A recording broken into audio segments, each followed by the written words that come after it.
Yi Qianfan never expected that a simple afternoon nap would thrust him into a mysterious world shrouded in fog. He was caught off guard when he opened his eyes to find himself lying under a crude shelter made of 4 bamboo poles and a thatched roof.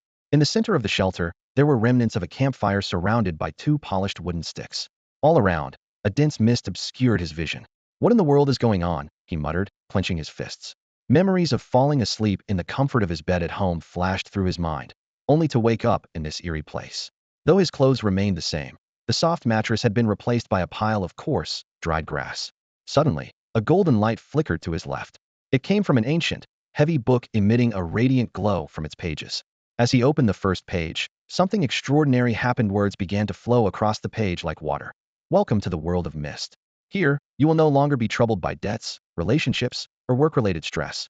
Your only concern will be how to survive in this foggy realm." The book continued to reveal the rules of survival in this world. Only firelight could repel the monsters lurking within the mist.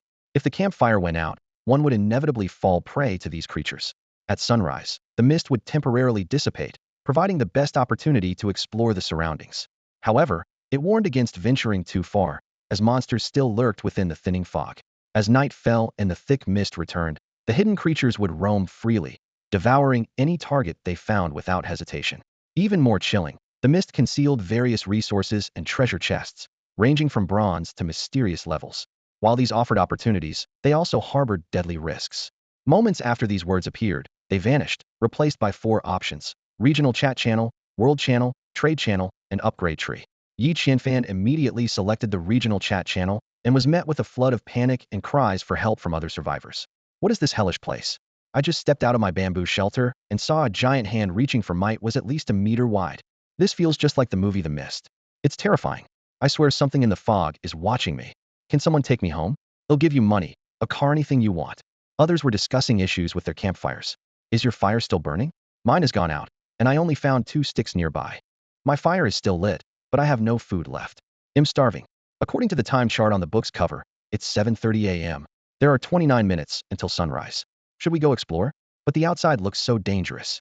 Yi Qianfan quickly flipped back to the book's cover and indeed found a time display in the center, 7:32 a.m., with 28 minutes left until sunrise. The weather was described as suitable for exploration. The mist seemed to be gradually thinning, but an unsettling sensation of countless eyes watching him from the fog sent shivers down his spine. At that moment, his eyes widened and shock-red exclamation marks were scattered throughout the shelter. Each one came with a unique prompt. A crude shelter offering no protection against monster attacks. Upgrade immediately. 2 dry wooden sticks, suitable for starting a fire. A dying campfire with only a few embers left. Add wood quickly. A poor quality straw bed, offering minimal comfort and barely retaining heat. A damaged stone axe, useful for chopping wood, but with only 15 durability remaining. A 500 milliliters bottle of mineral water, branded Nungfu Spring. Sweet enough for one more day of survival. When Yi Qianfan asked in the regional chat channel if others could see similar prompts, the system informed him that he could only send 10 messages per day. Soon, someone replied, "What prompts? Are you talking about the survival guide in the magic book? All I have here is a pile of extinguished campfire ashes. Could it be that these prompts are visible only to me?" Yi Qianfan's eyes lit up with realization. Just then, the sun rose, and the mist around the shelter began to dissipate rapidly. As the mist cleared, the regional chat channel erupted into a frenzy. Players began reporting their surroundings: woodlands, deserts, cliffs, riverbanks, and abandoned buildings. Some were overjoyed, others despairing, and many were desperately seeking help. However, Yi Qianfan had no time to pay attention to the chaotic messages. He surveyed his surroundings and noticed that the mist had only cleared within a radius of about 10 meters. Beyond that, a dense white haze still lingered, thinner than before, but still heavy enough to be considered a thick fog in the city. Yi Qianfan stood at the boundary between a forest and a grassland, his gaze falling on an expanse of the unknown. Clutching his only weapon, a battered stone axe, Yi Qianfan cautiously stepped out of his grass shelter. Suddenly, a series of prompts appeared before his eyes. Ahead, you can gather dry grass. 15 meters away, there is a small pine tree that can be chopped down. No danger detected. To the west, a dead tree contains a squirrel hole with pine nuts inside. However, a leopard is sleeping beneath the tree. With Yi Qianfan's current equipment, approaching would be tantamount to courting death. To the east, the ground is littered with dry branches, perfect for a campfire. However, a gale snake is lurking beneath the branches, ready to strike at any moment. To the south, hidden within the tall grass, lies a bronze treasure chest. No danger detected in the vicinity. Yi Qianfan was secretly amazed. Could this be his golden cheat? Not only could it discern the dangers and opportunities in his surroundings, but it could also detect treasures invisible to the naked eye. Without this miraculous prompt system, he would never have spotted the bronze chest hidden in the waist-high grass. After weighing his options, Yi Qianfan decisively chose the chest to the south. Carefully parting the thick grass, he indeed found a bronze chest gleaming with metallic luster. A large copper lock secured the lid tightly. Holding his breath, Yi Qianfan felt his palms grow slightly sweaty, wondering what surprises this mysterious treasure chest might hold. The bronze treasure chest lay quietly in front of Yi Qianfan, emitting a faint sound of stones colliding from within. Since there seemed to be no danger, he didn't hesitate to silently command, "Open." In an instant, the large lock on the chest vanished into thin air, and the lid popped open automatically, revealing a pile of stones gleaming with a metallic sheen. Flint. Yi Qianfan's eyes lit up. This type of stone, which could be used to start fires, was a rare find in the wilderness. He immediately chose to collect it, and the system promptly notified him. Flint 20, bronze 10. The treasure chest then disassembled itself, dissipating into a wisp of smoke. Yi Qianfan looked at the pile of flint with excitement. Although he couldn't use all of it himself, he suddenly remembered that there seemed to be a trading channel in the magic book. He quickly took out the book and noticed that the time display had updated, 8:12, leaving only 3 hours and 48 minutes until the mist rolled in. Only 4 hours for exploration? Yi Qianfan frowned, realizing he had already spent 12 minutes finding this treasure chest. However, with so much flint, he should be able to trade for a lot of useful items. He opened the magic book and silently commanded, "Trading channel." Instantly, the blank pages filled with rows of trading information. Dried wood 2, willing to trade for food. Anything will do. Lumber 1, trading for a piece of meat, starving here. Low-quality stone axe for sale, need food. Apple 1, trading for 100 wood, price negotiable. Each listing had additional comments and reactions underneath. Yi Qianfan quickly skimmed through, extracting useful information. He noticed someone mentioned that 100 pieces of wood could upgrade a small wooden cabin, which immediately piqued his interest. Recalling that there seemed to be an upgrade tree channel in the magic book, Yi Qianfan silently commanded, "Upgrade tree." The pages of the magic book shifted once again, now displaying information related to the upgrade tree. Yi Qianfan stood in front of the simple shelter made of tree branches and grass, his gaze fixed on the upgrade options displayed on the system interface. While the shelter could provide basic protection from wind and rain, it was hardly sufficient to fend off wild animal attacks or prevent hypothermia. He knew clearly that upgrading to a wooden house was the top priority. A wooden house would not only offer better protection but also allow for the construction of a workbench and a bedroom, significantly improving his quality of life. He carefully reviewed the upgrade requirements. Wood 0-100. Yi Qianfan calculated in his mind it was evident that gathering wood should be his immediate focus. As his eyes moved further down, he noticed his base carrying capacity was only 10, while his current load was 410. He quickly took stock of his belongings. 10 pieces of bronze took up 1 slot, 20 pieces of flint occupied 2 slots, and the axe in his hand used 1 slot, exactly 4 slots in total. He couldn't help but appreciate the reasonable weight system in this world. Otherwise, even collecting a few items would easily exceed his carrying limit. Yi Qianfan made a swift decision. He opened the trading interface and listed 10 pieces of flint for exchange, aiming to trade for wood. Although it was only 10 pieces, he wasn't worried. From the trading channel, he learned that some people had already obtained wood and other supplies from treasure chests. All he needed to do was acquire those materials from the lucky ones. After listing the trade, Yi Qianfan carefully tucked the magic book back into his chest. The mist-free period lasted only 4 hours, and he didn't want to waste a single moment. Although he had already gathered some flint, with other resources still in short supply, he decided to continue exploring the map, determined not to miss any potential treasures. Reassessing his surroundings, the other 3 directions remained unchanged. Only the south, where he had opened the treasure chest, showed a new prompt. 10 meters south, beneath a tree, lies a rusted metal axe, a discarded tool of the cave dwarfs. Though old and worn, it's still decent for chopping wood. The grasslands are teeming with rabbits and grouse, but they are quick and elusive. Without traps, catching them would be nearly impossible. Yi Qianfan's gaze fell on the remaining red exclamation mark, his heart brimming with anticipation. This world was filled with dangers, but it was also rich with opportunities. Taking a deep breath, he steeled himself for the next challenge. The small animals on the grassland were not an option for now. He had no traps, nor the tools to make traps, so naturally, he didn't consider them. Yi Qianfan's eyes finally settled on the rusty metal axe. He understood deeply that in this kind of environment, the importance of equipment couldn't be overstated. Determined to obtain the axe first, Yi Qianfan followed the system's guidance. He arrived at the edge of the forest, beneath a large tree, where a thick layer of fallen leaves had accumulated. After carefully sifting through the leaves, he finally unearthed the rusty metal axe that had almost blended seamlessly with its surroundings. Without the system's hint, this axe might have remained undiscovered forever. Yi Qianfan carefully examined the attributes of the two axes. Rusty metal axe. Durability 45, effective for chopping wood, doubles efficiency. Broken stone axe. Durability 15, effective for chopping wood, halves efficiency. Though the descriptions differed by only a few words, the actual performance was worlds apart. To personally experience this difference, Yi Qianfan first used the broken stone axe to chop at a nearby dwarf pine. After several swings, the dwarf pine showed only minimal damage. Dwarf pine, durability 89.99. Yi Qianfan couldn't help but silently complain. This stone axe was practically useless. 10 swings to remove just 10 points of durability. Wouldn't it take nearly 100 swings to fell a single tree?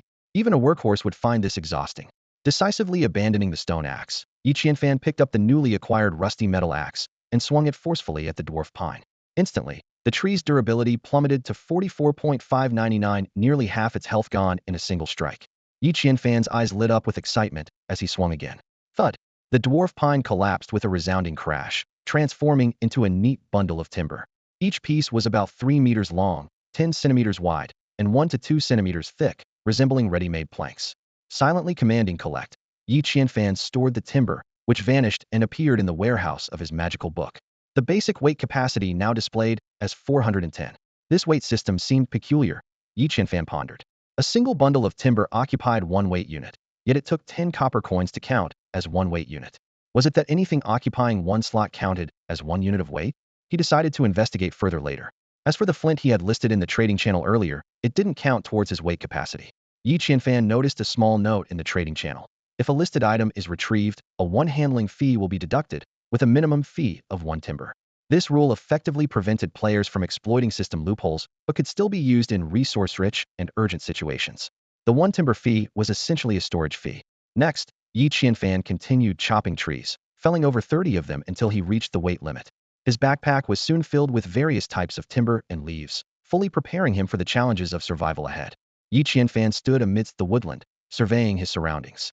His backpack was already full to capacity, with every slot occupied by various resources. 10 units of wood formed 1 stack, 10 units of bronze filled another, and yet another slot was taken by 10 pieces of flint. 2 axes each occupied a slot, and with the newly collected 36 pieces of wood, 8 vines, and 9 pine needles, his load had reached its limit. Realizing he couldn't gather any more, Yi Qianfan quickly ran back to the grass hut to temporarily store his items. After organizing his inventory, he hurried back to the woodland, resuming his collection efforts without pause. Wielding a rusty metal axe, Yi Qianfan focused intently on chopping down tree after tree. By the time he felled the 50th tree, a wave of exhaustion washed over him. He stopped to catch his breath and took stock of his haul. 50 pieces of wood, 12 vines, and 12 pine needles. It was a respectable yield. If he had been using his worn stone axe, he doubted he could have managed even 10 trees. However, upgrading the wooden house required 100 pieces of wood, a daunting figure that made Yi Qianfan furrow his brow. During his break, he opened his magic book to check the trade channel. To his delight, 3 pairs of flint he had listed had already sold, leaving 7 pairs remaining. With another 10 pairs in his backpack, he decided to monitor the market before making further moves. After all, it was still early, and as night fell, the demand for flint to start fires would surely rise, increasing its value. With 80 pieces of wood already collected, he wasn't far from his goal. However, Yi Qianfan decided to set aside the logging task for now and focus on gathering other resources. Scanning his surroundings carefully, he noticed new prompts had appeared. To the north, dry grass swayed in the wind, ready to be harvested. 15 meters away, a few short pines stood firm, waiting to be cut down, with no apparent danger nearby. To the west, a dead tree stood silently, its trunk housing a squirrel's nest filled with an abundance of pine nuts. Although he'd need to watch out for the squirrel's sharp claws, Yi Qianfan was confident he could handle the small creature with ease. To the east, scattered dry branches lay on the ground, perfect for use as firewood. However, beneath the branches lurked a wind serpent, which had just swallowed a frog and was now digesting its meal. This presented a rare opportunity. If Yi Qianfan struck unexpectedly, he might gain the upper hand. Faced with these new opportunities and challenges, Yi Qianfan's eyes gleamed with excitement as he prepared for the next round of adventure. As time passed, Yi Qianfan noticed changes in the indicators for the 2 directions. The lightning leopard under the squirrel tree had left, leaving only the thread of the squirrel's sharp claws. Meanwhile, the swift-winged snake under the withered branches to the east, previously described as a potential danger, was now marked as a target of opportunity. After weighing his options, Yi Qianfan decisively chose the swift-wind snake to the east. He surmised that this seemingly formidable snake was in the process of digesting a frog, which would inevitably slow its movements. If he didn't seize this chance to strike, dealing with it after it recovered would prove far more difficult. As he moved eastward, the surrounding mist grew denser. Yi Qianfan's vision was restricted to a mere 2 meters, with everything around him shrouded in a thick, white fog. He carefully navigated through the forest, remaining vigilant for potential dangers while collecting scattered withered branches. The system continuously displayed notifications of withered branch 1 until he had gathered 7 or 8 of them. Suddenly, the system issued a warning. Beneath a withered branch 1 meter ahead lurked a swift-wind snake digesting a frog. Holding his breath, Yi Qianfan observed the area closely. Sure enough, he spotted a brown snake as thick as a baby's arm, its belly bulging as it struggled to digest its prey. The snake's patterns blended seamlessly with the withered branches, making it easy to overlook without the system's alert. Taking a deep breath, Yi Qianfan raised his rusty metal axe and swung it down forcefully at the snake's head. The snake's head was severed instantly, though its gaping mouth still attempted a futile attack. Without hesitation, Yi Qianfan delivered another blow, smashing the snake's head completely. The system immediately displayed a notification. Snake meat 2, snake gallbladder 1, venomous fangs 2, wind element beast core 1. To Yi Qianfan's astonishment, the venomous snake was instantly broken down into various materials and resources. While most of the items made sense, he found himself puzzled by the wind element beast core. Curious, he examined this mysterious object closely. The system provided an explanation. The wind element beast core was a rare item that could occasionally be obtained from creatures in the mist, with a wide range of uses. However, the system promptly added, "Forget about cultivating immortality, it's not happening." This unexpected remark left Yi Qianfan both amused and exasperated. Stowing away the items, he continued cautiously through the mist, contemplating his next course of action. Yi Qianfan stood in the mist-shrouded forest and let out a disappointed sigh. So it's not a cultivation game after all, how disappointing, he muttered to himself, his gaze falling on the spoils in his hand. Though it wasn't what he had expected, the system's thoughtful prompts reignited his interest. He carefully examined the description of the snake meat. Sweet and flavorful, capable of replenishing hunger points, but must be cooked before consumption. The snake gall, however, caught his attention. It could improve eyesight and cleanse the liver, granting permanent poison resistance upon consumption. As for the venomous fangs, they were excellent materials for crafting poison arrows, with the toxin already applied.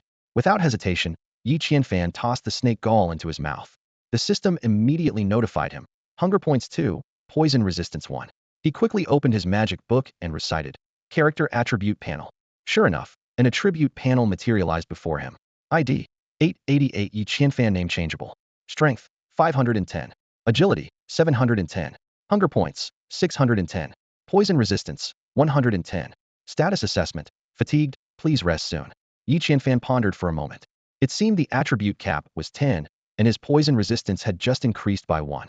Does that mean maxing it out at 10 would grant immunity to all toxins? He speculated, deciding to hunt a few more snakes in the future to test his theory. Time was pressing, so Yi Qianfan turned his attention toward the squirrel hole. The fog was growing denser, reducing visibility to less than a meter.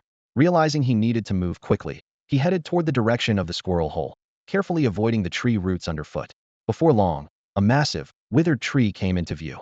The squirrel hole was located about 3 meters high, and Yi Qianfan could only faintly make out the tree's outline and the hole's position. Weighing his options, he decided against the risk of climbing barehanded. Instead, he raised the rusty metal axe in his hand and swung it at the withered tree.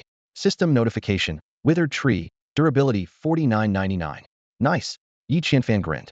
2 swings should bring it down. As he struck the first blow, a squirrel darted out of the hole, perching on the trunk and baring its teeth at Yi Qianfan. Squeak, squeak, squeak, squeak, squeak, it shrieked, as if protesting the destruction of its home. System notification, squirrel, adult. Tameable with a certain probability. Skilled at gathering nuts and ripe fruits. Claws possess minor attack power, low threat level. Yi Qianfan quickly assessed the situation. An adult? Then it's not worth taming. He picked up a nearby stone and hurled it with precision, striking the squirrel. The little creature fell to the ground with a thud. System notification, acquired squirrel meat 1, animal hide 1. Not much loot, Yi Qianfan muttered, though he still gathered the spoils. Well, even a little is better than nothing, he said to himself. Now, little squirrel, let's see what treasures you've been hiding in your nest. Yi Qianfan swung his axe, felling the withered tree in a single strike. A system notification popped up, wood 1. However, to his surprise, the tree did not immediately transform into usable wood. He speculated that the squirrel hole in the tree might have caused this anomaly. Driven by curiosity, Yi Qianfan carefully inspected the fallen tree.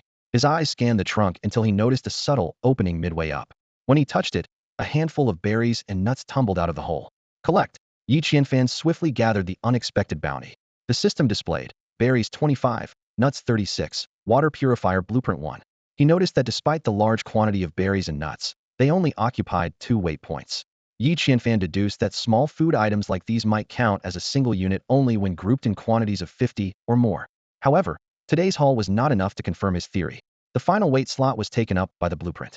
When Yi Qianfan saw the water purifier blueprint, his eyes lit up. At a time when he was troubled by a lack of water, this unexpected find was a godsend. A sudden thought crossed his mind. Why would a squirrel collect this? As if in response to his question, a voice echoed in his head. Squirrel? I didn't collect it. The system stuffed it in here. Stashing away his unexpected loot, Yi Qianfan decided not to continue exploring. He quickly noticed that the surrounding fog was thickening at an alarming rate, to the point where visibility was nearly zero. If he delayed any longer, he might lose his way back. Fortunately, the system provided directional guidance. With this advantage, Yi Qianfan had an easier time navigating than others. After roughly 10 minutes of trekking, he finally returned to the safety of his shelter. The moment he stepped into the grass hut, Yi Qianfan opened his magic book. A system prompt appeared. All materials for the wooden house have been gathered. Proceed with the upgrade. Upgrade. Yi Qianfan chose without hesitation. The system displayed wood 100. In an instant, a wondrous scene unfolded before his eyes. The dilapidated grass hut shimmered with golden light and transformed into a small wooden house about 20 square meters in size. The sturdy structure now had a proper roof for solid walls and wooden windows that could be opened and closed with ease. To his delight, the door even came equipped with a lock. The system explained, standard door lock. Once locked, only the owner can enter. Completely fireproof, burglar-proof, and best friend-proof. Yi Qianfan couldn't help but laugh. If this is a standard lock, I'd love to see what an advanced one looks like. Bring me a dozen of those. Suddenly, a thought struck him. Wait, isn't this just like Bald Strong's cabin? Then another realization hit him. He had only chopped 80 units of wood in total. Where did the 100 wood required for the upgrade come from? Could it be that the flint he had sold made up the difference? Curious, Yi Qianfan opened the trading channel. Countless messages flooded the screen. Trade successful. Flint 1, wood 10. Trade successful. Flint 1, wood 10. In addition to the completed trades, there were numerous requests and pleas. Brother Yi, do you have any extra flint? My campfire went out, and I keep feeling like something is watching me from the fog. It's terrifying. Big bro, could you give me a piece of flint? I'm too small to chop wood, but I can ride with pigtails on horseback for you. What do you think? I'm short 4 units of wood. Can I trade 4 pieces of stone for them? Finally, one particularly angry message stood out. Selling flint at such a high price? Why don't you just rob us instead? Damn you. A broken flint at this price? Unbelievable. Yi Qianfan frowned as he glanced at the trading channel prices. He noticed someone selling a lighter for only 5 pieces of wood. The stark price difference sparked an idea. I have a blueprint for a premium animal trap. Want to trade? He tentatively posted in the channel. The response came almost instantly. Deal. Yi Qianfan's eyes lit up. He quickly listed a piece of flint for trade, but cleverly adjusted the transaction details to flint for premium animal trap blueprint. This small maneuver ensured no one else could intercept the trade. Sure enough, it wasn't long before a notification confirmed the transaction was complete. Excited, Yi Qianfan eagerly inspected his newly acquired blueprint. Vines, 123, wood, 501, bait, 643. He muttered the material list aloud, only to be startled by the bait quantity. 64 pieces of bait? Where am I supposed to find that much? Upon closer inspection, he realized the system had counted all edible items in his storage as bait meat, fruits, nuts, and more. Since he had enough materials, he immediately got to work. As the system notification chimed, a finely crafted vine-woven animal trap appeared before him. At its center dangled several enticing berries, and its overall design resembled an oversized mousetrap. Can this really fool wild animals? Yi Qianfan questioned skeptically.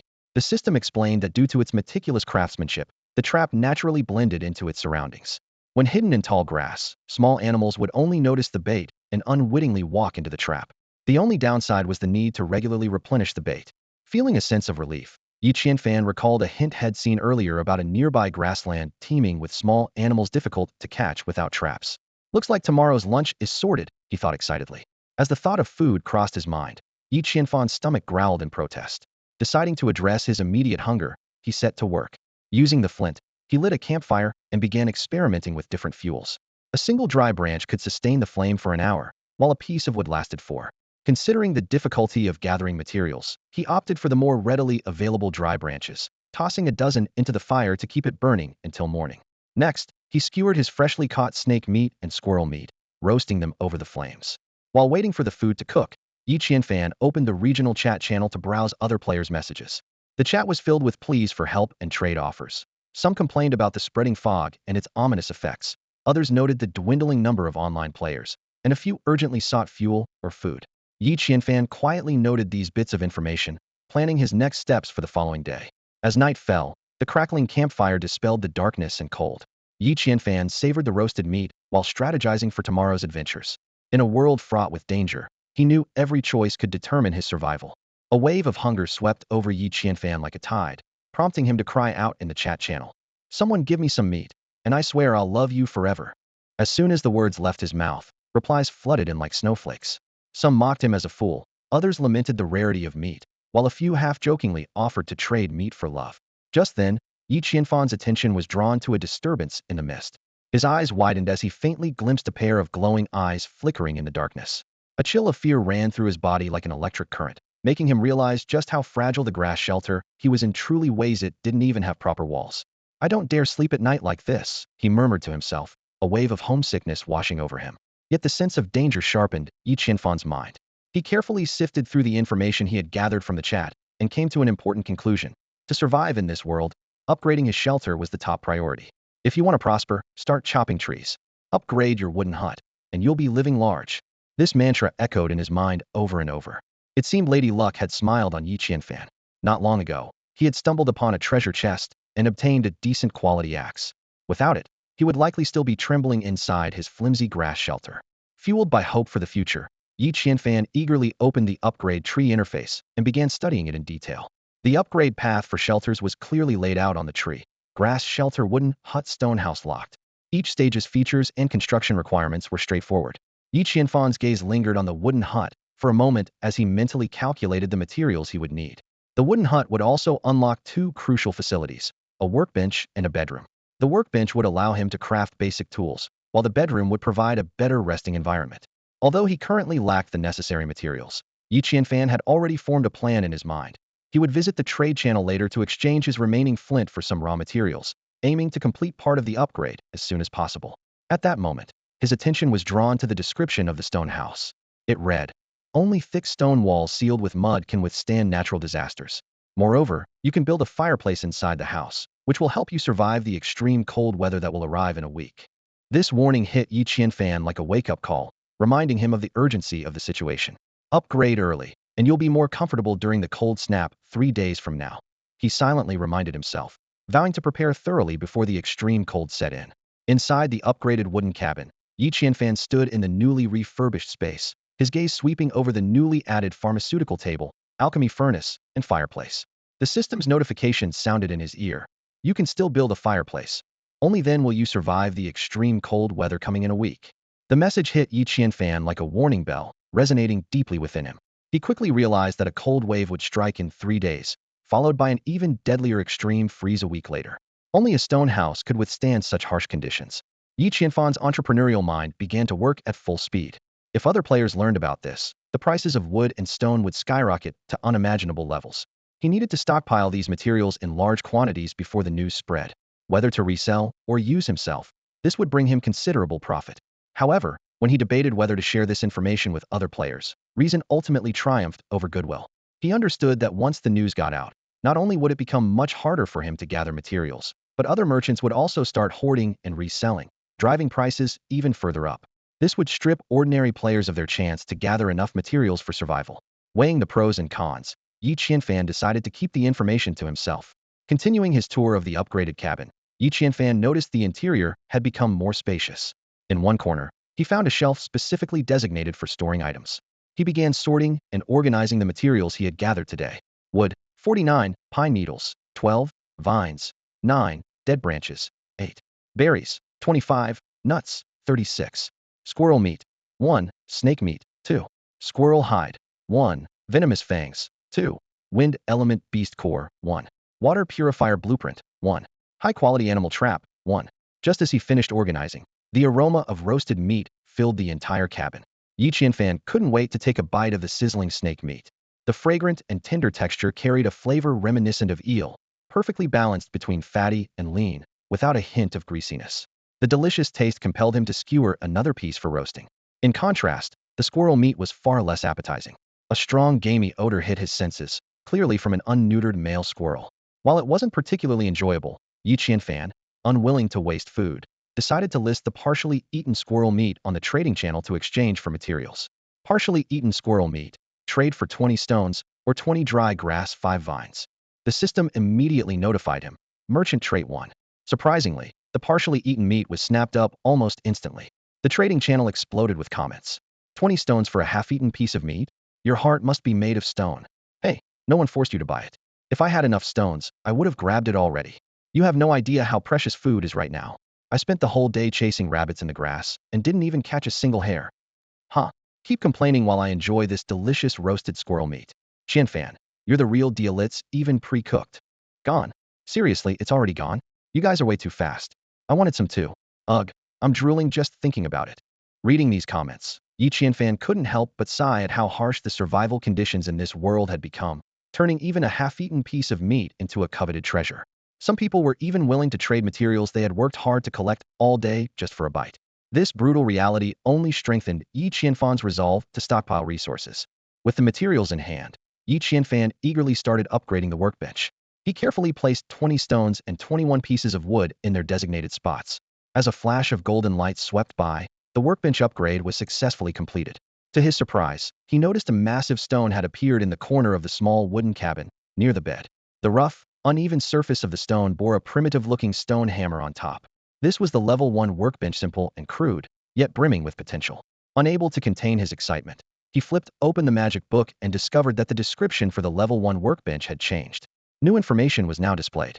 Level 1 workbench, Level 2 workbench. Capable of crafting basic defensive tools, double-bladed stone axes, short bows, arrows, stitched clothing, mid-level backpacks. Construction requirements: stone 0-100, wood 4720, earth element beast core 02. Yi Qianfan carefully examined the list of items that could be crafted. Stone axe, stone 01, wood 471, vine 91. Bamboo spear, bamboo 02, stone 01, vine 91. Torch, resin 02, wood 471, vine 91. Basic backpack, animal hide 12, hemp thread 01. Wooden barrel. When he saw that the level 2 workbench could craft bows and arrows, Yi Qianfan's eyes lit up. He recalled the lightning leopard that often roamed nearby and began to calculate. With a bow and arrow, he might be able to wound it from a distance and finish it off with his axe up close. Who knows what treasures the lightning leopard might carry? Unfortunately, the materials required for the level 2 workbench were daunting. 100 stones alone were enough to discourage him, not to mention the 2 rare earth element beast cores. It suddenly dawned on Yi Qianfan that beast cores were key materials for upgrading advanced items. He resolved to collect more beast cores in the future for emergencies. As for the level 1 weapons, Yi Qianfan wasn't particularly interested. After all, he already had a rusty yet sharp metal axe, which was undoubtedly more effective than these primitive tools. However, the torch and basic backpack caught his attention, though he lacked the necessary materials to craft them just yet. Yi Qianfan wasn't in a rush. He remembered that he still had a few pieces of flint left. Later, he could check the trading channel, perhaps he could exchange them for something useful. For now, the priority was to fill his stomach. The other piece of snake meat roasting over the campfire was ready, sizzling and emitting a mouth-watering aroma.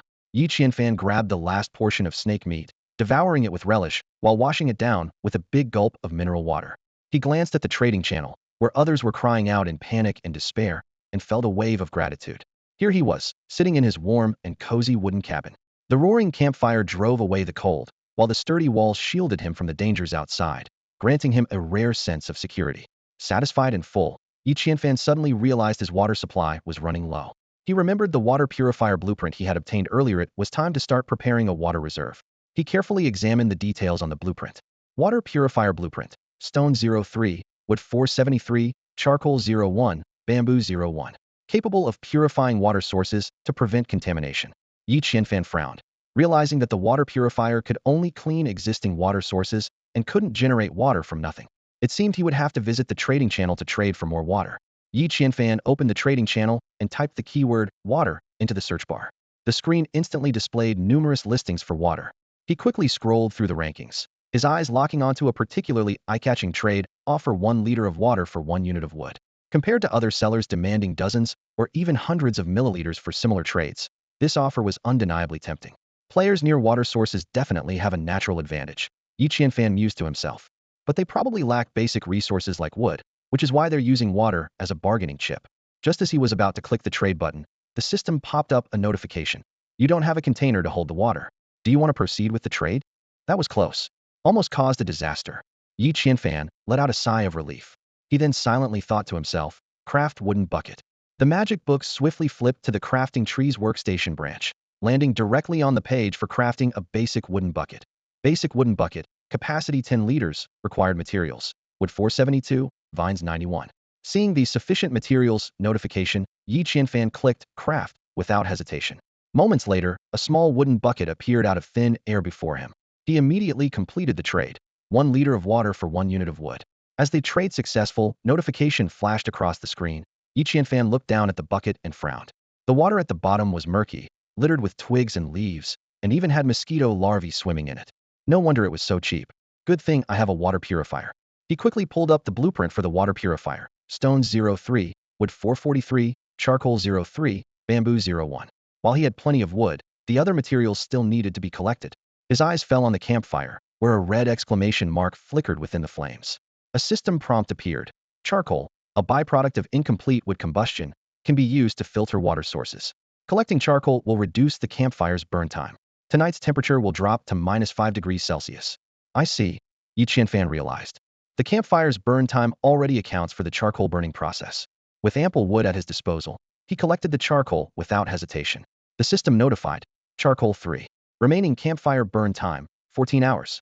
He added 3 dry branches to ensure the fire would last until morning, then rechecked the materials list for the water purifier. Stones 03, wood 443, charcoal 33, bamboo 01. Remembering that someone had commented on his flint trade listing, saying they would trade stones for wood, he opened the trading channel to contact them.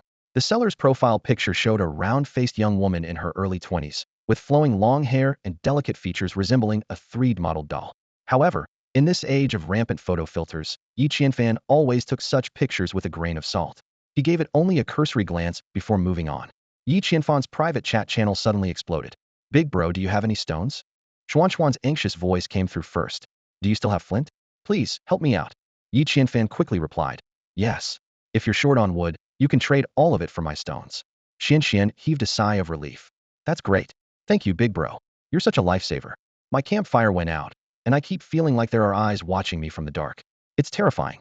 Yi Qianfan immediately set up a trade. Flint 1, stones 10. The moment the trade was listed, it was instantly completed. At that moment, Yi Qianfan's private chat page was overwhelmed. New messages flooded in every second, almost crashing the interface. Boss, do you still have flint? Please save me. The mist has already crept into my straw hut. I feel chills all over my body. Help. Big bro, I have stones and dry grass. Can I trade them for flint? I have wood. Do you still have flint? I can trade 12 pieces of wood, or vines if you need them. I have plenty. The mist really has ghosts in it. Please, let me borrow a piece of flint. I promise I'll return it after I use it. Yi Qianfan smirked coldly. Earlier in the morning, when he listed flint for trade, these people were indifferent. Now they were scrambling to reach him. The tables had turned. It was his turn to choose the buyers. He carefully selected 8 people offering the best deals and sent them private messages. Trade channel now. First come, first served. Then, he listed their requested trades on the trade channel, one by one. Flint 1, stones 10, wood 5. Flint 1, vines 12. Flint 1, Pacific Story 3. Flint 1, blueprint for excellent bracers 1. In no time, all 19 pieces of flint except for the pair he kept for himself were sold out. The last 8 trades brought him a wealth of resources. 10 stones, 12 vines, 3 Pacific stories, 20 bamboo pieces, 12 wood pieces, 20 bundles of dry grass, and 1 blueprint for excellent bracers. Yi Qianfan looked at his haul with satisfaction. Even tomorrow's breakfast was secured. The number of active users in the regional chat channel was steadily decreasing, now down to 912. Nearly 100 people had perished. Most likely, they failed to reignite their campfires after the mist descended. The survivors were growing increasingly desperate, offering everything they had to trade for flint. 1 piece of flint was now equivalent to a lifeline. Yi Qianfan knew he couldn't save everyone. This was a world of survival of the fittest. Each person had to take responsibility for their own fate. Besides, the game wasn't entirely without hope. The key was whether these people knew how to fight for it. At the beginning of the game, each survivor's hut contained 2 seemingly inconspicuous, yet crucial items. The most notable were 2 dry pieces of wood, embodying the hope of survival, the possibility of igniting a campfire. This indicated that the game designers had provided a survival opportunity right from the start. Even without ready-made flint, these individuals could have lit the fire of life through primitive methods like wood drilling or bow drilling. However, they either overlooked this or lacked the necessary skills, and such negligence or incompetence was undeniably their own fault. Yi Qianfan's eyes fell on the magic book, where a blueprint for making a water purifier appeared vividly. He carefully examined the material requirements: 3 out of 20 stones, 3 out of 52 pieces of wood, 3 pieces of charcoal, and 1 out of 20 bamboo pieces. Taking a deep breath, he began the task. As the materials were consumed, 3 stones, 3 pieces of wood, all 3 pieces of charcoal, and 1 bamboo, a golden light flashed, and a primitive 3-barrel water filter appeared before Yi Qianfan. The half-meter-tall device was cleverly constructed with 3 wooden barrels connected by a slender bamboo pipe. Each barrel was filled with stones and charcoal. The system indicated that this was a water purifier with a durability of 1010, capable of providing the safest and most reliable drinking water, even with a faint hint of spring water flavor. Yi Qianfan silently admired the system's scientific attention to detail, even accounting for the need to periodically replace charcoal as a consumable. Driven by curiosity, Yi Qianfan decided to test how much water the purifier, with its durability of 10, could filter. Without hesitation, he poured 1 liter of dirty water into the purifier and placed a bucket at the outlet of the last barrel. Soon, clear water began dripping out steadily. The murky water, after passing through multiple layers of filtration, transformed into crystal-clear fresh water. Next, Yi Qianfan crafted 10 bamboo cups. Although the system didn't allow single purchases, he figured the extras could be used for trading or as tableware. He filled 1 cup with freshly filtered water and took a sip. The water tasted great, with a slight sweetness that reminded him of early days drinking Nongfu spring water. After eating and drinking his fill, Yi Qianfan prepared to sleep. However, the moment he sat on his straw bed, he was poked by a pile of sharp twigs, nearly jumping up in pain.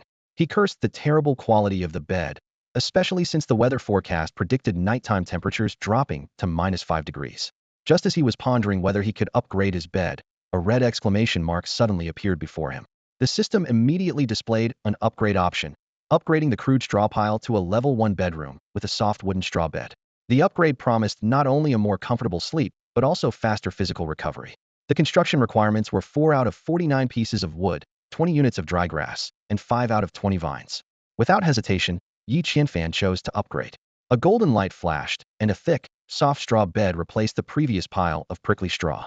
The new bed, about 10 centimeters thick, was soft and comfortable, rivaling a standard mattress. Lying down on it, Yi Qianfan immediately felt the comfort lull him into drowsiness. When he woke from his nap, the magic book indicated it was already early morning, and time had flown by. The outside temperature had dropped to 0 degrees, and Yi Qianfan felt fortunate to have this warm shelter. Without walls to block the cold wind, even a campfire wouldn't have been enough to protect him. At that moment, Yi Qianfan lay nestled in the warm, cozy straw bed, enjoying the perfect temperature. Although he wasn't particularly sleepy anymore, the warmth of the bed made him reluctant to get up. He decided to nap a little longer, thinking to himself that if he could just have a soft pillow, the experience would be absolutely perfect. Waking up to broad daylight, Yi Qianfan's eyes snapped open. In this perilous zone where venturing out for more than 4 hours was a gamble with death, he knew well the consequences of oversleeping could be fatal.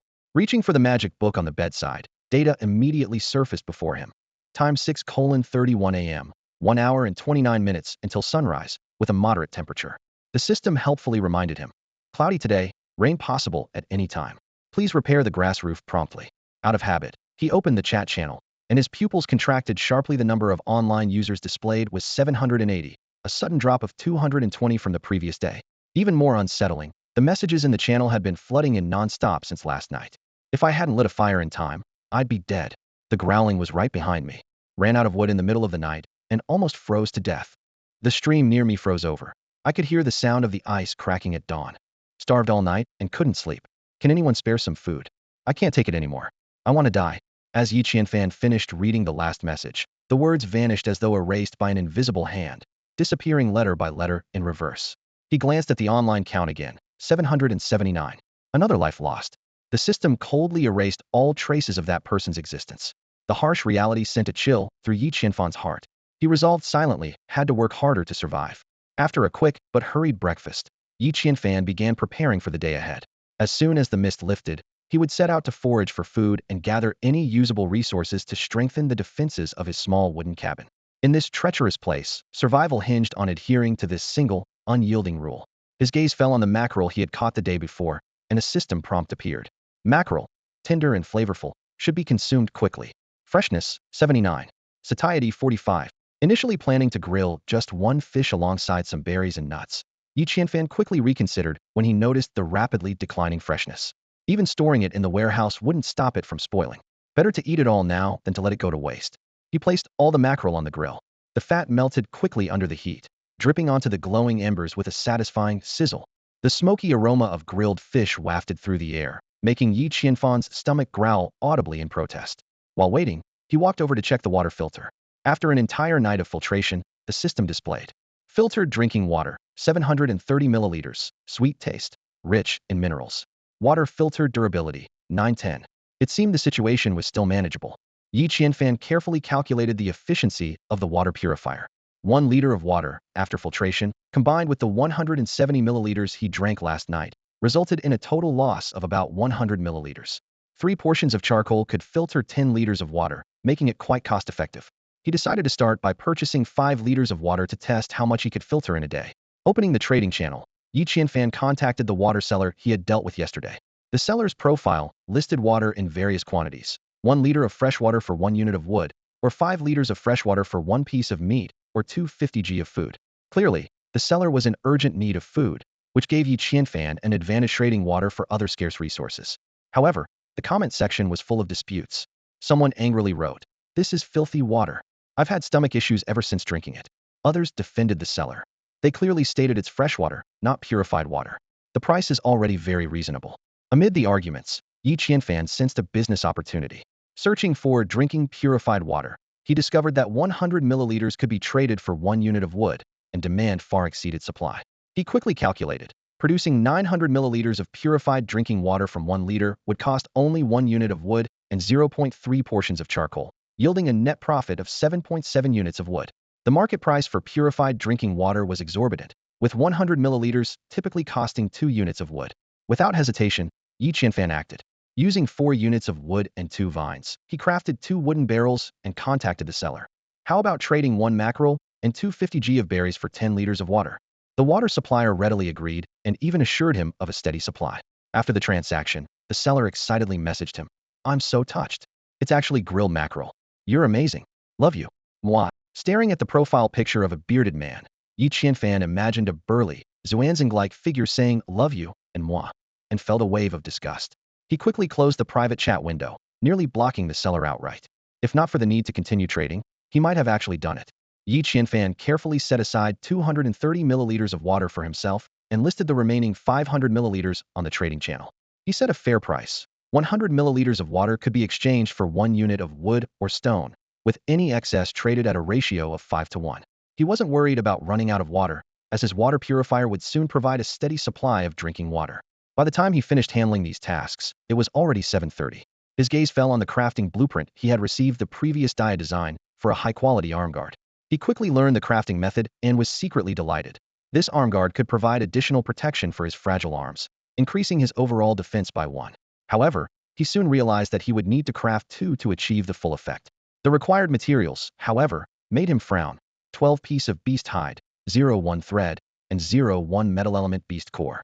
He only had 1 wind element beast core, and no one seemed to be selling the materials he needed on the trading channel.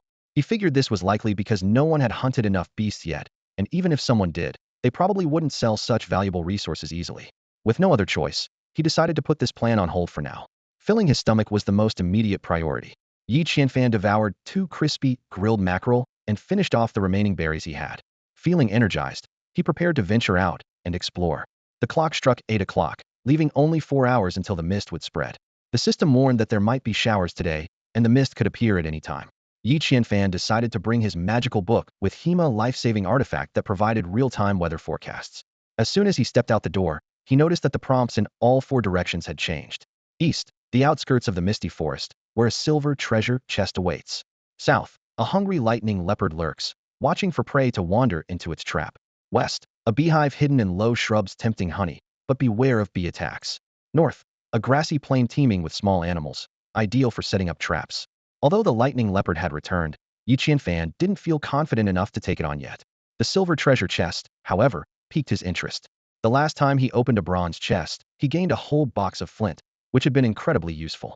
This time, the silver chest promised even greater rewards. Despite the risks of entering the Misty Forest, there were no explicit warnings of danger, so Yi Qianfan decided to take the gamble. However, before heading east, he planned to visit the northern grasslands to set up traps and collect them on his way back. As he ventured into the northern plains, Yi Qianfan received a notification. A small amount of dry grass could be collected. Having experienced the comfort of a soft grass bed before, he knew the value of dry grass. Even if he didn't need it himself, it could be traded. Without hesitation, he gathered the dry grass, which slightly increased his load but didn't hinder him much. Dry grass 1. Yi Qianfan continued deeper into the plains, mentally strategizing his next steps. Yi Qianfan collected a total of 5 bundles of dry grass before finally reaching the location designated by the system as the optimal spot for setting traps. Along the way, every time he prepared to place a trap, the system would promptly display a message. This area is too remote, not suitable for placing a trap, or this is not the best hiding spot. Try moving forward a bit. After trying 4 or 5 different locations, he eventually found the ideal spot. After setting the trap, Yi Qianfan looked around and realized he had ventured deep into the vast grasslands. Heavy fog engulfed the entire area, and if it weren't for the system's guidance, he might have already lost his way.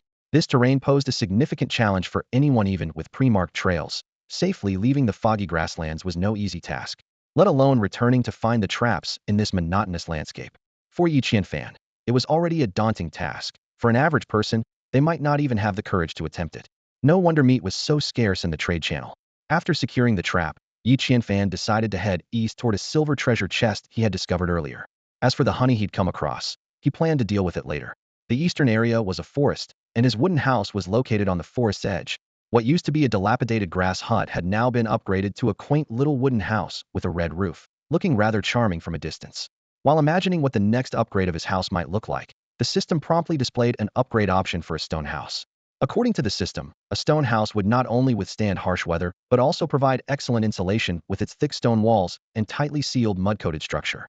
Additionally, upgrading would unlock facilities like a pharmaceutical station, an alchemy furnace, and a fireplace crucial for surviving the extreme cold expected 6 days later. However, when Yi Qianfan saw the list of required materials, he couldn't help but gasp. The stone house required 200 pieces of stone, 100 units of mud, 50 logs, and 20 vines, all relatively common and obtainable through the trade channel. But the 4 pieces of glass and 4 earth element beast cores posed a significant challenge. Where could glass even come from in this world? Was he supposed to rely solely on treasure chests and luck? Even more concerning was the system's repeated warnings about the extreme cold weather in 6 days, making Yi Qianfan feel increasingly pressed for time. Without upgrading his house quickly, it wouldn't just be a matter of comfort, his very survival could be at stake. For now, though, his priority was to make the most of this brief period when the fog was relatively thin. Yi Qianfan headed toward the eastern forest. Initially, he could see about 3 meters ahead at the forest's edge, but the deeper he ventured, the more limited his visibility became. Despite feeling somewhat uneasy, the lack of danger alerts from the system provided him with some reassurance. As he proceeded, the system occasionally provided environmental prompts. To the south, there were pine trees with scattered nuts on them. 5 meters to the north lay a termite nest, which could be dug up for bait to use in hunting. However, these were not his immediate concerns. Yi Qianfan simply noted them mentally and pressed onward. Yi Qianfan was just 187 meters away from the silver treasure chest when he noticed the surrounding mist thickening to an almost surreal density. He reached out his hand, only to see his fingers instantly swallowed by the dense, almost tangible white fog, their outline barely discernible. Suddenly, a massive figure flashed by on his left. Alarmed, Yi Qianfan turned his head to see a towering black shadow, at least 3 meters tall, looming faintly in the dense mist. It seemed like some kind of unknown giant beast was gliding past him. The system immediately issued a warning. Extreme danger to the east, unpredictable threats detected. This was the first time Yi Qianfan had encountered something the system couldn't categorize. He swallowed nervously, hesitating whether to proceed. However, the system also indicated that there was a silver treasure chest 102 meters ahead, and the path was safe. Taking a deep breath, Yi Qianfan decided to trust the system one more time and cautiously move forward. At that moment, the system suddenly announced, upon reaching 10 map exploration, a 50-meter radius around the residence will become free of dense fog. Yi Qianfan's eyes lit up. This was undoubtedly a significant advantage. Not only would it allow him to clearly see his surroundings, but it would also provide a relatively safe area to operate in. However, his current exploration progress was only at 1, and reaching 10 seemed like a distant goal. Yi Qianfan couldn't help but ponder. After 2 days of exploration, he had only covered one of the map. Just how vast was this region? If completing 10 was already this arduous, how long would it take to explore the entire map? With these questions lingering in his mind, Yi Qianfan quickened his pace toward the silver treasure chest. Although the system had assured him that the path was safe, the unease brought by the mysterious black shadow lingered in his heart. He resolved to act quickly, grab the resources, and retreat immediately. Finally, Yi Qianfan reached the location of the treasure chest. Just as he was about to reach out and open the gleaming silver chest, the system suddenly issued a red exclamation warning. Beware of the poisonous thorns nearby, multiple cuts can be fatal. Startled, Yi Qianfan withdrew his hand abruptly and noticed the hidden, lethal dangers surrounding the chest. He couldn't help but feel grateful for his caution. Had it been someone else, they might have pounced on the chest eagerly, only to discover the peril too late. Yi Qianfan took out a rusty metal axe and cautiously swung it around the treasure chest. Though the thick fog obscured his view, the tactile feedback of the axe blade hitting something assured him he had struck his target. The system notification popped up. Poisonous brambles can be used to build fences to prevent wild beasts from invading your home. Do you wish to collect them? Great stuff. Yi Qianfan's eyes lit up, and he chose to collect them without hesitation. He swung the axe a few more times, but refrained from venturing too deep. Getting scratched by poisonous brambles in this heavy fog would hardly be worth it. Poisonous brambles 13. After confirming the area around the treasure chest was safe, Yi Qianfan proceeded to open the silver chest, only to freeze in surprise. Instead of the resources he had expected, a white, bowling ball-sized egg lay inside. A mysterious egg. It can only hatch after being dripped with blood. If you're starving, you can cook it instead. It provides a significant amount of protein. That's it. Yi Qianfan was dumbfounded. He had no idea what kind of egg this was, and was so annoyed that he almost smashed it. But on second thought, since it came from a silver chest, it might fetch a good price. Unknown egg 1. After putting away the egg, Yi Qianfan noticed something unusual. The treasure chest hadn't automatically disassembled like the bronze chest had the previous day. Upon closer inspection, he found an exclamation mark at the bottom of the chest. There might be something hidden at the bottom of the chest. Take a moment to check. The chest will automatically disassemble in 1 minute. Hidden contents, huh? Yi Qianfan silently thanked his luck for not missing the prompt. Carefully feeling around the bottom of the chest, he found a section that could be lifted. Beast hide. This is the snake skin of a silver python. Due to its resemblance to silver patterns, it's often used as lining for silver chests. Beast hide 3. Lifting the beast hide revealed a hidden compartment containing some viscous liquid and other items. The system notifications rolled in. Resin 10. Hemp thread 10. Quartz sand 10. Spirit stone 2. Treasure chest disassembled. Silver 10. Yi Qianfan quickly checked the attributes of these newly acquired items. Hemp thread. Thread made from hemp. Extremely versatile. Quartz sand. A key material for making glass. Can be processed in an alchemy furnace. Spirit stone. A stone storing spiritual energy, capable of powering elemental equipment. Extremely valuable. Silver. A precious metal with a wide range of uses. Noticing a system hint that torches could disperse the fog, Yi Qianfan's eyes lit up. He immediately flipped open his magic book to check the crafting recipe. Torch can disperse fog within a 3-meter radius. If you get lost in the fog, lighting a torch could save your life. Burn time 1 hour. Crafting materials. Vines 131. Wood 411. Resin 101. Do you wish to craft? Crafting complete. 1 torch, 1 vine, 1 wood, and 1 resin. A torch suddenly appeared in Yi Qianfan's inventory.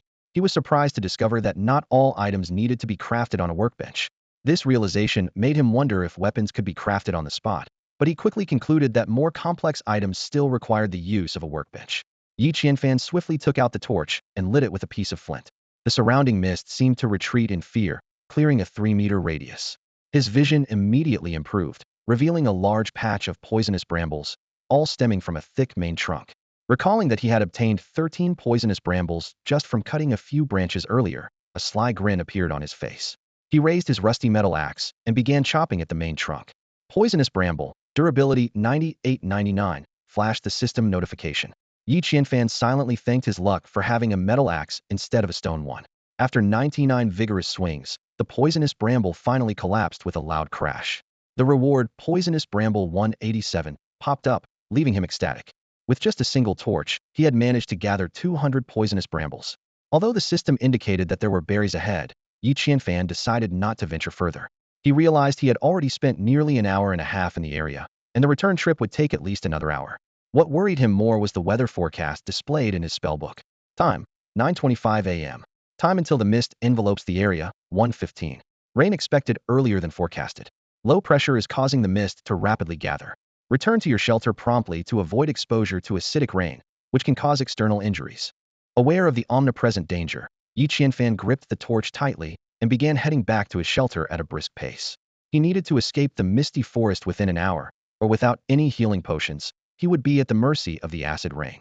Suddenly, a system warning flashed. Danger. Unpredictable threat detected 87 meters ahead. Please take a detour.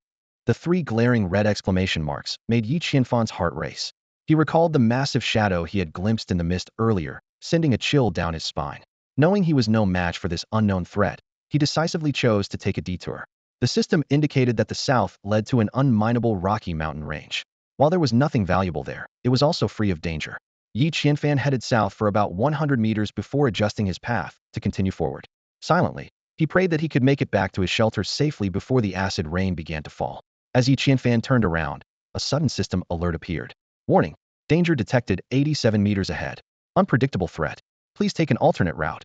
A glaring red exclamation mark flashed in his vision, the distance number unmoving. Yi Qianfan's heartbeat quickened as cold sweat broke out on his forehead. What did this mean? Whatever it was, its size must exceed 100 meters. He couldn't help but gasp, an image of a towering 33-story building flashing through his mind. Swallowing hard, Yi Qianfan instinctively took a few steps back before adjusting his direction to continue heading south. 10 minutes later, he stopped again and turned to check. Warning. Danger detected 87 meters ahead. Unpredictable threat. Please take an alternate route. The same alert, the same distance. Yi Qianfan's eyes widened in disbelief. He had walked at least a few hundred steps. How could it still be 87 meters? Not even the monsters from Ultraman could have a body that massive. Calming himself, Yi Qianfan began to think. He must have missed some critical piece of information, causing him to unknowingly circle around some colossal entity. Quickly, he pulled out his magic book for a status check. Time 9:45 a.m. Only 55 minutes left until the mist would fully envelop the area. Rain was imminent, and the low atmospheric pressure was accelerating the gathering mist. The system urged him to return to his residence promptly to avoid being scorched by the acid rain. Yi Qianfan grew increasingly anxious. It would take him over half an hour to get back to the safe zone. He had to find a way to bypass this unknown threat. Scratching his head, he realized he had lost his bearings in the forest. If only he had a compass. He quickly checked his upgrade tree and discovered that crafting a compass required a workbench and materials he was severely lacking. With each passing second, the pressure mounted. Sweat beaded on his forehead as he scanned his inventory, hoping to find something useful. Suddenly, his gaze landed on a pristine white egg. This was an item from a silver-tier treasure chest. It had to have some special ability, right? Inspiration struck Yi Qianfan, and he decided to use the egg to probe the unknown danger ahead. Worst case, he'd just consider it a loss. Without hesitation, he took out the mysterious egg, bit his finger, and smeared his blood onto its shell. To his surprise, the shell absorbed the blood like a sponge, remaining as white as ever. Suddenly, a crisp cracking sound broke the silence. A small, fluffy, grayish head poked out of the egg. The tiny creature, its eyes still closed, eagerly began pecking at the fragments of its own shell with its yellow beak. Watching closely, Yi Qianfan realized it was a fledgling eagle. The system provided a prompt. Fledgling eagling expert in scouting and hunting. Feeding it will accelerate its growth.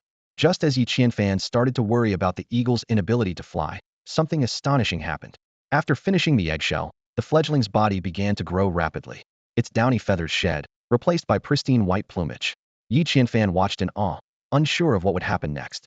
Yi Qianfan suddenly recalled the hint about the fledgling hawk feeding. It could accelerate its growth. He immediately rummaged through all the edible items he had and laid them out in front of the little hawk. A handful of nuts, a few scraps of animal hide, a couple of venomous fangs, but no meat. Yesterday's snake meat and the mackerel he traded for this morning were already in his stomach or exchanged for water. Looking at the palm-sized fledgling hawk, Yi Qianfan thought to himself, this little guy even ate its eggshell, so these things should be edible too, right? However, the hawk merely glanced at the ingredients before it, then disdainfully turned its head away, looking utterly uninterested. Although it had quickly grown to the size of a soccer ball, it showed no appetite for the food presented. Not eating. Yi Qianfan scratched his head in frustration. Does it have to be meat? The fledgling hawk nodded vigorously, as if it understood him. This left Yi Qianfan in a bind. Having a pet that could understand human speech was great, but he didn't have any meat on him. He couldn't just kill an animal on the spot to feed it, could he? The hawk circled Yi Qianfan incessantly, its beak opening and closing with a hungry expression. Yi Qianfan asked doubtfully, could it be? There's something on me that you want. The hawk nodded again. Yi Qianfan immediately took out all his belongings and placed them in front of the hawk. When he pulled out a white spirit stone, the hawk's eyes lit up. It snatched the stone and swallowed it in one bite. Crunch. Crack. Crunch. The hawk chewed the spirit stone like it was a snack. At the moment the stone was crushed, Yi Qianfan noticed a holy white light flash within the hawk's mouth. He thought, could that white light be the essence of the spirit stone? After finishing the spirit stone, the hawk began to grow rapidly, inflating like a balloon as it became taller and larger. Its dull gray down feathers shed in clumps, and in the blink of an eye, they were replaced by pristine white feathers, sleek, strong, and stunningly beautiful. In less than half a minute, the fledgling hawk transformed into a full-fledged hawk, a mighty white hawk standing over a meter tall. A system notification chimed. Ding! Fledgling hawk has grown. The owner has acquired the eagle eye ability. Yi Qianfan immediately opened the attribute panel to check. ID, 888. Strength, 710. Agility, 810. Hunger, 710. Poison resistance, 110. Special ability, Eagle Eye. Status, slightly fatigued, somewhat mentally tense. Please return to your residence to rest. Sure enough, the attribute panel now included the special skill Eagle Eye. Yi Qianfan expanded the description to read. Eagle Eye, when activated, grants the vision of a white hawk for 5 minutes. This is awesome, Yi Qianfan thought with excitement.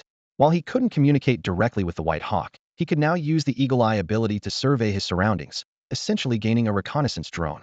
The system continued to display. Ordinary spirit pet white hawk juvenile, a master of hunting and tracking. Its talons possess immense attack power, capable of effortlessly taking down a mountain goat. Looking at the majestic white hawk before him, Yi Qianfan couldn't help but exclaim repeatedly, amazing, absolutely amazing. Yi Qianfan carefully read through the description of the white eagle, his brows furrowing slightly. This spirit pet required food and meat to sustain its energy, and its loyalty was critical. He noted to himself, if mistreated or left hungry for extended periods, its loyalty would decrease. If it dropped below 50, it would run away, and below 20, it might even attack its owner. These points were within his expectations, but the final piece of information left him utterly stunned. Spirit pets could merge with other spirit pets to upgrade? What kind of ridiculous setting is this? Yi Qianfan muttered to himself, an absurd image involuntarily forming in his mind. The white eagle merging with a fox, transforming into some bizarre hybrid fox-eagle. He quickly shook his head, trying to dispel the laughable yet unsettling thought. At that moment, the white eagle suddenly spread its massive wings, its wingspan reaching an impressive 5 to 6 meters. Countless feathers floated down from its body, and the system promptly notified him. Feathers could be collected. Yi Qianfan's eyes lit up as he realized these feathers could be used to make down jackets, pillows, and quilt high-quality insulating materials. Go! Yi Qianfan commanded the white eagle, which was shaking its feathers vigorously. 87 meters ahead, check what's over there for me. The white eagle responded instantly, soaring into the mist. Yi Qianfan immediately activated the eagle eye effect, and a peculiar perspective appeared in his mind, as if he were wearing a VR headset. He saw the white eagle circling in the air before diving down to a spot where the mist thinned. As the white eagle's wings scattered the fog, Yi Qianfan was astonished to see a small black hill. The system notified him that it was a magnetic stone, which could be used to craft compasses. While pondering how to mine it, the white eagle flew lower, revealing an unexpected sight: a small figure standing on the black hill. The system issued another notification. A dwarf had been discovered. Dwarves love hoarding treasures, excel at mining gold, and are skilled at crafting intricate tools. They can be enslaved. Yi Qianfan suddenly understood the strange occurrences earlier were all caused by this dwarf. Using the magnetic hill, the dwarf had disoriented him in the mist and created dangerous illusions. Anger flared in Yi Qianfan's chest. He clenched his fists, a cold glint flashing in his eyes. This cunning dwarf had nearly cost him his life, and Yi Qianfan had no intention of letting him off easily. White Eagle, attack him! Yi Qianfan's command shot out like a sharp arrow. At the same time, his spirit perfectly synchronized with White Eagle's. With an excited cry, White Eagle spread its wings and dove toward the low hill like a bolt of lightning. At the top of the hill, an ugly dwarf was engrossed in fiddling with a delicate little object. Suddenly, its murky eyes widened in alarm as it heard the sound from above. Its face turned pale instantly. Ah! The dwarf let out a terrified scream, dropping the object in its hands. Its short, thick legs moved with surprising speed as it bolted into the forest. White Eagle's sharp talons narrowly missed the dwarf's head on its first strike. Agilely turning midair, it continued its relentless pursuit. However, the dwarf seemed to possess some unique skill. Not only did it run incredibly fast, but it also had the ability to dig tunnels with astonishing speed. By the time White Eagle swooped down for another attack, the dwarf had already disappeared into a freshly dug hole, vanishing without a trace. Stop the chase, White Eagle, come back! Yi Qianfan commanded reluctantly. White Eagle circled in the air, unwilling to give up, but eventually returned to its master's side. As the dwarf escaped, the system notification before Yi Qianfan's eyes changed as well. The previous warning of danger disappeared, replaced by 87 meters ahead lies a magnetic or mountain, ready for mining. A dwarf's pouch has been left behind on the mountain. Aren't you curious to see what's inside? Yi Qianfan raised an eyebrow, thinking to himself, interesting. Not only is the danger gone, but there's also a dwarf's pouch left behind. Driven by curiosity, he quickened his pace toward the magnetic or mountain. As he approached the mountain, Yi Qianfan noticed the surrounding mist thinning out, but around the mountain itself, a wall-like barrier of fog had formed, creating an unusual sight. Passing through the fog wall felt like stepping into another world. Before him stood a pitch-black mountain. The system prompted him again, asking if he wished to mine the magnetic ore. However, Yi Qianfan's focus was entirely on the pouch left behind by the dwarf. Picking it up, he heard a clinking sound from within. Upon opening it, countless items spilled out. Without hesitation, he gathered everything and decided to inspect them in detail later. The system immediately displayed a list of acquired items. Magnetic ore 100, Earth Element Beast Cores 2, Metal Element Beast Core 1, Pain Relief Fruit 100, Wound Healing Grass 50, Scar Removing Flowers 50, Burn Ointment Recipe 1. It also added, Dwarf's Pouch Durability, 1100. Can be dismantled for Beast Hide X2. Dismantle now. Yi Qianfan felt a surge of satisfaction. That dwarf was indeed a master collector of treasures, especially these rare recipes and beast cores. Glancing at the time, he realized there were less than 45 minutes until the acid rain would arrive. Time is running out. He'll study these items in detail once I'm back. Clutching his torch tightly, Yi Qianfan sprinted toward his cabin. His heart raced with excitement and anticipation as he looked forward to exploring the newfound treasures once he was safely home. The journey that would normally take nearly an hour was significantly shortened as Yi Qianfan quickened his pace under the flickering light of a torch. In the darkness of the night, the flame illuminated his path, and soon, the outline of the wooden cabin emerged in his sight. He glanced at the timer on his wrist. About 10 minutes remained. Just then, the system notification chimed. The trap had captured prey. Yi Qianfan hesitated briefly, casting his gaze toward the vast grassland. If he didn't retrieve it soon, the acid rain might kill the prey and even corrode the trap. After weighing the pros and cons, he gritted his teeth and decided to take the risk. With the system guiding me, I won't lose my way. Besides, the trap isn't too far from here, he muttered to himself before breaking into a jog, heading deeper into the grassland. It didn't take long before Yi Qianfan reached the vicinity of the trap. The system notification sounded again. Within a 10-meter radius ahead, there is a high-quality trap containing several small animals. What a great catch. Chickens and rabbits are in the same trap, with a total of 10 legs and an odd number of animals. How many chickens and rabbits are there? Seriously? Another one of these riddles, Yi Qianfan grumbled, but quickly solved it. Thankfully, there are only 3 animals in total. 10 legs? That's 2 rabbits and 1 chicken. As he approached the high-quality trap, Yi Qianfan indeed found 3 bewildered little animals inside. The bait had been completely consumed, perfectly matching the number of prey caught. He silently celebrated the decent haul, though he regretted not having time earlier in the afternoon to replenish the bait. Otherwise, he might have caught more. Suddenly, a clap of thunder roared through the sky. Looking up, Yi Qianfan noticed that much of the thick fog had dissipated, but the entire sky had turned an eerie shade of crimson purple. Damn it! Acid rain is coming, he thought, alarmed. Without wasting a second, he grabbed the trap and bolted. Unfortunately, he was a step too late. Halfway back, the sky opened up, unleashing a torrential downpour. As the raindrops hit the ground, wisps of white smoke rose from the grass and plants. A sharp pain stung Yi Qianfan's arm, prompting him to curse under his breath. What the hell? Is this concentrated sulfuric acid? In a panic, Yi Qianfan pulled 2 pieces of animal hide from his inventory, one to shield his head and the other to cover the trap. The small animals inside, which had been squealing from the acid rain, finally quieted down a bit. Yi Qianfan picked up his pace, sprinting toward his wooden cabin. As the rain intensified, Yi Qianfan couldn't avoid getting drenched in several places. By the time he reached the cabin, he noticed with dismay that the roof was emitting white smoke, clearly corroded by the rain. Shit, shit, shit. This hurts like hell, he cursed, rushing inside. He quickly tossed the trap and hides aside. His skin, wherever touched by the acid rain, was already red and irritated. He knew that if he didn't treat it quickly, he might end up peeling off a layer of skin. Grabbing a half-filled bucket of unfiltered water, Yi Qianfan poured it over himself. The water soothed some of the burning pain, though the redness and swelling of his skin wouldn't subside anytime soon. Suddenly, he remembered that the dwarven package he had acquired might contain a recipe for burn ointment. He immediately opened his inventory, and the system chimed again. Burn ointment recipe detected. Would you like to learn it? Yes, learn it. Yi Qianfan confirmed without hesitation. You have learned the burn ointment recipe and earned the title of traveling healer. The system displayed further details. Burn ointment, a premium remedy that quickly alleviates pain, reduces inflammation, and treats burns caused by acid rain or fire.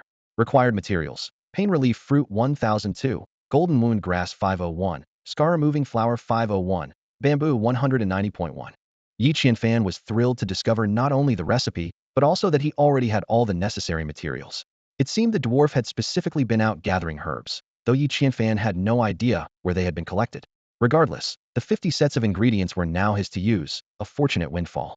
Yi Qianfan stood in front of the wooden cabin, holding 100 pieces of magnetic or collected by the dwarves, feeling secretly delighted. If he had to gather them himself, it might have taken him half a day to collect this amount. He couldn't help but marvel at how lucky he was. At that moment, the burning pain all over his body reminded him of his urgent need for treatment.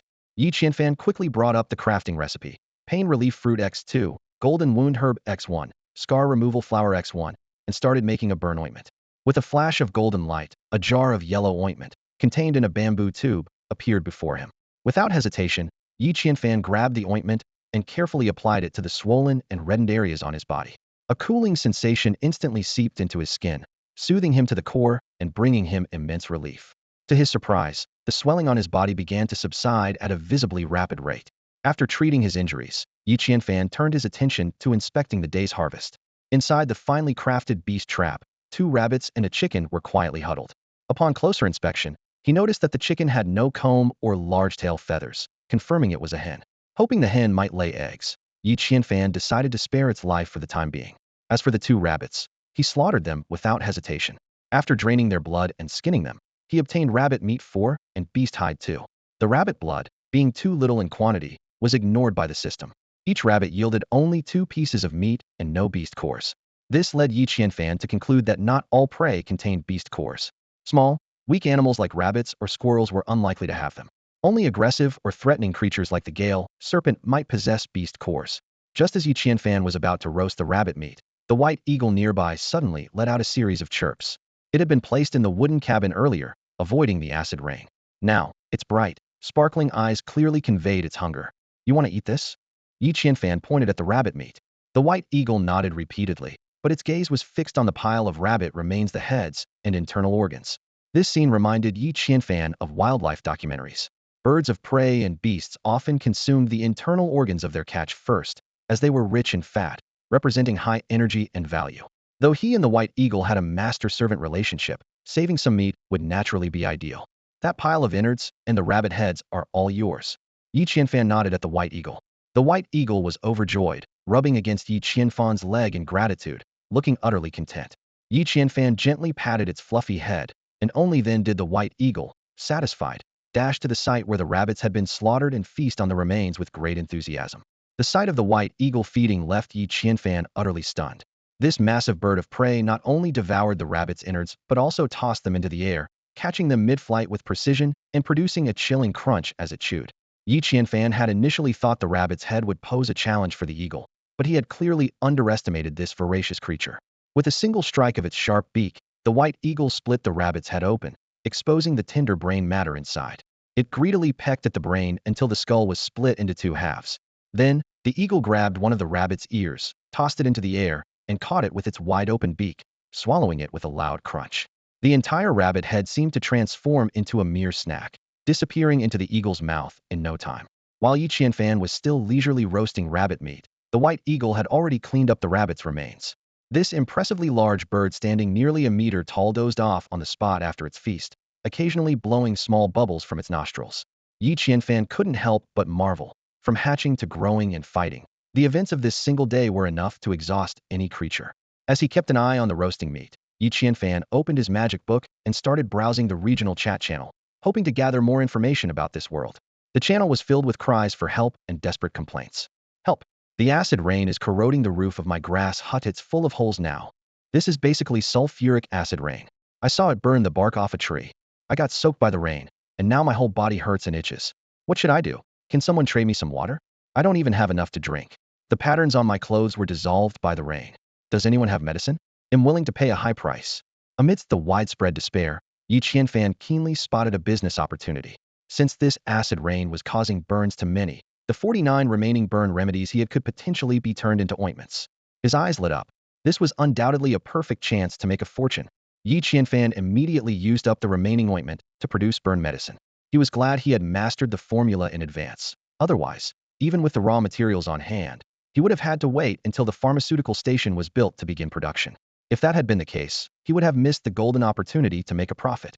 With skilled hands, he carefully measured and mixed the ingredients: 2 portions of pain relief fruit, 1 portion of wound healing grass, and 1 portion of scar removal flour. He deftly combined them into a single dose of burn medicine. Without pausing, he moved on to the next batch, his actions smooth and uninterrupted. Half an hour later, 14 freshly made doses of burn medicine were neatly arranged on the ground. Satisfied, Yi Qianfan opened the trading channel, and 4 successful transaction notifications popped up immediately. Water 100 milliliters, received wood 1.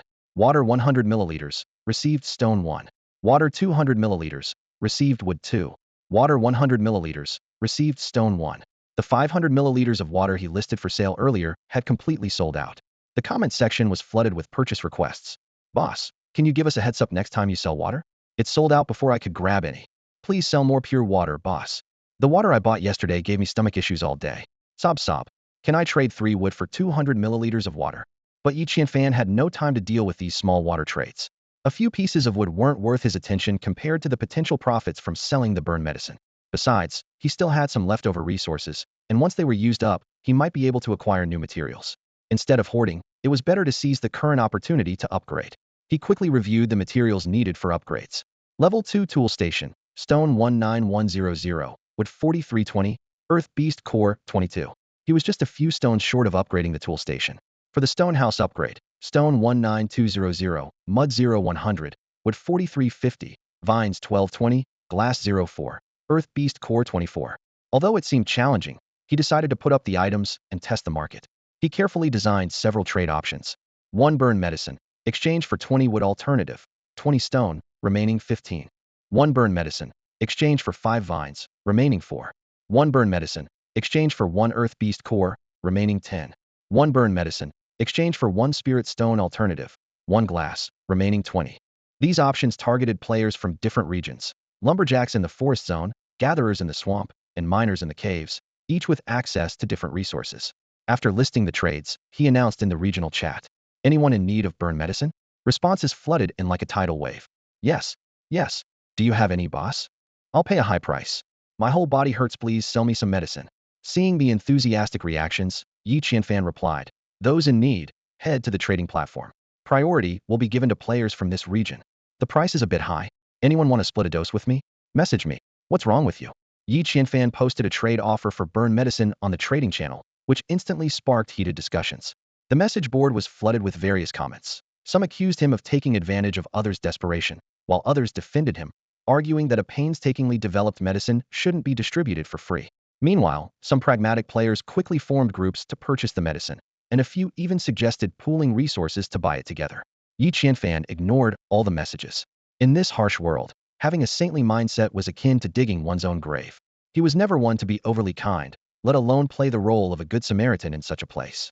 Private messages poured in like a tidal wave, and Yi Qianfan hastily checked them. To his surprise, most players were offering spiritual stones, mud, and rocks in exchange for the medicine, while none offered beast cores. This revealed that the majority of players had yet to reach the level where they could hunt monsters. In just 1 minute, most options on the trading channel were snatched up, leaving only the exchanges involving beast cores and spiritual stones. Players who failed to secure the medicine flooded the message board with pleas, threats, promises, and even claims of being wealthy heirs or internet celebrities, all in hopes of obtaining the burn medicine. Faced with the flood of diverse messages, Yi Qianfan decisively blacklisted those who were rude. For players with a friendly attitude, he chose to trade privately, particularly intrigued by one individual who offered to exchange a metallic element beast core. Yi Qianfan was surprised to discover that someone else had also started hunting monsters barehanded. This realization gave him a new perspective on the players in this world, and made him aware that the competition might be fiercer than he had anticipated. Yi Qianfan was intently browsing the trading channel when a message suddenly caught his attention. A player named Hefeng wanted to exchange a metal element beast core for burn ointment. Hefeng's avatar depicted a stern-looking special forces soldier with a flat-top haircut, square face, and a weapon in hand. "You want to trade a metal element beast core for my ointment?" Yi Qianfan confirmed. "Yes. Can we trade?" Hefeng replied eagerly. A glimmer of intrigue flashed in Yi Qianfan's eyes. "Sure. But can you tell me how you got your hands on a metal element beast core?" Hefeng excitedly explained. "It's quite a story. Near where I live, there's a cave full of rocks that can be mined. One of them looked odd, shaped like a bat. I was in a hurry to trade stones for food, so I just swung my axe at it. Suddenly, the system notified me that I had killed a small stone golem and received this metal element beast core. After hearing this, Yi Qianfan was secretly astonished. He Feng had stumbled upon a great find purely by chance, likely because the stone golem was asleep and didn't notice him. Brother Yi, by the way, what is this metal element beast core good for? He Feng asked curiously. Feigning ignorance, Yi Qianfan replied, I'm not sure either. It just looks like a pretty gemstone, so I thought I'd hold on to it. Maybe it'll fetch a good price later. Naturally, he wasn't about to reveal the true value of the beast core. It was smarter to collect as many as possible before the market caught on. Oh, I see. Brother Yi, if you ever figure out its use, let me know, He Feng said. Sure thing. Yi Qianfan responded, quickly initiating a private trade request to conclude their conversation. The trade was completed. Burn ointment 1, metal element beast core 1. With only 11 portions of burn ointment left reserved exclusively for trades involving spirit stones, Yi Qianfan had sold all 39 of his other portions. He listed the remaining 10 on the global trading channel, sensing that spirit stones would prove to be an incredibly valuable resource. It was the perfect time to gather them while players were still unaware of their worth. As expected, it didn't take long for the remaining ointments to sell out. From this round of trades, Yi Qianfan's haul included 1 metal element beast core, 100 units of wood, 200 units of stone, 180 units of mud, 20 vines, and 20 spirit stones.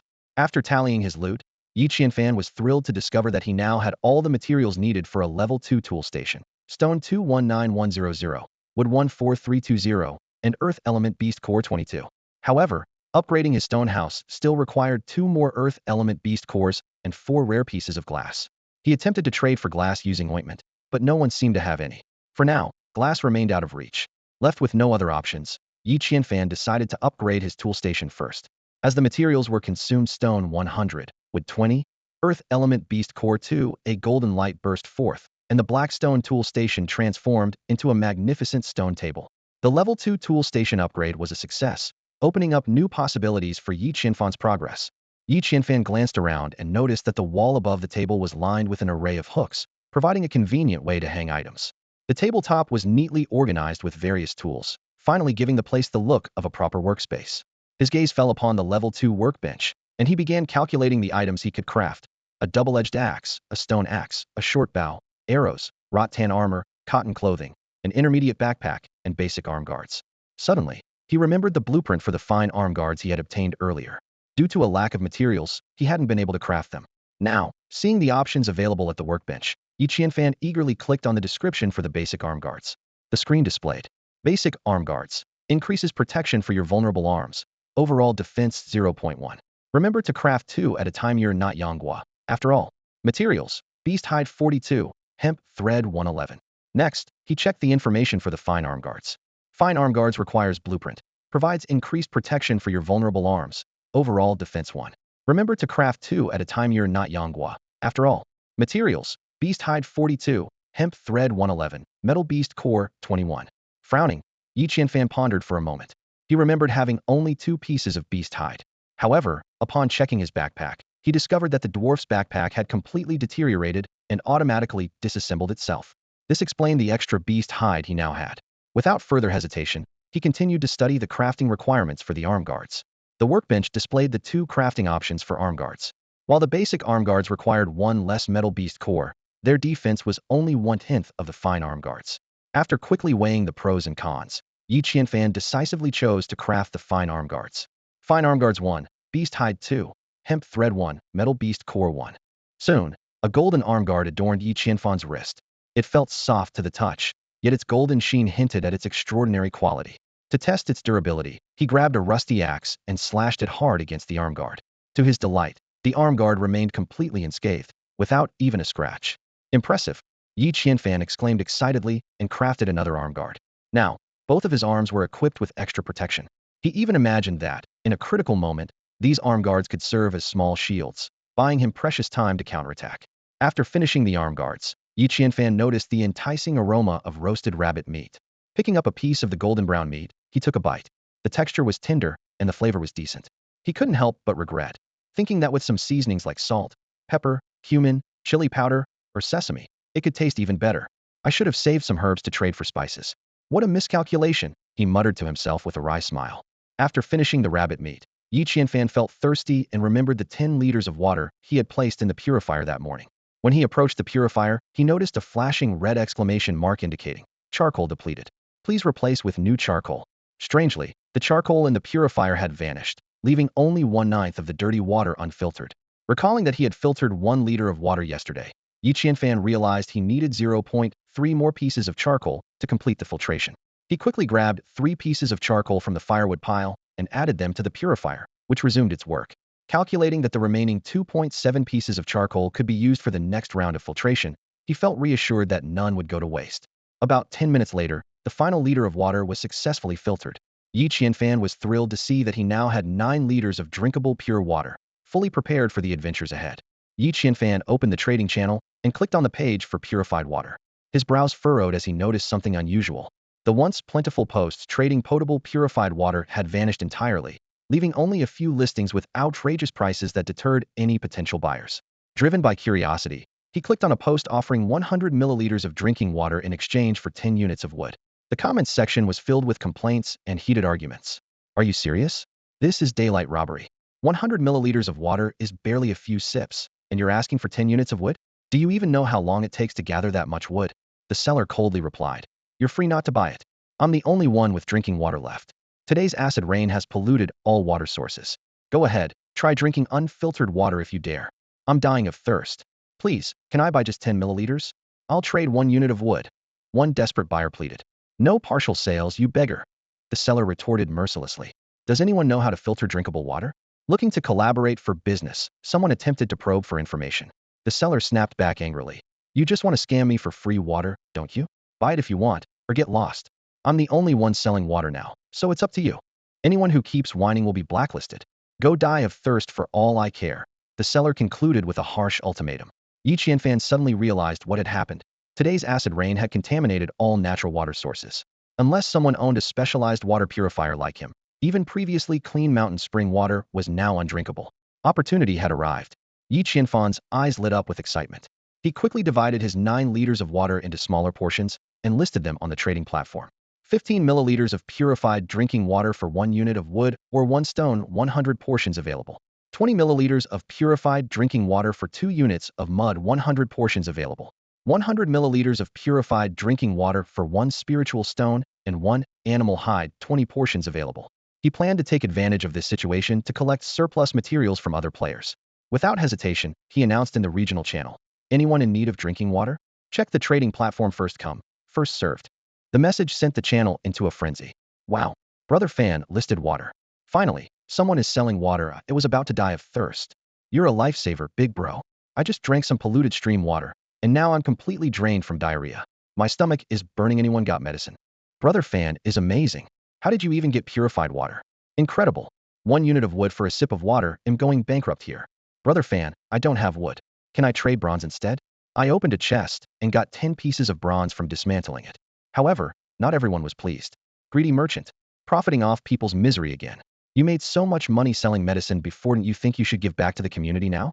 Selling water at such high prices is outrageous. Exactly. You're not short on resources, so why not help everyone out? 1 liter of water for 1 unit of wood would be reasonable. It's not like filtering it costs you anything. Supporters quickly fired back. "If you're so righteous, then don't drink the water. You're just trying to take advantage of Brother Fan. You shameless leech." Some even resorted to humor. "Brother Fan, please feed me. I'll do anything you want if you give me some water." The flood of replies quickly surpassed 99. Yi Qianfan stared at the chaotic scene unfolding before him, lost in thought. Yi Qianfan skimmed through the help requests. Most were looking for cheap or free items, as well as various kinds of assistance. However, one particular message caught his attention. It mentioned scattered treasure chests appearing over the past couple of days. Opening these chests could yield bronze and silver materials. Although their purpose was still unclear, Yi Qianfan instinctively believed that the system would eventually have a significant demand for these materials. He quickly made a decision. This was the perfect chance to stock up. Yi Qianfan checked the exchange rates. 20 milliliters of purified drinking water could be exchanged for 1 unit of bronze, while 10,050 milliliters could be exchanged for 1 unit of silver. The prices were steep, outrageous. Even but monopolies were always like this. Survival took precedence, so Yi Qianfan accepted the reality without hesitation. As soon as the bronze exchange option went live, it was instantly sold out. Yi Qianfan managed to collect 100 units of bronze, spending only 2 liters of water. Mud, wood, and stone were also in high demand, but the exchanges for spirit stones and silver were relatively slow. This wasn't surprising. After all, not many people could find silver treasure chests, let alone ones containing spirit stones. Moreover, Yi Qianfan had already gathered a batch of these rare items earlier when selling medicine, so the number of people still holding onto them was extremely limited. As his water supply neared depletion, Yi Qianfan messaged the water supplier he had contacted earlier that morning. "Hey, you there? I need another 10 liters of water." The supplier replied, "Boss, the water tonight is toxic. It's all turned into polluted water. Totally unusable." Sob. Yi Qianfan remained unfazed. "No problem, I can filter it." The supplier was taken aback. "Wait, are you the one flooding the trade channel with water?" "Flooding? I'm selling water, okay? Get it right." Yi Qianfan corrected them. The supplier cautiously proposed. "Boss, I have a favor to ask." "What is it?" "I can give you 10 liters, even 20 liters of water. Can you trade me 1,000 milliliters of purified drinking water? I swear I'll only use it for myself and won't resell it." After a moment of thought, Yi Qianfan countered. "All right, 20 liters of water for 1,000 milliliters of purified water, but you'll need to throw in 1 piece of wood." "Deal." The supplier was overjoyed. "Deal. Thank you, boss. I'm so grateful. I could bow to you 100 times." "Love you, moi," Yi Qianfan coldly warned. "Say love you, moi, one more time, and he'll block you. Believe it." The supplier immediately backed down. "Got it. Won't say it again." The trade was a success. Yi Qianfan exchanged 1,000 milliliters of purified water for 20 liters of toxic water and a piece of wood. It was essentially a risk-free deal, saved on filtration costs, and gained an extra 19 liters of water for free. Yi Qianfan couldn't help but marvel at the situation. Technology not only determines fate, but also controls wealth. However, he also noticed a troubling issue. What had previously been merely impure water was now outright toxic. The acid rain's effects were becoming alarmingly severe. A system notification appeared. Toxic water, water contaminated by acid rain. Consuming it can cause diarrhea and dehydration. In severe cases, it may lead to acute gastroenteritis or even death. Strongly advised not to drink. The polluted river water, tainted by acid rain, posed a daunting challenge for Yi Qianfan. He stared at the seemingly clear yet treacherous liquid, his mind racing with the potential symptoms of drinking it, from mild diarrhea to severe dehydration and even fatal gastroenteritis. At that moment, it dawned on him why water had become so scarce today. In the past, residents living near the water source couldn't sell the river water as purified drinking water, but they could safely consume it after boiling. However, today was different. Even after boiling, the acid rain-polluted water remained undrinkable. Yi Qianfan glanced around, imagining the weary workers who, after a hard day's labor, must be longing for just a sip of clean water to quench their thirst. As night fell, Yi Qianfan's stomach was full, and his eyelids grew heavy. He poured the tainted water into the purifier, preparing to rest, when the flashing of 3 large exclamation marks on the purifier caught his attention. "What's going on?" Yi Qianfan's heart tightened as he hurried to the purifier. Could it be that the water was so contaminated that even the purifier couldn't handle it? Or was more advanced equipment necessary? Examining the purifier closely, he noticed a message displayed: "Severe water contamination. System overloaded. Please add 7 extra units of charcoal." Relieved, Yi Qianfan realized it was simply a matter of adding more charcoal. Although this meant the filtration costs would increase 2.5 times, selling water remained a highly profitable venture for him. He quickly added the required charcoal, allowing the remaining water to filter slowly. Adding some more firewood to the campfire, he finally lay down on his soft straw bed and drifted into a deep sleep.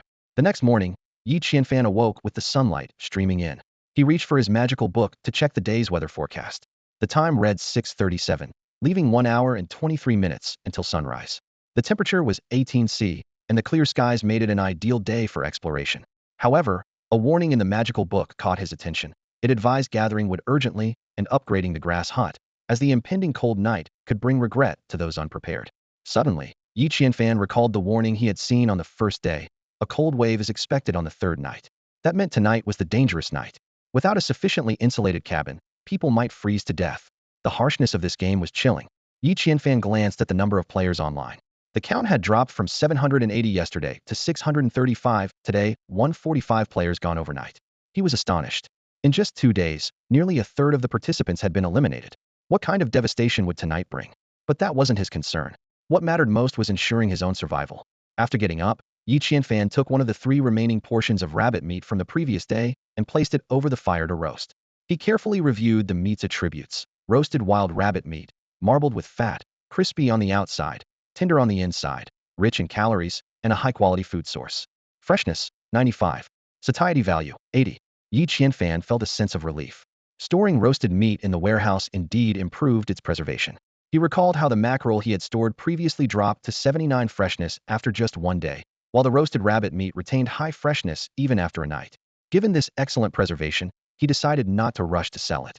For now, he wasn't in dire need of any specific materials, and the items he truly required were likely unavailable in the market. Yi Qianfan opened the trading channel, and a flood of trade messages instantly appeared before him. Offers to trade pure drinking water for various supplies were everywhere. 15 milliliters for 1 wood, 20 milliliters for 2 mud, 100 milliliters for 1 animal hide, or 1 spirit stone. After a night of trading, his 8L of water was completely sold out. The remaining 1L was exchanged with a major player at the water source, earning him 19L of toxic water.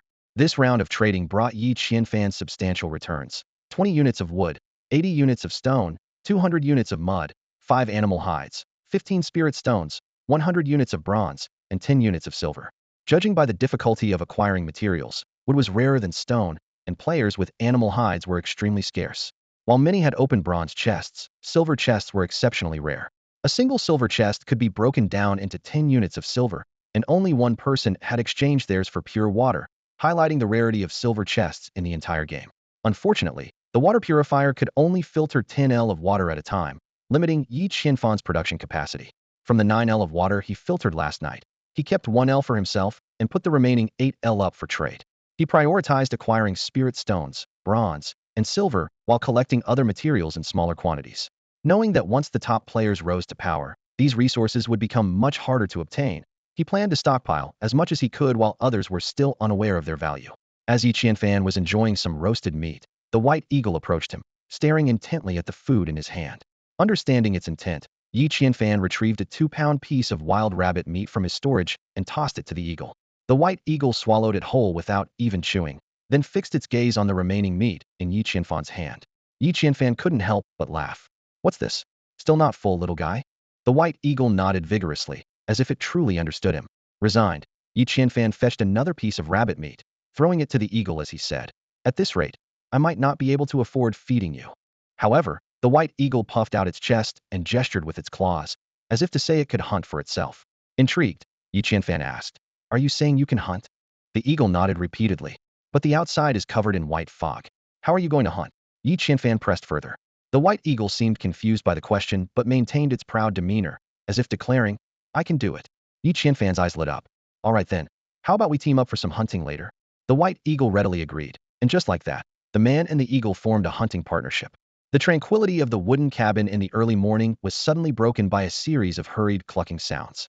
Yi Qianfan turned his head and saw a wild pheasant pacing anxiously inside the trap cage, letting out repeated cries. It cast envious glances at the white hawk, which was feasting on a hearty meal, clearly famished. Yi Qianfan immediately understood the pheasant's predicament. The poor creature had stumbled into the trap yesterday and hadn't had much to eat since. After being confined all night, it was no wonder it was so agitated from hunger. Scanning the storage room, Yi Qianfan pondered what to feed the pheasant. The leftover roasted rabbit meat was obviously unsuitable. Not only was it too precious to waste on the bird, but the pheasant likely wouldn't eat meat anyway. Finally, he found a handful of unroasted hard-shelled nuts. While not particularly appetizing, they would suffice for now. Yi Qianfan tossed a small handful of nuts into the cage, and the pheasant immediately perked up with excitement. It spun around joyfully, then suddenly squatted and laid a white egg with a soft cluck. This unexpected surprise made Yi Qianfan's eyes light up. He had originally kept the hen to ensure fresh meat, but hadn't anticipated such a bonus. Visions of tomato scrambled eggs danced in his mind, and he couldn't help but smile with satisfaction. He quickly collected the egg and stored it in the warehouse, then fed the hen a few more nuts in the hope it might lay more eggs. After savoring the delicious roasted meat, Yi Qianfan let out a contented burp. Once everything was tidied up, it was already close to 8 a.m., time to begin a new day of work. The sunlight gradually dispersed the mist surrounding the wooden cabin, and the view outside the window became clearer. Yi Qianfan opened the door, taking a deep breath of the fresh morning air. At that moment, the familiar system notification flashed before his eyes. East, the outer edge of the Misty Forest is densely wooded, an ideal spot for gathering timber. South, an injured lightning leopard is licking its wounds nearby, and a lucky treasure chest has appeared in the vicinity. West, 50 meters away, a beehive is hidden in a thicket of low shrubs. Consider using a combination of resin and poisonous thorns for a fire attack.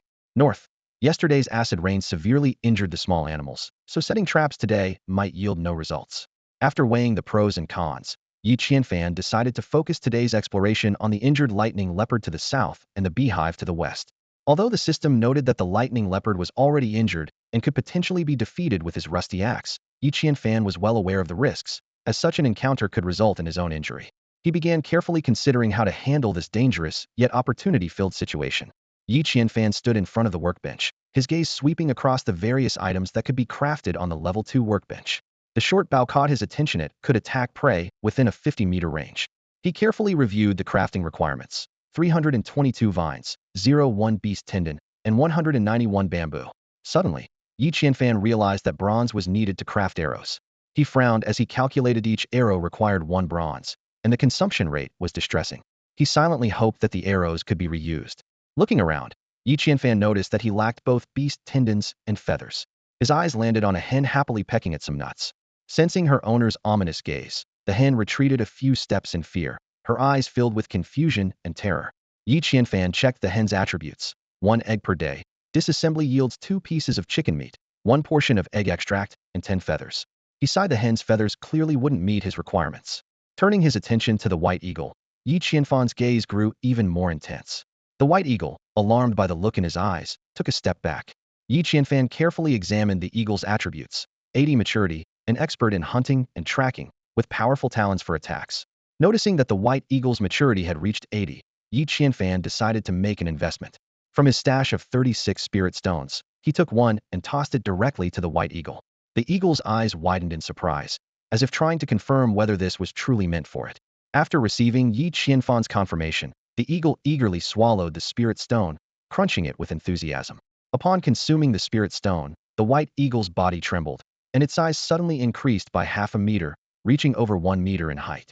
Yi Qianfan stared in astonishment at the massive eagle before him, now comparable to the brother eagle from the Return of the Condor Heroes. He couldn't help but wonder if it could become a flying mount. However, a new attribute notification shattered his thoughts. White eagle, primary spirit pet, temporarily non-rideable. Requires elemental riding gear.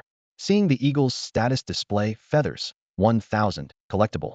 Yi Qianfan immediately got to work, gathering the feathers strewn across the ground. Now, the only material missing for crafting arrows was a single beast tendon. Yi Qianfan found himself in a dilemma.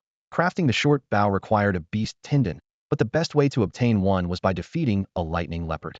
Without a short bow, however, defeating the lightning leopard would be nearly impossible. This paradox formed a perfect loop, leaving Yi Qianfan momentarily lost in thought. Yi Qianfan stood at the doorway of the wooden cabin, his brows slightly furrowed. The beehive to the west and the lightning leopard to the south. 2 tasks lay before him, making it hard to decide. Just as he was about to deal with the beehive first, the prompt from the south suddenly changed, catching his attention. A system notification flashed by, and Yi Qianfan's eyes lit up. The lightning leopard had just fought a fierce battle with a creature in the mist, and was now licking its wounds, weak and vulnerable. To his surprise, a mysterious lucky chest had appeared near the lightning leopard. The new strategy suggested using the white eagle for an aerial strike before launching a surprise attack. Who would have thought the white eagle's upgrade would be so crucial? Yi Qianfan thought with relief. This is truly a blessing in disguise. Originally, he had only intended to use the white eagle's feathers, but had unexpectedly gained a key advantage. White eagle, let's move out, Yi Qianfan commanded, gripping a rusty metal axe as he left the cabin with the white eagle by his side. It was precisely 8 in the morning, and the sunlight dispersed the surrounding mist, revealing grasslands and woods within a 15-meter radius. The white eagle soared into the sky as soon as it stepped outside, while Yi Qianfan followed the prompt's direction with quick strides. Before long, Yi Qianfan spotted the lightning leopard from a distance. It was a majestic white beast, but now it was curled up under a withered tree, incessantly licking the wound on its hind leg and trembling occasionally, clearly in bad shape. The white eagle let out a cry from above, startling the lightning leopard. It raised its head warily, scanning the sky. At that moment, Yi Qianfan noticed a sky-blue chest behind the leopard, the legendary lucky chest. Activate Eagle Eye, Yi Qianfan murmured, instantly sharing the white eagle's vision. He issued another command. White eagle, feign an attack, but don't get too close. The goal is to make it release its lightning. Stay alert, and don't get hit. The white eagle gave a sharp cry and dove toward the lightning leopard. The leopard immediately became alert, standing up and letting out a low growl. The yellow lightning mark on its forehead grew brighter and brighter. Now's the time, Yi Qianfan called out as he saw the lightning leopard preparing to attack. White eagle, retreat. Watch out for the lightning. The white eagle skillfully circled in the air, quickly widening the gap between itself and the leopard. However, the lightning leopard's attack was already charged. It let out a deafening roar and unleashed a dazzling bolt of lightning straight at the white eagle in midair. With a thunderous roar, the lightning leopard unleashed a blinding white light straight at Bai Ying. Anticipating the attack, Bai Ying deftly sidestepped, narrowly avoiding the deadly strike. "Nice move," Yi Qianfan exclaimed in admiration. Seizing the moment, he dashed out from his hiding spot, wielding a rusty axe, and charged at the lightning leopard with full force. The lightning leopard, realizing the ambush from behind, turned furiously to attack Yi Qianfan. But Yi Qianfan was prepared, swiftly pivoted and darted away. The sudden twist left the lightning leopard momentarily stunned. In that fleeting moment of hesitation, Bai Ying seized the opportunity. Like an arrow released from a bow, he dove down, his sharp talons sinking into the lightning leopard's back. With a powerful flap of his wings, Bai Ying lifted the leopard off the ground. However, the leopard's weight made it difficult, causing Bai Ying to wobble unsteadily in the air. Suspended midair, the restrained lightning leopard struggled fiercely. The lightning-shaped mark on its forehead glowed brighter, signaling an imminent deadly counterattack. Seeing this, Yi Qianfan shouted decisively, "Bai Ying, drop it now." With a piercing cry, Bai Ying released his grip without hesitation. The lightning leopard plummeted from a height of over 10 meters, crashing heavily to the ground with a dull thud. It twitched a few times before the glowing mark on its forehead flickered and went out completely, signifying its demise. Yi Qianfan quickly approached and delivered a final blow with his axe, ensuring the leopard was no longer a threat. Then, with practiced skill, he began to dismember the carcass. Moments later, a system notification popped up. Lightning leopard meat 20. Lightning leopard organs 1. Lightning leopard blood 1L. Wind beast core 2. Beast hide 2. Beast tendon 1. Yi Qianfan reviewed the spoils with satisfaction. Despite the challenges of taking down large beasts, the rewards were well worth the effort. 2 beast cores and a beast tendon in a single hunt were an excellent haul. Even more exciting was the discovery that the lightning leopard's blood and flesh had unique properties. The system notification detailed the delicacies of the leopard's meat and revealed that its blood, rich in metallic elements, could be used to forge and enhance weapons with additional effects. As a reward, Yi Qianfan gave all the lightning leopard's organs to Bai Ying, acknowledging the crucial role his companion played in the victory. Moreover, the organs could boost a pet's abilities, and Bai Ying, as his most vital battle partner, deserved no less. Bai Ying chirped joyfully and, with a few bounding steps, picked up the hefty organs, devouring them effortlessly. To Yi Qianfan's surprise, after finishing the meal, Bai Ying's feathers seemed to shimmer with an even greater radiance. As for his share, Yi Qianfan decided to roast and savor the meat later. For now, his attention was entirely focused on the treasure chest that awaited him. Brimming with anticipation, he thought to himself, "I wonder what surprises this chest holds for me this time." At the center of the sky-blue treasure chest, a red question mark glimmered like polished glass. Yi Qianfan reached out and touched it, the cool sensation confirming its glass-like texture. This was the legendary Lucky Chest, a rare find that only the luckiest players could encounter. It was said to contain treasures that players dreamed of obtaining. "Open!" Yi Qianfan shouted without hesitation. The chest responded with a click, and a cascade of items spilled out. For Earth Element Beast Cores, 1 Whetstone Blueprint, 20 Fruit Tomatoes, a Skill Book, 1 Precision-Grade Compass Blueprint, and 10 pieces of glass. Yi Qianfan's eyes lit up. These were exactly the rare and valuable items he desperately needed. He couldn't help but smile, recalling how he'd been contemplating making tomato and egg stir-fry earlier that morning. Who would have thought the chest would deliver tomatoes so fittingly? Though the tomatoes took up a precious slot in the chest, he decided not to dwell on it. After gathering his spoils, Yi Qianfan realized his inventory was almost full. He decided to return to his base to organize his belongings, upgrade his wooden cabin to a stone house, and install a fireplace to prepare for the impending cold wave. At the same time, he planned to use this opportunity to enhance his equipment. Back at the cabin, Yi Qianfan eagerly checked the materials required for the upgrade. Stones 199,200, mud 380,100, wood 14,350, vines 3220, glass 104, and earth element beast cores 44. To his surprise, while he had managed to gather the rare beast cores and glass, he was missing just one ordinary stone. Fortunately, Yi Qianfan had anticipated this. He opened the trading channel, where a flood of trade offers scrolled past like a waterfall. 10 milliliters of purified drinking water for 1 bamboo. 150 milliliters of purified drinking water for 10 stones. 30 milliliters of purified drinking water for 2 wood. 200 milliliters of purified drinking water for 10 bronze. 50 milliliters of purified drinking water for 1 silver. Yi Qianfan quickly completed his transactions, amassing an impressive haul. 187 stones, 113 pieces of wood, 200 bamboo stalks, 50 bronze ingots, and 6 pieces of silver. For remaining offers for silver-priced water went unnoticed, but the other 7,800 milliliters of water sold out instantly, netting him a small fortune. Finally, with all the materials gathered, Yi Qianfan chose to upgrade his cabin without delay. The system notification chimed, and the materials were consumed instantly. Stones, 200. Mud, 100. Wood, 50. Vines, 20. Glass, 4. Earth element beast cores, 4. A burst of golden light flashed, and the wooden cabin began to disassemble. The wooden planks spun in the air like a whirlwind, transforming into stone blocks mid-rotation. The blocks fit together seamlessly, as if playing a game of Tetris.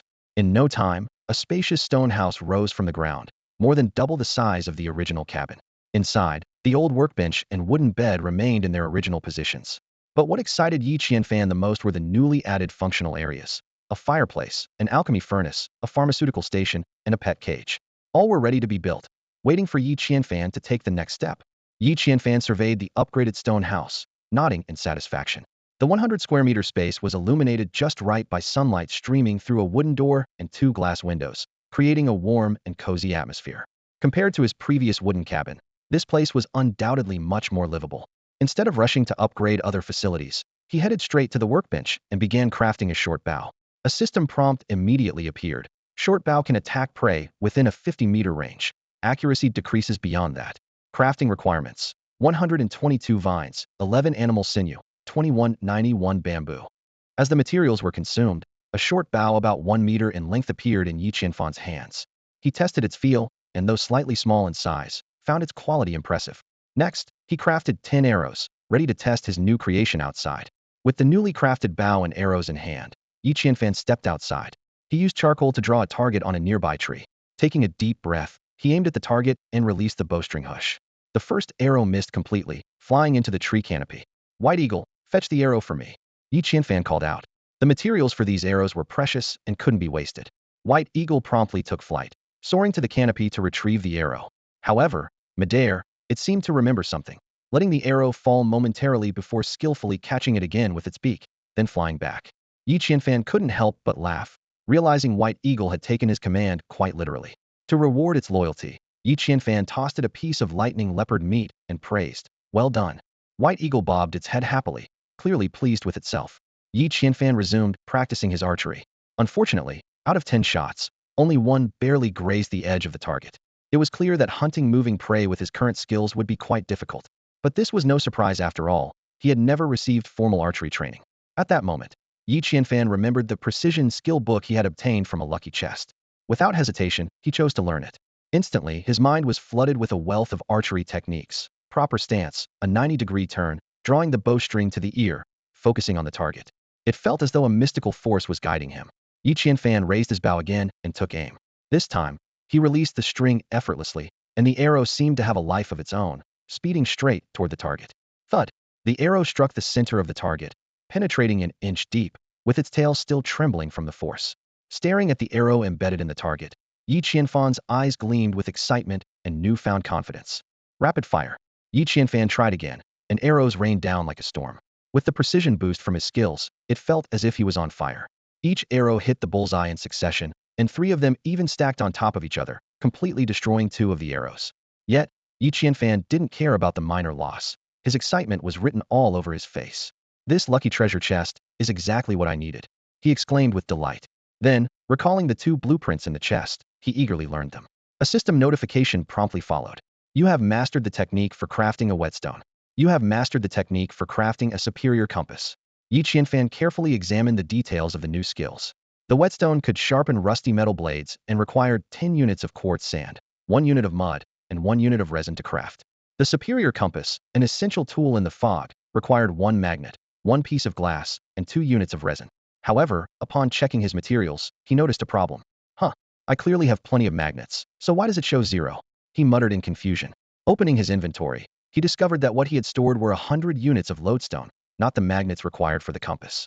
Lodestone and magnet just 1 word apart, but worlds of difference. Yi Qianfan mused with a frown. Could it be that I need to refine the lodestone into magnets using the alchemy furnace? He quickly checked the upgrade requirements for the alchemy furnace: 100 stones, 100 units of mud, and 2 fire element beast cores. The furnace could smelt most metals at temperatures up to 2,000 degrees and required charcoal or spirit stones to operate. For units of charcoal could sustain it for only an hour, while 1 spirit stone could power it for 10 hours. Beast cores again. Yi Qianfan sighed helplessly. And the operating costs are sky high. What a ripoff. After some deliberation, he decided to craft the whetstone first. The quartz, sand, mud, and resin were quickly consumed, and a square whetstone appeared in his hand. Eagerly, Yi Qianfan took out a rusty axe and began sharpening it. In just a minute, the axe was completely renewed, gleaming brightly. To his surprise, the axe's attributes had also changed. Sharp metal axe. This axe was meticulously crafted by dwarves and is extremely sharp. Special effect, critical hit 100. It even adds a critical hit bonus. Yi Qianfan exclaimed in excitement. I have to test this new weapon right away. He retrieved some resin and poisonous thorns from his inventory, planning to test the weapon while taking out the beehive to the west. Although he had meat recently, the lack of seasoning had made the meals rather bland. Just as he stepped out of the door, a familiar notification sound chimed. To the west, 50 meters away, there is a patch of low shrubs containing a beehive. The honey is sweet, but beware of bee attacks. Fire might be an effective method. Resin and poisonous thorns make a great combination. Yi Qianfan headed toward the marked location in the west, gripping the sharp axe tightly in his hand, ready to face a new challenge. Yi Qianfan's sharp eyes caught sight of an unusual scene in the bushes. A half-meter tall, oval-shaped, earthy yellow beehive. Bees buzzed in and out around it, busily going about their work. However, what truly captured his attention were the bright red bees adorned with exclamation marks on their bodies. Focusing intently, he gasped in shock. These red bees were mutated killer bees. Their prolonged consumption of the nectar from flame flowers had granted them terrifying abilities. Once stung by their venomous stingers, victims were at risk of contracting fire poison, which could cause them to combust from the inside out, leading to a fiery death. My God, this is horrifying. Yi Qianfan's mind raced with alarm. He had initially assumed it was just an ordinary beehive, but who would have thought it concealed such a deadly threat? With the system's prompt, he could almost confirm that the power of these mutated killer bees was nothing short of terrifying. Even so, such fearsome creatures were not invincible. Yi Qianfan noticed that the system mentioned they were afraid of toxic smoke, which coincidentally aligned with the materials he had brought along. However, the risk of approaching the hive to place the toxic thorns and resin was exceedingly high. Yi Qianfan's gaze fell on Beiying, his white eagle, and a sudden idea struck him. Beiying, can you accurately drop these toxic thorns and resin at the base of the hive? He asked, reasoning that Beiying's thick feathers would make it difficult for the bees to sting it. The only concern was the dense bushes, which might hinder Beiying from completing the task. However, Beiying stood tall and confident, letting out a sharp chirp to signal that it was up to the challenge. Relieved, Yi Qianfan quickly tied a bundle of toxic thorns to Beiying's talons and evenly wedged the resin between the thorns. Go on, Pikachu, it's all up to you now, he joked half-seriously. Beiying spread its wings and soared into the sky, reaching the hive in the blink of an eye. Perching skillfully on a bush above the hive, it used its sharp beak to clear away obstructing branches, causing the hive to sway precariously. Sensing the threat, the bees swarmed out in droves.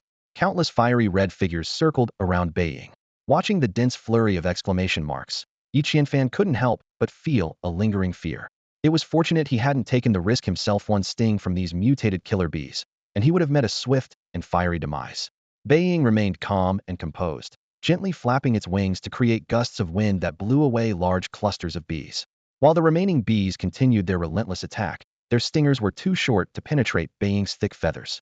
This gave Beiying the upper hand. Soon, it had cleared away all the low-hanging branches above the hive. With precision and efficiency, Beiying dropped the toxic thorns and resin around the hive, encircling it almost completely. That's it. Beiying, come back, Yi Qianfan shouted as soon as the task was complete. However, just as Beiying spread its wings to return, Yi Qianfan's heart sank in terror. A massive swarm of bees was chasing after it, including an untold number of mutated killer bees. Yi Qianfan suddenly realized that the white eagle's actions might attract a swarm of bees, and his heart tightened with anxiety. His delicate skin could hardly withstand the ferocious stings of the bees. White eagle, fly up to the sky. Don't come near me, Yi Qianfan shouted in panic, his voice tinged with urgency. Fortunately, the white eagle seemed to understand human speech. Hearing the command, it gracefully spiraled midair, then spread its wings and soared high into the clouds. The swarm of bees, unable to reach the king of the skies, gave up the chase after a futile pursuit and begrudgingly returned to their hive. Seeing the opportunity, Yi Qianfan swiftly took out his bow and arrow from his back. With practiced ease, he coated the arrowhead in resin and then lit it. The flames quickly engulfed the arrow, turning it into a blazing fire arrow. Thanks to his newly acquired precision skill, Yi Qianfan hardly needed to aim. It was as if his mind housed a sophisticated radar or a sixth sense, allowing him to instinctively determine the perfect moment to shoot. Whoosh! The fire arrow streaked through the air and struck the poisonous brambles beneath the beehive with pinpoint accuracy. The resin ignited instantly, and the flames rapidly spread through the thorny vines, producing thick, rolling smoke. The billowing smoke alarmed the bees once more. They swarmed out of the hive in a frenzy, as if facing a dire threat. However, as soon as they exited, the toxic fumes robbed them of their sense of smell. Without the pheromone signals from their queen to guide them, the bees became disoriented, aimlessly buzzing above the hive. Within half a minute, the poisoned bees began to fall from the sky, resembling a black rain of fallen insects. As time passed, fewer and fewer bees emerged from the hive. Yi Qianfan didn't rush to approach. He, too, was wary of the suffocating toxic smoke. Instead, he wandered off to a nearby grove, planning to test out his new axe. He decided to wait until the smoke had completely dissipated before retrieving the beehive. After all, it wasn't going anywhere. Standing under a massive tree, Yi Qianfan tilted his head to take a closer look. This tree was at least 2 or 3 times larger than the dwarf pines he had seen before. Its thick trunk would require 3 people to encircle it, and it was draped with ancient vines, marking it as a venerable old tree. "Let's test the blade on you," Yi Qianfan murmured, lightly blowing on the axe blade. He then swung the axe with force, striking the tree with all his might. Thud! A cold glint flashed as the tree trembled violently, its leaves cascading down like rain. Then, with a critical strike notification, the tree originally only notched by the swing was cleaved cleanly in half with a single blow. The massive tree crashed to the ground, stirring up a cloud of dust. A system notification popped up, advanced with 3, vines 10, resin 10. Yi Qianfan was thrilled to discover that this single tree yielded such an abundant haul of resources, and to think it only took one swing of his axe. He couldn't help but marvel at the power of his new weapon. However, when he read the description of advanced wood, he couldn't help but chuckle wryly. Advanced wood, a superior type of wood compared to ordinary wood, essential for crafting high-quality furniture, and extremely rare. The circular logic of this description was so absurd that it left Yi Qianfan both amused and exasperated. Shaking his head with a smile, he continued on his journey of exploration. This was Yi Qianfan's first time encountering high-grade lumber, and he was instantly intrigued. He eagerly opened the trading channel and entered keywords to search for related information. Soon, 2 listings popped up on the screen, catching his attention. The first listing read, 1 high-grade lumber for 100 regular lumber. This immediately sparked a flurry of heated comments. "Are you crazy? I have 100 regular lumber. Why would I trade it for 1 high-grade lumber? Is your wood so special it can take you to heaven after use? At that price, you might as well keep it to build your own coffin." The seller wasn't about to back down and fired back. "What's wrong with you people? Did you all grab a keyboard during your first birthday grab? If you don't know the value, don't talk nonsense. Do you think high-grade lumber is that easy to come by?" Someone pressed further. "Then tell us just how hard is it to get?" The seller explained, "I got a perfect stone axe from a treasure chest, which lets me chop 100 regular lumber a day. But it took me 3 whole days to chop this 1 high-grade tree. If it weren't for the bonus of 10 vines and 5 resins from that tree, I'd have been at a total loss." "Wow, that's impressive. Sounds fake, though," someone doubted. The seller grew irritated. "I swear I'm not lying. That tree had a durability of 9,999. Go ahead, try chopping it yourself." The second listing read, 1 high-grade lumber for 3 pieces of meat. The seller pleaded, "I'm starving. Anyone with meat, please trade." The comments section erupted with mockery. "Who has meat to trade with you these days? And you're asking for 3 pieces of meat for a lousy piece of wood? Why don't you just rob someone?" The seller argued. "It says high grade right there. Can't you see? This stuff is obviously valuable. Comment if you don't understand." "Yeah, right. Just let it rot on the listing board. No one's going to trade with you. See? Still no takers, haha. Meat is already going for nearly 100 regular lumber per piece, and even then, there's none available. And you're asking for 3 pieces? Dream on." The seller finally snapped. "Can you all just shut up and stop whining here?" From the comments under these 2 listings, Yi Qianfan got a good sense of how difficult it was to obtain high-grade lumber. He felt secretly lucky that his axe was special and came with a critical hit bonus, allowing him to gather 3 pieces of high-grade lumber so effortlessly. He calculated that with a regular stone axe, it would take about 3 days to chop 1 piece. With a broken stone axe, it might take a month to get even one. Scanning the old forest before him, draped with ancient vines, Yi Qianfan couldn't help but grin like a satisfied ant at a family gathering.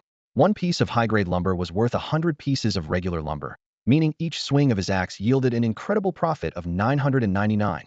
This was an opportunity too good to pass up. Without hesitation, he raised his axe and began chopping with abandon. Whoosh! The sound of the axe slicing through the air was accompanied by a system notification. Critical hit 100.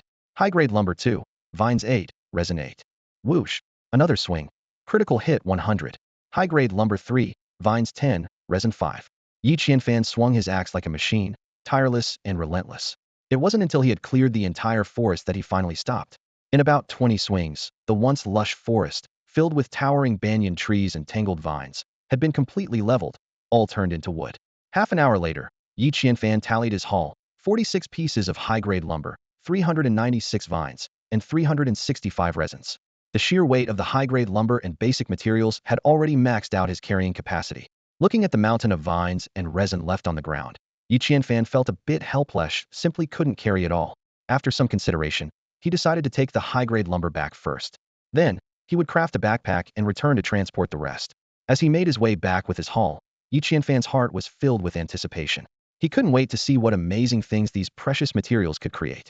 Yi Qianfan returned to the stone house and stored all the high-grade wood into the warehouse. With the stone house upgraded, the warehouse's capacity expanded to 2,000, 10 times its previous size. He wondered to himself what surprises the next upgrade might bring. Opening the workbench, Yi Qianfan went straight to the backpack crafting option. A basic backpack had a capacity of 100 and required 7 pieces of animal hide and 9 threads of hemp. The intermediate backpack, with a capacity of 1,000, needed the same base materials but also required a wind element beast core. With all the materials ready, he chose the intermediate backpack without hesitation. A flash of golden light later, a white backpack made from the hide of a lightning leopard appeared before him. The lightning insignia on the flap gleamed brightly, making the backpack not only stylish but also lightweight, showcasing the magical properties of the wind element beast core. Satisfied, Yi Qianfan slung the new backpack over his shoulder and set off toward the banyan forest. However, the scene in the forest ignited his fury. A flamboyant woman, dressed in a black dress with winered curly hair, was stealing the vines and resin he had left behind. Yi Qianfan shouted to stop her, but the woman ignored him and continued filling her backpack. "Those vines are mine. If you touch them again, I swear I'll cut off your hands," Yi Qianfan roared. Unexpectedly, the woman turned and bolted without a word, her speed astonishing. The peculiar pointed shoes she wore sparkled with golden light as she vanished into the mist in the blink of an eye. Frustrated, Yi Qianfan lowered the bough he had just grabbed and calculated his losses: 20 vines and 15 portions of resin. Fortunately, the woman only had a basic backpack and couldn't carry away too much. Even so, the encounter left Yi Qianfan seething, and he vowed to eliminate her if they crossed paths again. Calming himself, Yi Qianfan resumed collecting the remaining vines and resin. By the time he finished, the poisonous brambles near the beehive had burned away, leaving only wisps of smoke drifting in the air. He resourcefully wrapped his clothes around his nose and mouth as an improvised mask and cautiously approached the hive. Passing through the low shrubs, Yi Qianfan noticed that many bushes had been unintentionally charred into charcoal. A system notification chimed. "Charcoal discovered. Would you like to collect it?" Charcoal was now something Yi Qianfan could never have enough of, so he naturally didn't hesitate to collect it. Along the way to the bottom of the beehive, he managed to gather an impressive 121 pieces of charcoal equivalent to 121 dry branches. This unexpected haul was a pleasant surprise. Suddenly, a series of notifications popped up. Fire elemental beast core detected. Collect. 1 L of honey detected. Collect. 5 pieces of beeswax detected. Collect. Queen bee detected. Tame. 75 bee larvae detected. Collect. 100 milliliters of flame nectar detected. Collect. Yi Qianfan's eyes lit up. It seemed this beehive was truly a treasure trove. Without hesitation, he waved his hand and collected everything. In the blink of an eye, he had acquired 20 fire elemental beast cores, 1 liter of honey, 5 pieces of beeswax, 75 bee larvae, and 100 milliliters of flame nectar. Queen bee detected. Tame. The notification caught his attention again. Remembering the time he tamed the white eagle and gained the eagle eye skill, Yi Qianfan wondered what benefits taming a bee might bring. Deciding it was worth a try, he chose to go for it. Tame. The system notification chimed. Ding. Taming successful. You have obtained 1 adult queen bee with a lifespan of 3 years. The master has acquired the ability to release queen bee pheromones. Pheromone ability? What's that? Yi Qianfan asked, puzzled. The system explained. Queen bee pheromones are a crucial skill for controlling a bee colony. Without the queen's pheromones, the colony becomes disoriented and aimless. Yi Qianfan suddenly understood. Controlling the pheromones essentially meant controlling the bees. Excited, he tested out the pheromone ability, only to find that he could only control the 75 larvae. It turned out that most of the bees that had emerged from the hive had been killed by his earlier actions, leaving only the larvae and the queen bee who had been safely tucked away inside. As nightfall approached, Yi Qianfan glanced at the time. There were only 15 minutes until sunset. For safety's sake, he decided to head back with the bountiful harvest from the hive. Back at the stone shelter, Yi Qianfan looked around and noticed a spot on the eastern side that seemed perfect for building a pet enclosure. Holding the beehive in his hands, he mused, does this count as a pet? Oh well, let's build it first and figure it out later. The system chimed in. Pet enclosure. Provide your beloved pets with a private space for their well-being and accelerated growth. The building requirements appeared on the screen. Stone 18620, mud 27920, wood 20410, dry grass 55, fire elemental beast core 211. Without hesitation, Yi Qianfan chose to build it. After all, these facilities would need to be constructed eventually, and there was no point in delaying. The use of a fire elemental beast core, however, did surprise him. Weren't buildings typically constructed with earth elemental beast cores? With a flash of golden light, a 10-meter wide pet haven materialized before him. The base was surrounded by a sturdy stone wall, and in the center stood a uniquely shaped withered tree. A hook hung from its branches, clearly meant for suspending the beehive. Beneath the tree was a large nest made of dry grass and mud, with a smaller chicken coop nearby, likely for the lone surviving wild chicken. The larger nest seemed to be a roosting spot for the white eagle. Yi Qianfan hung the beehive on the withered tree. As his hand touched the tree trunk, he finally understood why a fire elemental beast core was needed to construct the pet enclosure. The entire space radiated a gentle warmth, clearly designed to keep the pets from freezing at night, ensuring their comfort and growth. Scanning his surroundings, Yi Qianfan noticed a few small red exclamation marks. Curious, he wondered what new discoveries awaited him next. Yi Qianfan stood inside the stone house, his gaze sweeping over the newly built 10-meter large pet cage. This multifunctional cage could not only be expanded with a pool for aquatic pets, but also be converted into a small wooden cabin to train and house mammals like cats and dogs. He couldn't help but admire how thoughtful the system was, preparing for all kinds of pets he might tame in the future. However, the construction of the pet cage made the already cramped stone house feel even more crowded. Yi Qianfan realized it was time to upgrade his living quarters once again. He opened the upgrade tree and carefully examined the next level for the stone house, a two-story villa. The description mentioned that the villa would not only expand to 400 square meters, but also come with an outdoor garden. Even more enticing was the addition of a private bathroom and a small swimming pool. Having gone 3 days without a bath, Yi Qianfan unconsciously swallowed, as if he could already feel the soothing flow of warm water. But when he saw the upgrade requirements, his excitement instantly froze. The villa required a large amount of advanced materials, including 200 pieces of high-grade stone, 1,000 portions of mud, 100 units of premium wood, and various rare beast cores. The difficulty of this task far exceeded his expectations. While Yi Qianfan was lost in his daydreams of a luxurious future home, a sudden strong wind howled outside. The fierce gusts sounded like the roars of wild beasts, sending waves of chill through the stone walls. As the sun sank below the horizon, the temperature inside dropped rapidly, and a biting cold seeped into his bones. Glancing at his magic book, Yi Qianfan saw the temperature had already fallen to 4 degrees. Worried that the night would grow even colder, he decided to upgrade the fireplace first. Not only would the fireplace keep the room warm and cozy, but it would also save wood, making it a practical choice. After reviewing the construction requirements, Yi Qianfan wasted no time in selecting the upgrade. Stones and mud began to whirl in the air, automatically shaping and assembling themselves. With a flash of golden light, a brand new fireplace appeared in the stone house, dispelling the chill and ensuring he was ready for the freezing night ahead. A previously bare wall now featured a neat fireplace. Though unremarkable in appearance, it exuded a comforting warmth. Yi Qianfan quickly moved the indoor campfire into the fireplace and added several dry logs. In no time, the entire room was cozy and warm. He noticed that the fireplace had been thoughtfully designed with a few slots nearby, clearly intended for roasting sticks. Yi Qianfan placed the meat of the lightning leopard on them to roast, planning to prepare a portion for immediate consumption while preserving the rest for later use. While waiting for the meat to cook, Yi Qianfan habitually opened the regional chat channel. The number of online participants showed 443, a significant drop from the previous 635, nearly 200 fewer. This alarming death rate made Yi Qianfan deeply concerned. Given the harsh conditions of this world, if this trend continued, the number of survivors would dwindle further, possibly leaving only a mere handful. Such a vast area with so few survivors painted a bleak picture of the future. The chat channel buzzed with pleas for help and complaints. Scammer alert. Bai Tian promised to co-purchase burn ointment with me yesterday, but she took all of it for herself. Don't trust her. Does anyone have extra burn ointment? Could you sell me some at a lower price? The wound I got from yesterday's rain is festering. If this continues, I'm done for. This cursed weather. Can't catch a break. Just fixed the roof damaged by acid rain, and now it's snowing. Are they trying to freeze me to death? It's over. Snow is falling, and I haven't upgraded my shelter to a wooden cabin yet. Will I freeze to death tonight? Guess I'll start gathering the dry grass near my door. It's all I've got for warmth tonight. I heard stuffing grass into your clothes helps maintain body heat. So cold. Is there anyone with a wooden cabin willing to take me in for the night? I promise I'll do whatever you want. Reading about the snowfall in the chat, Yi Qianfan turned to look out the glass window of his stone house.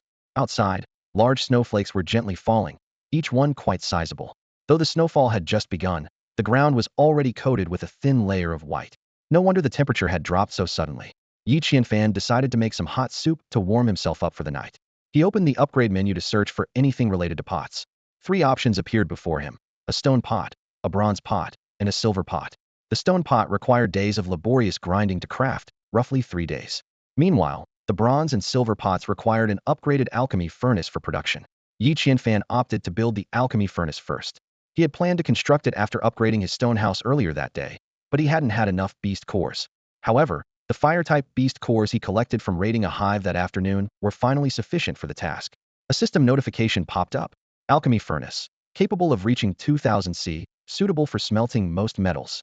Construction requirements: stone 14650, mud 26950, fire-type beast core 191. Construct: stone 50, mud 50, fire-type beast core 1. With a flash of golden light, a round alchemy furnace appeared in the center of the room, not far from the fireplace. It had an opening at the top for smelting metals and a lower opening for adding charcoal or spirit stones. System notification: add 4 units of charcoal for 1 hour of operation. Add 1 spirit stone for 10 hours of operation.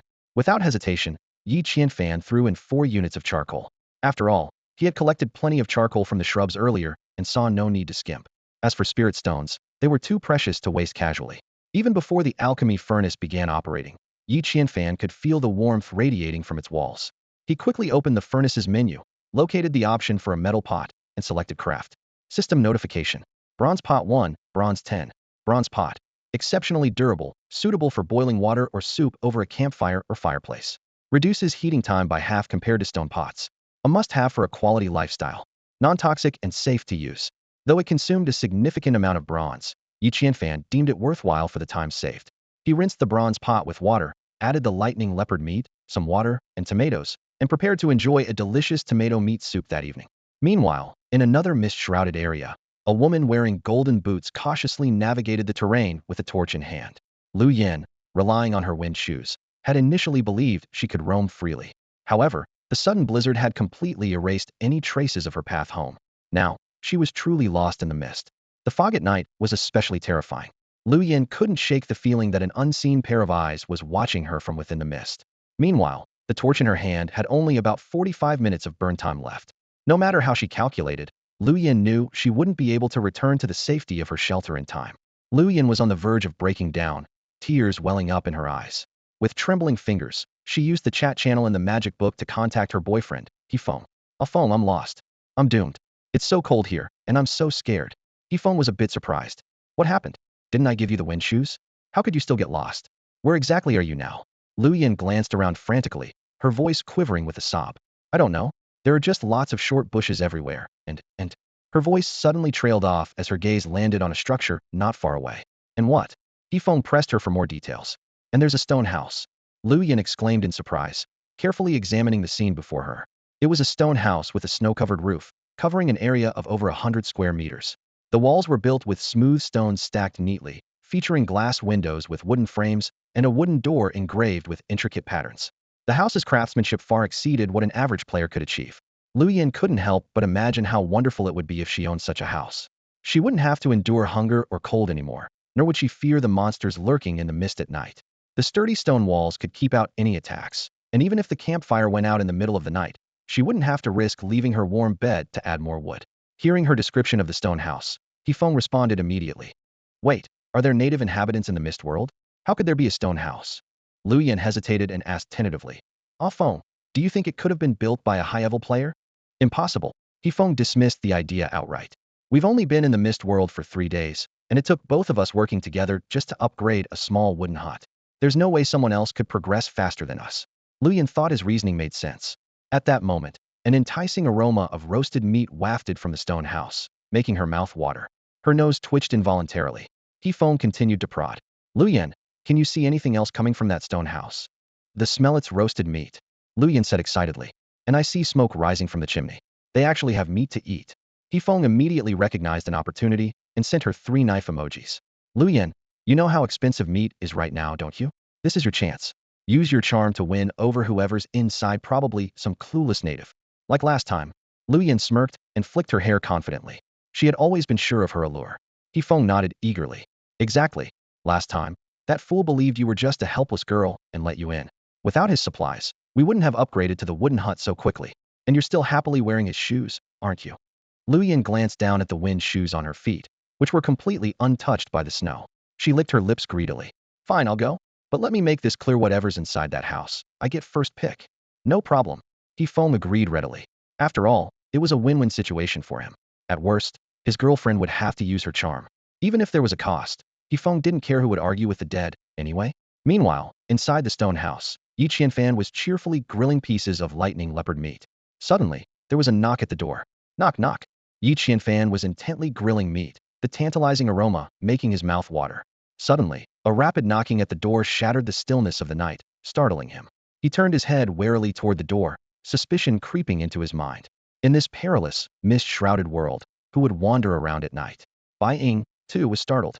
It poked its head out of its cozy nest, staring intently at the door with a heightened sense of vigilance. Is anyone there? A delicate female voice accompanied the knocking. Hello, I'm lost and can't find my way back home. Boo-hoo. Yi Qianfan frowned, recalling the old tales of fox spirits enchanting scholars and water demons luring sailors to their doom. Those stories all served as warnings. Beautiful women often spelled greater danger, especially in this eerie, foggy world. Please, kind sir, open the door, won't you? The voice pleaded again. It's so dark outside, and there are monsters everywhere. I'm so scared. If you let me in, you can do whatever you want with me. Yi Qianfan sneered and refocused on his grilling, treating the woman's desperate pleas as mere entertainment to accompany his meal. He knew all too well that nothing came for free, and windfalls were often traps in disguise. Suddenly, a piercing scream tore through the night, followed by even more frantic pounding on the door. My torch went out. The fog is coming. Please, I'm begging you to save me.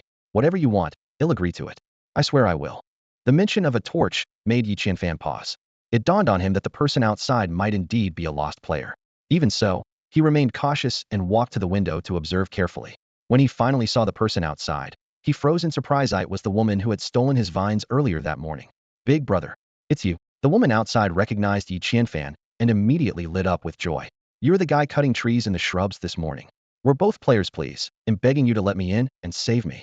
Standing above her, Yi Qianfan looked down coldly and said, And why should I save you? You stole my vines earlier today. Who's to say letting you in won't mean you'll steal something else? I swear I won't. The woman pleaded desperately. Big brother, I was wrong before.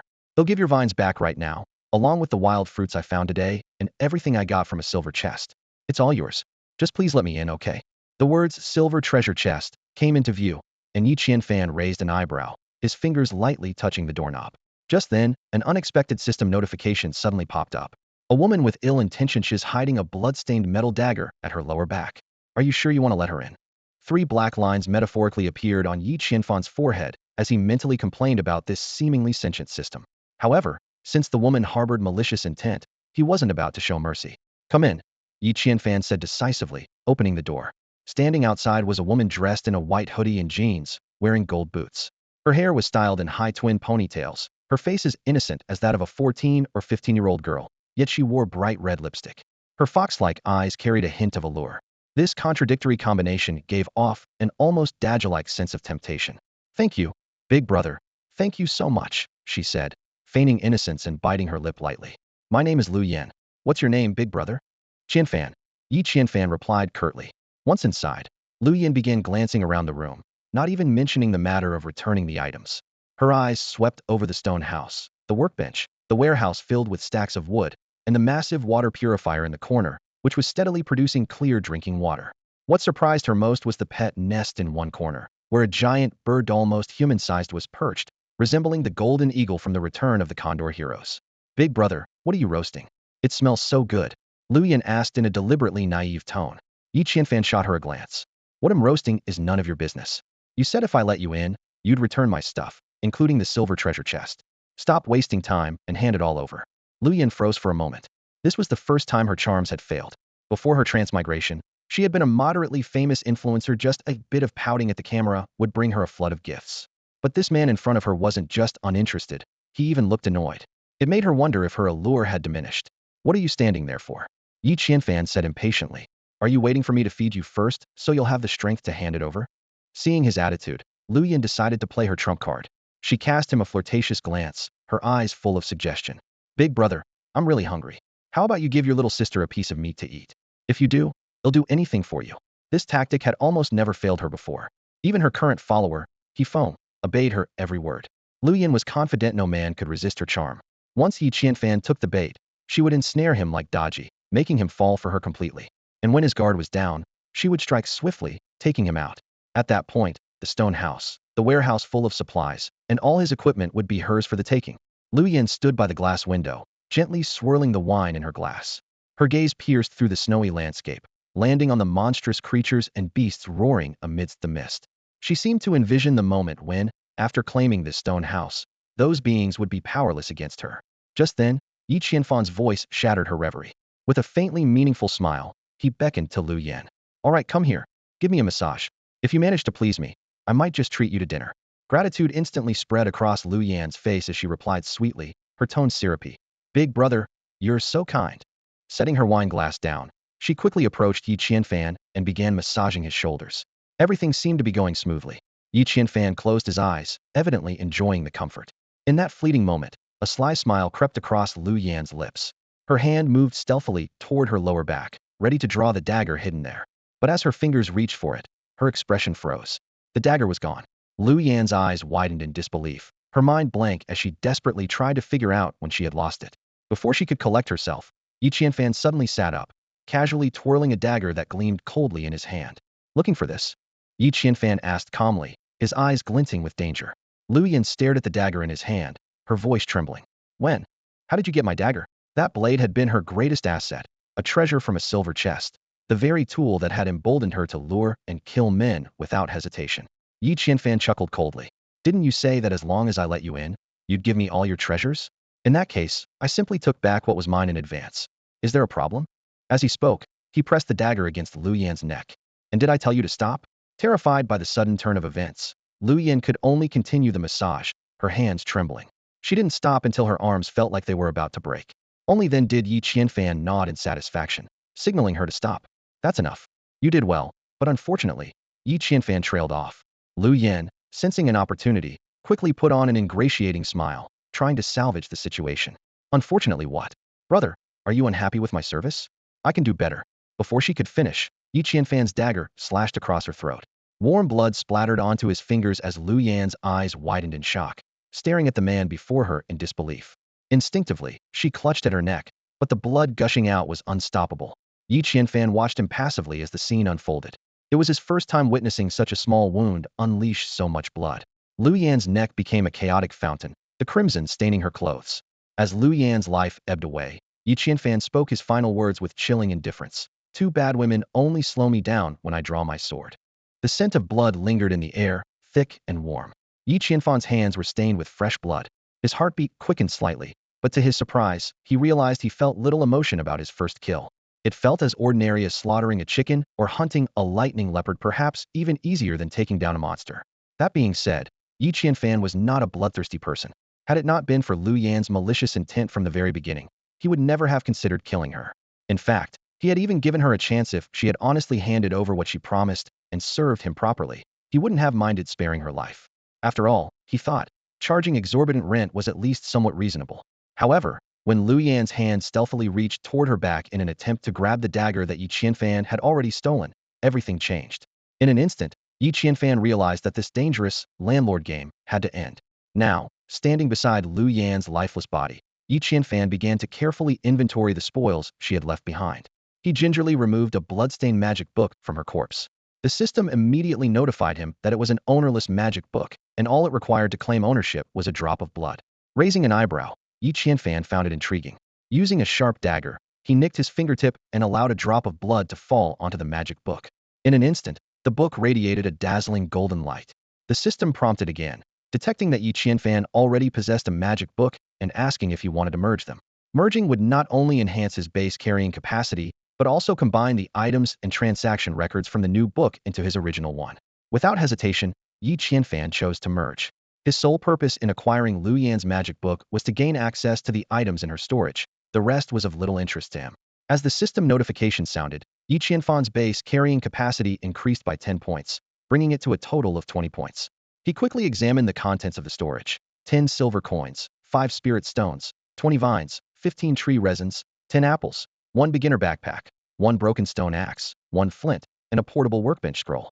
Additionally, Lu Yan had left behind 2 pieces of equipment for Yi Qianfan: a sharp dagger and a pair of boots. The dagger, while unsuitable for chopping wood, was ideal for hunting, capable of increasing damage by 20. Yi Qianfan tucked it into his belt, thinking this compact weapon was perfect for both hunting and nefarious purposes. As for the boots, the system identified them as gale boots.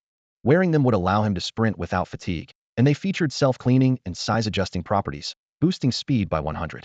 Curious, Yi Qianfan removed the boots from Lu Yan's corpse and tried them on.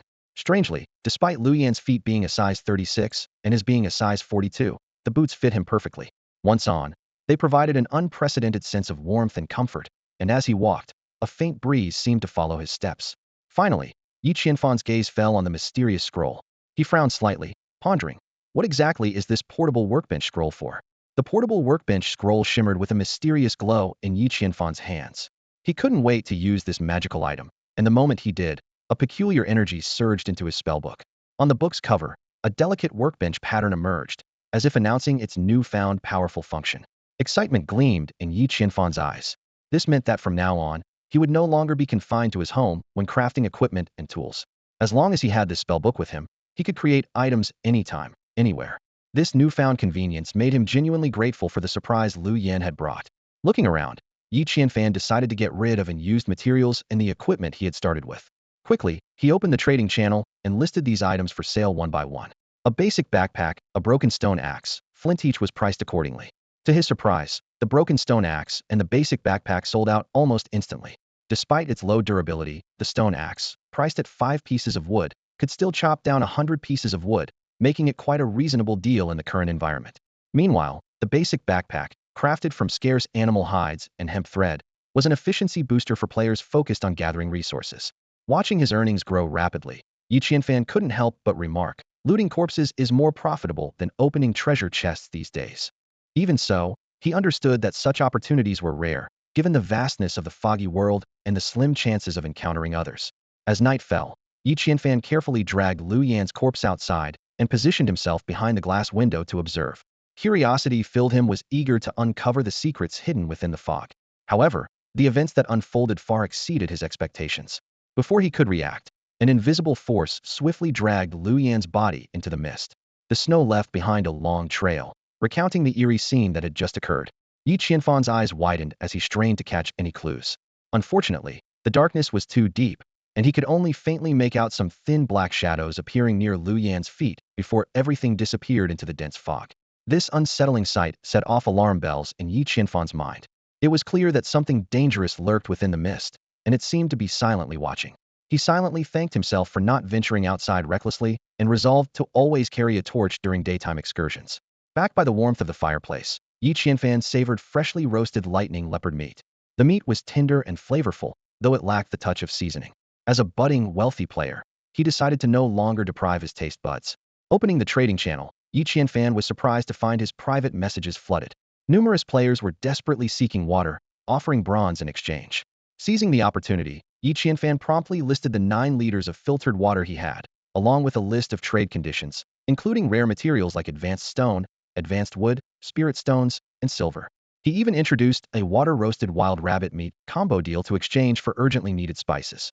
These materials could be used not only to upgrade his shelter, but also to craft essential tools like compasses. Shortly after listing his items, the regional chat channel erupted. Someone excitedly shouted, "The boss is selling water again. Go grab it." Watching the flood of incoming orders, Yi Qianfan couldn't help but smile with satisfaction. Yi Qianfan stood in the trading area, his gaze sweeping across the constantly updating regional channel. Suddenly, a message caught his attention. "The boss is selling water again. If you want it, hurry up."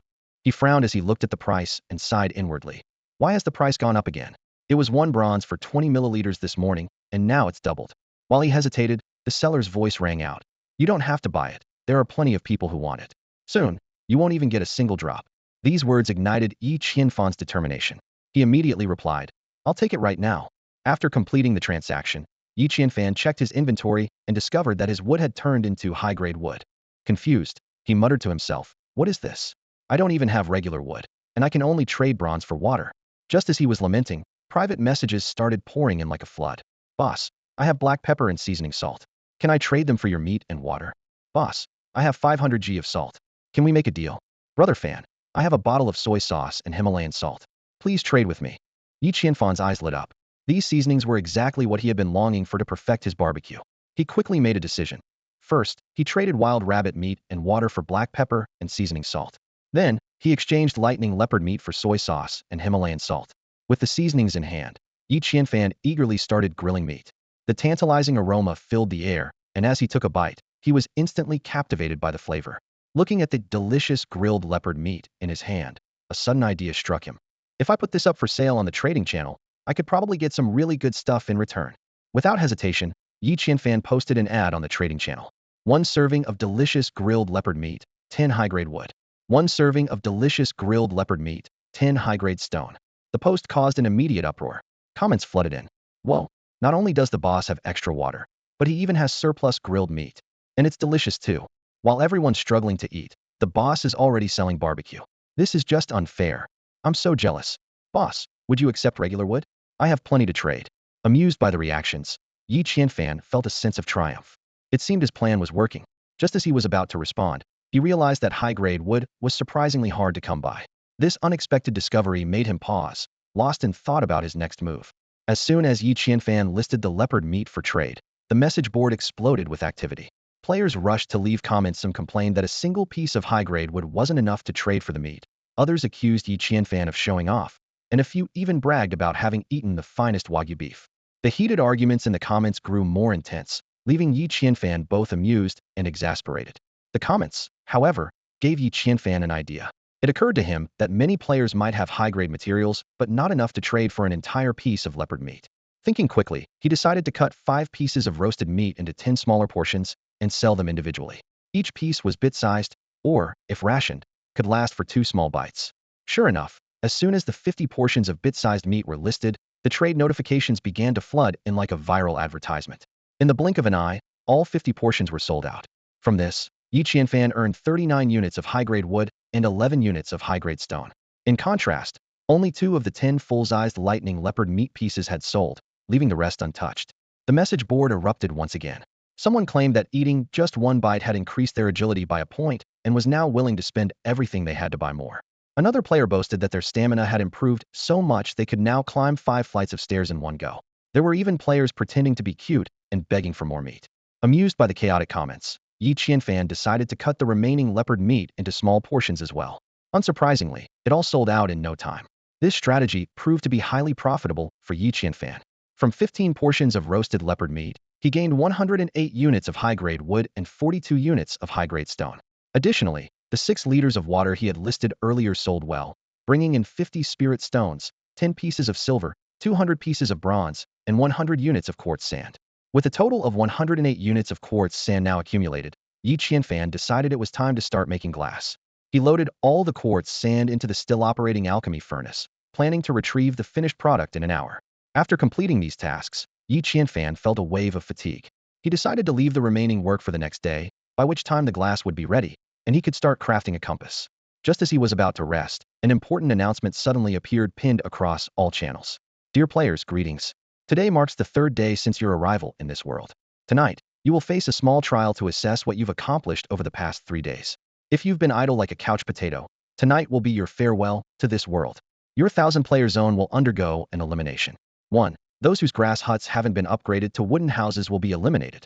2. Those who haven't gathered enough wood to withstand tonight's cold wave will be eliminated. 3. Those who haven't stockpiled enough heat to survive tonight and tomorrow will be eliminated. If you pass these challenges, congratulations. But there's one final test, a points ranking. Anyone ranked below the top 100 will be eliminated. Please note, elimination equals death.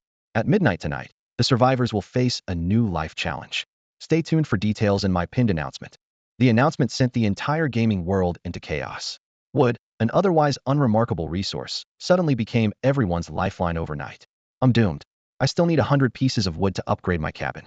What should I do? One player cried out desperately in the public chat, their voice filled with despair. Same here. Does this mean I'll be eliminated tonight? Another player echoed, their tone full of panic. Some began seeking help. Can anyone sponsor me? I upgraded my cabin, but I'm worried I might fall out of the top 100. Didn't the announcement say anyone outside the top 100 will be eliminated too? Someone reminded, sparking even more fear. Wait, there's going to be a cold wave tonight. One player suddenly realized the looming threat. My bed is still just a straw mat, and I just spent all my wood on upgrading my cabin. Another asked naively, do you think I still have time to go chop some wood now? Someone immediately shot them down. If you head out now, you probably won't even make it to tomorrow's rankings. You'll be gone by tonight. In the midst of despair, desperation led to drastic measures. Is there any big brother out there who can save me? I'll be yours forever if you help me out. A female player pleaded, even attempting to entice. If you're interested, DM me. I'll send you photos all guaranteed to be stunning. But before you decide, you'll need to pay one piece of wood as a viewing fee. The trading channel erupted into a frenzy, with all sorts of outrageous deals emerging. Who has wood? I'll trade stones for it. 10 stones for one piece of wood. High-grade wood for regular wood, 1 for 5. High-grade stones for regular wood, 1 for 3. Amidst the chaos, Yi Qianfan saw an opportunity. Calmly analyzing the situation, he decided to exploit the panic for his own gain. He posted a series of absurdly unfair trade offers in the trading channel. 3 wood for 1 high-grade wood, 1 wood for 1 high-grade stone, 1 wood for 10 dry branches. 1 would DM me for something good. High prices for rare items. His actions immediately sparked outrage. Players flooded the chat with complaints. What the hell? That's daylight robbery. 3 wood for 1 high-grade wood. Do you even know how hard it is to get high-grade wood? Someone analyzed rationally. Think about it. If you're using it for fuel, high-grade wood burns just as long as regular wood. And for building cabins, it's not even usable. So other than trading it, what else can you do with it? This is ridiculous. Anyone willing to offer a slightly better deal? I'll trade right away. No way I'm letting this opportunistic jerk profit. Some even resorted to selling themselves for help. Big brother, if you have extra wood, can you spare some for your little sister? I'll even show you where I was born. Yet amidst the complaints, a few sharp players saw the value in Yi Qianfan's offer and reached out privately. Hey boss, I have 100 bundles of fur. Interested? Yi Qianfan's eyes lit up. Yes, 10 wood for the lot. The other player bargained. Come on, make it 20 wood. It wasn't easy collecting this fur. I spent ages picking up penguin feathers by the beach. Please, just a bit more. Yi Qianfan remained firm. 15 wood, take it or leave it. Deal. After the trade, Yi Qianfan's inventory updated. 15 wood, 100 fur. Another player messaged him. Fambro, I have 10 spirit stones. Can I trade them for wood? Yi Qianfan responded decisively. 10 wood, no bargaining. Deal. Another trade completed. 10 wood, 10 spirit stones. Boss, do you want silver? I'll give you 1 silver for 5 wood. Yi Qianfan stayed tough. 1 for 1. Take it or find someone else. The other player reluctantly agreed. Ugh, fine. In this whirlwind of trades, Yi Qianfan relied on his calm demeanor and decisive actions to seize the opportunity amidst the crisis, securing valuable resources for survival. Meanwhile, other players floundered in panic and desperation, willing to sacrifice anything for a chance to continue. The game had only just begun. Yi Qianfan's timber trading was in full swing. Boss, how about 10 pieces of wood for 10 silver? Need bronze? I've got plenty in stock. 5 bronze for 1 wood. Come quick. Oh my gosh, boss. Weren't you trading 1 for 1 before? This is 2. Say one more word, and I'll block you. No, wait. I'll trade. Deals were struck one after another at lightning speed. 10 wood, 50 bronze. 2 wood, 2 animal hides. 10 wood, 100 dry branches. By nightfall, Yi Qianfan tallied his gains, his eyes glinting with satisfaction. He kept 10 pieces of wood for emergencies and sold the rest. Advanced wood, 33. Advanced stone, 88. Dry branches, 100. Spirit stones, 10. Animal hides, 2. Bronze, 50. Silver, 10. And 100 bundles of fur all accounted for. He thought to himself, upgrading would primarily require advanced wood, and the dry branches were more than enough for kindling fires. Once he made it through to tomorrow, he could trade water and other items for more wood. If all else failed, he could chop some himself. The wood shortage was no longer a concern. Exhaustion crept in, and Yi Qianfan lay down on his soft straw bed, quickly drifting into sleep. However, he was startled awake in the middle of the night by a piercing cold. Opening his eyes, he saw a thin layer of frost on the window and white frost covering the stone walls. Shivering, he quickly got up to add more wood to the fire. As the flames roared back to life, warmth returned, and he went back to sleep. Suddenly struck by curiosity, Yi Qianfan flipped open his magic book and checked the regional channel. The messages he saw left him stunned. Help! I'm freezing to death. I upgraded my wooden house, so why is it still this cold? My feet are completely numb. To the person above, did you upgrade your bed? Without a proper bed, of course you'll feel cold. It's over. My feet have turned purple. Am I going to lose them? If you still have feeling, you can save them. If not, then help. The ice froze my campfire. I'm so cold. That last message abruptly cut off, the text fading away. A chill ran through Yi Qianfan as he realized the person might have already succumbed to the cold. He glanced at the number of online users in the region, 312. In just a few days, 70 of the players had been eliminated. Yi Qianfan couldn't help but marvel at how brutal this survival game was. While the first 3 days were supposedly a beginner's phase, the game had already provided warnings. The weather forecast in the magic book and the prompts when upgrading items had all hinted at an impending cold wave after the third day. This meant that the key tasks for the first 3 days were upgrading wooden houses and stockpiling supplies to withstand the cold. Unfortunately, many people had ignored these warnings. Others had realized the danger but lacked the means to prepare. Yi Qianfan saw those people were destined to be eliminated. For most, tonight was bound to be a sleepless night. Closing the magic book, Yi Qianfan pondered to himself. No matter how big the problem is, it can wait until morning. He walked slowly back to his bed, his gaze lingering on the simple straw mattress. Something felt missing. Suddenly, a thought struck him. Perhaps it was time to get himself a decent quilt. Eagerly, he flipped open the upgrade book and carefully reviewed the section on bedroom upgrades. The description of the premium bed caught his eye. When basic needs are no longer a concern, a warm and comfortable bed becomes a top priority. This premium bed not only comes with a plush quilt, but also offers unparalleled comfort that you'll never want to leave. Yi Qianfan quickly scanned the crafting requirements. Advanced wood 19110, vines 39610, beast hide 72, fur 110100, fire elemental beast core 172. Taking a deep breath, he decisively chose to upgrade. In an instant, the materials were consumed. Advanced wood 10, vines 10, beast hide 2, fur 100, fire elemental beast core 2. A burst of golden light flashed, and the once plain straw mattress transformed into an elegant carved wooden bed. Taking up 4 square meters of space, the bed was adorned with an incredibly soft mattress and a lightweight, fluffy down quilt. There was even a plush pillow made from lightning leopard hide. Yi Qianfan pressed his hand on the bed and was pleasantly surprised to find it radiating a gentle warmth, as if an invisible electric blanket was tucked underneath. He marveled at the wonder of the fire elemental beast core. The magical elements of this world fascinated him more and more. These items imbued with magical effects were simply extraordinary, and the heating function of the fire elemental beast core was especially practical. Without hesitation, Yi Qianfan slipped under the covers.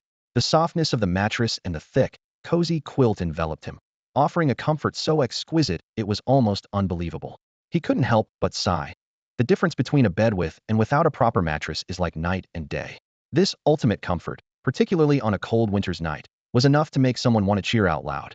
Before he knew it, Yi Qianfan had fallen into a deep sleep. When he opened his eyes again, sunlight was streaming through the window, filling the room with warmth. Stretching lazily, he felt completely refreshed, as if his body was brimming with boundless energy. Glancing at the magic book by his bedside, Yi Qianfan let out a breath of relief. It was only 7 a.m. He had to admit, this bed lived up to its reputation. A good night's sleep had left him fully recharged. However, his mood shifted when he saw the weather forecast. It reported that the cold wave had passed, and the day would be sunny with a high of 18 degrees, perfect for outdoor activities. There would be 6 full hours of daylight until the sun set. Yi Qianfan was momentarily dazed. Previously, sunlight would dispel the surrounding mist within a 10-meter radius when it rose. But now, even that benefit seemed to have vanished. It was clear that the newbie protection period had officially ended. Those who had survived until now were undoubtedly tough and resourceful. As for those who hadn't made it, could only be chalked up to fate. Fortunately, with protective warnings and ample supplies at hand, Yi Qianfan wasn't overly concerned about his situation. At the moment, his only worry was whether he had enough time to prepare a proper breakfast. He retrieved a piece of lightning leopard meat from the storage and placed it over the fire to heat. Adding 2 tomatoes, he began making a fragrant tomato stew. While the food was cooking, Yi Qianfan opened the regional chat channel. Scanning through the conversations, he noticed that the chat was much quieter compared to the night before. What stood out most was the number of online users, only 146. Behind that number lay countless tales of separation and loss. Yi Qianfan couldn't help but fall into contemplation, cherishing the peaceful moments he had now even more. After midnight, more than half of the participants were eliminated. The remaining 146 people, though considered the true elites of this zone, still faced dire circumstances. The biting cold of the previous night was like an invisible blade, relentlessly cutting into both their bodies and minds.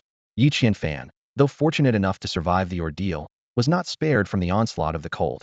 His body burned with heat, yet his toes had turned a dark purple, completely numb to the touch. Sleepless throughout the night, he finally reached his limit and set his bedding ablaze.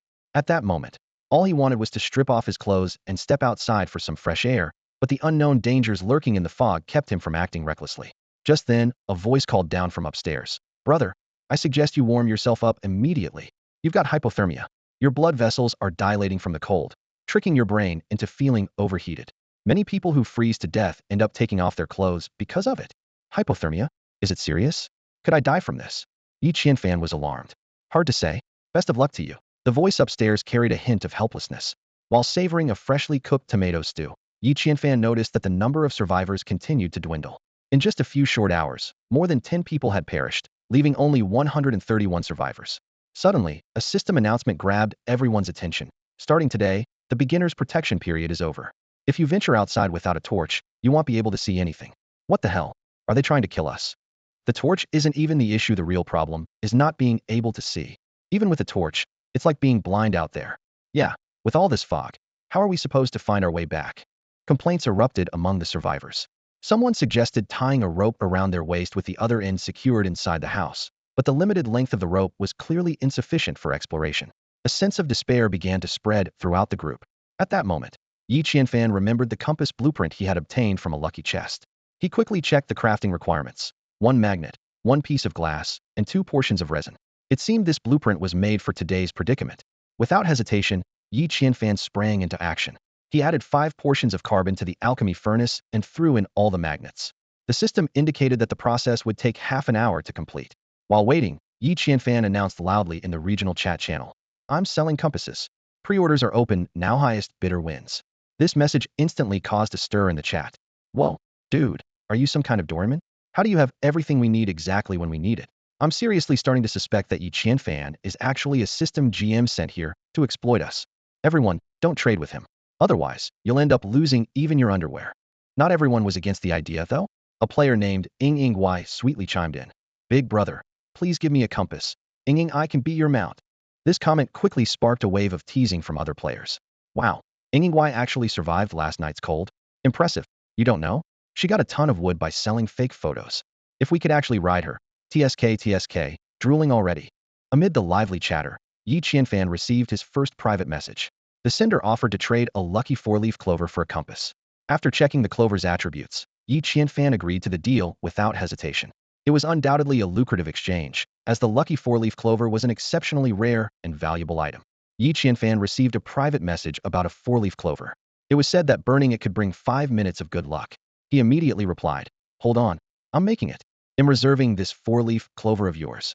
Soon after, Yi Qianfan's inbox was flooded with various trade requests, but most of the items offered were of little value. Among them, one peculiar message caught his attention. "Hey bro, want a strength pill?" Driven by curiosity, Yi Qianfan asked for more details.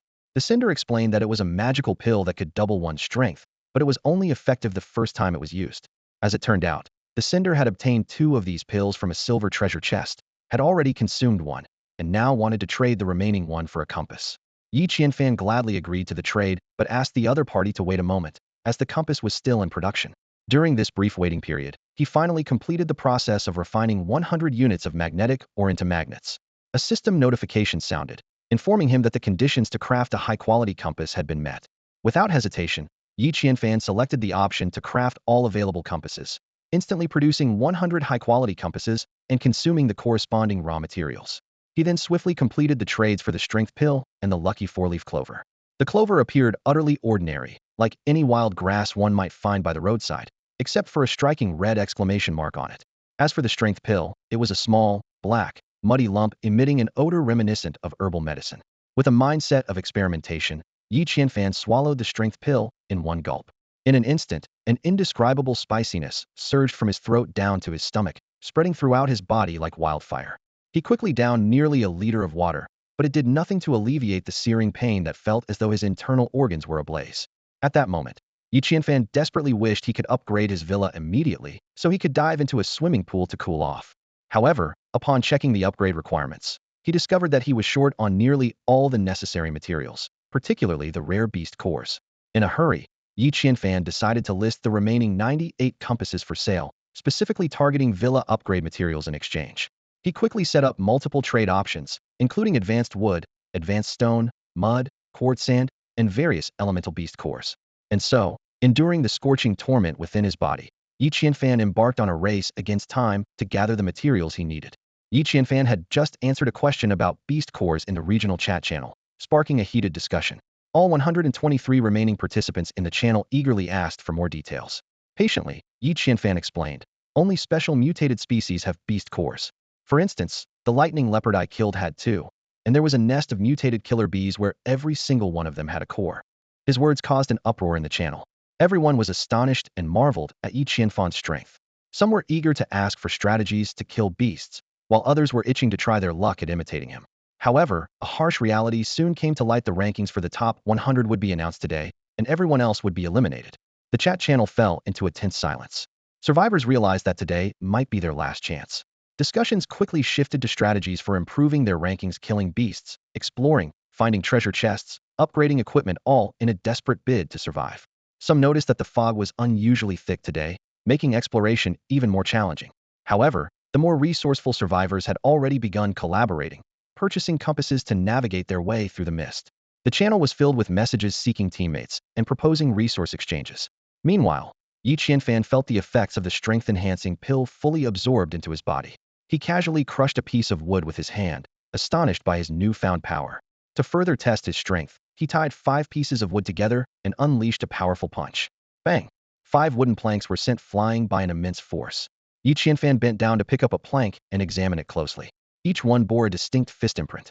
The first plank was the most damaged, with a hole punched clean through its center. The last plank had only a shallow dent, while the second to last showed a deep, shocking impression, though not fully penetrated. Looking down at his fist, Yi Qianfan was surprised to find it completely unscathed. The effects of the strength pill had far exceeded his expectations. It not only greatly enhanced his power, but also improved the durability of his skin. In the past, punching wooden planks barehanded would have left his knuckles bloodied, but now, not even a trace of redness remained. As he nodded to himself, satisfied with his newfound strength, a foul stench suddenly filled his nostrils. Looking down, he noticed his body was covered in a layer of black grime, commonly referred to as impurities in cultivation novels, a sign of the body's cleansing process. Unfortunately, there was no bathroom nearby, and his reserve of 1 liter of water had already run out. Yi Qianfan immediately reached out to the water source expert in the chat channel. Is there still no water? I need 10 liters. There's plenty of water.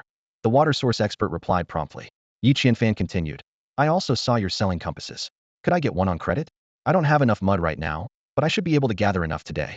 I really need a compass, or I might not make it back if I go to fetch water by the river. Deal, the expert responded. Thank you so much. Consider the 10 liters of water as interest, Yi Qianfan replied gratefully. The system promptly displayed a notification. Trade alert, 10 liters of poison water exchanged for 1 compass. Without hesitation, Yi Qianfan confirmed the trade. This wasn't an act of charity but a calculated decision until he found a new water source. The expert who provided affordable water was invaluable and couldn't be allowed to perish in the mist. He tossed 6 damaged wooden planks and a bundle of dry twigs into the campfire, producing 7 units of charcoal, which he then placed into the water purifier. Pouring in the 10 liters of water, he set it to filter. By evening, he would have 9 liters of clean water. This time, he didn't plan to sell it, intended to heat it for a proper bath. The grime on his body was unbearable. White Eagle, let's go hunting, Yi Qianfan called out. Just as he opened the door, a dense white fog surged into the room like a tidal wave, quickly enveloping the area several meters beyond the entrance. He hurriedly shut the door, cutting off the mist from outside.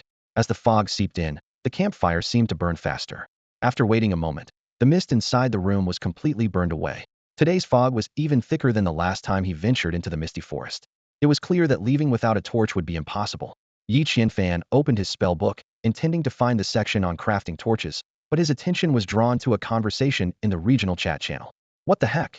Yi Qianfan burst into the room, panting heavily, his back pressed against the door as he breathed a sigh of relief, grateful for his quick escape. There's definitely a monster in the mist, he exclaimed, clenching his fists as the eerie sound of a baby crying echoed in his mind, sending chills down his spine. Thankfully, he had brought a torch with him. Otherwise, the consequences could have been disastrous. In the chat channel, players were fervently discussing resin trades. Anyone got resin? They'll trade my butt for it. Get lost. Who wants your butt? Yi Qianfan noticed he had indeed stockpiled a considerable amount of resin, but he had no intention of trading it. His instincts told him this material would only become more valuable over time. After skimming through the chat, he quickly came to a conclusion. The game's difficulty level had increased, and now the mist would appear regardless of the time of day. However, it seemed the monsters lurking within the mist couldn't leave its boundaries, likely a restriction set by the system to protect players. Following the pattern of weaker threats during the day and stronger ones at night, The mist at night would undoubtedly be even more dangerous. But now wasn't the time to dwell on that. Yi Qianfan quickly opened the skill tree to check the options related to torches. To his delight, he discovered he had unlocked the ability to craft level 2 torches. The attributes of the advanced windproof torch were highly appealing. A burn time of 4 hours, a 5-meter illumination range, and wind resistance. The required materials were resin 1855, advanced wood 1811, and vines 91. Although its performance was 4 times better than a standard torch, Yi Qianfan glanced at his precious stash of advanced wood and ultimately decided to pass. With the system's hints, a standard torch would suffice for now. He swiftly used up his materials resin 20, wood 10, vines 9 to craft 9 standard torches, storing 8 of them in his backpack. Lighting one torch, he cautiously opened the door. As he had hoped, the mist had not invaded the interior of his shelter. "Let's go, silly bird," Yi Qianfan called, tilting his head toward the white eagle. The once mighty bird now waddled awkwardly toward the door, struggling to maintain its balance with its wings spread wide. Its ungainly appearance was almost comical. But the moment it stepped over the threshold, the white eagle soared into the sky, regaining its majestic demeanor. Watching the eagle glide effortlessly through the air, Yi Qianfan suddenly had a revelation that eagle seemed able to see through the mist. He quickly activated the eagle eye ability, switching to the bird's perspective. From the eagle's vantage point, he made a startling discovery. The mist only covered the ground, while the sky above remained perfectly clear. Even more intriguing, the mist distribution was highly uneven. The closer it was to human settlements, the denser it became. For instance, the area around his stone house was shrouded in an impenetrable fog, whereas regions farther away had much thinner mist. Other areas of thick fog were primarily concentrated in the Misty Forest and various valleys. Through the eagle's vision, Yi Qianfan noticed that light could pierce through the mist. The orange-yellow glow of his torch shone clearly in the dense fog, visible even from high above. What shocked him even more was the sight of over a dozen similar light sources flickering within a 1-kilometer radius, indicating that there were quite a few other players hiding nearby. As Yi Qianfan stepped over the threshold, a flood of information surged at him from all 4 directions. In the low pines to the east, a pack of nightmare rats stirred restlessly. Their sharp claws and teeth glinted coldly, and their agile figures darted through the shadows. More terrifying than their physical threat was their psychic assault, capable of dragging prey into endless nightmares, leaving victims to either perish in the illusions or be devoured entirely. To the south lay a desolate scene, a forest of withered trees, the aftermath of relentless acid rain. Yet, amidst the lifeless landscape lay opportunity and abundance of readily accessible timber. Yi Qianfan's gaze shifted between the tree trunks, his mind pondering the possibility of a silver treasure chest hidden within one of them. The west appeared deceptively tranquil. A snow-white cat lay napping beneath a tree, its soft belly exposed. But Yi Qianfan knew better. This was merely a disguise of the cat girl. Her danger was not to be underestimated, though taming her might yield unexpected benefits. To the north, the grasslands had been left barren by yesterday's acid rain. Hunger had driven small creatures out of their burrows in search of food. An idea struck Yi Qianfan: placing traps here today might yield surprising results. He made a mental note to prepare more bait. Faced with choices in all 4 directions, Yi Qianfan paused to weigh his options. The nightmare rats to the east were undoubtedly the most formidable threat, so he decided to leave them for last. After careful consideration, he devised a plan of action. Would first head north to set up animal traps. His food supply was critically low, with only a single piece of lightning leopard meat remaining. He needed to make every decision count. Suddenly, a thought flashed in his mind. Though the lightning leopard's blood was undrinkable, perhaps it could be used to refine his weapons. His thoughts raced. If the axe and dagger could be enhanced, could the same be done for his arrows? If the arrows could be refined, dealing with the nightmare rats would become much easier. The idea filled Yi Qianfan with excitement. He quickly formulated a plan. Set the animal traps first, then use any spare time to refine a few arrows and test their effectiveness. Without hesitation, Yi Qianfan got to work. He prepared bait for the traps and secured a dagger at his waist for emergencies. Lighting a torch, he stepped resolutely into the dense fog. The fog was exceptionally thick today, so much so that Yi Qianfan couldn't even see his own feet. In the white haze, the only thing visible was the golden windwalker boots on his feet, loot he had taken from a female thief. Waving the torch, he temporarily dispersed the fog and could immediately feel the miraculous properties of the boots. His movement speed had at least doubled, and his steps felt so light it was as if he could fly. It was a stark contrast to the sluggish trudge of exhaustion he had experienced before. Wearing these boots, Yi Qianfan finally understood the true meaning of agility. He felt as if he were gliding, his speed more than twice what it had been.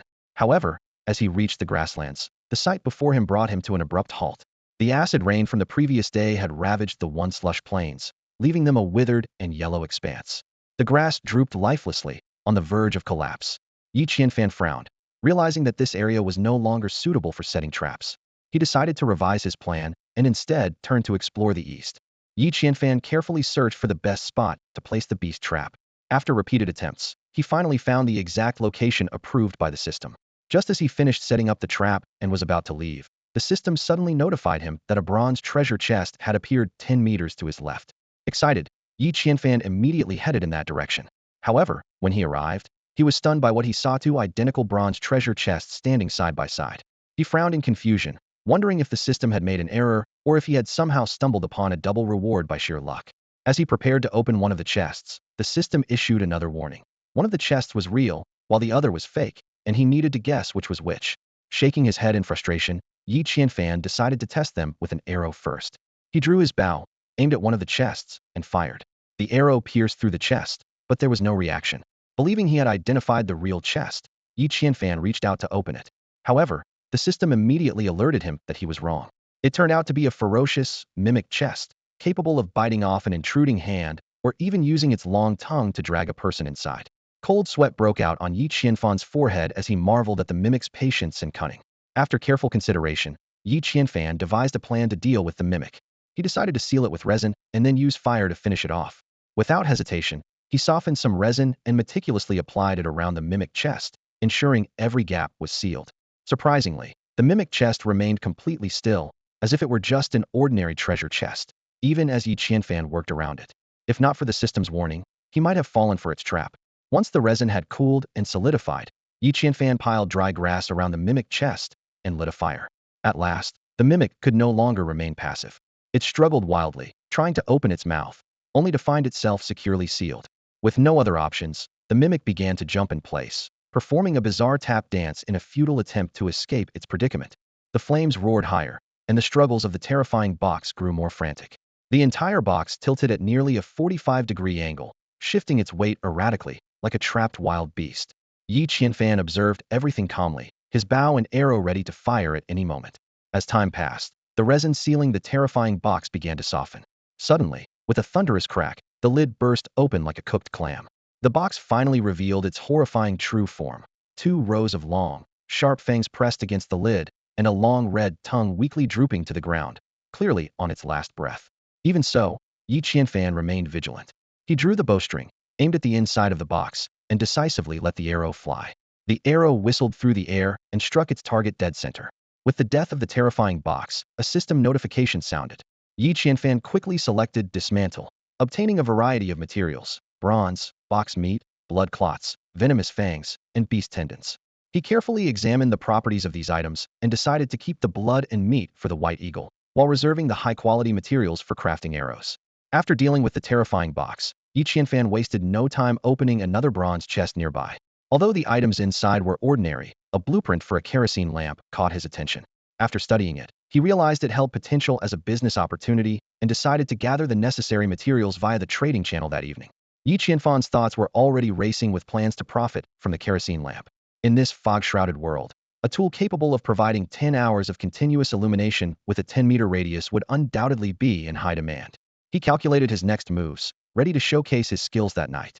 Back at the stone house, Yi Qianfan eagerly emptied the contents of his backpack into the storage area. His gaze fell on the vial of lightning leopard's blood, and a surge of excitement welled up in his chest. Carefully, he took out 8 arrows and immersed each one in the blood for refinement. Instantly, the arrowheads began to glimmer with a sharp light, as if brimming with immense destructive power. Explosive bronze arrows, deadly on impact. Yi Qianfan murmured to himself, his eyes sparkling with delight. Special effect: Explosion 100. This lightning leopard's blood is truly a treasure. He gently stroked the arrows, already envisioning the fall of the nightmare rats and the Catwoman in his mind. With these 8 treasures, taking them down will be a piece of cake. Yi Qianfan noticed there were about 200 milliliters of blood left in the vial. After some observation, he realized that refining a weapon, regardless of its size, consumed approximately 100 milliliters of blood each time. He decided to use the remaining blood to refine his 2 personal weapons.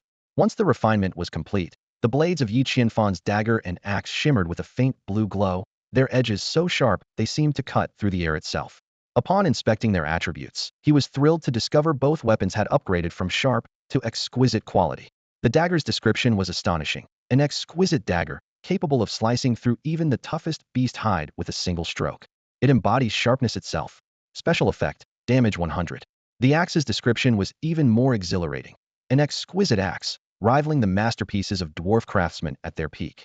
It is electricity, it is light, it is the king of logging. Special effects, critical hit 100, combo 3. Yi Qianfan couldn't wait to test out his newly enhanced weapons. Lighting a fresh torch, he headed south. A system prompt echoed in his mind. To the south, after the acid rain, many trees have died. You can easily harvest a large amount of wood. Inside the trunk of one particular tree, a silver treasure chest is hidden. Can you find it? Arriving at the forest, Yi Qianfan selected a massive dead tree with a diameter of about 5 meters. Taking a deep breath, he swung his axe down with force. Boom! A loud crash echoed, but the tree remained motionless. As Yi Qianfan frowned in confusion, a second later, a series of bang, bang, bang sounds followed. To his astonishment, flashes of silver light appeared in the middle of the trunks of several surrounding trees.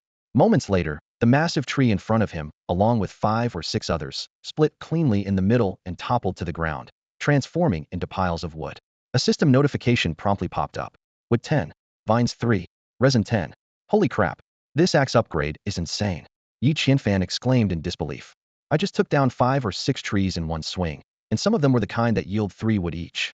My old sharpened metal axe could barely handle one large tree, and now, with the combo and critical hit effects, I managed to gather 10 units of wood in one go. Incredible. Void Slash. Azure Lotus Sword Song. Nitin Nichiryu. Yi Qianfan wielded a finely crafted axe, whirling it wildly in the forest as he mimicked the moves of Li Bai and Miyamoto Musashi from King of Glory. The axe blade sliced through the air with a sharp whistle, and trees fell one after another, turning into piles of timber. Yi Qianfan couldn't help but feel a surge of pride. His skills seemed even more impressive than those of the game's heroes. As the forest cleared, leaving a sunken area behind, a system notification popped up. Timber 308, Advanced Timber 6, Vines 152, Resin 168, Dead Branches 502. Yi Qianfan was momentarily stunned. Advanced Timber? He hadn't even noticed cutting down any special trees. The power of this axe was truly remarkable. However, the ratio of advanced timber to regular timber was nearly 50 to 1, making Yi Qianfan realize that obtaining large quantities of advanced timber wouldn't be easy. Unless he had extraordinary luck and stumbled upon a grove of ancient banyans or rare trees like golden nanmu or rosewood. After felling hundreds of trees, Yi Qianfan still hadn't found a silver chest. Just as he was beginning to feel puzzled, a red exclamation mark appeared not far ahead. Moving closer to investigate, Yi Qianfan almost fainted from frustration. The system was mocking him for failing to find the chest. Ignoring the system's taunts, Yi Qianfan pressed on. As he approached a clearing in the woods, the system issued a warning. The pond ahead is filled with acidic water and highly toxic dart frogs. They can shoot deadly water arrows, and anyone hit will perish within 7 seconds. Hearing this, Yi Qianfan instinctively took half a step back, only now noticing the seemingly harmless sound of frogs croaking. Without the system's warning, he would never have guessed how dangerous these frogs were. Just as he was about to take a detour, something caught his eye: a large dead tree near the edge of the acid pond. A faint silver glow emanated from a hollow in its trunk. It was the silver chest he had been searching for. Faced with this unexpected discovery, Yi Qianfan found himself in a dilemma. Picking up a stone, he threw it toward the acid pond to test the waters. Before the stone could even hit the surface, it was struck by several precise water arrows. Yi Qianfan frowned deeply, pondering how he could retrieve the chest without alerting the dart frogs. The moment the stone fell into the pool of acidic water, wisps of green smoke rose from its surface as it rapidly dissolved. 2/3 of it remained intact, sinking into the water and stirring up a cloud of white mist that hovered and dispersed above the surface. Yi Qianfan was secretly alarmed. This acidic pool and the toxicity of the poison dart frogs were truly formidable. To confront them heat-in would be no different from courting death. However, the moment the poison dart frogs sprayed their toxic water, they also revealed their locations. With his sharp eyesight, Yi Qianfan easily spotted 5 or 6 of them. He quickly drew his bow, knocked a volatile bronze arrow, and decided to test the power of his new weapon by targeting the group of poison dart frogs. The arrow shot forth like a meteor, speeding toward a poison dart frog in the center of the pool. Sensing the intruder, the frogs retaliated immediately, releasing several streams of water arrows. Yet the volatile arrow was far faster than the stone and easily evaded all incoming attacks. Even when water vapor occasionally touched the arrow's shaft, it had no effect on its power. Boom! The volatile arrow struck its target with precision, causing the poison dart frog to explode instantly. What was even more astonishing was that fragments of the frog's body scattered like tiny bombs, triggering chain explosions wherever they landed. The residual force sent the other frogs flying, and in the blink of an eye, the once clear acidic pool became a chaotic mess, filled with murky water mixed with blood, flesh, and mud. Yi Qianfan stared at the no-turbid water when a small red exclamation mark suddenly appeared. A system notification popped up, 12 poison dart frog corpses detected. Decompose. Without hesitation, he chose to decompose. Decomposing. Beast sinews 12, water-type beast cores 12, acidic water 100 units. Collect. Collect. Yi Qianfan was delighted to discover that even the acidic water had become a usable resource. Although it didn't have an immediate application, it could potentially be used to combat monsters or create acid bombs with impressive destructive power. Having dealt with the threat of the acidic pool, Yi Qianfan approached the large withered tree to open the silver treasure chest. Remembering the fright from the previous mimic chest, he carefully surveyed his surroundings to ensure there was no danger before cautiously unlocking the chest. Lingstones 10, Basic Evolution Pills 3, Silver 10, Blueprint for Superior Armor 1, Blueprint for Honey Wine Brewing 1. The system prompted him to learn the newly acquired blueprints, and Yi Qianfan immediately chose to do so. The system transmitted the relevant information. The superior armor enhances torso protection, increasing overall defense by 5. With an upgrade scroll, its defense can be further improved. Crafting requirements. Beast hide 52, hemp thread 81, metal type beast core 11. Honey wine not only boosts resistance to cold, but also improves poison resistance with long-term consumption. Brewing requirements. Honey 1L 100 ml, yeast 01. Yi Qianfan started crafting the armor without delay. Craft. With a soft command, Superior Armor 1 was created, consuming 2 units of beast hide, 1 unit of hemp thread, and 1 metal-type beast core. Holding the newly crafted armor, he felt his survival capabilities had taken a significant leap forward. With a flash of golden light, a unique piece of armor appeared in Yi Qianfan's hands. The surface of the armor was covered in brown, animal hide. At first glance, it seemed ordinary, yet it gleamed with an unusual metallic sheen. Running his hand across the surface, Yi Qianfan found the texture surprisingly soft. This unexpected quality only reinforced his belief that the armor was extraordinary. To test its defensive capabilities, Yi Qianfan conducted a series of experiments. First, he swung an axe at it. The armor's surface bore only a faint scratch, which astonishingly disappeared when he lightly brushed his hand over it. Next, he drew a sharp dagger and pressed it firmly against the armor. This time, a shallow but visible mark was left behind. Though the damage was minimal, it proved that even the finest weapons could leave their mark. This brought to mind the famous parable of the spear and the shield. While a singular attack might struggle to breach its defenses, repeated strikes with sharp weapons would eventually wear it down. However, it was clear that a single blow would never be fatal. At this stage, the armor's level of protection was already impressive after all. No one in a real fight would foolishly stand still and let themselves be struck repeatedly. Eager to try it on, Yi Qianfan donned the armor and opened his status panel to check his current stats. ID. 888. Strength. 1810 beyond ordinary, reaching the level of a strongman. Agility. 1410 Windrunner boots 7. Satiety. 810 optimal health condition. Poison resistance. 110 can withstand mild toxins, needs improvement. Defense. 7 armor bonus. Without it, equivalent to an average person.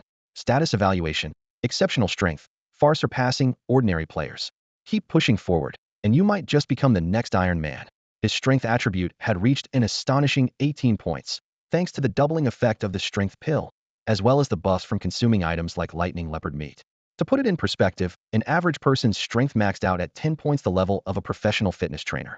For someone like him, who was more of a homebody, a typical strength level would be around 6 or 7. If he were back in the real world, his current strength could rival that of a martial arts master or a weightlifting champion. As for agility and defense, while they hadn't skyrocketed, they had seen noticeable improvements thanks to his equipment. The Windrunner boots provided an agility boost, while his defense was enhanced by 2 from standard arm guards and 5 from the high-quality armor, for a total increase of 7 points. However, his base defense still felt relatively weak, a shortcoming he knew he needed to address. With the arrow frogs to the south dealt with, Yi Qianfan turned his attention to the west. There were 2 reasons for this choice. First, it was closer, and second, there was something or rather, someone there that piqued his curiosity, a cat girl. As a self-proclaimed cat enthusiast, the mere thought of having a cat curled up on his lap in this desolate, foggy world brought him a sense of joy. And the fact that it was a cat girl? That set his imagination running wild. A beautiful young girl appeared in Yi Qianfan's mind, with a pair of fluffy little ears on her head and a long, furry tail trailing behind her. She was irresistibly adorable, and Yi Qianfan even imagined teasing her with a cat toy. The thought filled him with an inexplicable joy. With this anticipation, Yi Qianfan quickly headed west. As he drew closer to the Misty Forest, the surrounding fog grew denser. The torch that initially illuminated a 5-meter radius could now barely light up 2 or 3 meters. Beyond that, a thin mist shrouded everything, with only vague outlines of tree trunks visible, their details obscured. At that moment, Yi Qianfan noticed a change in the system prompts. Based on his past experiences, he realized that the distance influenced the accuracy of the prompts. Initially, he had planned to observe the cat girl's appearance first, and, if she turned out to be unattractive, subdue her with force, starting with an explosive arrow, followed by his white eagle for a pincer attack to take her down. However, the new prompt revealed the cat girl's weakness. Since he could outwit her, Yi Qianfan naturally opted to avoid a direct confrontation. He quickly gathered some dry branches and lit a campfire on the spot. From his backpack, he took out 2 pieces of meat from a terrifying beast and began roasting them over the fire. He also poured out a bit of honey and carefully brushed it onto the meat as it cooked. Soon, the enticing aroma of grilled meat filled the air, accompanied by the sizzling sound of fat dripping into the flames. The scent was so mouth-watering that not only might it awaken the cat girl if she were nearby, but even Yi Qianfan himself couldn't help but salivate. As Yi Qianfan was immersed in the tantalizing smell of the roasted meat, he keenly noticed a sneaky shadow emerging within the dense fog. The figure stood about 1.2 meters tall, walking upright, humanoid in shape. With 2 small ears perked up on its head, there was no doubt this was the cat girl he was looking for. Suddenly, a sweet meow echoed in Yi Qianfan's ears, soft and endearing like the cry of a kitten, sweet enough to melt his heart. Yi Qianfan gently called out into the fog, "Little kitty?" The shadow shifted slightly, especially its cat ears, which twitched rapidly, but it didn't come closer, seeming somewhat hesitant. Yi Qianfan remained patient, continuing to focus on roasting the meat. He then retrieved some cumin and Himalayan salt from his backpack, sprinkling a bit of cumin over the meat. Instantly, the aroma became even richer, filling the air with an irresistible fragrance. He noticed the shadow in the mist tilt its head slightly, its tiny nose twitching as it was clearly drawn to the delicious smell.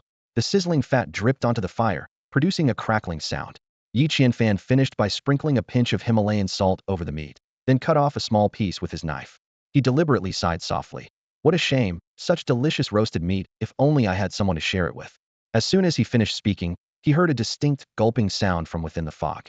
Feigning nonchalance, Yi Qianfan exaggerated his movements, lightly tossing the piece of roasted meat towards the shadow while exclaiming, "Ah, my meat fell. What a waste." Before the words had fully left his mouth, he saw the shadow in the mist move with lightning speed. In a flash, it extended sharp claws, precisely snatching the flying piece of roasted meat. Hiss! Yi Qianfan drew a sharp breath, his gaze locked onto the seemingly harmless cat girl. Her soft, adorable voice was a stark contrast to her swift, precise movements. Yi Qianfan even caught a fleeting glint of cold steel in the mist, moving far faster than he could draw his sword. Relieved that he hadn't acted recklessly, he remained on high alert. Feigning regret over the lost piece of meat, he casually sliced off a small bite and popped it into his mouth. As he chewed, he exaggeratedly praised himself. "Wow, this is so delicious. I must be a genius. How can I even roast meat this well?" Although initially wary of the so-called scary box meat, Yi Qianfan forced himself to try it to lure the cat girl. To his surprise, the texture was indeed as described, similar to pork tongue, but more tender and chewy, with an abundance of juice. The sweetness of honey perfectly complemented the flavor-enhancing Himalayan salt, making the meat succulent and far superior to expensive steak. Amazed by the taste, Yi Qianfan decided to go all in, grabbing the entire chunk of meat and devouring it with gusto. Meanwhile, the shadow in the mist observed cautiously, but soon, unable to resist, it began sniffing at the meat on its paw. The sound of sniffing grew louder, followed by a crisp crunch as the little glutton finally took a bite. From within the mist came the sound of joyous chewing, accompanied by the twitching of ears and the swaying of a tail, like a cheerful little motor running at full speed. Seeing that the cat girl had taken the bait, Yi Qianfan continued his act. Once he finished the meat in his hand, he sighed dramatically, pretending to lament. Such delicious meat, and no one to share it with. What a pity. Meow, came a soft, childlike response from the mist. Delighted, Yi Qianfan held up the last piece of roasted meat, waving it toward the mist as he coaxed. "Little kitty, do you want to eat this? If you do, I can give it to you for free." Meow, came another reply. Yi Qianfan felt like a shady uncle luring a little girl, but this trick worked remarkably well on the cat spirit. Sure enough, the shadow hesitated. It first propped its head on its paw in thought, its tail swishing a few times, before cautiously inching toward the edge of the mist. Even so, the little creature remained highly vigilant, each step taken with utmost care. Yi Qianfan stood at the edge of the thin mist, his eyes fixed intently ahead. A small figure cautiously poked its head out from the fog, warily observing the unfamiliar, strange uncle. When the little face fully emerged, Yi Qianfan couldn't help but hold his breath. Before him stood a cat girl with a delicate, doll-like face. Her long golden hair framed a pair of large, expressive blue eyes. Her ears, matching the color of her hair with a subtle hint of golden orange, twitched slightly. The most surprising detail, however, was her smooth, jade-like neck, seemingly devoid of fur. This discovery sent Yi Qianfan's thoughts wandering in directions he dared not articulate. "Are you hungry?" Yi Qianfan asked, holding up a piece of roasted meat and trying his best to sound gentle. The cat girl's eyes immediately lit up, her longing unmistakable. She nodded shyly, her ears perking up and twitching in an irresistibly adorable manner. "Meow," she purred softly, even revealing her tail as it swayed back and forth out of the mist. Her endearing demeanor nearly made Yi Qianfan lose his composure, but he forced himself to stay calm, fearing he might scare the little creature away. "Are you too scared to come closer?" Yi Qianfan coaxed, sounding every bit like a doting yet suspicious older man. "How about I toss the meat to you?" "Meow." The cat girl nodded eagerly, her ears standing upright while her tail wagged with excitement. Yi Qianfan smirked inwardly. "Gotcha." He carefully removed the roasted meat from the stick and gently tossed it toward her. In an instant, the cat girl's seemingly harmless little paw extended, revealing 4 razor-sharp claws that glinted coldly in the light. With ease, she caught the flying meat and began nibbling on it delicately. When she opened her mouth, revealing 2 tiny, pointed fangs, Yi Qianfan felt his heart melt. A system notification suddenly appeared. "The cat girl has accepted your gift. Affection 1. Yi Qianfan frowned slightly. "Only 1 point of affection? How long will this take to tame her?" He noticed the exclamation mark hovering above the cat girl's head and quickly accessed the detailed information. Cat girl minor. Appearance, harmless and adorable. In truth, possesses formidable strength. Once bonded, she will become fiercely loyal. Affection level, 110. Affection must reach 5 to attempt taming. At 10, taming occurs automatically. The difficulty caught Yi Qianfan off guard. To make the cat girl his pet, he would need at least 4 more affection points before attempting to tame her. He swiftly made up his mind and decided to roast 4 more pieces of meat. If each piece could add 1 affection point, then trading 4 pieces of meat for a growing, loyal companion seemed like an excellent bargain. Even setting aside her potential combat abilities, the mere thought of bringing her home and endlessly petting her made Yi Qianfan's mouth water with anticipation. He began calculating his next steps, eagerly looking forward to the surprises their interaction might bring. Meow. The little cat girl greedily devoured the roasted meat Yi Qianfan had tossed her way, her tiny tongue licking at her fragrant little paws. Tilting her head, her bright eyes locked onto Yi Qianfan's movements as he grilled another piece of meat.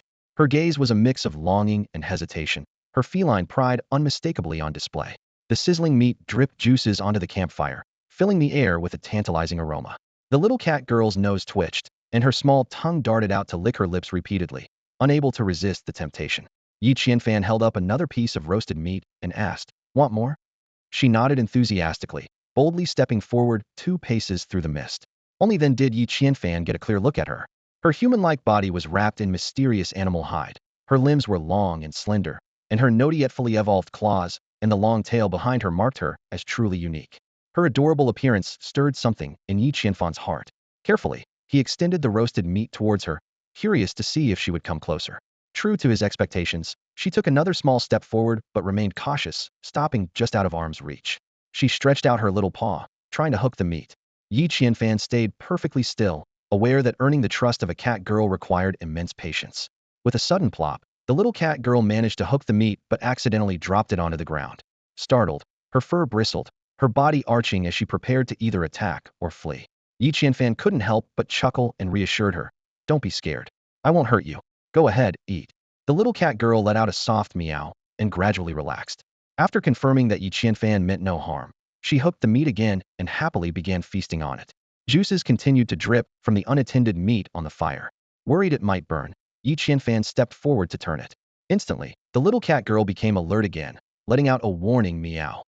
"I'm just trying to cook the meat for you," Yi Qianfan explained, pointing at the roasting meat. "It needs to be turned, or it'll burn." The little cat girl tilted her head, raising an eyebrow as if pondering his words. Yi Qianfan gestured again, emphasizing, "Yes, the meat will burn." Unsure if she could understand him, he still tried his best to communicate. At last, the little cat girl lowered her head again, focusing on gnawing at her food and momentarily dropping her guard. Relieved, Yi Qianfan resumed tending to the meat over the fire, hoping to bridge the gap and grow closer to this mysterious and endearing little cat girl. Yi Qianfan stepped toward the campfire, focusing intently on roasting the meat while deliberately avoiding any eye contact with the cat girl. His nonchalant demeanor gradually eased the wary glances she had been casting his way. A system notification flashed. The cat girl has accepted your presence. Intimacy 2. Though his heart leaped with joy, his face betrayed nothing. He couldn't help but recall the long-haired stray cat he once fed near his doorstep. It had taken 6 months of patient feeding to earn a single chance to touch its soft fur. The joy of that moment had kept him awake all night, as if every effort had finally borne fruit. When the cat girl finished her meal, Yi Qianfan promptly offered her another freshly roasted piece of meat, though this time he intentionally held it closer to himself. She paused mid-lick, her eyes flickering with hesitation. Her tail shot upright, twitching rapidly as if caught in an internal struggle. Yi Qianfan waited patiently, holding the food in place without a word. At last, temptation won over. The cat girl cautiously shuffled half a step forward, her sharp eyes fixed on him, scanning for any hint of danger. Satisfied there was none, she darted forward, snatched the meat with a quick swipe, and began devouring it enthusiastically. Another system notification popped up. The cat girl has approached you within close range. Intimacy 2. The intimacy level had reached 5 points. Yi Qianfan's eyes lit up. This was his chance to tame her. However, the system immediately issued a warning. At the current intimacy level, the success rate of taming is only 10. Failure will result in the cat girl fleeing forever. He was torn. If he didn't attempt to tame her, she would leave once full, and the odds of encountering her again would be slim. Yet, taking the risk now could lead to irreversible failure. As he rummaged through his backpack for items to boost intimacy, his eyes landed on a particular treasure. In that moment, his hesitation evaporated. Time to gamble. Yi Qianfan clenched his fist, steeling himself for an all-or-nothing attempt. The 4-leaf clover, a magical item, grants 5 minutes of good luck when burned. Yi Qianfan took a deep breath and, without hesitation, lit the clover in his hand to tame the catwoman. As a wisp of white smoke rose, the clover burned swiftly, disintegrating into tiny specks of green light that scattered into the air. A system notification sounded. You have burned the 4-leaf clover. For the next 5 minutes, you will experience extraordinary good fortune. Go for it, young man. The countdown began. For minutes and 59 seconds. Yi Qianfan immediately chose to tame the catwoman. In an instant, a thin golden thread appeared out of thin air before him. The thread, existing somewhere between reality and illusion, shimmered like a beam of light, but was tangible enough to ensnare the catwoman. The catwoman, who had been happily feasting on roasted meat, was suddenly caught by the golden thread. It instantly became agitated, kicking furiously with its hind legs and swiping desperately with its front paws in an attempt to break free from the unsettling restraint. Yi Qianfan sighed inwardly. The taming process was so rough it was no wonder the system warned that a failed attempt would scare the pet away. The fragile bond he had painstakingly built with the catwoman might be irreparably damaged by this violent approach. Meow. The catwoman's cry was filled with anger and fear. It bared its teeth and claws, struggling incessantly. Under its resistance, the golden thread stretched thinner and thinner, going from the thickness of a cord to something as fine as a spider's silk, almost becoming invisible. Just as the thread was on the verge of snapping, a system notification flashed. Taming luck 100. The golden thread gleamed briefly with a renewed glow, instantly returning to its original thickness. After an intense struggle, the catwoman finally exhausted itself. As it relaxed slightly, the golden thread, as if elastic, pulled it back to its original position. This only further enraged the catwoman, but it no longer had the strength to fight back. Yi Qianfan waited patiently, likening the process to fishing. Especially when catching a big fish, the key was endurance. Who would outlast whom? If the fish tired out first, victory was assured. But if the person gave up first, the fishing rod and hook would be lost to the fish. After a brief rest, the catwoman launched into another round of struggles. It bared its teeth and claws wildly, biting at the golden thread, but under the boost from the luck bonus, the thread didn't budge. After about a minute of frantic resistance, the catwoman finally collapsed in exhaustion. It lay weakly on the ground, pitifully licking its small paws, then looked up at Yi Qianfan with large, moist eyes. At that moment, the system notification sounded. Congratulations, Catwoman successfully tamed. Yi Qianfan finally succeeded in taming the seemingly harmless, yet surprisingly strong young cat girl. He let out a sigh of relief and slowly approached her, carefully sitting down by her side. Fortunately, the cat girl showed no signs of aggression. With a gentle tone, Yi Qianfan said, "Let me help you untie this annoying rope, all right? But promise me you won't bite me." The cat girl turned her head away in displeasure, letting out a soft huff. Though she wouldn't attack her new master, it didn't mean she was willing to acknowledge him. Yi Qianfan wasn't bothered by the cat girl's proud demeanor.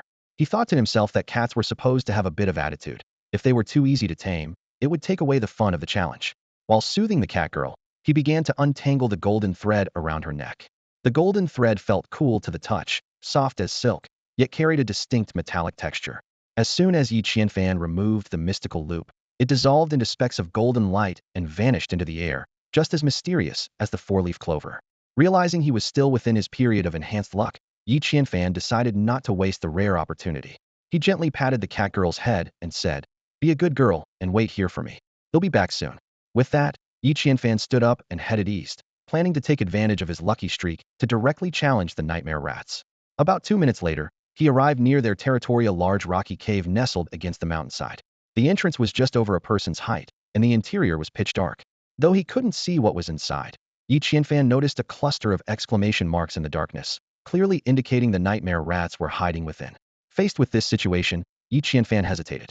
Without proper visibility, even his precision explosive arrows would be hard to aim. However, he quickly made up his mind. With the four-leaf clover's blessing, why not take the risk?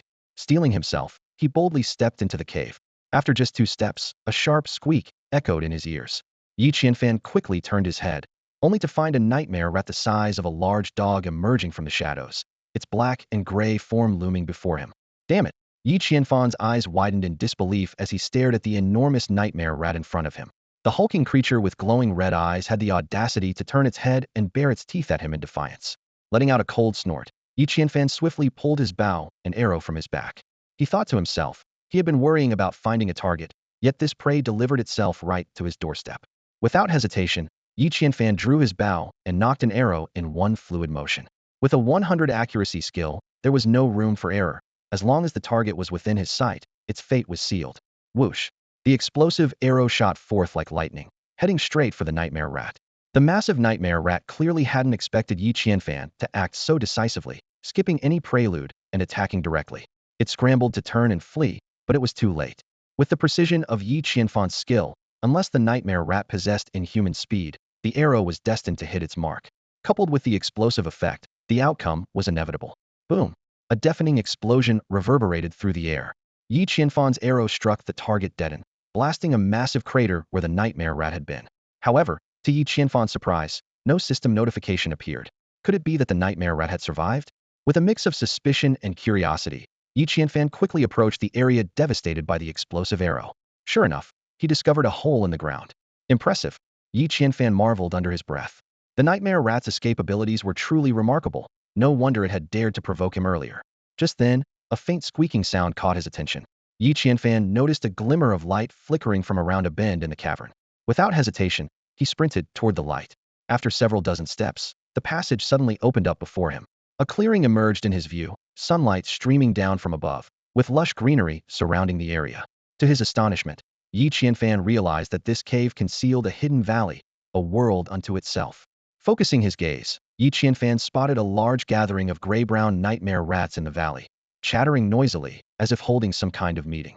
The moment Yi Qianfan appeared, all the nightmare rats turned their heads in unison, their eerie red eyes glinting ominously.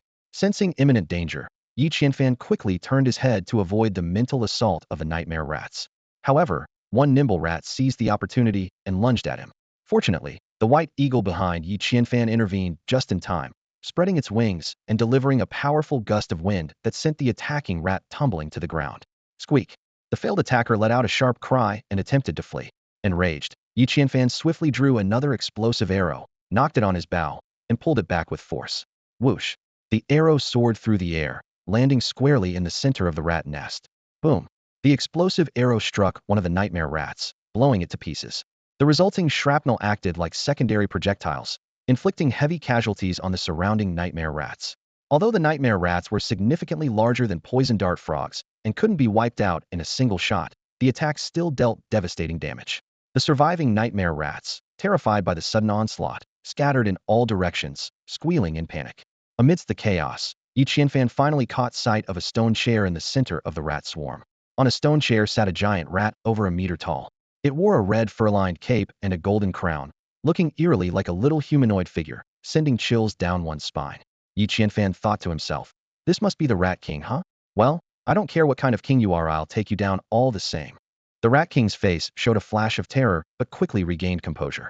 It used its claw-like hand to grab the scepter resting on its lap and drew a circle in the air. The ruby at the top of the scepter began to shimmer with a faint glow. In an instant, Yi Qianfan was startled to see a transparent barrier appear in front of the Rat King's throne. Though nearly invisible to the naked eye, the slight distortion of the surrounding scenery betrayed its presence. Yi Qianfan deduced it was some kind of protective shield. Whatever it is, I'll just blow it up with an arrow, he muttered as he pulled out an explosive arrow, knocked it onto his bow, and took aim. The arrow whistled through the air and struck the shield. However, the arrowhead stopped midair, spinning furiously but unable to penetrate further, as if blocked by an invisible wall. The Rat King let out a sharp, sinister laugh, its eyes narrowing into slits, and its mouth curling into a mocking grin. This infuriated Yi Qianfan, a surge of anger rising from the pit of his stomach to the top of his head. Even the white eagle was visibly enraged. Without waiting for a command, it spread its wings and dived toward the shield, clawing at it with its sharp talons. The shield flickered erratically, like a malfunctioning light bulb, as though on the verge of shattering. Yi Qianfan saw a glimmer of hope. He pulled out a finely crafted axe from his backpack and strode toward the shield, consumed by a single thought. Break this damned shield and chop that smirking Rat King in half. The Rat King laughed even harder, its glowing red eyes burning brighter. The white eagle struck the shield again, causing even more violent flickering, as if it might collapse at any moment. Yi Qianfan raised his axe, now only 2 steps away from the shield. Just as he was about to swing, a piercing cat's yowl erupted like a thunderclap in his ears. In that instant, the world spun violently around him. The valley, the forest, the birdsong, and the fragrant flowers all vanished, replaced by the dim interior of a cave. To his horror, a massive fissure several meters wide appeared just half a step in front of him. Yi Qianfan casually kicked a few pebbles, watching them tumble into the crack before him. He held his breath, listening intently, but no sound of the stones hitting the bottom ever came. The bottomless chasm sent a chill down his spine. And then, a horrifying realization struck him had been under the mental attack of the nightmare rats all along. He had thought he had infiltrated their lair and was ready to face off against the Rat King. But in reality, there was no Rat King in sight, only a massive, deadly crevice. These cunning nightmare rats had set up an illusion to lure him into the abyss. A soft meow broke through his thoughts. A graceful little cat appeared before him, maintaining a careful distance, occasionally lifting a paw to lick. Its bright, gleaming eyes sparkled with a proud glint, as if to say, "You wouldn't have made it without me, would you? Thanks to you, little one, I'd have been done for," Yi Qianfan said, wiping the cold sweat from his brow. Before he could finish speaking, the cat leapt lightly across the crevice, landing effortlessly on the other side. Its sensitive nose twitched a few times before it darted like an arrow into a corner, emerging moments later with a nightmare rat clamped in its jaws. With a sharp flick of its head, it ended the rat's life in a single, chilling shriek. Meanwhile, the white eagle, realizing it had also been deceived, soared into the air in a fury. With a swift dive, it snatched another nightmare rat, showing no mercy as it released the creature from a great height. The rat hit the ground with a sickening splat, reduced to nothing more than a smear of flesh before it could even cry out. At that moment, Yi Qianfan's eyes caught sight of a peculiar figure, a nightmare rat wearing a crown, cautiously climbing along the wall of the chasm.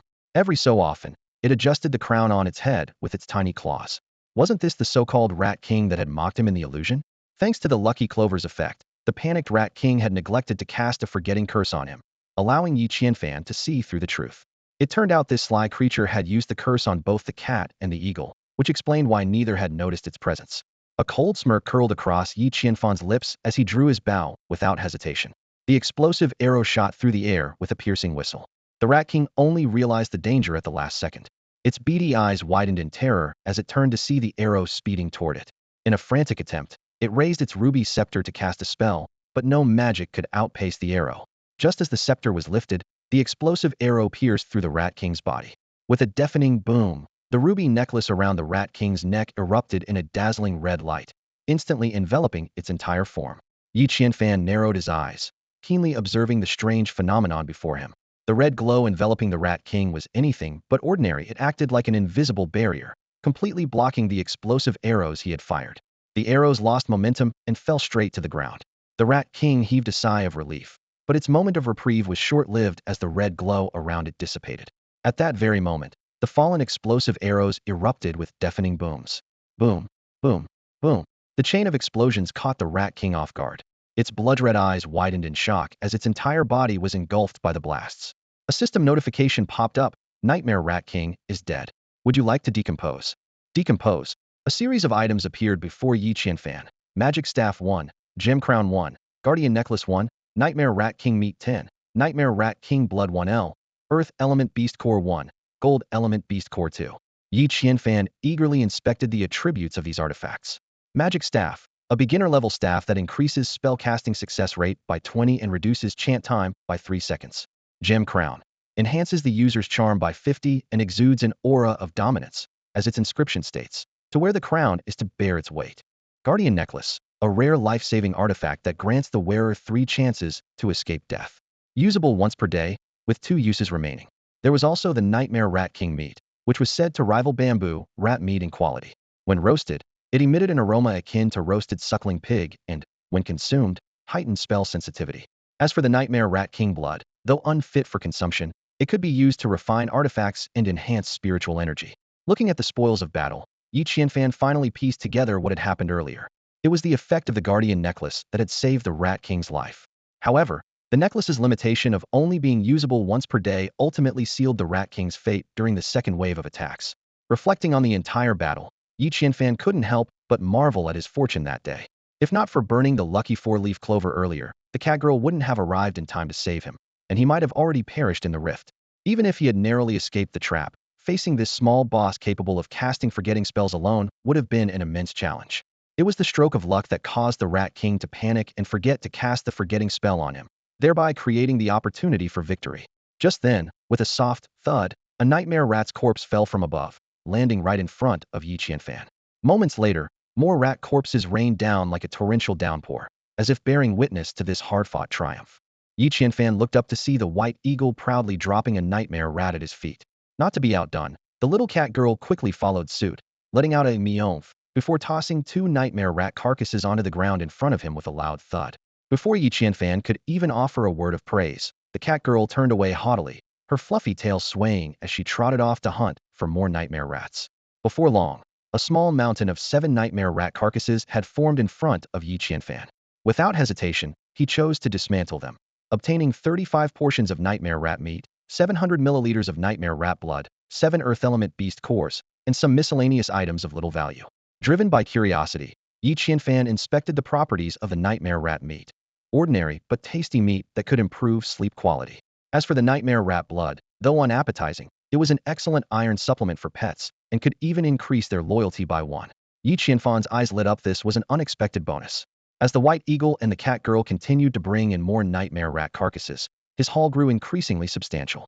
In the end, Yi Qianfan had dismantled enough to collect 120 portions of nightmare rat meat, 2,400 milliliters of nightmare rat blood, and 24 earth element beast carissa, veritable harvest feast. In high spirits, Yi Qianfan casually tossed a few pieces of nightmare rat meat to the white eagle. The eagle was overjoyed, gulping down the meat in one bite, and chirping excitedly while rubbing affectionately against Yi Qianfan's hand. The cat girl, however, turned her nose up at the offering, haughtily averting her gaze without even a glance at the meat. With a resigned sigh, Yi Qianfan rummaged through his backpack to find something to reward the cat girl. After all, if it weren't for her timely intervention, he might have already fallen victim to the Nightmare King rat's attack.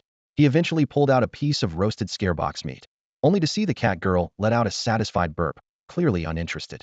It dawned on Yi Qianfan that the little one had already eaten her fill. As Yi Qianfan continued searching, he suddenly noticed a change in the cat girl's expression. Her blue eyes lit up, and her pupils narrowed into thin slits the moment he retrieved the Nightmare King rat's crown. Despite her best efforts to appear indifferent, the occasional sidelong glance at the shiny crown betrayed her true feelings. Yi Qianfan chuckled inwardly. Even a cat transformed into a haughty little girl couldn't resist the allure of something sparkly. Despite her aloof demeanor, it was obvious that the glittering crown had captured the cat girl's heart. The jeweled crown lay quietly before Yi Qianfan, its golden brilliance accentuated by a diamond-shaped red gemstone embedded at its center. He carefully examined its attributes. To wear the crown, one must bear its weight. This is a crown that enhances a kingly aura, making others of the same kind submit to you. Charm 50, Regal Presence 50. Reading this, Yi Qianfan's eyes lit up as a thought flashed through his mind. What if wearing this crown could change the opinion of that proud little cat girl? Without hesitation, he placed the crown on his head. Instantly, 2 system notifications popped up. Charm 50, Regal Presence 50. A surge of inexplicable confidence filled his heart, making him feel like a completely different person. As expected, the cat girl's reaction was immediate. Her bright, wide eyes suddenly sparkled with a peculiar light. The aloof expression she usually wore melted into one of fascination, as though she were gazing at her favorite toy. Little meow meow, Yi Qianfan called softly. The cat girl immediately shed her usual arrogance, obediently approaching him and nuzzling her fluffy little head against his hand. Overjoyed, Yi Qianfan took the opportunity to stroke the top of her head. Her golden fur was so silky and smooth. It felt like it had been treated with the finest conditioner. He couldn't help but gently pinch her cool little ears, causing her to twitch them slightly in response. A gesture so adorable it could melt anyone's heart. After indulging in his fill of petting, Yi Qianfan pointed to the crown on his head and asked, "Little meow meow, how about I give this to you?" To him, the crown wasn't particularly useful. Attributes like charm and regal presence were only meaningful for a beast king. In this deadly game, human players wouldn't be easily swayed by such traits, and he had no interest in recruiting female companions. After all, an additional person would only mean more resources consumed. From the start, his plan had been to either sell the crown or give it to a pet. Since the cat girl seemed interested in it, he figured it was a good opportunity to boost her precarious loyalty level, which was just barely above passing. If it dropped below the 50 threshold, she would leave him for good. Meow. The cat girl tilted her head, pointing with her soft pink paw first at the crown on Yi Qianfan's head, then at herself, her eyes filled with disbelief. "Yes, it's for you." Yi Qianfan decisively removed the crown and gently placed it on the cat girl's head. Meow. Meow. The cat girl's eyes immediately lit up with joy. She happily flicked her tail against Yi Qianfan's leg, her entire demeanor radiating excitement. A system notification appeared. "You have gained the cat girl's trust. Loyalty 20. Meow." The little cat girl affectionately rubbed against Yi Qianfan's legs, clearly pleased with the food he had given her earlier. Seeing this, Yi Qianfan took the opportunity to gently stroke her a few more times. To his surprise, perhaps due to the loyalty level increasing by 20, the little cat girl showed no resistance to his touch this time. "All right, time to get down to business." Yi Qianfan glanced at the time indicator on the magic bouquet. It was about an hour until sunset. Turning to the little cat girl and the white eagle, he said, "Let's check out the nightmare rat's lair. We might find the treasure those thieves stashed." After exploring the cavern thoroughly, they didn't come across anything particularly valuable. However, at the very back of the cave, Yi Qianfan stumbled upon an area that resembled a swamp. The system immediately popped up a prompt. "Underground mud discovered. Collect it." "Collect." Yi Qianfan confirmed without hesitation. For him, mud was a rare and valuable resource at the moment. It was essential for upgrading his villa. Not to mention, ever since taking the strength pill that morning, his body still felt sticky and uncomfortable, and had been longing to find a place to bathe. Unfortunately, no water sources seemed to be nearby, and he hadn't received any related system prompts so far. How wonderful it would be to build a villa with a bathroom or even a swimming pool. The thought brought a smile to Yi Qianfan's face. In the real world, owning a swimming pool, or even an ordinary villa, was an unattainable luxury for him. But in this world, that dream seemed within reach. As the message, "Mud 1," kept flashing, Yi Qianfan moved around the mud pool methodically, collecting mud within a 10-meter radius before continuing forward. He kept at it until the 1,000 capacity limit of his intermediate backpack was completely filled. Surveying the area, he noticed that a large portion of the mud pool remained untouched. He mentally marked the spot, planning to return another day to collect the rest. Just then, another system prompt appeared. "High-grade stone discovered. Collect it." Beneath the mud, there were some round, metal-glossed stones hidden. Although their metal content might not be high enough to classify them as rare, or they were still considered high-grade stones valuable on the market. While not as lucrative as high-grade wood, they were still highly sought-after materials. Yi Qianfan made a quick decision, reluctantly discarding 10 units of mud to make room for the high-grade stones. He began collecting them immediately, and soon, his backpack hit its weight limit again. Looking at the materials packed tightly in his inventory, Yi Qianfan found himself in a dilemma. Every item was a precious resource, and he couldn't bear to part with any of them. Just then, he suddenly remembered that he still had a basic backpack. Yi Qianfan examined the backpack in his hand, thinking that the 50 weight capacity should be sufficient. However, he wondered if the little cat girl could carry it. His eyes lit up with an idea. He decided to win her over first. "Little meow." Yi Qianfan put on a friendly and approachable expression, waving at the cat girl. The cat girl walked toward him gracefully, but as she got closer, she suddenly turned her head away in a haughty manner, as if remembering something. Yi Qianfan glanced at the system panel, which showed an 80 loyalty level, and couldn't help but chuckle at the situation. The system prompt displayed, "Cat girl, minor, 60. Name can be assigned." Yi Qianfan recalled that naming a pet could increase loyalty, but he also understood that cat girls, like cats, were naturally proud creatures. Even with 100 loyalty, they might not always obey commands. This was the fundamental difference between cats and dogs. Looking at the intimacy panel showing 810, Yi Qianfan suddenly remembered how the white eagle had accelerated its evolution after consuming a spirit stone. He pulled a spirit stone from his backpack, ready to tempt the cat girl, but then stopped short, realizing he hadn't named her yet. "How about Mimi?" he suggested. The cat girl immediately showed a look of disdain, turning her head away. "This is a classic northern cat name," Yi Qianfan explained. "Call out Mimi." and chances are high you'll get a response. But seeing the cat girl remain unimpressed, he quickly came up with another idea. How about Dodgy? The cat girl, who had been licking her paw, froze mid-motion. Her ears perked up, and a flicker of interest appeared in her eyes. Meow? Dodgy. Meow. The cat girl responded cheerfully, elegantly walking over to rub against Yi Qianfan's leg, clearly delighted with being named after the legendary fox spirit. The system updated immediately. Catgirl Dodgy, minor, 60. A prompt indicated that she liked the name and felt as regal as a queen. Yi Qianfan, surprised by this unexpected turn of events, mused to himself that naming her Wu Zetian might have been even more dramatic. Imagine summoning the Empress every time. The thought alone was overwhelming, so he decided against it. Dodgy, take a look at this, Yi Qianfan said, holding out the white spirit stone. The catgirl sniffed it with her pink nose, her eyes lighting up before she eagerly grabbed it in her mouth and started crunching away. Nearby, the white eagle watched enviously, letting out a series of plaintive chirps. Seeing this, Yi Qianfan figured the spirit stones were meant for his pets anyway, so he tossed another one to the eagle. The bird swooped down gracefully, caught it midair, and happily began to enjoy its treat. Just then, the system suddenly displayed a new prompt. Detected compatible spirit pets. White eagle catgirl owlcat. Proceed with fusion. Yi Qianfan was just about to fuse his spirit pets when the system suddenly popped up with a hilariously absurd notification. White eagle catgirl owl. He stared wide-eyed at the ridiculous combination, utterly incredulous. What the heck is this nonsense? He blurted out, unable to hold back his frustration. White eagle catgirl owl? You've got to be kidding me. Who in their right mind would fuse an adorable catgirl with a majestic white eagle to create a goofy owl? He promptly rejected the ludicrous suggestion, thinking to himself, if it were two eagles forming a two-headed eagle, or a lion and an eagle combining into a griffin, I might have considered it. But an owl? Just imagining it is despair-inducing. After finishing their spirit stones, the white eagle and catgirl both had new red exclamation marks appear above their heads. Curious, Yi Qianfan clicked to check. The white eagle's attributes displayed. Beginner spirit pet white eagle, progress, 10. An expert hunter with powerful talents. Temporarily unrideable, requires an elemental riding device. Loyalty, 100. Eagle eye state extended to 20 minutes. Yi Qianfan pondered. Progress at 10? Looks like ITLL upgrade to intermediate once it hits 100. He then turned to the catgirl's attributes. Dodgy, minor, progress, 80.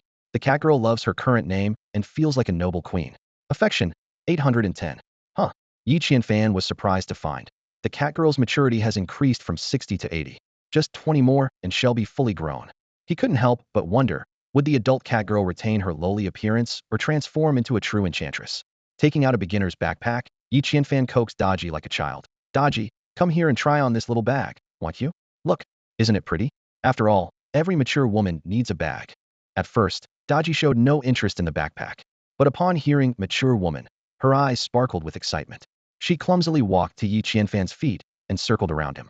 Taking the opportunity, Yi Qianfan hung the backpack filled with mud onto her back, instantly freeing up 50 weight units for himself. With the spirit stones consumed by his two little companions, he freed up another 2 weight units. With the reduced burden, Yi Qianfan continued collecting high-grade stones from the mud pool. Notifications of high-grade stone 1 kept appearing.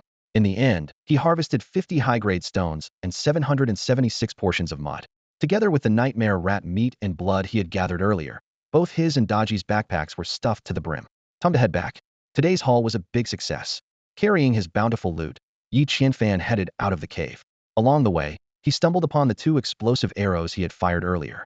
One had inexplicably lodged itself in the ground, leaving a large crater, while the other was stuck in a crack in the ceiling, completely failing to detonate.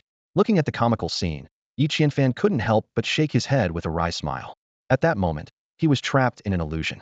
It suddenly dawned on Yi Qianfan what he thought was hitting the nightmare rat earlier was nothing but a trick of his mind. White Eagle, help me retrieve the arrow, he called softly. The white eagle responded immediately, but the narrow confines of the cave restricted its movement.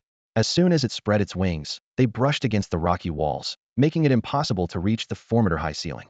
Frustrated, the eagle attempted to climb with its talons, only to dislodge a cascade of loose stones, raising clouds of dust. Forget it, just leave it. Yi Qianfan quickly reassured the flustered eagle. Though it calmed down, its drooping posture made it clear that failing its master's request had left it disheartened. At that very moment, a flash of yellow darted up the cave wall like a streak of lightning. In the blink of an eye, Dodgy had nimbly climbed to the ceiling and seized the explosive arrow in her mouth. Gracefully turning around, she sauntered back, her tail swaying with poise. As she passed the white eagle, she cast a smug glance, as if to say, "See? This was nothing for me." All right, You're the best. Yi Qianfan chuckled, gently ruffling Daji's soft little head. The small creature clearly reveled in the affection, lifting her chin proudly to enjoy the attention. But just as Yi Qianfan stopped and prepared to leave, Daji hooked her fluffy paw around his arm. Her message was unmistakable. Why stop? I was just starting to enjoy this. Sweet Daji, how about we save this for later? Yi Qianfan scooped her up in his arms. We only have half an hour before nightfall, and the monsters in the mist will soon appear. Meow. At the mention of the mist monsters, Daji's fur bristled in alarm. Don't worry, don't worry. Yi Qianfan whispered soothingly. I'll take you home. My house has sturdy stone walls, and those creatures can't get in. You'll sleep safe and sound tonight. Meow. Daji tilted her head, as if assessing the truth of his words. Yes, absolutely. I promise.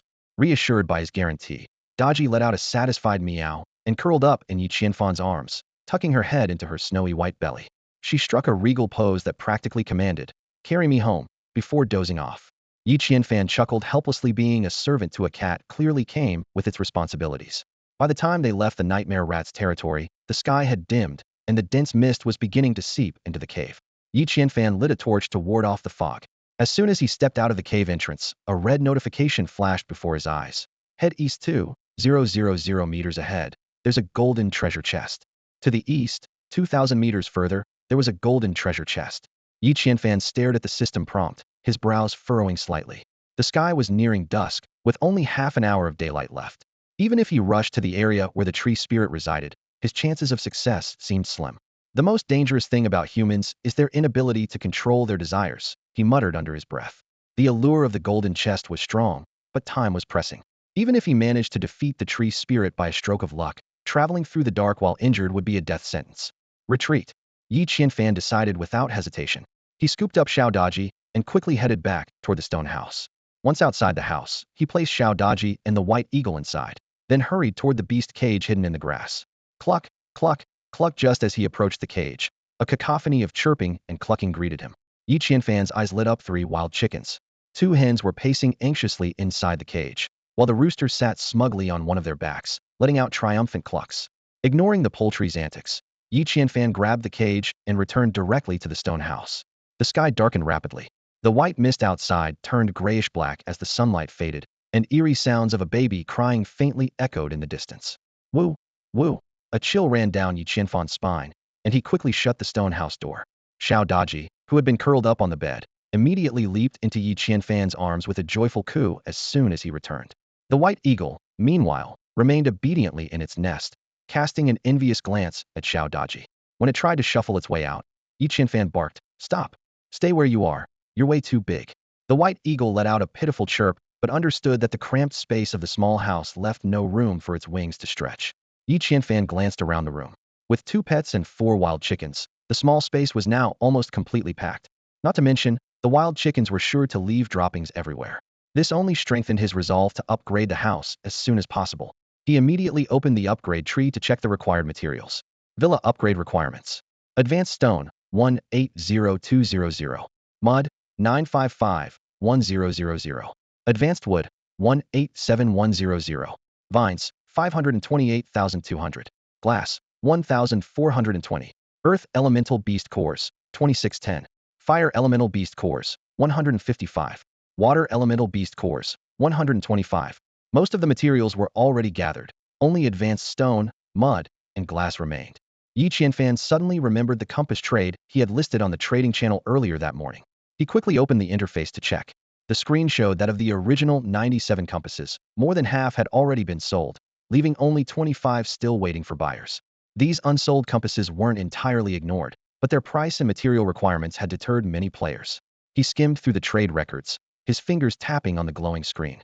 Compass 1, Advanced Wood 10, Compass 1, Advanced Stone 20, Compass 1, Mud 100. A series of trade data scrolled before his eyes. Too lazy to review each transaction, Yi Qianfan pulled up the total trade summary instead. 72 compasses traded, yielding Advanced Wood 150, Advanced Stone 700, Mud 600, Quartz 1000, Fire Beast Cores 2, and Water Beast Cores 4.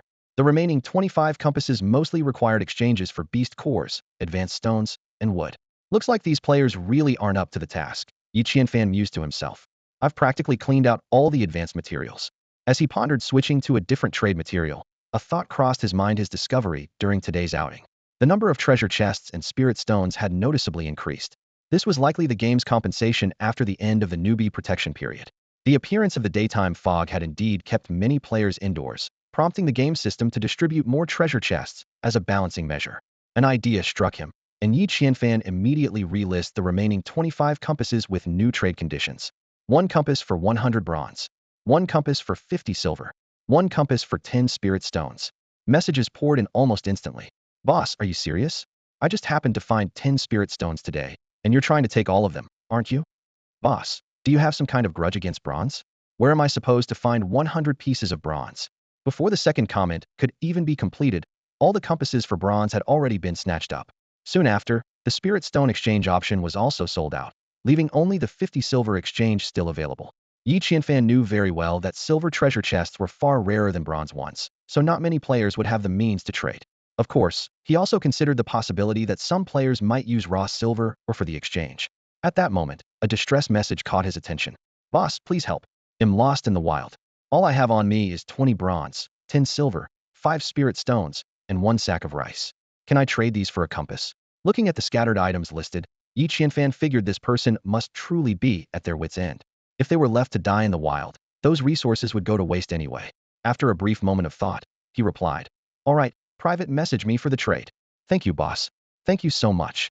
The other player responded immediately, their gratitude practically leaping off the screen. The deal was quickly finalized. Yi Qianfan watched the numbers change on the system panel.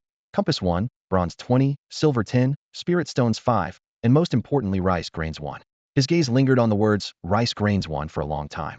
It had been 3 or 4 days since he arrived in this place, and he had yet to taste a single bowl of white rice. Skipping 1 or 2 meals occasionally was no big deal, but going several days without it made the craving grow stronger. Although there was meat in every meal, it just couldn't compare to the satisfaction of having it paired with a steaming bowl of white rice. Unable to contain his excitement, Yi Qianfan opened the warehouse. A finely crafted burlap sack came into view. This was undoubtedly something obtained from a treasure chest after all. In this desolate place, who would deliberately prepare such a bag just for storing rice? Inside the sack was about 1 kilogram of rice grains. He quickly did some mental calculations, set aside 200 grams as seeds, and used the remaining 800 grams to mill into rice for consumption. If he didn't save any seeds now, who knew how long it would take before he could enjoy white rice again? Just the thought of soon being able to eat fragrant, steaming white rice made Yi Qianfan's stomach growl audibly. He had been running around all day and had only grabbed a bit of meat in the morning. Now that he had stopped moving, the hunger swept over him like a tide. Initially, he had been debating whether to upgrade the villa first or address his hunger. But considering the time required to upgrade the villa, building the stone house last time had taken half an hour, and constructing a villa with a pool and garden would undoubtedly take even longer, he decisively chose to satisfy his hunger first. Taking out 100 grams of rice grains, Yi Qianfan approached the workbench. The system notification sounded. Wood 1, bamboo 10, stone 5, crafting successful. A flash of golden light later, a roughly 1-meter-tall hulling machine appeared in front of him. It was a traditional rice milling tool. The top featured a bamboo oven basket, the bottom was stone-based, and a long handle extended from the side for manual operation. The appearance of the hulling machine made the already cramped stone house feel even more crowded. At that moment, Yi Qianfan finally understood why ancient houses were so spacious. In modern times, people could get by with a 40 or 50 square meter apartment, but in ancient times, it was different. The stove took up space, firewood needed storage, livestock required room, and even a stone mill needed a dedicated courtyard. In contrast, modern life was much simpler. A bed, a bathroom, and a computer were enough. If you wanted food, you ordered takeout. For entertainment, you scrolled through your phone. Everything could be managed with just a few taps, maximizing space efficiency. What a pity. Yi Qianfan was clearly a modern man, yet the game was set in an ancient lifestyle, which was rather frustrating for him. Standing before a simple stone mill, Yi Qianfan held 800 grams of heavy rice grains in his hand, his brows slightly furrowed. He initially thought about grinding the rice in smaller portions, but after a moment's thought, he decided to grind it all at once. Keeping 200 grams of seeds should be enough, he muttered to himself. He'll plant them once I have a garden. As the stone mill turned slowly, it emitted a low, grating sound. Not far away, wild chickens clucked restlessly in their coop, as if protesting their hunger. Yi Qianfan glanced over and casually tossed a handful of freshly ground rice husks into the coop. Instantly, the wild chickens surged forward, pecking at the food as though competing in a race. This scene caught the attention of Bai Ying and Daji. Their eyes lit up immediately, as if saying, "We want some too." Yi Qianfan chuckled helplessly. All right, everyone gets some." He grabbed a handful of rice husks and offered it to Bai Ying. However, the big bird only gave it a symbolic peck before shaking its head in distaste and turning away. "Oh, come on. You're picky now," Yi Qianfan said, half amused and half exasperated. Just then, a series of exclamation marks popped up in his pet menu, accompanied by a string of status notifications. Bai Ying, carnivorous, prefers spiritually enriched food. Status, half full. Young bees, needs honey for feeding. Status, hungry. Queen bee, requires honey or spiritually enriched food to accelerate egg laying. Status, hungry. Cat girl, needs meat, spiritually enriched food. Status, half full. Seriously? This bunch of freeloaders is going to eat me out of house and home. Yi Qianfan exclaimed. If it's not meat, it's spirit stones they want. Even the wealthiest landlords couldn't keep up with this kind of demand. He poured the freshly ground rice into a bamboo tube and carefully placed it over the fireplace to cook. While waiting, he opened the storage inventory to check for suitable food. At that moment, Yi Qianfan felt like he had a group of needy children clamoring for attention. Despite the challenges, he was determined to take good care of his pets. After all, having them around made fighting monsters and exploring the surroundings much easier. It's like paying their wages, he consoled himself. The inventory brought a glimmer of hope. Frightening box blood chunks 20 pieces. Cooked blood with poor taste. Suitable for pets. Increases stamina. Freshness, 50. Nightmare rat meat 120 portions. Ordinary rat meat with decent flavor. Special effect, sleep quality 1. Freshness, 80. Nightmare rat blood 2,400 milliliters. Ordinary blood with a metallic, salty taste, not great for humans, but pets love it. Essential for pet care, boosts iron levels. Special effect, loyalty 1. Freshness, 50. Basic evolution pills 3. Speeds up pet evolution. First consumption guarantees a level up. Seeing the inventory, Yi Qianfan quickly devised a feeding plan. Considering the blood's declining freshness, he decided to use it all for the pets. What excited him even more was the discovery of 3 evolution pills, freshly obtained from a silver treasure chest, which could accelerate pet evolution and grant an instant level up on first use. Yi Qianfan swiftly mixed the 2 types of blood, nightmare rat meat, and 1 evolution pill together, dividing the mixture into 3 portions, 2 large and 1 small. Bai Ying's portion was the most generous. It included 10 frightening box blood chunks, 1,000 milliliters of nightmare rat blood, 5 pieces of nightmare rat meat, and 1 basic evolution pill, all combined in a large bowl. Yi Qianfan carefully rationed the food. Daji received the most lavish portion. 5 pieces of fear box blood, a full 1,000 milliliters of nightmare rat blood, a piece of roasted nightmare rat meat, and a beginner evolution pill. The queen bee's share included 5 pieces of fear box blood, for 100 milliliters of nightmare rat blood, and a beginner evolution pill. As for the young bees, he prepared some flame nectar for them. Perhaps it was the effect of the evolution pill, but these usually graceful pets now displayed an astonishing appetite. The most surprising of all was the usually picky Daji, who was now devouring her meal with gusto, the sound of her munching filling the air. She was so greedy that she didn't waste a single drop of blood, lifting the bowl and drinking the remaining broth in one gulp.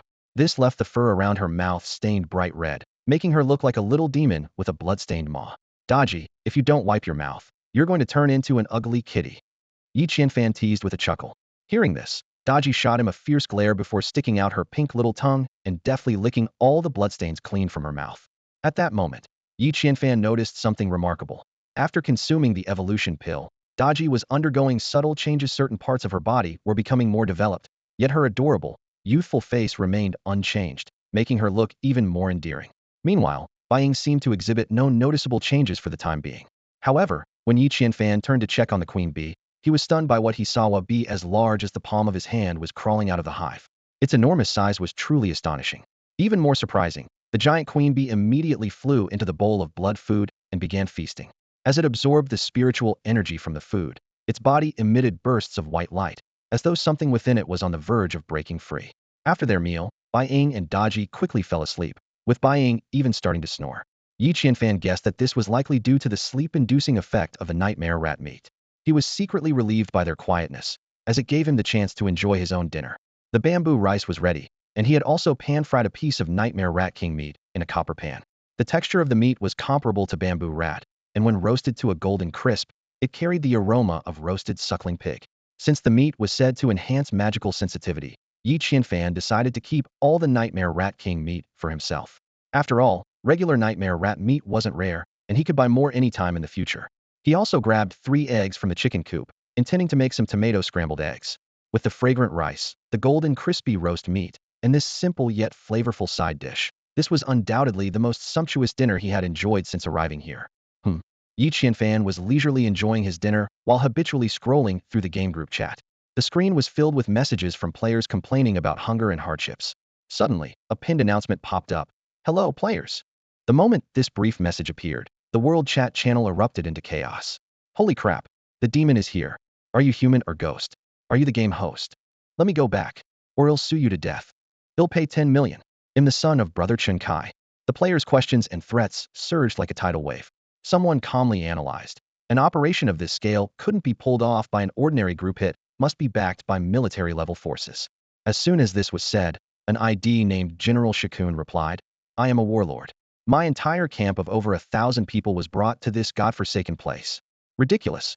You say you're a general? Then I must be the emperor, someone mocked. However, to everyone's surprise, hundreds of players with different IDs responded in unison. Long live General Shikun. The synchronized cries silenced the doubters immediately. Just as the argument began to die down, the mysterious pinned user posted another update. There are only 4 hours left until the ranking evaluation. Attention, Region A only the top 100 players in each district will survive. The rest will be eliminated. This is no joke. Regret won't save you when death comes. I suggest converting your items into materials or food right away and upgrading your wooden cabins. Final rankings will be calculated based on cabin level, stored resources, individual combat power, and pet combat power. This is absolutely fair and just. This is your last chance, so make it count.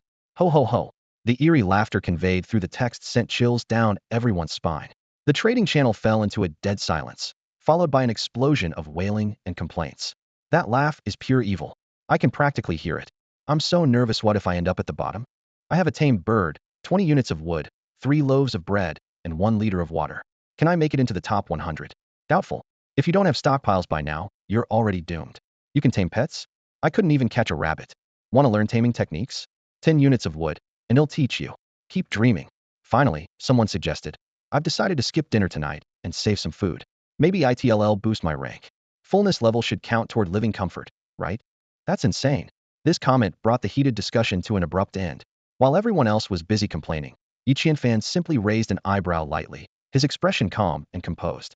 As for the rankings about to be revealed, although he couldn't confidently claim a spot in the top 3, he was certain his place in the top 100 was unshakable. Tonight, he only needed to accomplish 2 things. Upgrade his villa, and then get a good night's sleep, waiting for the rankings to be announced the next day.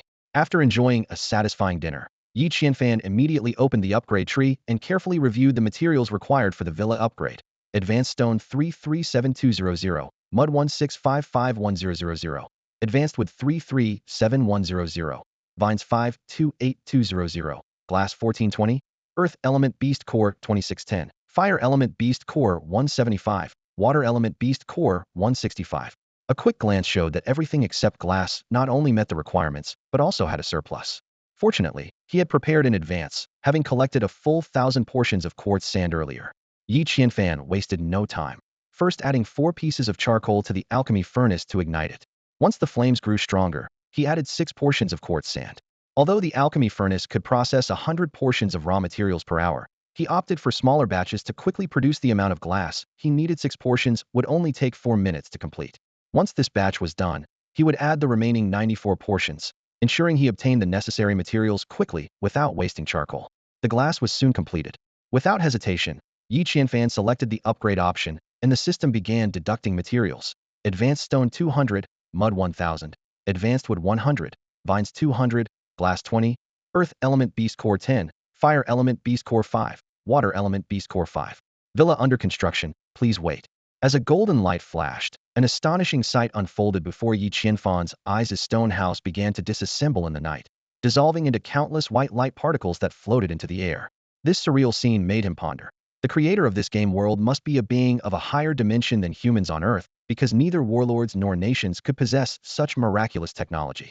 As the old house disappeared, golden lights began to reappear around him. These lights gradually converged, forming a new structure as if by magic. First came the light brown wooden flooring, followed by walls built from stone and mud, then a wooden door and glass windows. It was as if the entire process was a game of Tetris, with everything automatically assembling itself. The most remarkable part was that, even though Yi Qianfan stood within the construction area, the wooden floor formed seamlessly beneath his feet as the golden light passed by, without causing him the slightest discomfort. Yi Qianfan lightly tapped the floor with the tip of his foot, and the crisp tap-tap sound confirmed that everything was indeed real. In the blink of an eye, a brand new villa had risen before him. This was a two-story building, with each floor covering an area of over 100 square meters. At the southeast corner, an elegant spiral staircase gracefully wound its way upward, connecting the first and second floors. As Yi Qianfan ascended the stairs, the layout of the second floor that unfolded before his eyes left him pleasantly surprised. The second floor was cleverly divided. One-third of the space had been transformed into a spacious terrace, while the remaining area featured well-designed rooms and bathrooms.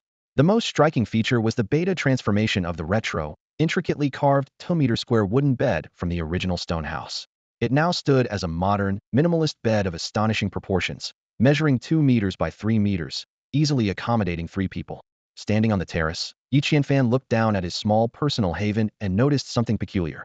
Within a 10-meter radius of the villa, the surrounding mist had receded on its own, allowing him a clear view of the external environment. Below the terrace lay a meticulously planned garden. On one side, the outline of a swimming pool was visible, though it had yet to be filled with water. On the other side, a carefully tilled patch of land with neat furrows hinted at its future as either a vegetable garden or a flower bed. However, when his gaze shifted to the villa's outermost perimeter, all he could see was an expanse of void-like darkness, with no sign of even a basic boundary wall. This realization made his heart tighten. Without the protection of a wall, wouldn't venturing out at night mean facing potential threats from monsters? At that moment, a golden light flashed, and a system notification appeared. Villa construction completed.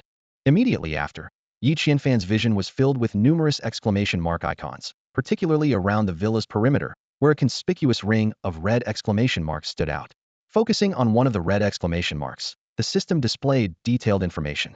Wall can build level 1 defensive fence requirements. 100 brambles, 190 poisonous brambles available. Swimming pool can build a basic water condensing pool, collecting 100 L of water per hour requirements. 680,100 advanced stones, 655,200 mud, 115 water element beast cores, 162 earth element beast cores, 121 fire element beast cores. Mist farm can construct 2 plots of farmland, supporting accelerated growth upgrade requirements. 200 advanced mud, 10 earth element beast cores. Pet park can build a level 1 park, accommodating 3 types of pets requirements. 237,100 advanced wood, 33350 resin, 1610 earth element beast cores. Looking at the extensive list of material requirements, Yi Qianfan couldn't help but draw a sharp breath. These hard-earned resources, if fully invested in construction, would likely deplete his stockpile instantly. However, the distant sounds of monstrous howls and chaotic footsteps emerging from the mist forced him to reconsider the prioritization of these projects. With the novice protection period now over and nightfall approaching, the true threat posed by the creatures lurking in the mist was about to become all too clear. To ensure safety during the night, Yi Qianfan immediately decided to build a wall. With a system prompt of Build a Wall. Wall 1. Poison Thorn 100. A burst of golden light appeared, and a thorny wall approximately 1.5 meters high instantly rose around the villa's perimeter. A gate was cleverly reserved, and the sharp thorns glinted with a dangerous metallic sheen under the sunlight, silently warning any creatures daring to intrude. Looking around, the barren garden left Yi Qianfan feeling somewhat unsatisfied. He quickly made up his mind to construct a swimming pool. The system prompt sounded, Build a swimming pool. High-grade stone 100, mud 200, water beast core 5, earth beast core 2, fire beast core 1. With a flash of golden light, a refined stone pool replaced the original dirt pit, surrounded by a circle of decorative pebbles. The pool had an automatic water condensation function, capable of gathering 100 liters of water per hour. Although it would take several days to completely fill the pool, Yi Qianfan was in no rush, intending to let it gradually accumulate. As the pool was completed, the surrounding air noticeably became more humid, signaling the start of the water condensation process. Observing the scene before him, Yi Qianfan decided to keep the momentum going and build a pet park. As for upgrading the mist farm, he decided to postpone it for now, considering there were currently only 2 crops: tomatoes and rice. Build a pet park. High-grade wood 100, resin 50, earth beast core 10. With the system's prompt and another flash of golden light, a wooden shed emerged near the farmland, close to the villa. To Yi Qianfan's surprise, a crooked tree identical to the one inside his stone house appeared beside the shed, complete with the familiar beehive hanging from it. Even more unexpected, a massive bird's nest had formed on the roof of the shed, where the white eagle was soundly asleep, seemingly unaware it had been moved outdoors. Inside the fenced area beneath the shed, 4 wild chickens, startled by the sudden change in environment, were busily exploring their new home. Seeing the still slumbering white eagle, Yi Qianfan frowned, clearly recognizing the effects of the nightmare rat meat. A business idea suddenly struck him. If this nightmare rat meat could be brought back to the modern city and marketed as a treatment for insomnia, it could certainly be a lucrative venture. However, as he carefully inspected the entire pet park, he noticed something missing: Dodgy's nest. While the beehive, the white eagle's nest, and the chicken coop were all accounted for, there was no sign of Dodgy. This discovery prompted Yi Qianfan to decide to investigate further. When Yi Qianfan returned to his room from the terrace, the sight before him made him pause. Little Dodgy was curled up in the middle of his large bed, having turned the soft down quilt into a cozy little nest, and was soundly asleep. Upon closer inspection, her appearance had noticeably changed. Her height had grown from just over a meter to nearly 1.5 meters, making her look increasingly like a young girl. If not for the sharp claws on her limbs and the pair of lively cat ears atop her head, he might have mistaken her for a daughter he was raising. Taking advantage of her deep sleep, Yi Qianfan couldn't resist reaching out to gently stroke her fluffy head. The sensation was so irresistibly pleasant that he ended up ruffling her fur repeatedly before reluctantly pulling his hand back. The motion stirred little Dodgy, and she groggily opened her eyes. Recognizing it was Yi Qianfan, she lazily closed them again and drifted back to sleep. Taking a deep breath, feeling a sudden surge of energy, Yi Qianfan decided to head downstairs to check on the renovations. The changes on the first floor were significant. The pet enclosures had been moved outside, making the living room appear much more spacious, although it was still unfurnished.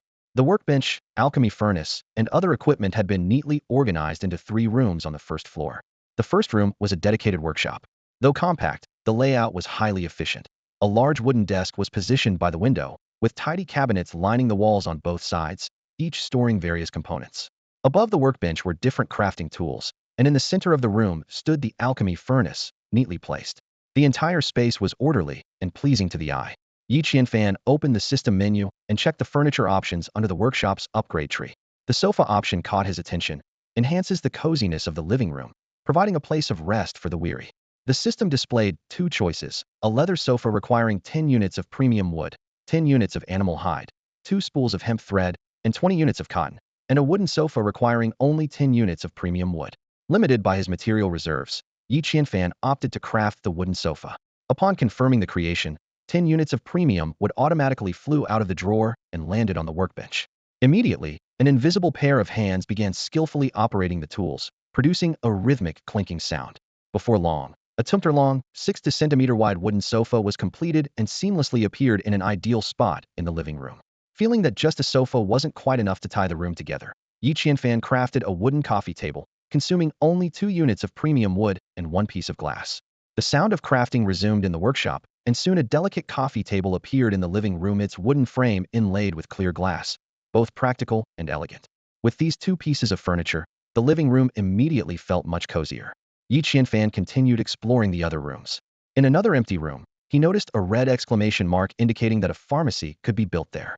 The system explained that this would be a dedicated space for crafting medicines, with construction requirements including 10 units of premium wood, 100 units of regular wood, 10 units of stone, 20 units of clay, 10 units of bronze, and 2 fire element beast cores.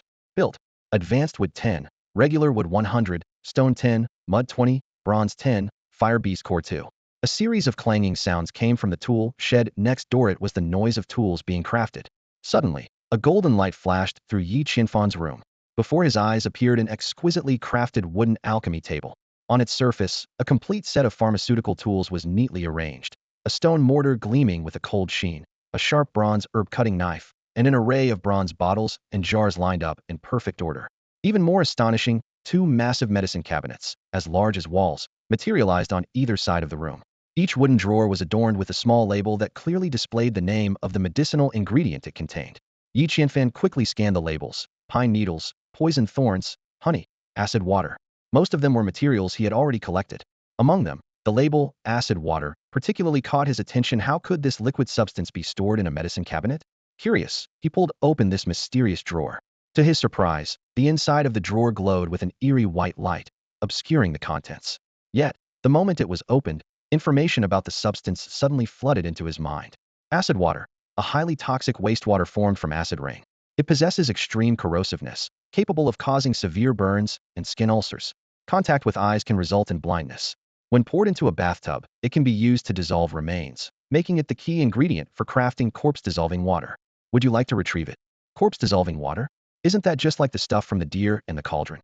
Yi Qianfan nodded to himself, thinking, it really is a perfect tool for eliminating evidence.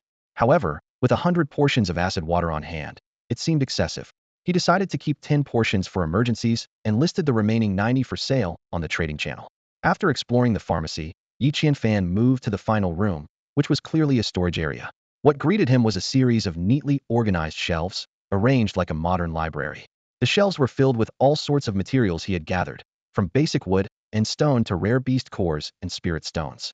The beast cores and spirit stones were sorted into open wooden boxes, resembling miniature treasure troves that sparkled with an alluring glow.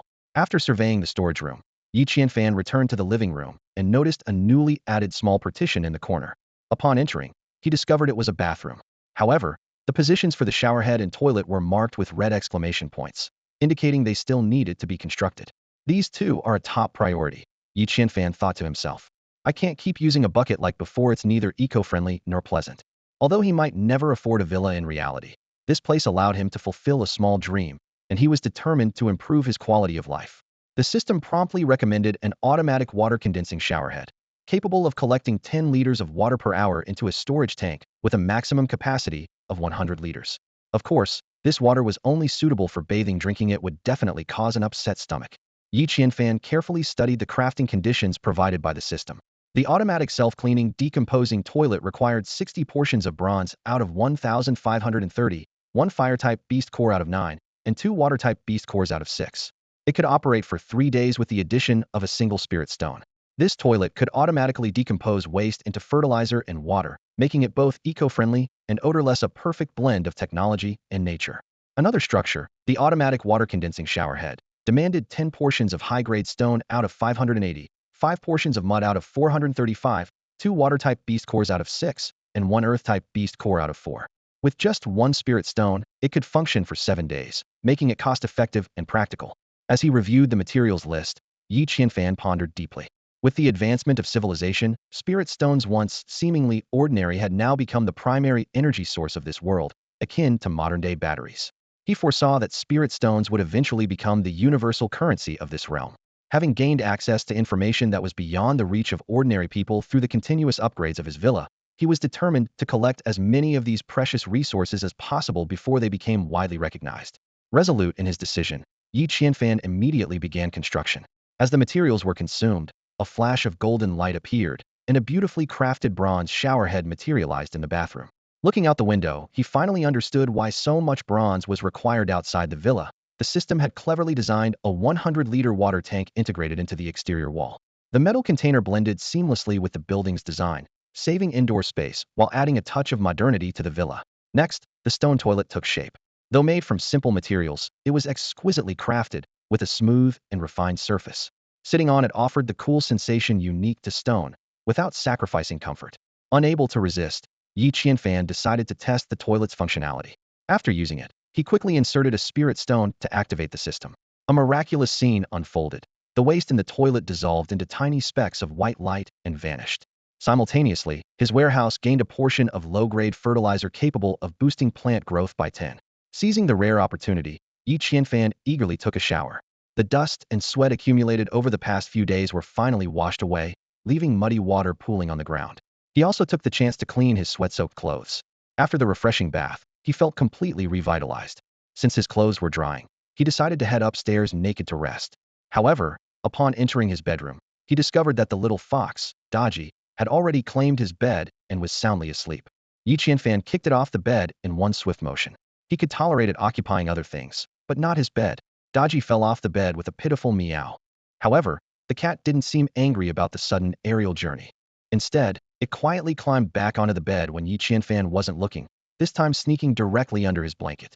Meanwhile, an astonishing transformation was quietly taking place. Due to the effects of the primary evolution pill, Dodgy's fur on its paws began to shed, gradually replaced by limbs resembling human hands and feet. Although Yi Qianfan noticed a small presence under his blanket, he was too engrossed in managing the acid water trade to pay it any attention. Acid water, 10 spirit stones per unit, can be crafted into acid water bombs with devastating power. 90 units remaining. He posted the trade information on the regional channel as usual. Then, his eyes fell on the 115 pieces of unprocessed nightmare rat meat in his storage. Without an oven, roasting each piece would take hours, and leaving it until the next day risked spoilage. After some thought, Yi Qianfan decided to sell all the regular rat meat, keeping only the piece of nightmare rat king meat that could enhance spell sensitivity. After all, spell sensitivity wouldn't degrade just by storing it overnight.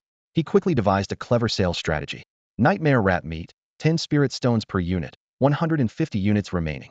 Nightmare rat meat, 1 spirit stone per unit, 1,000 units remaining. This low-profit, high-volume approach was like a lottery, allowing cash-strapped but curious players to afford a taste. Spending a small amount like this daily might not seem like much, but over a year, it could accumulate into a significant sum. After handling the sales, Yi Qianfan checked his crafting list. He noticed he lacked yeast to brew honey wine, and making kerosene lamps required cotton and kerosene. He promptly posted purchase requests. 10 wood for 10 yeast, 1 lot available. 1 wood for 1 kerosene, 100 lots available. 1 wood for 1 cotton, 100 lots available. At this stage, since most players still didn't understand the true value of spirit stones, would remain the primary trading currency. Yi Qianfan took advantage of this information gap to trade wood for these valuable resources. Although his stock of regular wood was running low, he planned to spend some time in the forest tomorrow to replenish it. The night deepened and it was time to rest. Meanwhile, on the other side of the Misty World, District A1 of Zone A was unfolding its own tale. Like Zone 7 where Yi Qianfan resided, this 1,000-player zone was but a drop in the ocean of this vast Misty world. How many such 1,000-player zones existed in the Misty realm? No one could say for sure. In the first district, General Sha Kuan sat composed on a stone throne, his gaze fixed on the clock on the wall as the second hand ticked steadily forward. As midnight approached and the moment for the rankings to be revealed drew near, the corners of his mouth lifted slightly, and his eyes gleamed with a determined confidence. As the leader of a 1,000-strong warlord group that had collectively traversed into this world, he was certain of his impending rise to the top spot. Intelligence reports indicated that in the entire Area A, few groups had crossed over as a whole, only a gang and a sect besides his own. The rest were scattered individuals. But Sha Kuan commanded a well-forged force of nearly 1,000. Hundreds of soldiers operated with precision. Nearly 100 focused on cutting timber, while several teams led by wilderness survival experts navigated through the fog, hunting for treasure chests and resources. Whenever a chest was discovered, his deputies meticulously recorded its location, waiting for him to open it personally. In just a few days, he had opened over 100 chests, amassing an impressive haul. Specialized collection teams worked tirelessly day and night, harvesting wood, quarrying stone, and mining ores. Precious materials like high-grade timber and stone flowed steadily into his hands. The only regret was the lack of modern weaponry. His soldiers were forced to rely on the most primitive arms in battle. Additionally, providing food, water, and shelter for the troops consumed vast resources. Each 50 soldiers required a wooden house to lodge in. Were it not for these demands, his own residence might have already upgraded from a stone house to a luxurious villa. Even so, transforming a crude straw hut into a sturdy stone house within just 4 days was an achievement unmatched in this foggy world. General, a deputy strode quickly to Sha Kuan, standing at attention and saluting. The intelligence team predicts that the rewards for the top spot in this ranking competition will be substantial. Sha Kuan nodded slightly, his expression calm. To him, the first-place position was already in the bag, and the rewards were merely the spoils of victory. Congratulations, General Sha Kuan, for taking first place.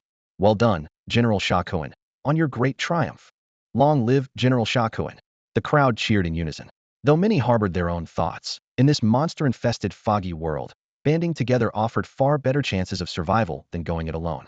Moreover, General Sha Kuan had promised that winning the ranking competition would ensure everyone's survival. For this, they were willing to pay a heavy price and give him their unwavering support. General, the deputy called again, bowing his head slightly. Sensing there was more to report, Sha Kuan raised a hand to signal for silence. In the ensuing stillness, the deputy continued. The intelligence team suspects that after the ranking competition, there may be a server merger. The top reward could very well be the position of manager or leader of the merged area. At these words, Sha Kuan's eyes sharpened. Among all possible rewards, power was what stirred his ambition the most. Furthermore, his army had suffered significant losses in their quest for resources and desperately needed reinforcements. If this was a chance to become the ruler of the new area, it would be an opportunity he couldn't afford to miss. What else has the intelligence team analyzed? Sha Kuan asked, his fingers lightly tapping the stone armrest. The deputy bowed, even lower. General, they predict that the next phase may be a regional confrontation or an elimination battle. Interesting, Sha Kuan said, a glint of excitement flashing in his eyes. Conquest was his ultimate pursuit in life. To conquer this foggy world would give true meaning to his journey through time. Midnight was approaching, and the mist-shrouded world fell into an eerie silence. Countless people held their breath. waiting for the moment that would decide their fate. Some knelt in prayer, murmuring softly, while others brimmed with confidence, their eyes gleaming with determination. General Sha Kuan and his associates exuded an air of certainty. These individuals, whether underworld leaders or heads of illustrious families, had amassed significant resources through their own means. Among them, the resource-rich were convinced of their inevitable success, while those in dire circumstances were gripped by anxiety, fearing they would be among the eliminated. Amid this tense atmosphere, Yi Qianfan seemed completely out of place. Having just taken a bath, he lounged lazily on a soft bed, cradling a peculiar little kitten in his arms. Daji, who had been transformed by a basic evolution pill. This little kitten had taken the form of an adorable girl about 1.5 meters tall. Apart from the fluffy cat ears atop her head and the swaying tail behind her, she appeared no different from an ordinary person. At that moment, Daji was sound asleep in her master's warm embrace, occasionally revealing her tiny fanged teeth or nuzzling against Yi Qianfan's chest, curling herself deeper into this safe haven. When the clock struck midnight, a deep, resonant chime echoed from the misty depths, shaking the entire world. The sound seemed to emanate from a mysterious, towering structure, like a giant striking a colossal bell, sending shivers through every heart.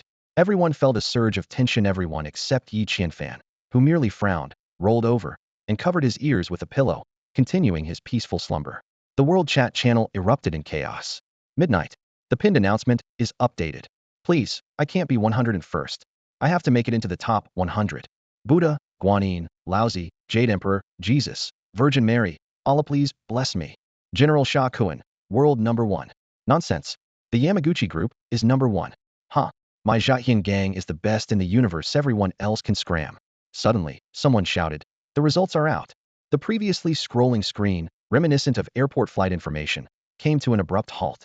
Everyone stared intently at the pinned announcement, afraid to miss a single detail. The contents of the announcement began to unfold. Hello everyone. Have you been waiting eagerly? We will now reveal the rankings of players in each numbered zone, starting from 100th place. If, by the time we announce the first place, your name hasn't appeared. The announcement paused for 2 seconds. In this brief moment, everyone instinctively swallowed hard, their focus as intense as students checking their final exam results. Finally, the announcement continued. Congratulations. You will have 2 choices. The first choice, to be freed from suffering forever. Now, you are faced with 2 choices, a mysterious voice echoed in everyone's ears. First, immediate obliteration, your consciousness erased. It's the quickest and most painless way to escape this suffering.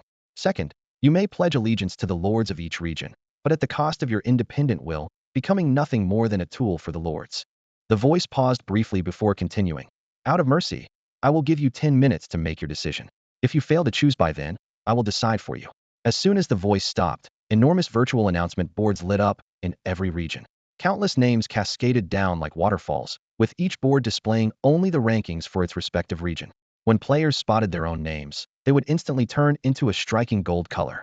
Most players let out a sigh of relief upon seeing their names. Whether ranked 1st or 100th, at least there was still a chance to survive. Ordinary players never entertained the idea of fighting for the top spot. However, as the rankings approached the top 10, a sense of despair began to spread across the channel. Those who had yet to see their names understood deep down that they were likely to be eliminated. I don't want to die. This can't be happening. I've worked so hard, why don't I even get a chance to live? If anyone can return to the real world, please call my mom. 138 x times x times x times x times x. 25, South Street, apartment 504, please tell my family. Heart-wrenching messages flooded the regional channel. Yet, most eyes remained fixed on the names about to be revealed in the top 10 rankings. A7 region, first place, Yi Qianfan.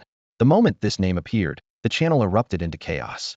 Yi Qianfan, that shady merchant who sells water, compasses, and medicine at ridiculous prices? No wonder he has so many rare items, turns out he's the top player in the region. Is he cheating or something? How is he this strong? I'm so jealous. Lemon tree, lemon fruit. Under the tree it's me and you.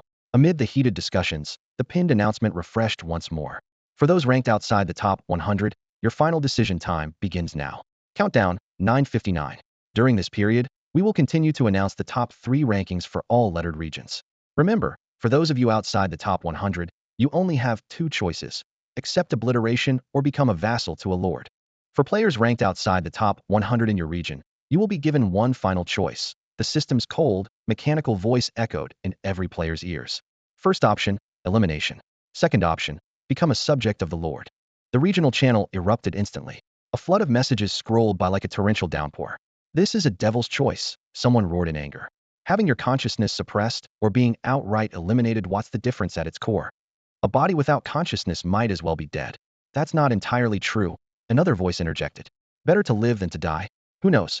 Maybe one day the consciousness can be restored. And if it never can, someone countered. Or worse, if the consciousness remains, able to feel everything but unable to control the body, that would be more agonizing than death.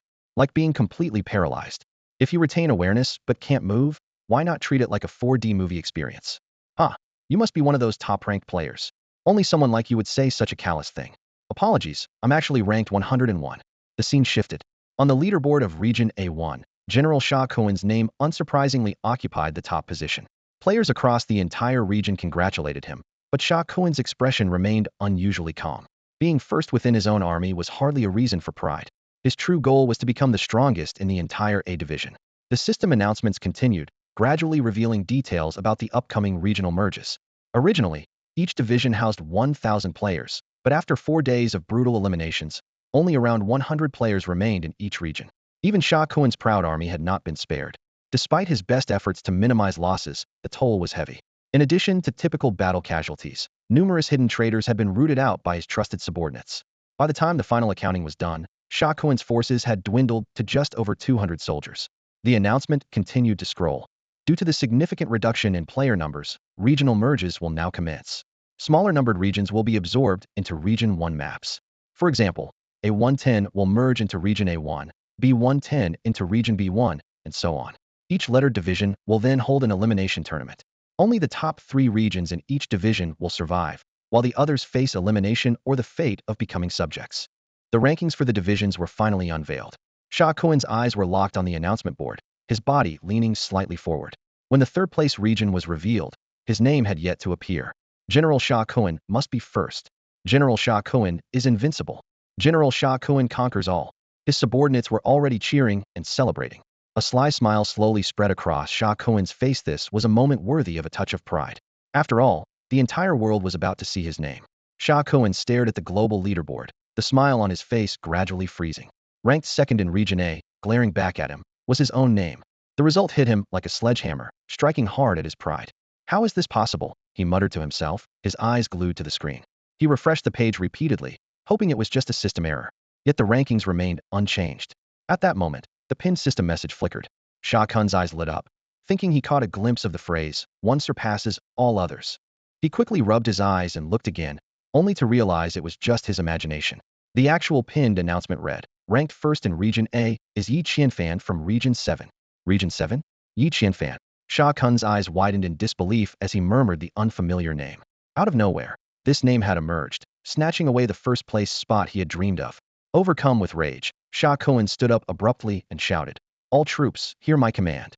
Flood the global chat channel. We demand justice." In an instant, Shah Khan's followers swarmed the global chat. A barrage of protests erupted. System is rigged. Unfair rankings. Reveal the details. General Shah Cohen is the strongest. The messages rolled in so fast that other players had no chance to speak. Just then, the pinned announcement updated once more. "I heard someone's questioning my rank," the announcement read. "If that's the case, they'll reveal some details. See for yourselves." Moments later, 2 lines of information appeared for all to see. Shah Cohen, House Level 3 Stone House. Yi Qianfan, House Level 4 Villa. Villa. Shah Khan's eyes widened as he stared at the screen in disbelief. How could anyone upgrade their house to villa level in just 4 days? Shah Cohen thought about the advanced materials required for a villa: high-grade stone and high-grade wood. Even if his army managed to locate these materials, acquiring them was no easy feat. High-grade wood, in particular, required either treasure chests or a massive investment of manpower and time. What troubled Shah Cohen even more was the issue of beast cores. It had taken him 2 whole days to figure out that beast cores could only be obtained by killing otherworldly creatures. Recalling the events of the past few days, Shah Cohen frowned deeply. His scouts had discovered a herd of wild bulls, and he had immediately dispatched 200 soldiers to hunt them. However, what seemed like an ordinary herd of bulls suddenly launched a ferocious charge. In a single wave of attacks, over half his troops were injured, with more than 30 dead. Despite the heavy losses, Shah Cohen refused to give up. Determined to obtain the precious beast cores, he sent reinforcements. With sheer numbers, his troops managed to encircle the bulls.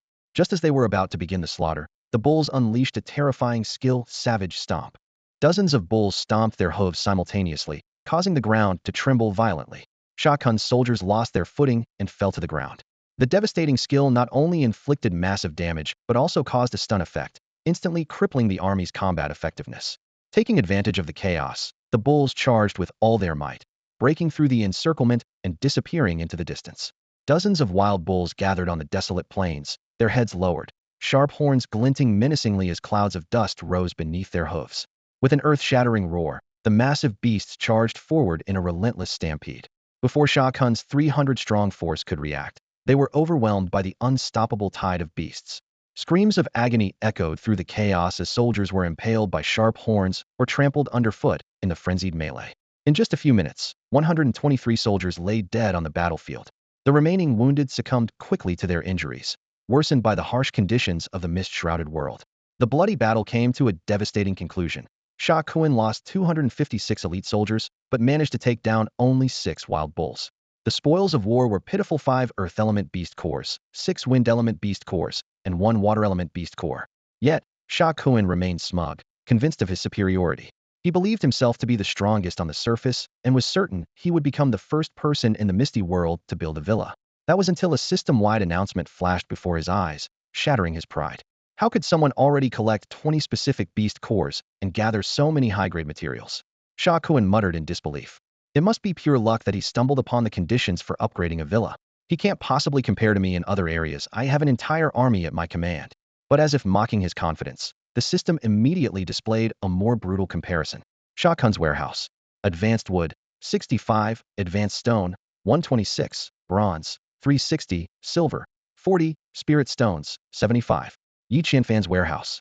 Advanced wood, 115, advanced stone, 570, bronze, 1,470, silver, 186, spirit stones, 219. The system didn't even bother listing the lower-grade materials. The disparity in high-grade resources alone made the outcome glaringly obvious. The harsh truth left Shah Khan in utter despair. He clawed at his thinning hair, screaming hysterically, "This is impossible. Advanced wood is so hard to obtain 10 men can barely harvest 1 piece in a day. Those advanced stones on sheer cliffs cost lives to mine. And as for all that bronze and silver, how could he possibly open so many treasure chests on his own?" Forcing himself to calm down, Shah Khan reasoned, "I get it now. He must be like a warlord or a tribal leader." But his deputy spoke softly at that moment. "General, according to the intelligence we purchased from informants in Zone 7, this Yi Qianfan seems to truly be just one man." "What?" Shah Khan froze as if struck by lightning. His trembling hands snatched the report from the deputy, his voice hoarse with disbelief. "Impossible. He must have an army behind him, or at least a group supporting him." The adjutant of the intelligence division stood before General Shah Khan, bowing his head as he gave a detailed report on the intelligence analysis regarding a player named Yi Qianfan. "According to our investigation, this player has sold flint, burn salves, compasses, and fresh rat meat in the market," the adjutant reported respectfully. "Analysis suggests that on the first day, he likely obtained a bronze chest, which contained 20 pieces of flint. He sold 19 pieces and kept 1 for himself." "Wait." General Shah Khan interrupted with a frown. "A bronze chest doesn't necessarily contain just 20 pieces. It could be 30 or even 50. Hearing this, the adjutant lowered his head further, his tone becoming even more cautious. "Please forgive me, General, and allow me to continue. This player also sold burn salves, totaling 49 units, leaving only 1 for personal use. If, as you suggested, he acquired far more than 50 units, it wouldn't make sense considering his situation." The adjutant paused briefly. Given that he has 11 subordinates and burn salves are not single-use items, it wouldn't add up for him to have exactly 49 left. More importantly, he sold the majority of his meat supplies. If he were leading a team or a faction, such behavior would be highly illogical. "Why would it be illogical?" General Shah Khan questioned. The adjutant did not answer directly, but instead posed a clever counter-question.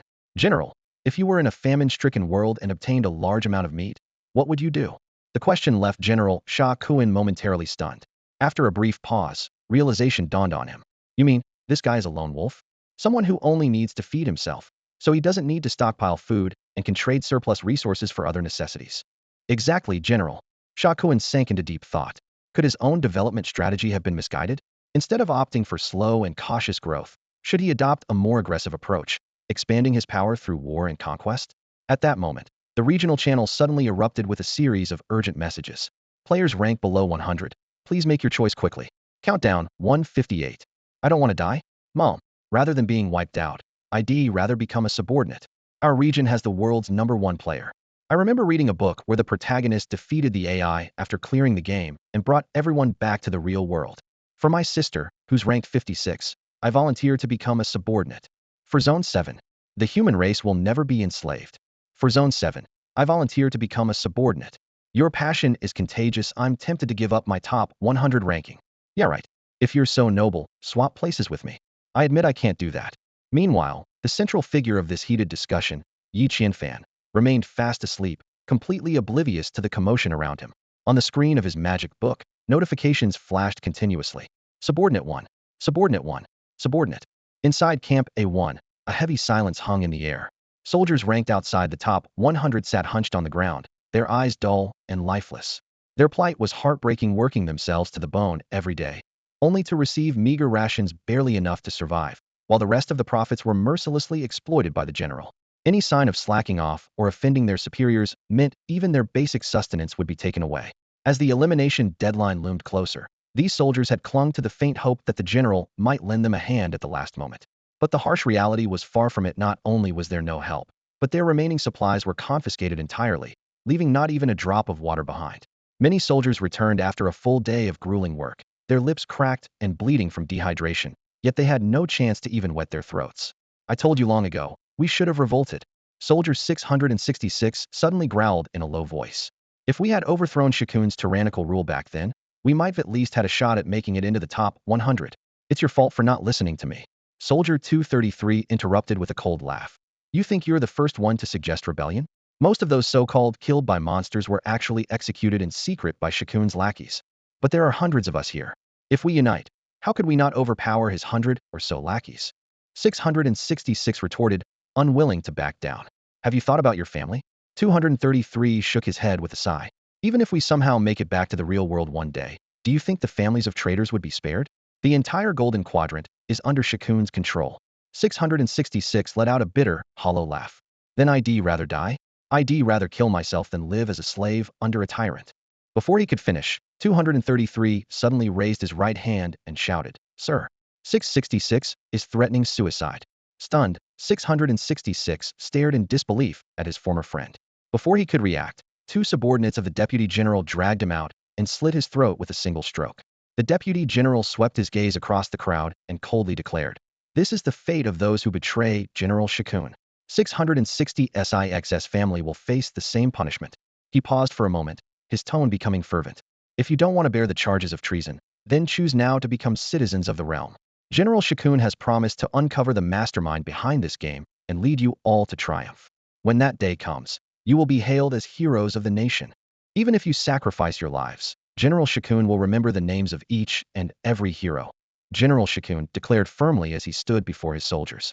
I will personally return your ashes and dog tags to your families. From this moment on, your families will be honored as heroes.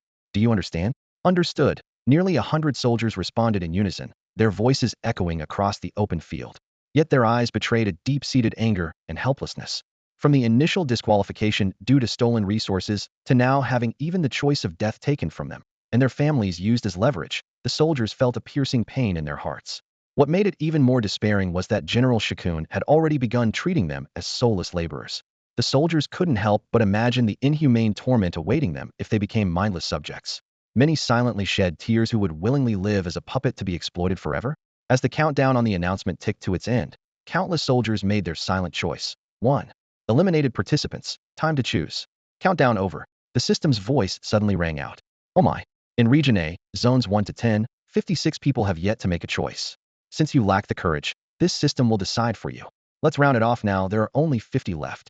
The system's gleeful voice continued. Logically, the fairest way would be to distribute them evenly 5 per zone. But I've always disliked the word fair. It sounds so unfair. So I've decided. Give more to those who have more, and take everything from those who have less. Yi Qianfan of Zone 7, as the lord with the highest number of subjects seeking refuge, is rewarded with 20 additional subjects. Meanwhile, Shakun of Zone 1, as the lord with the fewest, is disqualified from gaining extra subjects. The remaining 30 will be evenly distributed among the other 8 zones. Wait, it doesn't divide evenly? Then let's eliminate 6 more people, leaving 3 per zone. Allocation complete. Have fun. General Shakun stood frozen in place. He stared in disbelief at the statistics, showing only 17 people had chosen to join him. Lieutenant, what's going on? Why would my soldiers rather die than become my subjects? Just when everyone thought the announcement was over, the system chimed in again. Almost forgot the most important part. Regarding the reward for the world's number Oni all attributes, doubling voucher 1. Congratulations to Lord Yi Qianfan. Wait, he's asleep? What a buzzkill. At that moment, Yi Qianfan was lost in a dream. He dreamt of himself as a king, surrounded by beautiful women, being fed grapes in luxury. Suddenly, a loud crash jolted him awake. Boom! Yi Qianfan rushed to the window. Through the thick night fog and howling winds, he saw that a section of the fence had been torn down. A red exclamation mark appeared. Damage caused by a red dragon. Partial fence destruction detected. Repair required? Repair conditions. Toxic thorn 5090. How dare you mess with my fence? A glint of cold determination flashed in Yi Qianfan's eyes as he instantly perked up. He strode quickly to the warehouse, grabbed a short bow and 4 explosive arrows, then bounded up to the villa's balcony in just a few swift steps. As he gazed into the dark night sky, a streak of white light pierced through the air. It was the white eagle he had just summoned. A system notification immediately appeared before him. Intermediate Spirit Pet, White Eagle 30. This discovery made Yi Qianfan's eyes light up. The white eagle had advanced from a basic to an intermediate spirit pet. The attribute panel unfolded. Expert hunter, powerful talents. Currently not rideable. Requires elemental riding equipment. Loyalty, 100. Eagle eye duration extended to 30 minutes. Flight speed doubled. Special ability, night vision. Wind feathers, 1000. Ready for collection. Chirp. The white eagle let out a soft cry, and Yi Qianfan's vision suddenly split into 2 perspectives. One was his own view shrouded in pitch-black mist. The other was through the white eagle's night vision. Though the world remained dark, objects and creatures on the ground appeared in varying colors, much like the effect of an infrared camera. Through the eagle's perspective, Yi Qianfan saw himself glowing in a warm orange hue, with only the towel around his waist emitting a faint purple light. The inanimate surroundings took on gray outlines. Warmer objects glowed orange, and cooler ones radiated green. Though not as clear as daylight, it was enough for him to easily detect any movement or potential threats. The silent mist blanketed the land. Standing on the open balcony, Yi Qianfan surveyed the area. Aside from a few startled wild chickens pacing restlessly in their coop, clucking occasionally, everything seemed calm. Suddenly, an eerie gust of wind swept past his ears, as if some massive creature had just brushed by. Almost immediately, an angry meow from Daji came from behind him. Spinning around, Yi Qianfan's heart skipped a beat as a black shadow leapt high from behind, aiming straight for his head. He instinctively ducked, narrowly avoiding the strike. But the sight that followed sent chills down his spine. A massive crimson dragon loomed above him. It was a creature resembling a pterosaur, with a lizard-like body and bat-like wings. Yet, its head was unlike any ordinary pterosaur, bearing an uncanny resemblance to the dragons of Chinese mythology, with a beak-like snout, flowing whiskers, and a pair of long, sharp horns crowning its head. The crimson dragon flapped its massive wings, diving straight toward Yi Qianfan. Its razor-sharp claws, nearly a meter long, extended forward, ready to snatch him. Just as disaster seemed imminent, Daji leaped in front of Yi Qianfan like a flash of lightning. Her arms instantly transformed, feline claws gleaming as they slashed toward the red dragon. Swish! Daji's claws raked across the dragon's leg, releasing a burst of blood that bloomed like flowers in the air. The droplets hit the ground with a hiss, corroding the surface and igniting bright flames. Fortunately, Yi Qianfan's villa, built with stone and earth, withstood the fire, which quickly extinguished. The dragon roared in pain, shaking the earth with its thunderous cry. It swiftly shifted its target, gliding several meters away before abruptly ascending into the sky. Its glowing red eyes, like searchlights, locked onto Yi Qianfan, brimming with hatred. Yi Qianfan snapped out of his panic, quickly readying his bow. He drew a powerful explosive arrow and aimed at the dragon circling above. The arrow shot through the air, streaking toward its target, but just as it was about to strike, the dragon caught it with its claws. Boom! The arrow exploded on impact, sending shards ripping into the dragon's body. The sudden attack elicited another agonized roar as the dragon twisted its massive, 10-meter-long form in the sky before vanishing into the mist. Yi Qianfan sighed, realizing that the explosive arrow's power paled in comparison to Daji's claws. At most, it could only scorch the dragon's scales.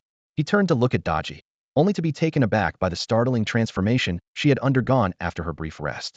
Daji, who had stood at just over a meter tall, now measured over 1.5 meters, resembling a young girl.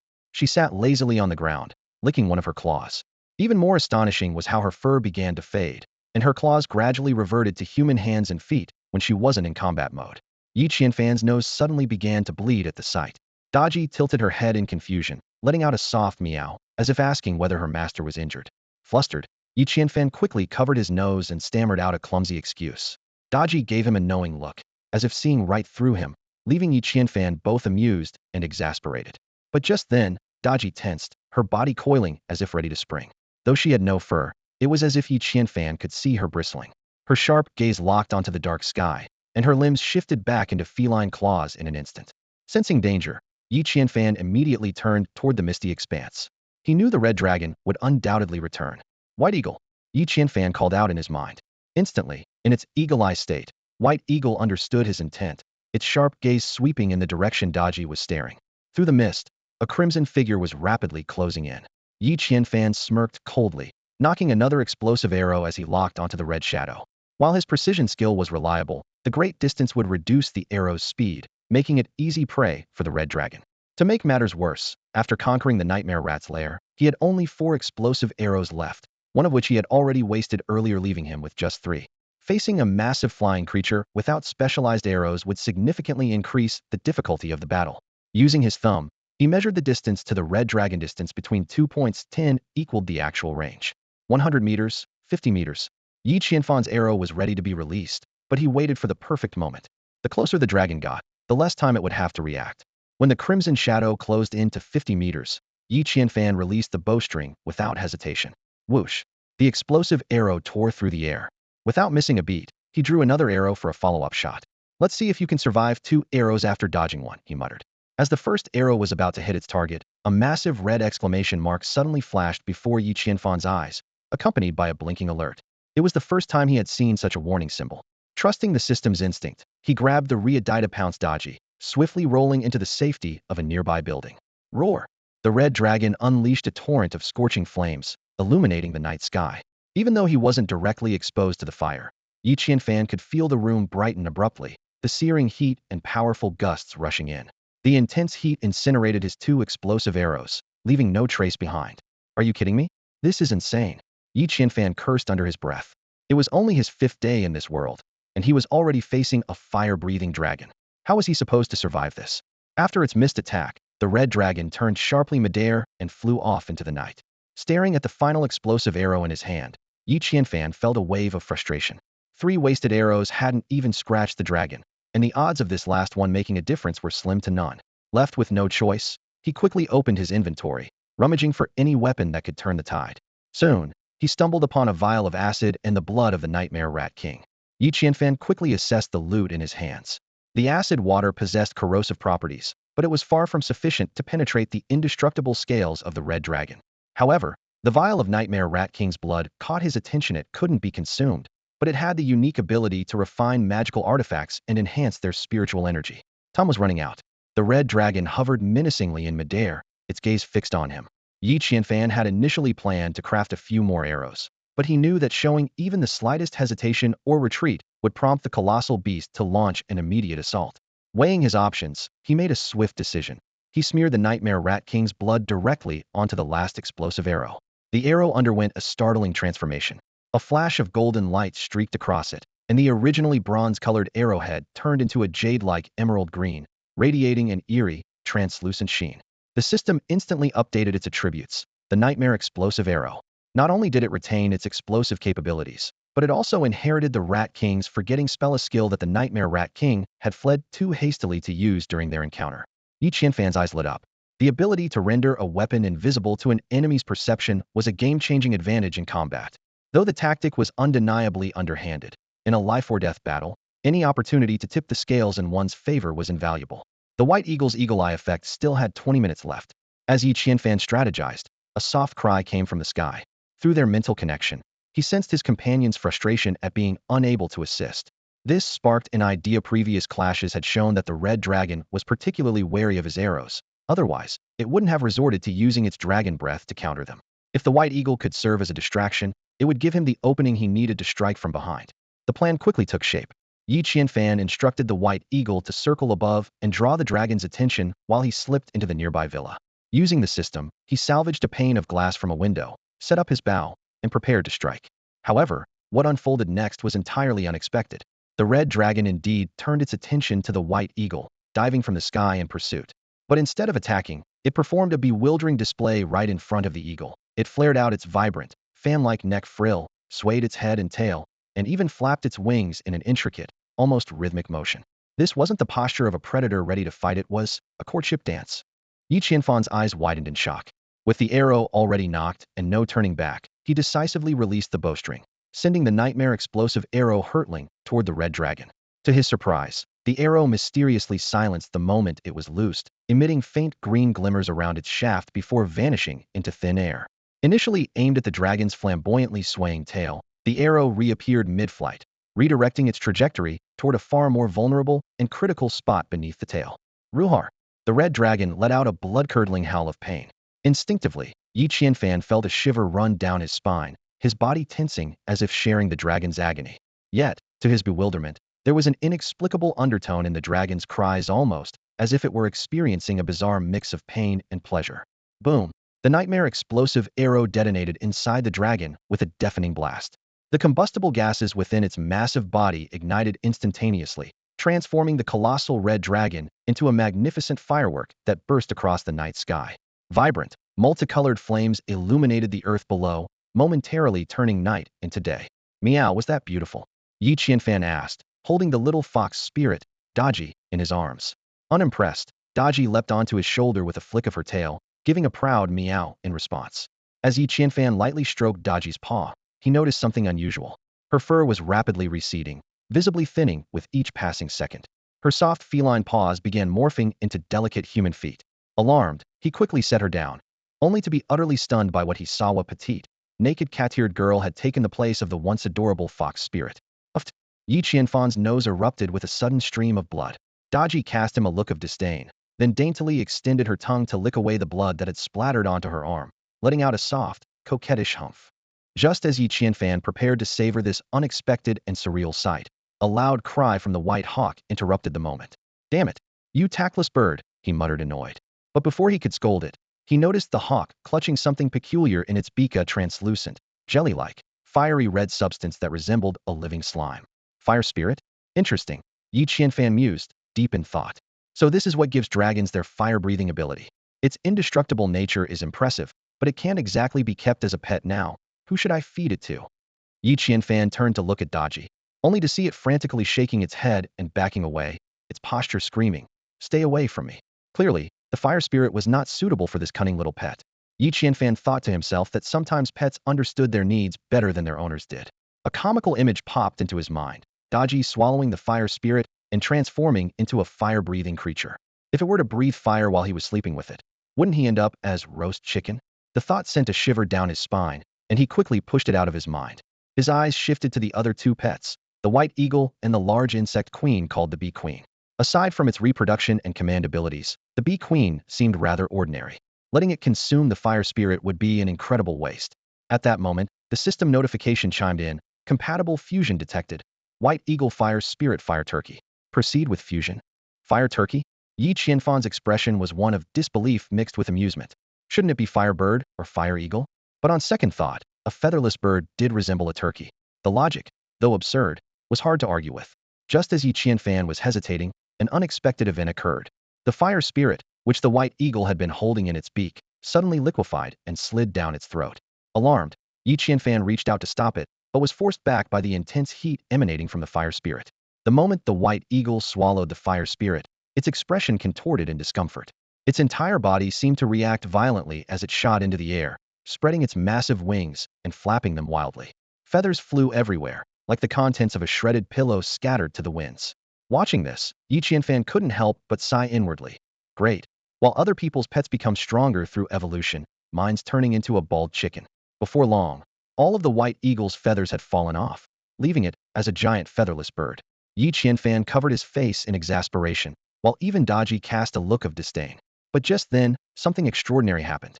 Flames suddenly erupted from the pores all over the white eagle's body, transforming it into a burning fire turkey. A second later, the fire consumed it entirely from the inside out, leaving nothing but a pile of ashes scattered across the balcony. Yi Qianfan stood there, dumbfounded, filled with regret.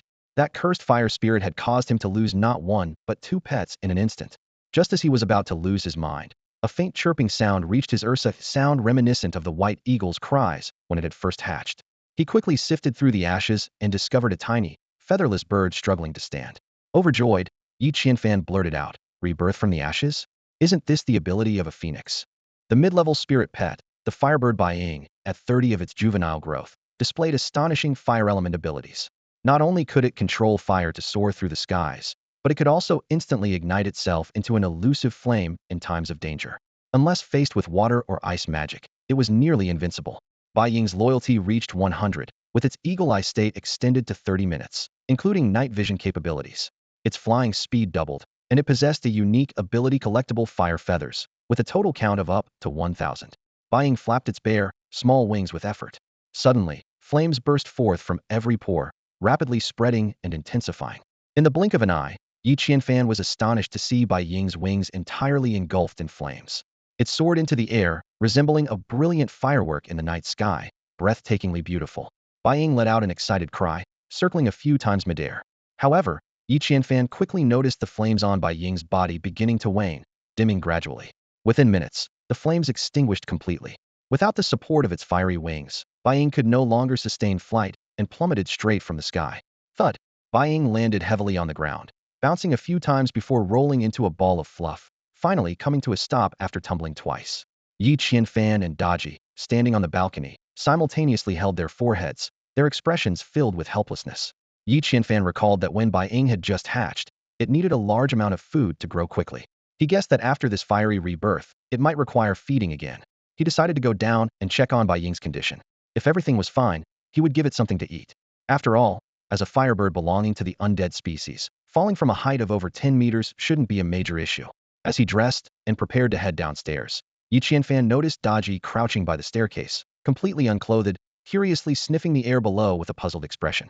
This piqued Yi Qianfan's curiosity, but he was more concerned about Daji's state. As a young girl, being naked like this was highly inappropriate. Moreover, in this eerie mist-filled world, who knew if there were hidden beings or players with special abilities secretly watching? Daji, get back under the covers and wait for me, Yi Qianfan ordered. But Daji stubbornly shook her head, clearly unwilling. Although Daji had evolved into a proper young girl, Yi Qianfan had no suitable clothes for her to wear.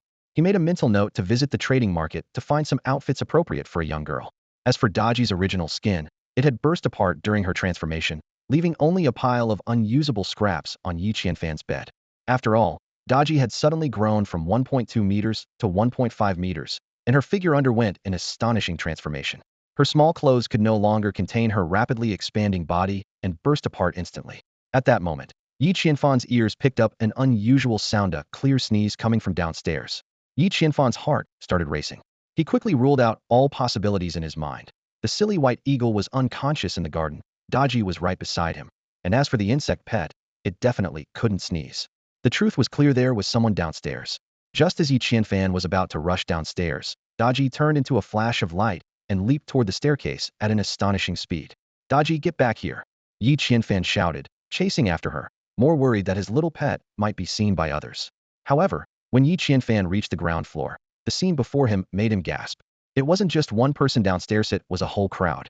Men and women, dressed in modern clothing, holding various peculiar items ranging from stone axes to animal skin backpacks, and even torches. They looked more like video game players than intruders. Yi Qianfan was utterly baffled. How had this group managed to get past the poisonous thorns and sneak into his villa without making a sound? He quickly drew the dagger from his waist, pointing it at the strangers, and demanded sternly, "Who are you? Why are you in my villa?" To his surprise, the entire group dropped to one knee in unison and shouted, "Greetings, Lord. We are your subjects." Subjects. Yi Qianfan was utterly confused. He turned to look at Daji, who had already transformed back into her beast-eared girl form, cleverly covering the inappropriate parts with her fur. What puzzled Yi Qianfan even more was that Daji circled around these so-called subjects but showed no signs of aggression. At that moment, Yi Qianfan noticed red exclamation marks appearing above the heads of these people. A system notification informed him that these individuals were indeed his subjects. They could be commanded to perform various tasks, but needed to be treated well to maintain their loyalty. Yi Qianfan was deeply perplexed. He had merely taken a nap. How had the world changed so drastically? However, since it was clear these people posed no threat, he decided not to dwell on it for now and planned to investigate this strange phenomenon later. Suddenly, Yi Qianfan remembered the white eagle. He quickly walked toward the garden to check on the silly bird's condition. But the moment he stepped out of the villa, the scene before him shocked him once again. The ground was littered with red exclamation marks. It seemed the red dragon's explosion had left him with an unexpected surprise. Yi Qianfan's heart was filled with anticipation and curiosity, eager to explore this world that had suddenly become so different. The corpse of the red dragon provided Yi Qianfan with a treasure trove of rare materials, each marked with a glowing red exclamation point. He carefully inventoried the spoils of his victory. There were 356 dragon bones, ideal for crafting top-tier weapons with a chance of gaining enchantments. A total of 1,296 dragon scales, each incredibly durable, could be used to forge armor that was impervious to blades and bullets, also with potential for enchantments. Sharp dragon teeth numbering 110 were perfect for making arrows with exceptional piercing power, naturally granting 100 penetration and 20 corrosive poison effects. The two dragon horns, imbued with elemental affinity, were premium materials for crafting dragon lances, offering not only a 100 critical hit rate, but also the same degree of piercing enhancement. A high-grade beast tendon and a complete dragon tail were prime components for creating a dragon bow. This bow could double the shooting range and was the only weapon capable of withstanding enchanted arrows. The toughness and flawless quality of the dragon tailbone added a fire-based enchantment characteristic. Even though the 998 chunks of shattered red dragon meat were blown apart, they still retained the ability to enhance physical strength and resist cold. They could even boost the loyalty of pets and subordinates. The two red dragon eyes were rare materials for making magic wands. Once embedded, they could reduce spell chanting time and increase fire element cohesion. Most intriguingly, the eyes were still faintly moving, exuding an eerie yet captivating beauty. Too bad the dragon's blood was all burned away. Yi Qianfan murmured to himself as he stored the materials in his warehouse. But I've already gained so much. One should always be content with what they have. After dealing with the spoils, Yi Qianfan remembered the poor white eagle. He cautiously approached it, wary of any lingering flames that might burn him. Picking up a branch, he gently poked the bird. "Hey, still alive?" Chirp. The white eagle weakly shuddered and flipped over. It now looked exactly like a roasted chicken, its body bare and nearly featherless. Seeing it still alive, Yi Qianfan let out a sigh of relief and retrieved a spirit stone from his storage. "Want this?" The white eagle immediately perked up, nodding vigorously and chirping excitedly. Yi Qianfan flicked the spirit stone toward it, watching as the silly bird, seemingly forgetting it had lost its feathers, tried to gracefully catch the stone like it used to. Unsurprisingly, it crashed heavily to the ground, rolling clumsily a few times, while the stone landed 20 centimeters away from it. Undeterred by the pain, the stubborn bird wriggled like a worm toward the spirit stone and swallowed it in one gulp. Yi Qianfan listened as the spirit stone was crushed in the bird's beak, producing an unsettling sound like glass scraping against glass, which sent a strange shiver down his spine. Yi Qianfan took out a spirit stone as hard as rock and held it out in front of Bai Ying. This object, so tough that not even a hammer could break it, would likely cause stomach ulcers or perforation if swallowed by a human, rather than increasing spiritual energy. Yet, Bai Ying happily gulped it down and even rubbed its bald head against Yi Qianfan's palm, expressing its joy. Yi Qianfan initially intended to give Bai Ying another spirit stone, but suddenly remembered the red dragon meat he had just picked up. Guessing that Bai Ying might be able to eat it, he took out a fist-sized chunk of the meat and tossed it over. Bai Ying leaped into the air, and a few wisps of flame emerged from its featherless wings, surprisingly supporting its weight. It caught the meat and began feasting on it with gusto. Watching Bai Ying tear into the red dragon meat, squinting its eyes in utter satisfaction, Yi Qianfan couldn't help but wonder if the meat was truly that delicious. He quietly decided to grill a piece for himself later. What surprised him even more was that, while 2 spirit stones wouldn't have been enough to satisfy Bai Ying, 1 chunk of red dragon meat was sufficient to fill it up. After eating its fill, Bai Ying let out a burp that emitted small red flames, and its body began to change. It rapidly expanded, growing over 10 centimeters taller, and transformed into a bird half a meter high. Even more astonishing, a layer of red fluff began to grow from its pores. Though it still wasn't as majestic as before, it certainly looked much better than its previous bald appearance. The evolution seemed to have drained Bai Ying of a great deal of energy, as it started nodding off, looking utterly exhausted. Yi Qianfan grabbed Bai Ying and tossed it toward the roof, shouting, "Get back to your nest and sleep." Startled awake, Bai Ying flapped its wings frantically in midair. As it spread its wings, flames erupted from them, and it transformed into a fiery bird, soaring up to the rooftop. However, when Bai Ying landed in its straw nest, disaster struck. With a loud whoosh, the nest caught fire. Bai Ying began circling in panic, flapping its wings in an attempt to extinguish the flames. But this only made matters worse as the fire spread even faster. It chirped anxiously, seeking help from Yi Qianfan, who merely shrugged and indicated that this was Bai Ying's problem to solve. If it couldn't fix it, it would have to sleep on the ground for the night. Growing more desperate, Bai Ying finally came up with a solution after pacing around the burning nest. It opened its beak wide and took a deep breath, sucking in the flames like the Silverhorn King, using the purple gold Gordon journey to the west. The fire in the nest was finally extinguished, and Bai Ying settled down inside, tucking its head into its fluffy feathers and falling fast asleep. Yi Qianfan glanced at Bai Ying's shabby straw nest and wondered if he should make it a new one. But for now, there were more pressing matters to attend to. He needed to deal with the chaotic mess of tasks awaiting him inside the house. Yi Qianfan had just returned to his territory when he found himself surrounded by a group of enthusiastic residents. "Lord, do you have any orders for us?" they asked eagerly, their eyes brimming with anticipation. This sudden surge of enthusiasm made Yi Qianfan feel a twinge of unease. He glanced around and noticed that subtle changes seemed to have occurred within his domain, though he couldn't quite put his finger on what they were. Determined to understand the situation, he addressed the crowd. "Everyone, please wait here. I need to grab something." With that, Yi Qianfan quickly made his way to his room. Pushing open the door, he headed straight for his bedside table and picked up the mysterious magic book. As he flipped through the pages, a series of system notifications appeared before his eyes, each one leaving him more astonished than the last. Player Yi Qianfan from Zone A7, ID 888. Congratulations on becoming the first-ranked player in Zone 7. You have been automatically promoted to the position of Zone 7 Lord. The first message announced a monumental shift in his status. The second message was even more shocking, causing him to draw a sharp breath. The next phase involves a regional elimination event. Zones 1 through 10 will collectively be referred to as Region A, with the total population adjusted to 1,000 players. Among them, 10 will be lords. The primary duty of each lord is to lead their zone's residents and players in competition against other zones within Region A. Damn it, Yi Qianfan cursed under his breath. The sudden implementation of this regional competition caught him completely off guard. What had once been a game of individual survival had now turned into a responsibility to lead the entirety of Zone 7. If the players in his zone turned out to be underpowered, wouldn't they drag him down? Even worse, if Zone 7 were eliminated, all of them could face annihilation. His mind raced as he quickly grasped the implications of the new rules. Although the situation was challenging, it also presented opportunities. He needed to rapidly improve the overall strength of Zone 7's players, encouraging them to earn more resources and defeat more monsters. By doing so, not only would Zone 7 become more competitive, but he, as the Lord, would also benefit from their progress. As he strategized, a third message caught his attention. Players eliminated from Zone 7 can choose to become residents or face direct death. Those who become residents will have their original consciousness erased and will become the Lord's private property. They can be traded and enslaved, but must not be mistreated. At the end of the message, a surprising statistic was included. 20 players from Zone 7 have voluntarily chosen to become residents.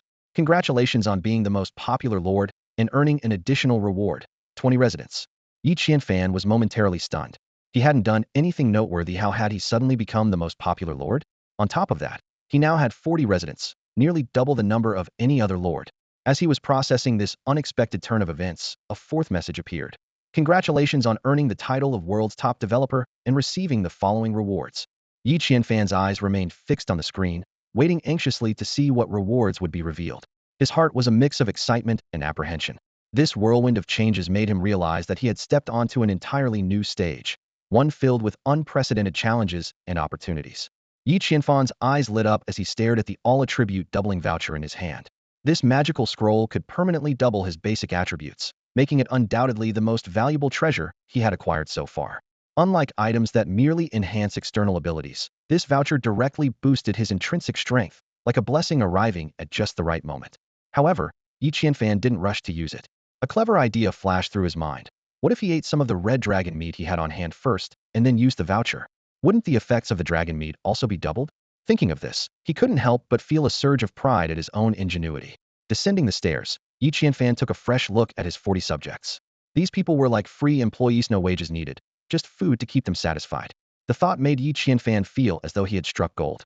As soon as he reached the bottom of the stairs, all 40 subjects knelt on one knee in perfect unison, respectfully welcoming him. Yi Qianfan waved his hand, signaling them to rise, and then commanded, "Men on the left, women on the right. Line up separately. I need to take a head count." The subjects quickly followed his orders, but one person hesitated, standing in the middle and quietly asking, "Lord, where should people like me stand?" Yi Qianfan glanced at him and casually replied, "Men on the left, women on the right, and people like you in the middle. Later, go wherever you're needed." Although the individual nodded in agreement, he couldn't help muttering under his breath, "I'm not a brick to be moved wherever there's a gap." At that moment, Yi Qianfan noticed a red exclamation mark suddenly appear above the person's head. Taking a closer look, he realized this was subject number 001. who possessed a special ability to foresee danger, making him ideal for exploring unknown areas. With a sharp dagger and enough torches, he could become an invaluable asset in discovering new territories. However, Yi Qianfan also noticed that this subject's loyalty level had dropped to 59. Soon, all the subjects lined up as instructed. Yi Qianfan had the two groups count off, ultimately tallying 29 men and 10 women. This ratio was actually quite favorable in a survival world.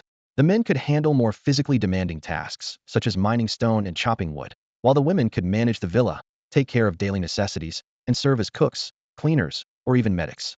Yi Qianfan began calculating how to best utilize the abilities of his subjects while also considering ways to increase the loyalty of the special one.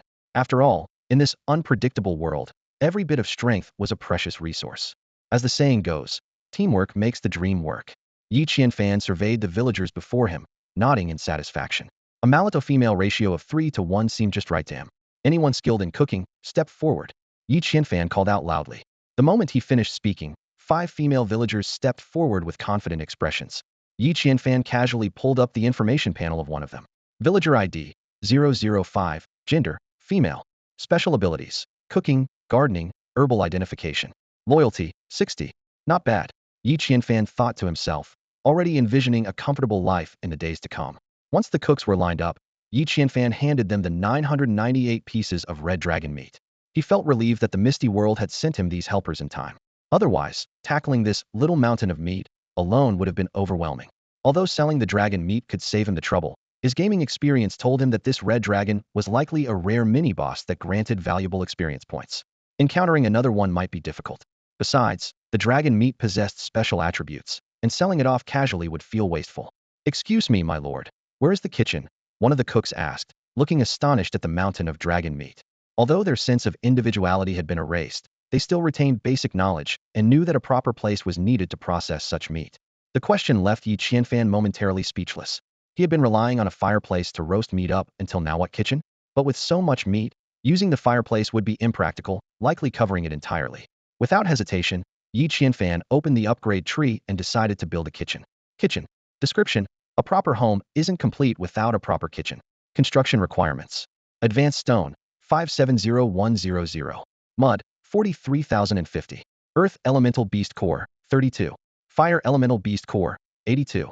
Available construction locations: inside the villa, outside the villa. Yi Qianfan immediately chose to build it outside the villa. His small villa was already packed with various items, and he wanted to preserve some personal space, avoiding the constant chatter of the cooks in the kitchen. "Build it outside the villa," he commanded. With his order, the system deducted the necessary materials. Advanced stone 100, mud 50. Earth elemental beast core 2, fire elemental beast core 2. The sound of construction echoed through the air as Yi Qianfan stepped outside the villa to inspect. To the right of the villa stood a square-shaped building of about 50 square meters. The new kitchen had 2 doors, one leading directly outside for easy transportation of ingredients, and another connecting to the villa's interior, providing direct access to the living room for delivering prepared meals to the dining area. Not bad, not bad. The design is very practical. Yi Qianfan nodded in approval. Wow. The cooks were amazed, their eyes sparkling with excitement. "My lord, will this kitchen be ours to use from now on? It's so beautiful. Working in a kitchen like this feels like such an honor." Yi Qianfan smiled and nodded. "Yes, it's all yours." Yi Qianfan surveyed the kitchen, his gaze firm as he announced, "From now on, this kitchen is exclusively for the 5 of you.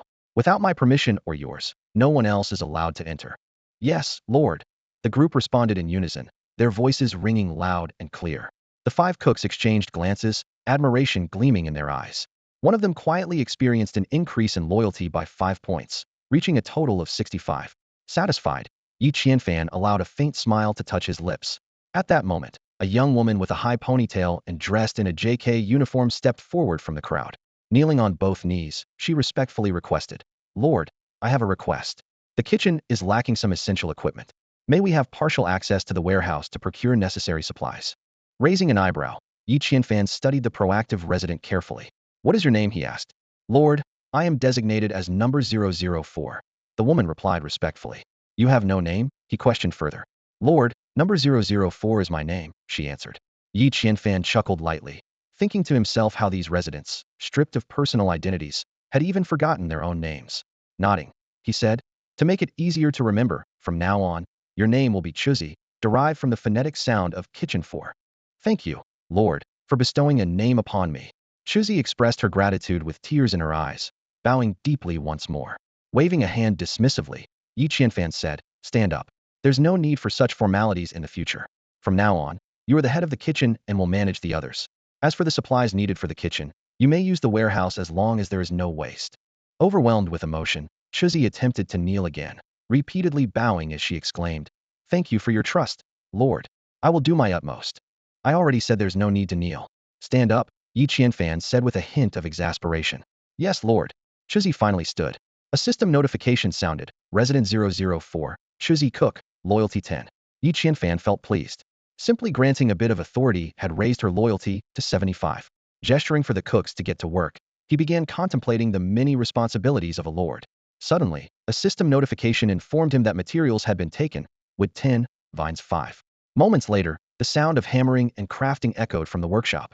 Soon, 5 wooden barrels appeared in the warehouse and were immediately delivered to the cooks. They used the barrels to gather scattered meat from the ground and transported it to the kitchen for processing. Yi Qianfan silently admired Chuzi's efficiency. Granting her authority had enabled her to act so effectively and independently, saving him significant time. Just then, one of the 29 male residents stepped forward as a representative. Kneeling on one knee, he said earnestly, "Lord, is there any task we may undertake to serve you?" Inspired by his example, the other male residents followed suit, eager to earn Yi Qianfan's favor. "Anyone strong enough to mine, or step forward." With a single command from Yi Qianfan, 15 villagers immediately emerged from the crowd. Each of them was tall and muscular, but 2 particularly burly men stood out from the rest.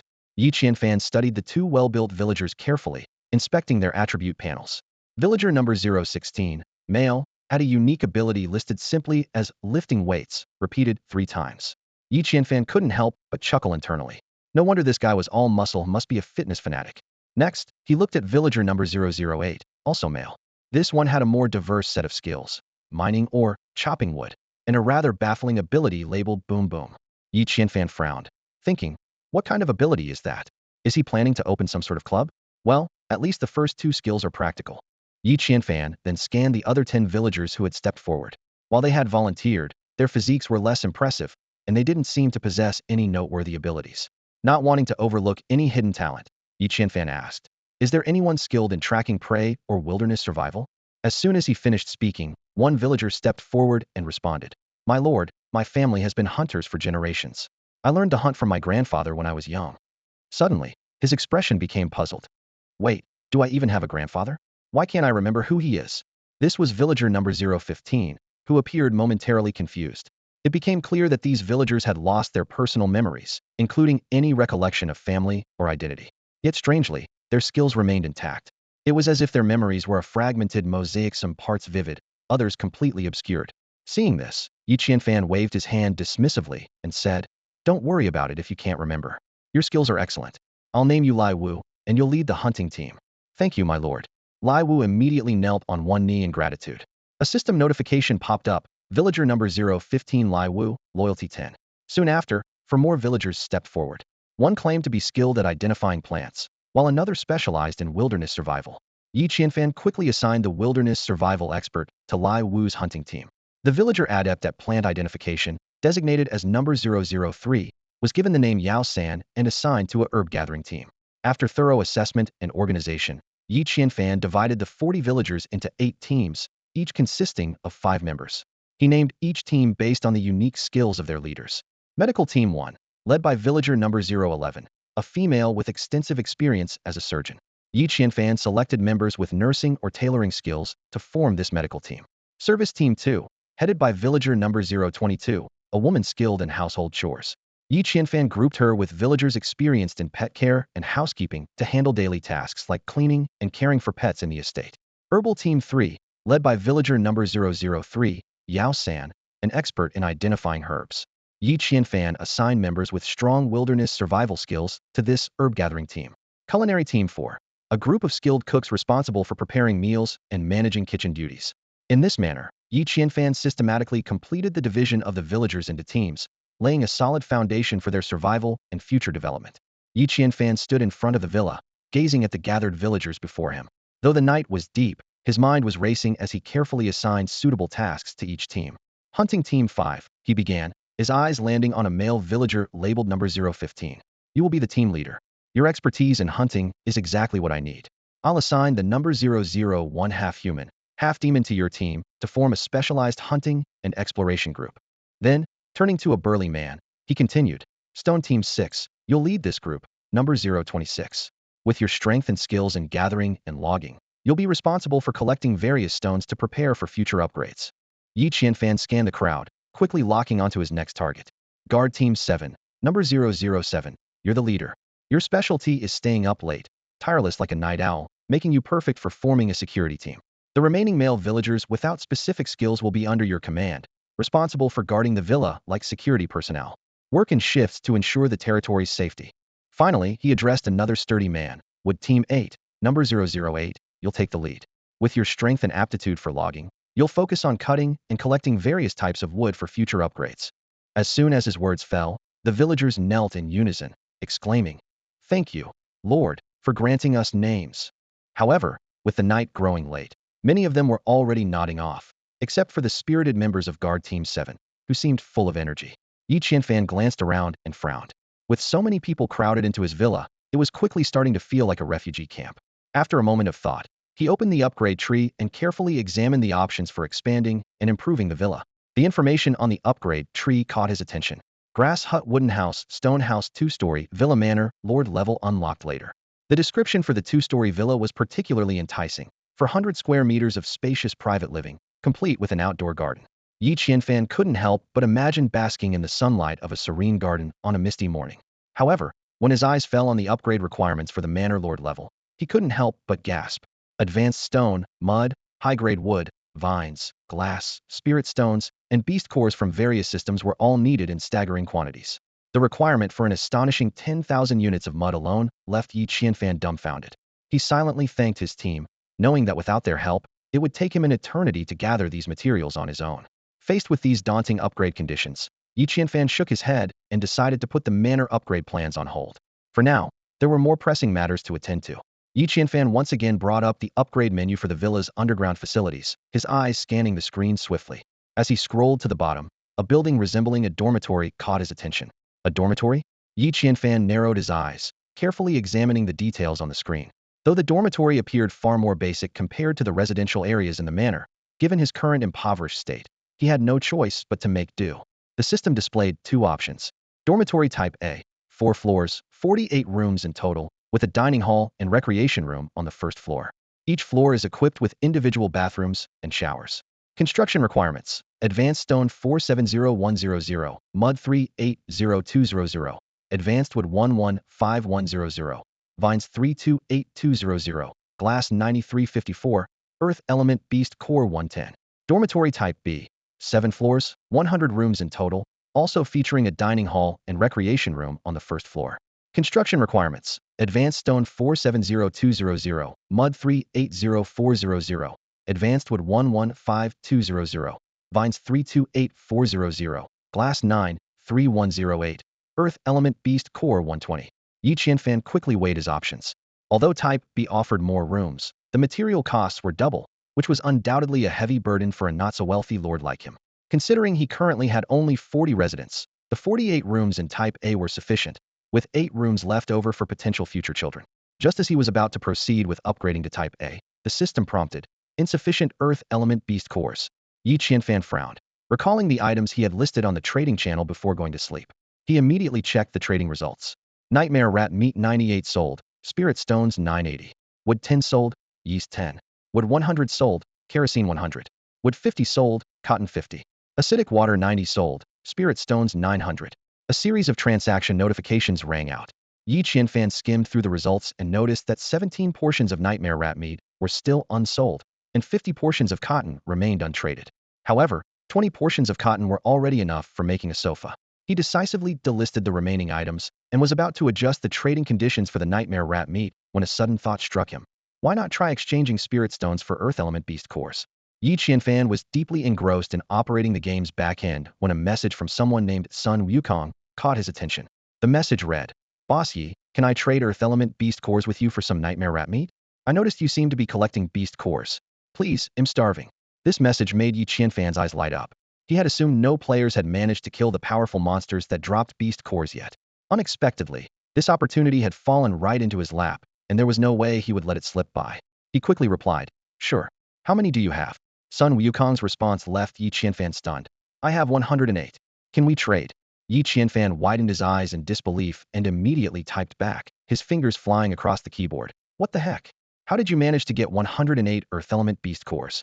His mind was swirling with questions. Even with his exploits and aggressive trading, he had only managed to collect a few dozen Earth Element Beast cores. Was this Sun Wukong also using cheats? But if that were the case, why would he be struggling to get food? Curiosity got the better of Yi Qianfan. He was eager to learn how Sun Wukong had managed such a feat. If he could replicate this method, had never have to worry about the supply of Earth Element Beast cores again. Just then, Sun Wukong's explanation arrived. "I owe it all to you, Boss Yi. If it weren't for you, I wouldn't have been able to deal with that ant colony. Those damned white scythe soul-eating ants were living right under my wooden cabin, constantly chewing on my floorboards. They even bit me while I was sleeping. It hurt like hell. These things are insanely fast and hide underground all the time. I had no idea how to handle them." Sun Wukong continued. "Luckily, you sold acid water yesterday, and I bought 2 bottles. I poured them straight into the ant nest. Ha ha ha, all those ants are dead now. Even their corpses floated up. They're completely transparent, with sickle-like mandibles next to their mouths that are at least half a centimeter long. Freaky as hell. Boss Yi, your acid water is amazing." To make sure all the ants were gone, I pried up the floorboards and spent the entire night digging through the dirt. In the ant nest, I ended up collecting 108 Earth Element Beast cores. I figured you might want them, so I came to ask you." Hearing this explanation, a smile spread across Yi Qianfan's face. He quickly replied, "You're a genius. I definitely need them. But I only have 17 portions of nightmare rat meat left. I can also throw in a short bow, 10 arrows, and a kerosene lamp as part of the trade." Yi Qianfan silently marveled at Sun Wukong's ingenuity. The value of 108 Earth Element Beast cores far outweighed 100 portions of meat, but Yi Qianfan had no intention of offering something as rare as red dragon meat. Comparatively, bows, arrows, and kerosene lamps were easy to produce since he had the blueprints and could craft them as long as he had the materials. Considering that Sun Wukong was a player from Zone 7, Yi Qianfan decided to use this opportunity to establish a mutually beneficial relationship. By providing survival tools, he could help Sun Wukong live longer while laying the groundwork for future exploitation. Yi Qianfan envisioned a perfect cycle. Sun Wukong would use the gear to hunt monsters and collect beast cores, which he would then sell back to Yi Qianfan in exchange for more weapons. The process would repeat endlessly. This plan filled Yi Qianfan with pride. He couldn't help but praise his own cleverness, thinking to himself, "How can someone be as brilliant as me?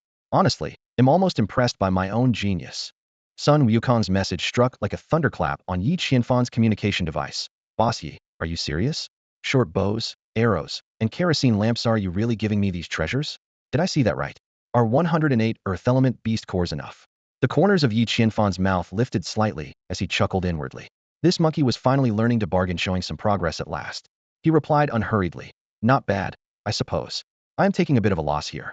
But how about this? In the future, whenever you get beast cores or high-grade materials, sell them to me first. I'll buy them at market price.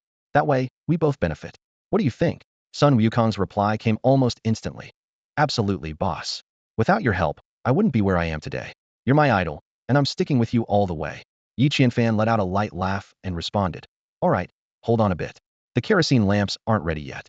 I'll send them over as soon as they're done." "Okay." Sun Wukong's reply was short, but filled with anticipation. Yi Qianfan then opened the tool room menu in his upgrade tree.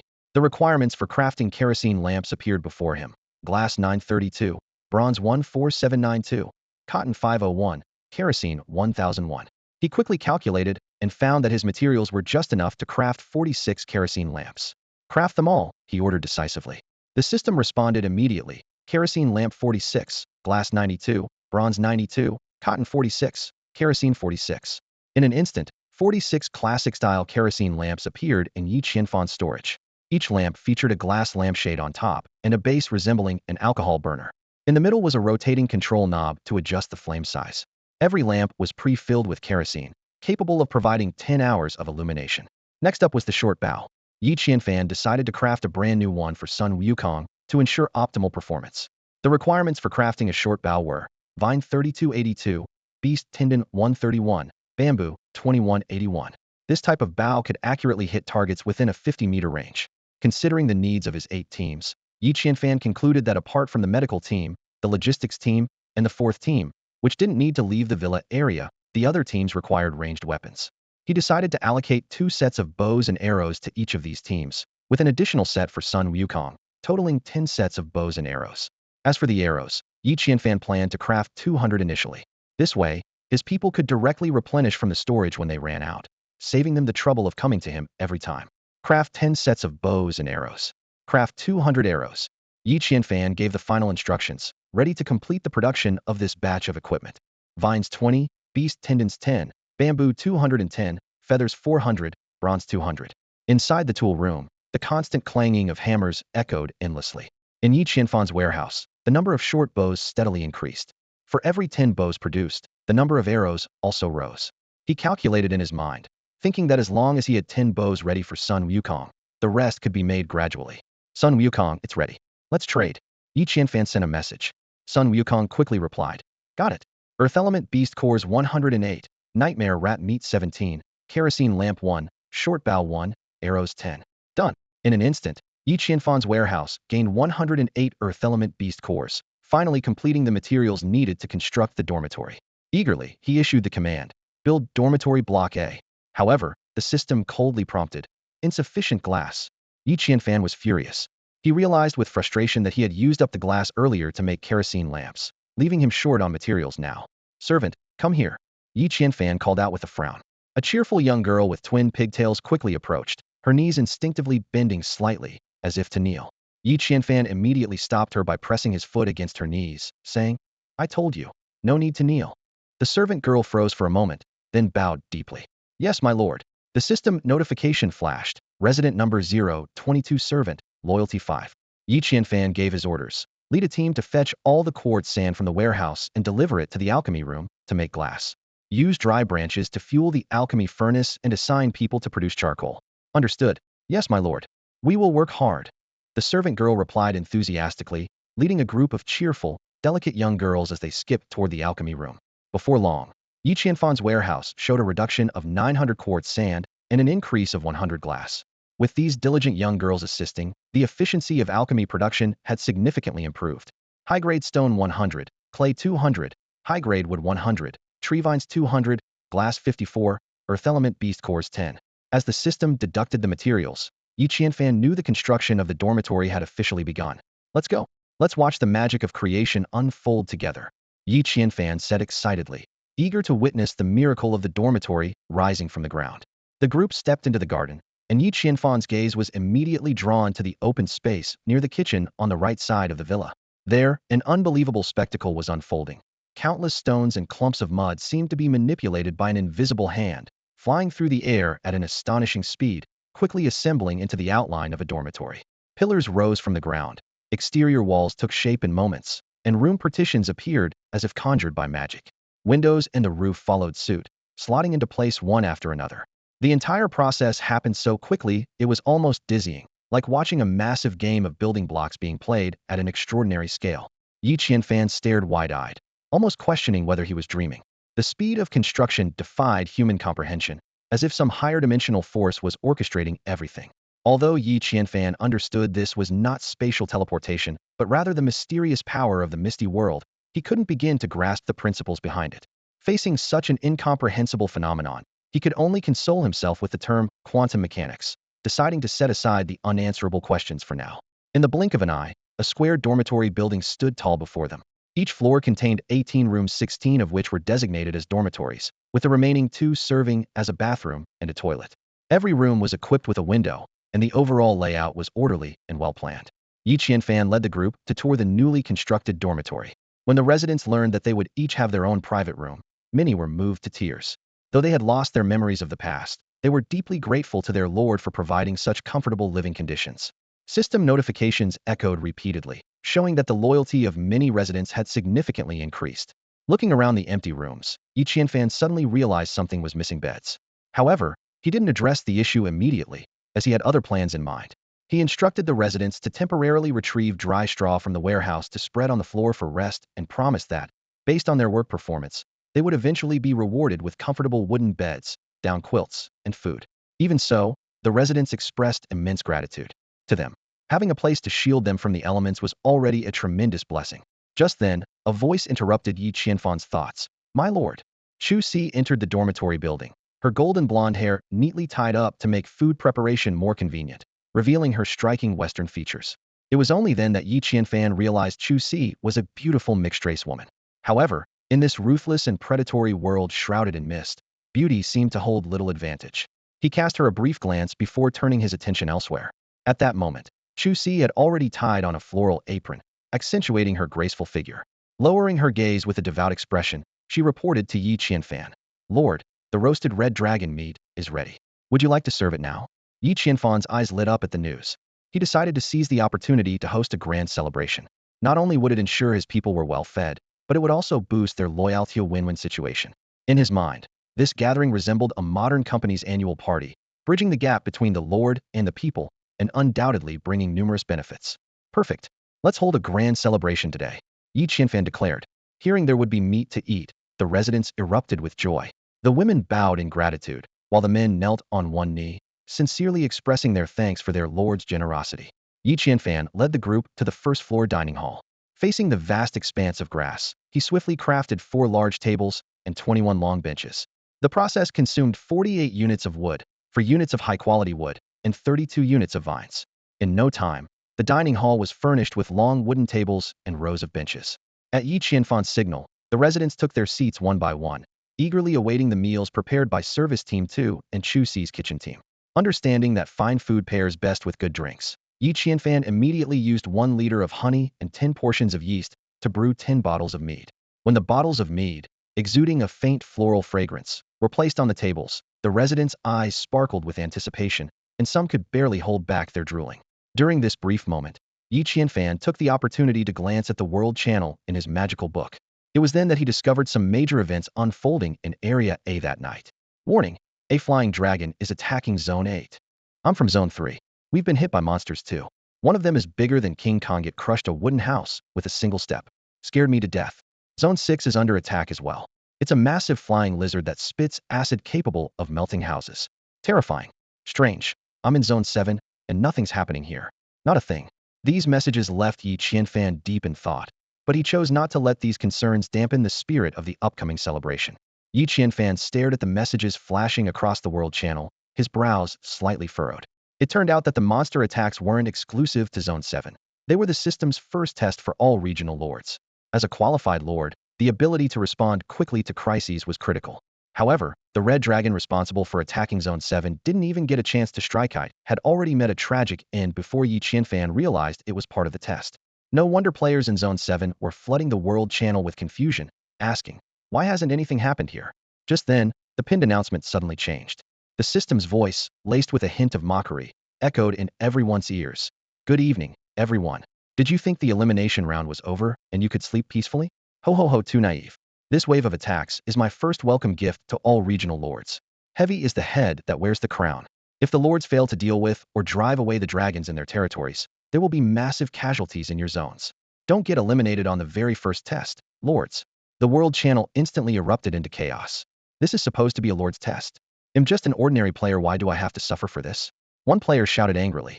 My wooden hut got half melted by the dragon's acid breath. You have it easy, cried another player. The dragon in our zone breathes frost. Its icy breath hit my hand, and my entire hand turned into an ice stick and broke off. Congratulations to the utterly average Gu Tianla. Someone mocked. One tragic tale after another poured in. Someone was just about to take their relationship to the next level when a dragon claw ripped their sweetheart through the roof, leaving them with a broken bone. Another unfortunate soul ended up twisted into an N shape due to severe injuries, with their most vital part also taking damage, prompting a wave of sunflower manual jokes. Suddenly, a message caught everyone's attention.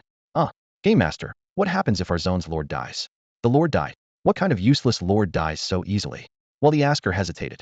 Can I say our lord died because of a latrine explosion? A latrine explosion? Sacrificed to blow up a latrine? Exploding poop? The World Channel was instantly flooded with exploding poop comments, as countless players demanded details.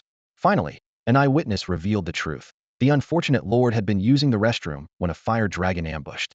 The dragon's flames ignited the methane gas, and with a deafening boom, the lord met a heroic yet utterly absurd end. This unexpected incident added a touch of dark humor to an otherwise tense night, but it also served as a stark reminder. In this perilous world, death could come in the most unexpected ways. In the game world, a thrilling upheaval was unfolding.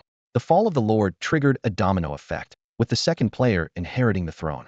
Should they also meet an untimely demise, the succession would continue down the line. At this very moment, the Lord of Zone 7 unexpectedly defeated an F-class Red Dragon, becoming the first dragon-slaying hero. The system announcement echoed across the skies. Congratulations to the Lord of Zone 7 for becoming the first dragon-slaying hero. You have earned a unique title and medal. Thunderous applause erupted, and the atmosphere was brimming with celebration. Shortly after, the system delivered a motivating reminder to other lords. To all in Region A, including the newly crowned lords, you must strive to catch up. Don't let Zone 7 leave you far behind. If you don't fight now, you may live to regret it. As the announcement concluded, a flash of golden light appeared before Yi Qianfan. A shield-shaped metal materialized on the table. The metal was entirely golden, clearly crafted from pure gold. Yi Qianfan picked it up, and the dazzling light nearly blinded him. Once his eyes adjusted, he could see the intricate engraving on the medallion knight wielding a spear piercing through the body of an evil dragon. Awesome! Yi Qianfan exclaimed to himself. This metal feels like it was made just for me. He carefully examined it, thoroughly impressed by its craftsmanship and design. The metal's attributes then appeared. Dragon-slaying hero metal. Equipped effect, 2 courage, 2 magic resistance. Special effect, 10 fear effect on dragons against the dragon slayer. Yi Qianfan ran his fingers over the metal, feeling its cold surface and substantial weight. To verify its authenticity, he even bit it lightly, leaving a faint tooth mark. Yep, it's pure gold, he thought, grinning. Maybe I can sell it for a good price when I return to the city. After equipping the metal, Yi Qianfan checked his stats panel. ID, 888, Lord of Zone 7. Strength, 2110 Courage Effect 2. Agility, 1710 Wind Boots 7, Courage Effect 2. Defense, 8 Armor Bonus. Without armor, it's average. Magic Sensitivity, 2 Weak Sensitivity. Requires level 10 Elemental Affinity to cast spells. Magic Resistance, 2 Dragon-slaying hero metal 2. Poison Resistance, 210 can withstand mild toxic mist. Special effect, 10 fear effect on dragons against the dragon slayer. Status assessment, a warrior aspiring to become a mage. Yi Qianfan looked at his stats with satisfaction, his mind brimming with anticipation for the adventures that lay ahead. The world chat channel suddenly erupted in excitement, with messages flooding in like a tidal wave. Whoa, the Lord of Zone 7 has claimed first place again. I'm so mad and frustrated. When will our Lord rise to the top? Never. Your Lord has already been utterly crushed by the strongest Lord of Zone 7. Screw you. You're the one who's crushed. Your whole family's a hot pot eggplant. What the heck? Stop with the ridiculous puns. Soon after, people started asking about the identity of the Zone 7 Lord and the secrets of dragon slaying. Lords from various zones began to surface, sharing their struggles against the flying dragons. Yi Qianfan, the mysterious Lord of Zone 7, glanced at the messages with a faint smile. He casually replied, "First, you need a giant eagle." This comment immediately caused an uproar in the chat. Speculations and jokes poured in, with some even imagining scenarios that made people blush. However, Yi Qianfan was utterly confused. He had simply meant they needed a bird like the giant eagle in the Return of the Condor heroes to distract the red dragon. How did their thoughts stray so far? At that moment, the cook Chuzi appeared, carrying a plate of aromatic roasted meat. Her sweet voice interrupted Yi Qianfan's thoughts. "Lord, try this roast dragon meat I made. Tell me if it's good." Yi Qianfan was about to respond when Chuzi picked up a slightly golden piece of meat with her delicate, slender fingers and brought it to his lips. She blinked and said playfully, "Come on, my lord, give it a try. If you're too busy to eat, I can help you with it." Just as Yi Qianfan was about to open his mouth, a white blur suddenly darted across the room. It was Dodgy. The proud little cat leaped up, skillfully swiping Chuzi's hand away with her paw and letting out a threatening meow. Yi Qianfan chuckled helplessly, reaching out to rub Dodgy's soft little head. This feisty creature had clearly decided she was the boss here, showing no sign of behaving like a pet. Dodgy raised her head haughtily, her gaze landing on the plate of roasted meat. The wooden plate was one of 50 tableware pieces Chuzi had crafted using the permissions granted by the Lord, made from 5 units of wood for an upcoming celebration. "You want this?" Yi Qianfan pointed to the roasted meat, giving Dodgy a couple more affectionate strokes. In his mind, he mused, "A daily dose of cat cuddles keeps you happy and healthy for decades." Dodgy let out a disdainful meow and turned her head away. Sighing, Yi Qianfan picked up a piece of dragon meat himself and held it out to her. "Fine, how about I feed you? That work for you?" Dodgy finally seemed satisfied and opened her mouth to take a bite. But just as she was about to, crunch, Dodgy suddenly bit into something hard, nearly chipping her adorable little teeth. "Two, two, two." She quickly spat out whatever was in her mouth, and this reaction immediately caught Yi Qianfan's attention. Yi Qianfan was puzzled. This little creature could usually crunch through spirit stones like they were candy. So what could possibly give her such trouble today? He leaned in to examine the object Dodgy had spit out.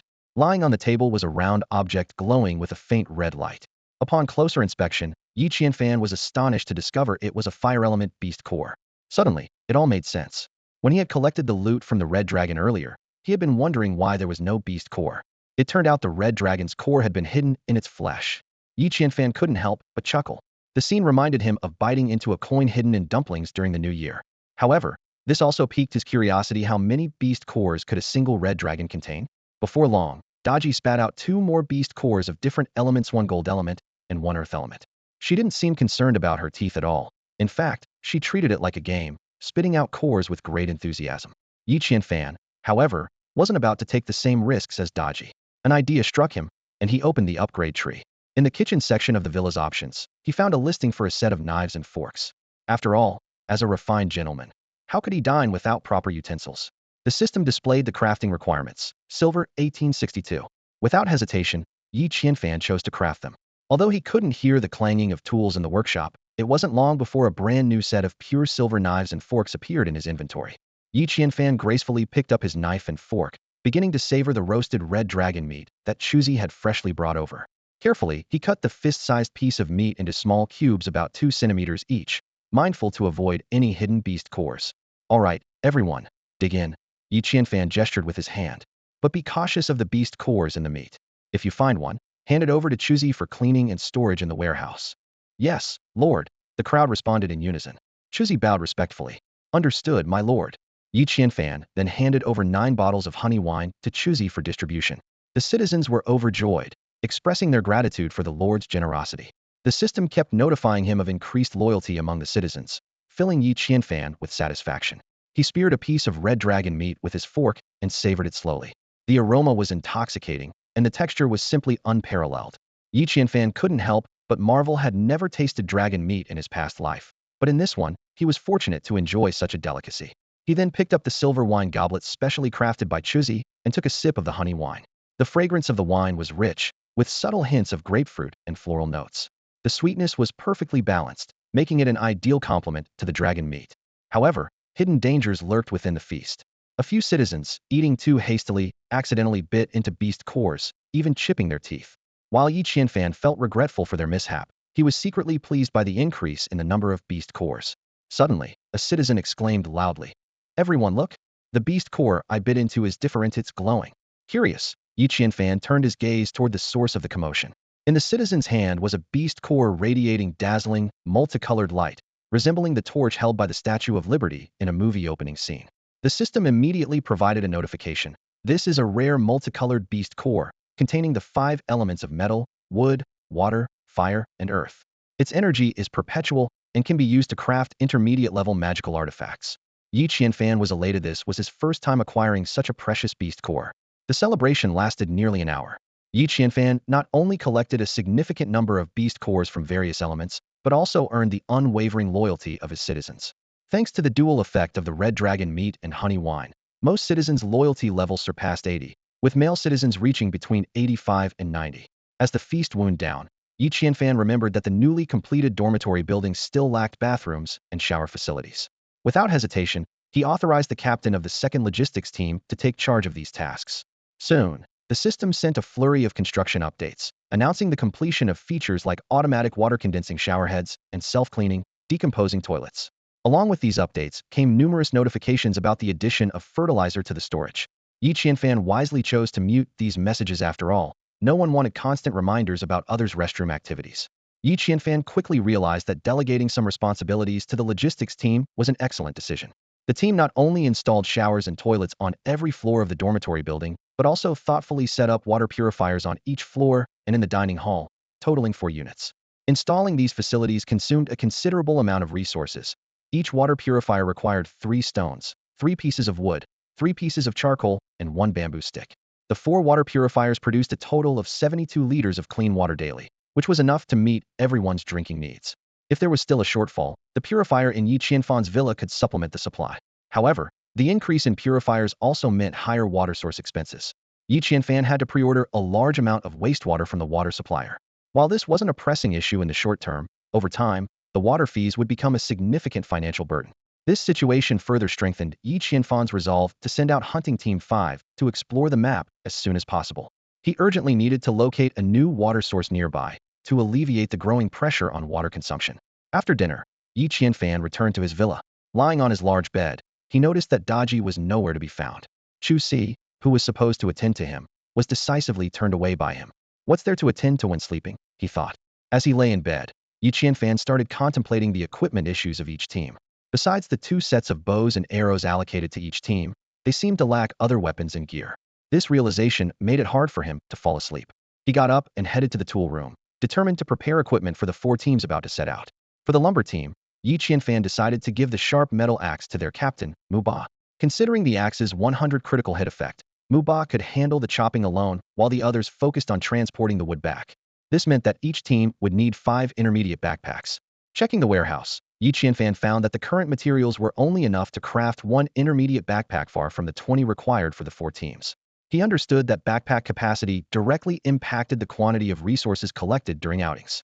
The larger the capacity, the more they could gather, offering greater flexibility in decision-making. No matter how tough it gets, I can't let my people suffer, Yi Qianfan resolved silently. After all, these people are working for me. Happy citizens make a happy lord. Everyone thriving is the real success. To craft 20 intermediate backpacks, he needed 40 pieces of animal hide, 20 spools of hemp thread, and 40 wind element beast cores. Scanning the warehouse, Yi Qianfan found that only the wind element beast cores met the requirement. He noticed there were 46 kerosene lamps in storage. Since each of the 8 teams only needed 2 lamps, he could sell 30 of them. Determined to gather the materials for the intermediate backpacks, Yi Qianfan opened the trading channel. His eyes were resolute as his fingers swiftly navigated the interface, embarking on an intense journey to collect the necessary resources. The kerosene lamp flickered in the darkness, illuminating an area within a 10-meter radius.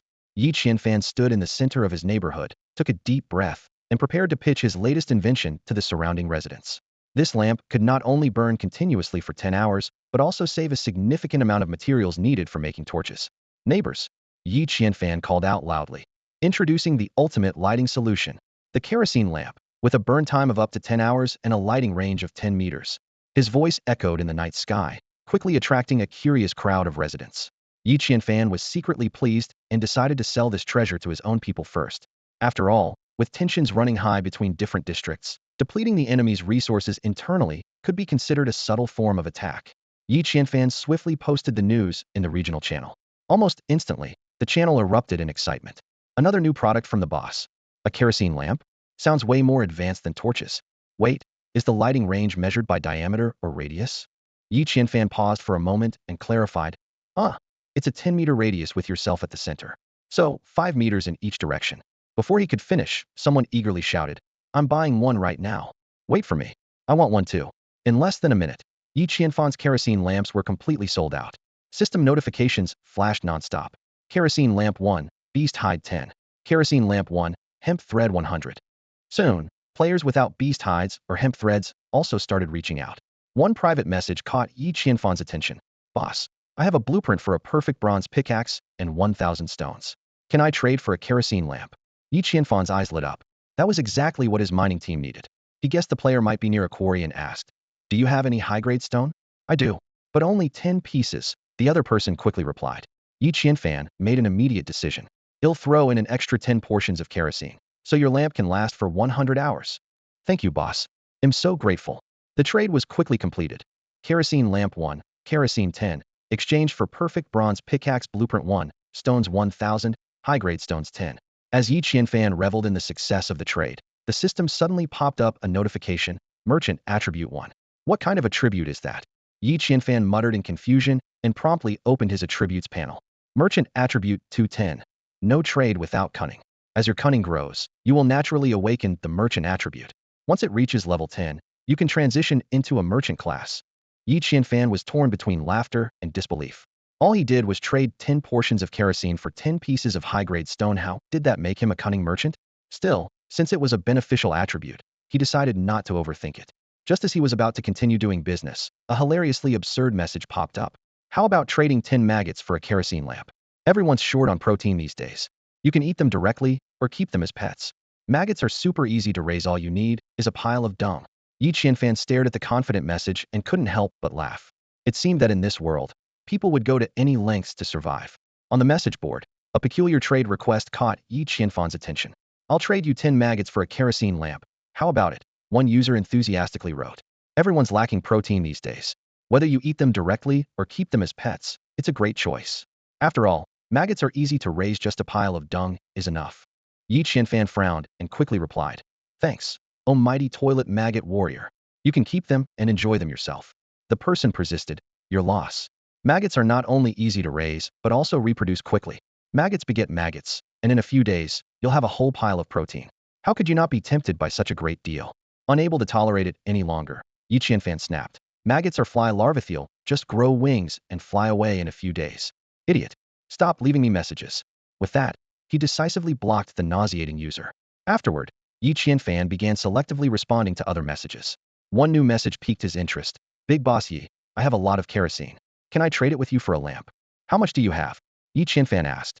The other party excitedly replied. The boss actually replied to Meso happy. "I have 102 units of kerosene. Can I trade it for a kerosene lamp?" Yi Qianfan considered for a moment. "That's a bit low, considering the materials needed to make a lamp. Do you have any other materials? If so, I might consider it." "Oh, I see." The other party hurriedly added. "Well, I also have 100 units of cotton. Would that work?" Yi Qianfan sighed. "Sai who said I wasn't a nice guy? Fine deal." After the transaction, Yi Qianfan's inventory updated. Kerosene lamp 1, kerosene 102, cotton 100. Silently, he added a point to his cunning merchant trade in his mind. As time passed, the sales of kerosene lamps gradually slowed down. After selling 18 lamps, the market seemed to be saturated. Yi Qianfan took stock of his gains. 110 animal hides, 500 hemp threads, 102 units of kerosene, 100 units of cotton, 1 blueprint for a perfect bronze hoe, 1,000 stones, and 10 high-grade stones. After some thought, Yi Qianfan decided to auction the remaining 12 kerosene lamps on the global channel, pricing them higher than the regional discount price. In the auction listing, he wrote, "Super advanced and highly efficient kerosene lamps for sale. Burns for 10 hours, illuminates up to a 10-meter radius. Bid your price, highest bidder wins." Only 12 left. With the auction set, Yi Qianfan turned his attention to crafting intermediate backpacks with the materials he had collected. Skillfully, he began. Animal hides 40, hemp threads 20, wind beast cores 20. The cabinet in his workshop automatically opened as the materials floated into the air, stitching together at an astonishing speed. Various furs, rabbit, squirrel, groundhog, and even what appeared to be a large white canine pelt quickly took shape, forming the framework of the backpack. Finally, a green wind beast core flew out and embedded itself neatly into the pack's back cover. A simple intermediate backpack was completed, resembling a fur envelope bag with 2 thin straps. Despite its humble appearance, the backpack boasted an impressive capacity of 1,000 units. Yi Qianfan did a quick calculation. If a bundle of wood weighing 20 to 30 pounds counted as 1 unit, this backpack could carry a staggering 20,000 to 30,000 pounds. He couldn't help but feel proud of his masterpiece. No wonder they had to use a wind element beast core. Without it, with this kind of weight, it could crush a person into pulp, let alone carrying it on your back while walking. In the military camp of Zone 1, the night was deep. The deputy general hurriedly made his way through the dimly lit corridor and stopped in front of General Sha Kuen's door. Taking a deep breath, he knocked gently. "What is it?" General Sha Kuen's irritable voice came from inside. The deputy general could hear the fatigue and impatience in the general's tone, but he braced himself and said, "General, reporting in. The Lord of Zone 7, Yi Qianfan, has suddenly listed 12 kerosene lamps for sale on the trading platform. Should we purchase them?" "Kerosene lamps?" Sha Kuen asked. "A consumable like torches?" "General, these kerosene lamps are reusable. With just 1 refill of kerosene, they can provide 10 hours of illumination, covering a radius of 10 meters, the deputy general explained. Sha Kuen pondered for a moment before replying. "Something that useful? Of course buy them. And ask him if he's willing to sell the blueprints. The price is negotiable." "Understood, General." After the deputy general left, Sha Kuen was fully awake.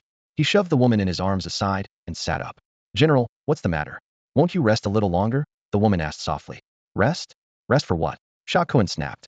"That damned Lord of Zone 7 keeps overshadowing me and everything. If I keep resting, I might lose my entire territory in my sleep." The woman wrapped her arms around Sha Kuen's neck and comforted him in a gentle voice. "How could that happen? You're clearly the chosen one, General. After all, how many people could bring their entire military camp with them when crossing over, and have everyone gather together under their command?" "Humph." Sha Kuen slapped the bed frame heavily. "Just thinking about it makes me angry. Clearly, I, Sha Kuen, am the chosen one. But that Yi Qian fan, who started out all alone, still manages to have the upper hand in everything. I just don't get it.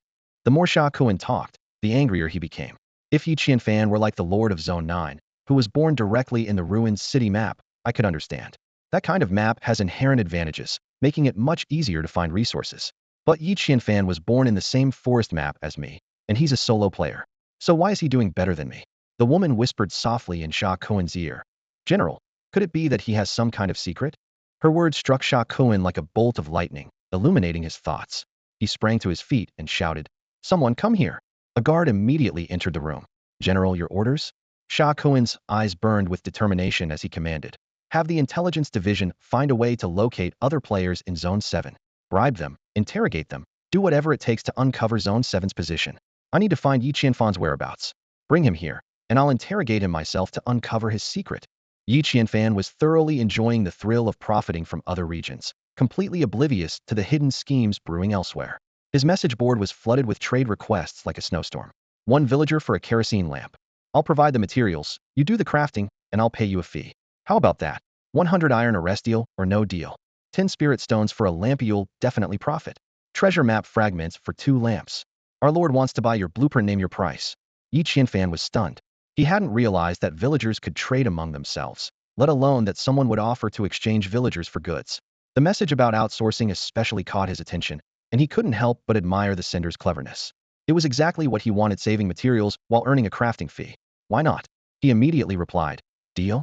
You provide materials for 2 lamps, and I'll craft one for you." Then he listed the required materials. Kerosene lamp, glass 142, bronze 5202, cotton 01, kerosene 01. The other party responded, "You drive a hard bargain. But fine, I agree. I only have glass shards, though not intact glass." Curious, Yi Qianfan asked, "Glass shards? Where did you get those?" "Ruins of the city are full of them. But you need at least a level 2 alchemy furnace to melt them down and remake glass," the other party explained. "Interesting. What about kerosene? Can it be mined from the ruins?" Yi Qianfan probed further. "You can find plenty at abandoned gas stations." Yi Qianfan had an epiphany. "Ah, I see. So, how many do you want me to make?" "I'll give you materials for 100 lamps. Make me 50. I'll throw in an extra 50 glass shards, 150 total to ensure you don't lose out." "Deal." Yi Qianfan agreed, without hesitation. The trade request came through quickly. As a lord, Yi Qianfan now had access to the lord's contract feature. This allowed him to use his lordship as collateral to sign contracts in advance, enabling him to collect payment before delivering goods. The lord's contract also allowed for lending, leasing, and other transactions with regional players, all managed directly by the game system. The contracts were sacred and inviolable. If a lord breached a contract, their assets would be liquidated to compensate the other party, and they would lose their lordship. If a regional player defaulted, their assets would also be liquidated, and they would be reduced to a willless villager. Such severe consequences ensured that no one dared to breach a contract lightly. After receiving a new batch of materials, Yi Qianfan immediately dove into production. While overseeing the operations of his workshop, he also took the time to respond to a backlog of messages. 1 villager for a kerosene lamp? Someone inquired. Yi Qianfan sneered. "Too little. 3 villagers for 1 lamp, take it or leave it. My kerosene lamps are in high demand." The other party hesitated for a moment before gritting their teeth and saying, "Fine, 5 for 2. Feigning reluctance, Yi Qianfan agreed. All right. Sigh, this is such a loss for me. System notification, merchant trait 2, villagers 5, kerosene lamps 2. Yi Qianfan couldn't help but wonder what kind of lord would trade villagers for lamps. Villagers were hard to come by, torches weren't difficult to make, and living without lamps wasn't exactly fatal. "By the way, where's your territory? Why are you selling villagers?" Yi Qianfan asked, testing the waters. "What are you trying to do?" The other party responded warily. Yi Qianfan chuckled. "Just curious. Answering my question could earn you 1 unit of wood." After some hesitation, the other party confessed. "My territory is in a desert. There's almost nothing here, and I can't sustain the villagers. Selling some of them is for their own good. I need kerosene lamps to explore farther, otherwise, everyone will starve." System notification, received 1 unit of wood, merchant trait 1. After getting his answer, Yi Qianfan contentedly arranged for the 5 new villagers to rest and assigned them to Shirlu's team. Stone was his next priority material. Since becoming a lord, Yi Qianfan had gained access to a dedicated page in his magic book. The previous cold snap had already eliminated half the players, and the impending extreme cold night promised to be even more devastating. Yi Qianfan decided to help players in his region survive the crisis. The only solution was to collect a massive amount of stone and then offer loans to help them build stone houses. He continued responding to other messages. 100 units of iron ordeal, someone proposed. Yi Qianfan replied. 100 only covers the processing fee. Minimum 500 units of iron or for one lamp. No haggling. The other party gritted their teeth and countered. Fine. 2 lamps. System notification. Kerosene lamps 2. Iron or 1,000. Merchant trait 1. 10 spirit stones for 1 kerosene lamp. This is a great deal for you, another person offered. Yi Qianfan mocked. Heh. You can keep them and use them slowly. Who knows? They might help you pass down your family legacy. Are you insulting me? The person snapped angrily. Yi Qianfan clarified. No. I meant your spirit stones could become heirlooms. You are insulting me. The other party fumed and promptly enabled friend verification. Looking at the block chat window, Yi Qianfan shrugged. In the world of business, there would always be people who failed to grasp the bigger picture. Yi Qianfan stood in the trading zone, his gaze sweeping over the information on the message board. One particular message caught his attention. Treasure map fragment 12, trade for 2 kerosene lamps. He quickly replied, if it's a complete treasure map, I might consider it. But with only half, the most I can offer is 1 kerosene lamp. Without the other half, this map is just trash. The trade was completed, and a system notification sounded. Kerosene lamp 1, treasure map fragment 1. Shrewd trader attribute 2. Shrewd trader attribute maxed out. Passive skill talk you into it activated.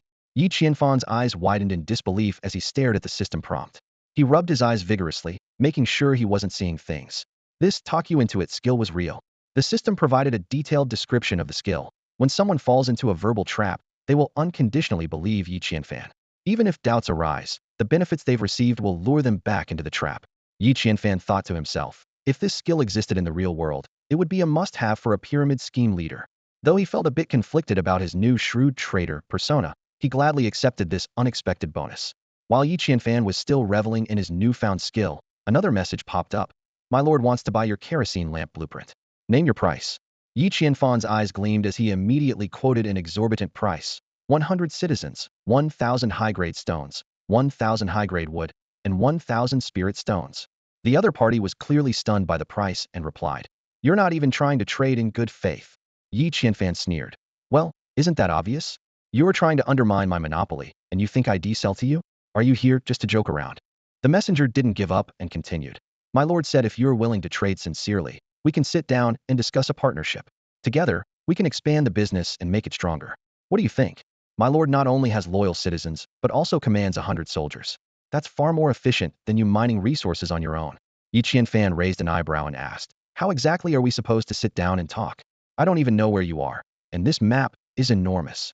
The other party offered an unexpected proposal. The Lord feature now allows regional players to locate each other. If you agree to cooperate with my lord, I can show my sincerity by pledging allegiance to your territory first. Then we can locate each other. How does that sound? Yi Qianfan was startled, surprised that the Lord's system had such a feature.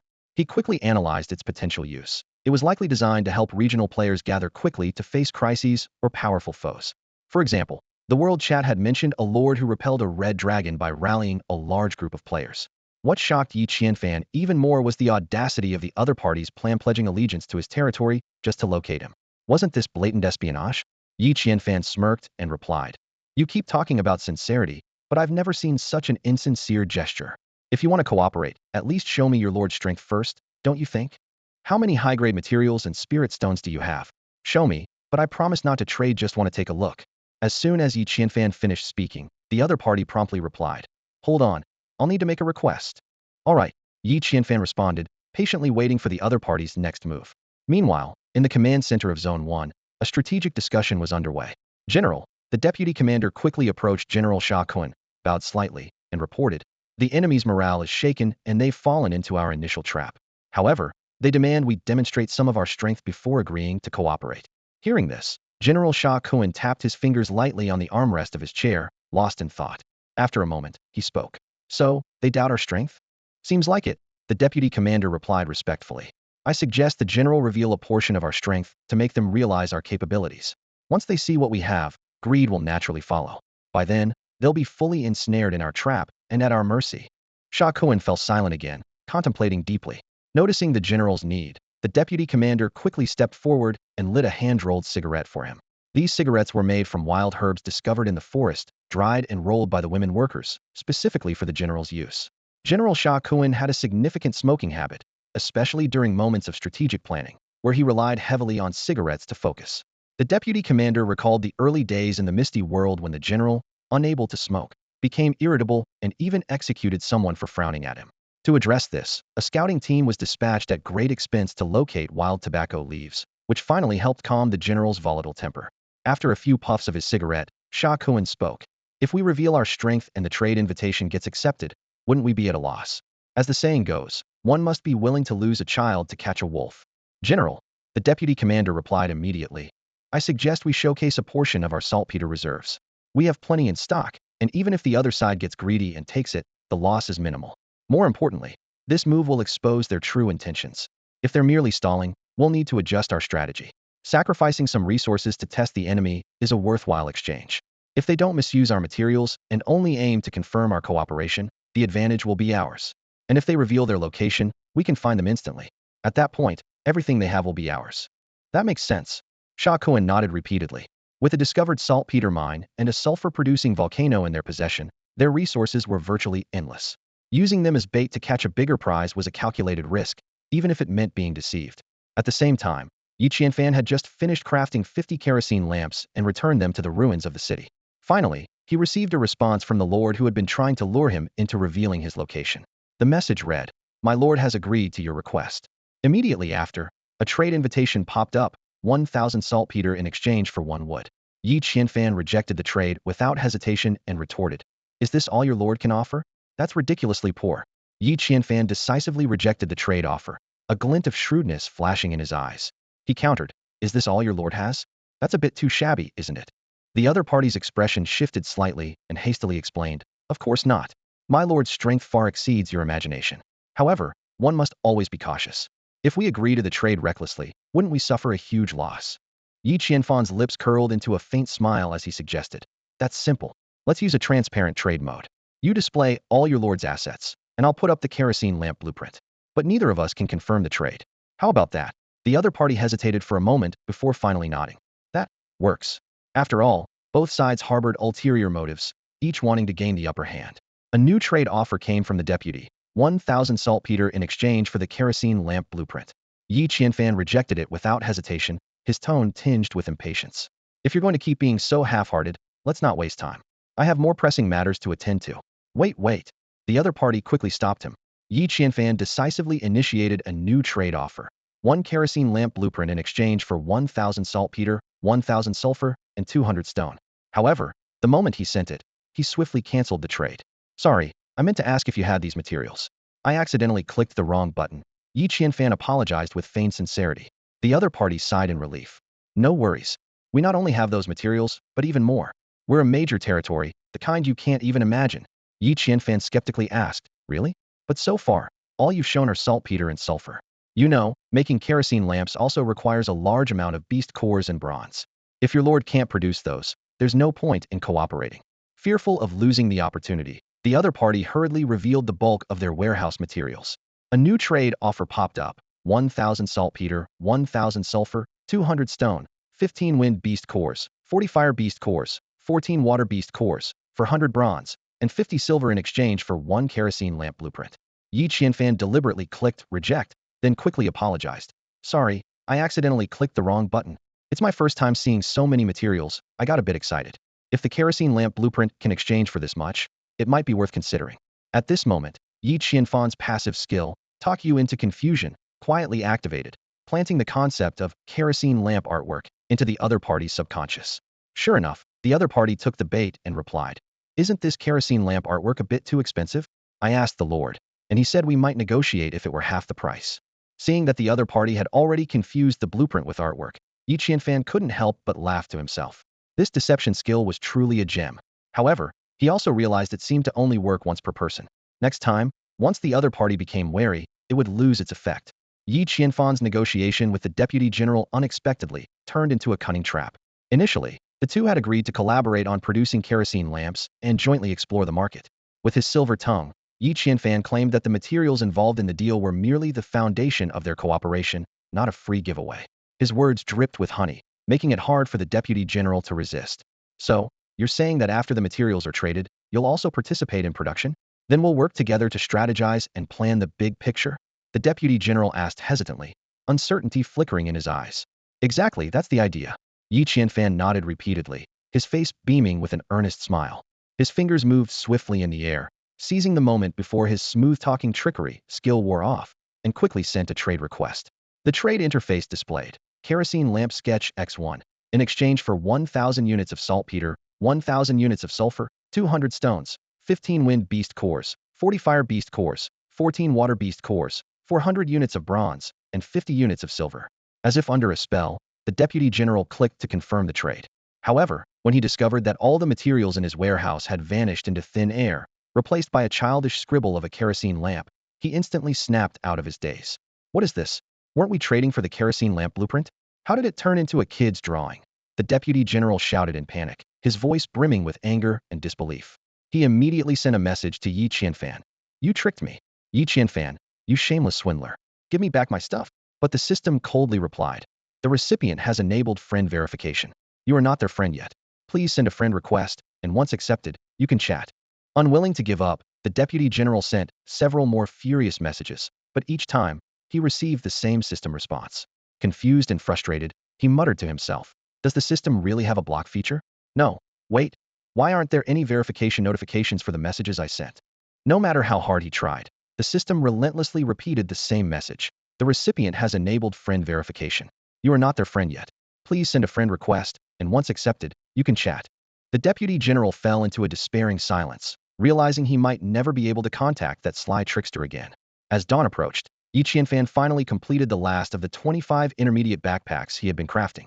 At the same time, he acquired the blueprint for the perfect bronze pickaxe, a truly powerful tool for mining.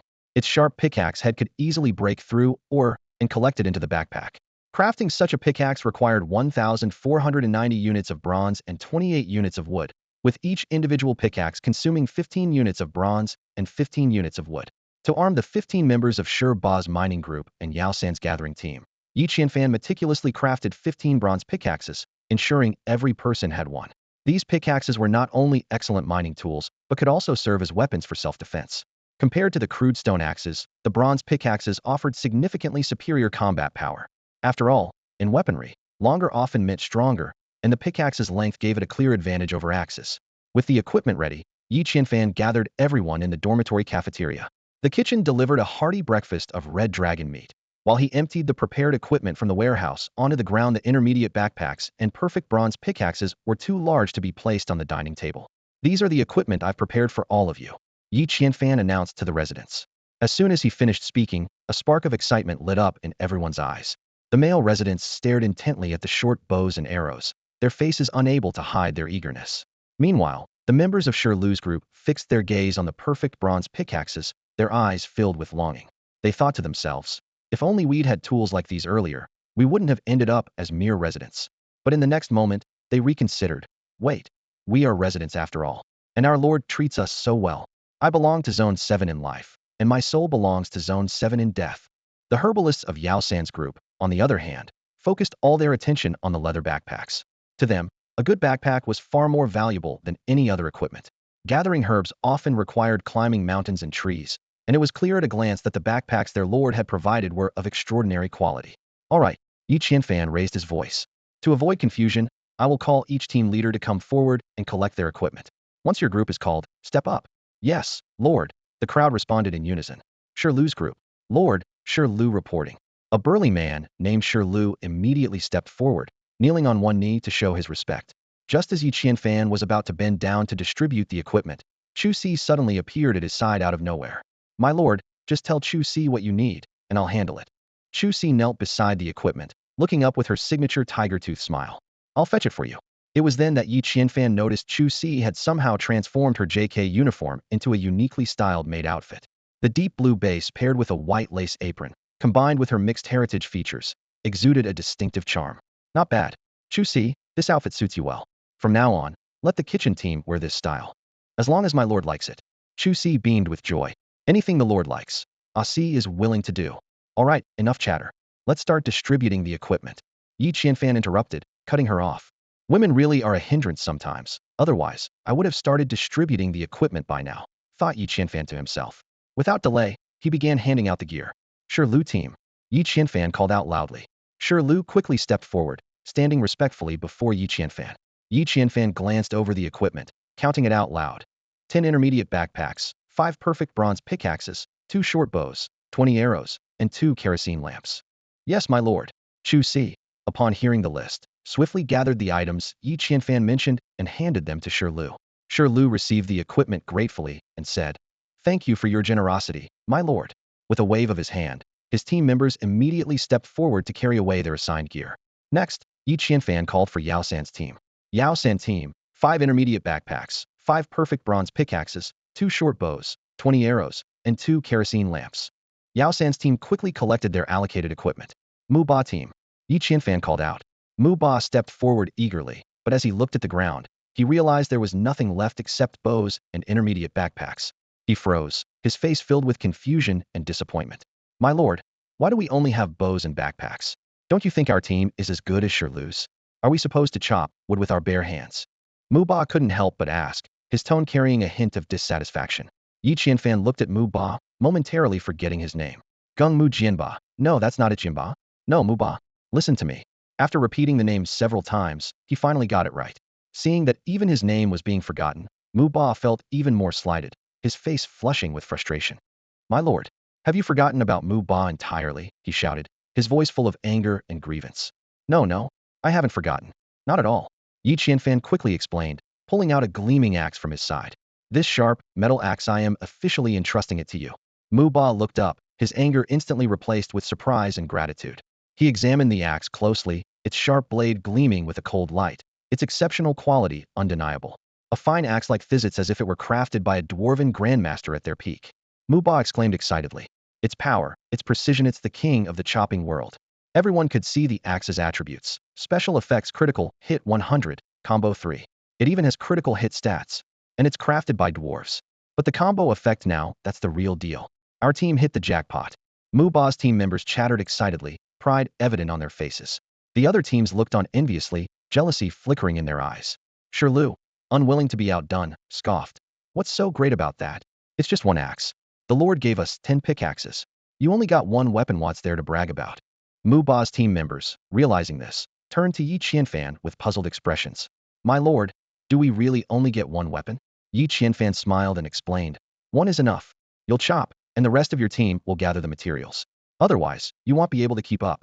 Although Mu Ba was a little dissatisfied, he couldn't argue with the Lord's decision. He quietly accepted the rest of the equipment allocated to his team. 5 intermediate backpacks, 2 short bows, 20 arrows, and 2 kerosene lamps, before stepping aside. Finally, the long-waiting Lai Wu team could no longer contain themselves. Lai Wu pushed past Mu Ba and asked eagerly, My lord, what about us? What weapon do we get? Yi Qianfan glanced at Lai Wu and replied calmly, I haven't prepared any special weapons for you. Just take 2 short bows. A flicker of disappointment crossed Lai Wu's face, but he quickly rallied, knowing that receiving any equipment at all was a great privilege. Hunter 5 froze, a flicker of confusion flashing in his eyes. The surrounding members of Wood 8 and Stone 6 burst into laughter. Their gazes carried a hint of smugness. Although Wood 8 had only received one weapon, it was a sharp metal axe specifically crafted for the Lord, complete with special attributes. Meanwhile, Stone 6 had become the largest of the 4 exploration groups, with every member equipped with a weapon, plus 2 extra bows. In comparison, it seemed Hunter 5 had been forgotten by the Lord, leaving them feeling both aggrieved and insignificant. Just as a sense of helplessness began to rise among the members of Hunter 5, Yi Qianfan spoke again. He uttered only 2 words, but it was clear there was more to come. Everyone held their breath, eyes wide with anticipation. Citizen 001, step forward. Yi Qianfan's voice rang out clearly. A slightly androgynous voice responded. Lord, what do you want with me? The tone of this peculiar citizen was still far from respectful. Yi Qianfan nodded to himself. Although this citizen's loyalty was only at 70, it had already improved since the day before. Considering his unique talent and skills, Yi Qianfan decided to exercise patience. After all, talented individuals often carried a touch of arrogance. From today onward, your name will be Ivankov, Yi Qianfan declared, drawing the sharp dagger from his waist and handing it to the individual. This dagger is yours. Assist Hunter 5 well, and help me explore new territories. Ivankov's eyes lit up, and he quickly knelt on one knee, exclaiming with excitement, a sharp dagger. Thank you, my lord, for this gift. Yi Qianfan noticed Ivankov's attributes had changed. Loyalty 10, and a new talent skill, danger sense, had awakened. He was secretly pleased he had chosen wisely. At this moment, Hunter 5 finally understood the Lord's intentions. While he himself hadn't received any special equipment, One of his team members had been given a weapon rivaling that of Wood 8's. Hunter 5 immediately felt a surge of pride. See that? A fine dagger. Even a dwarven master couldn't craft better.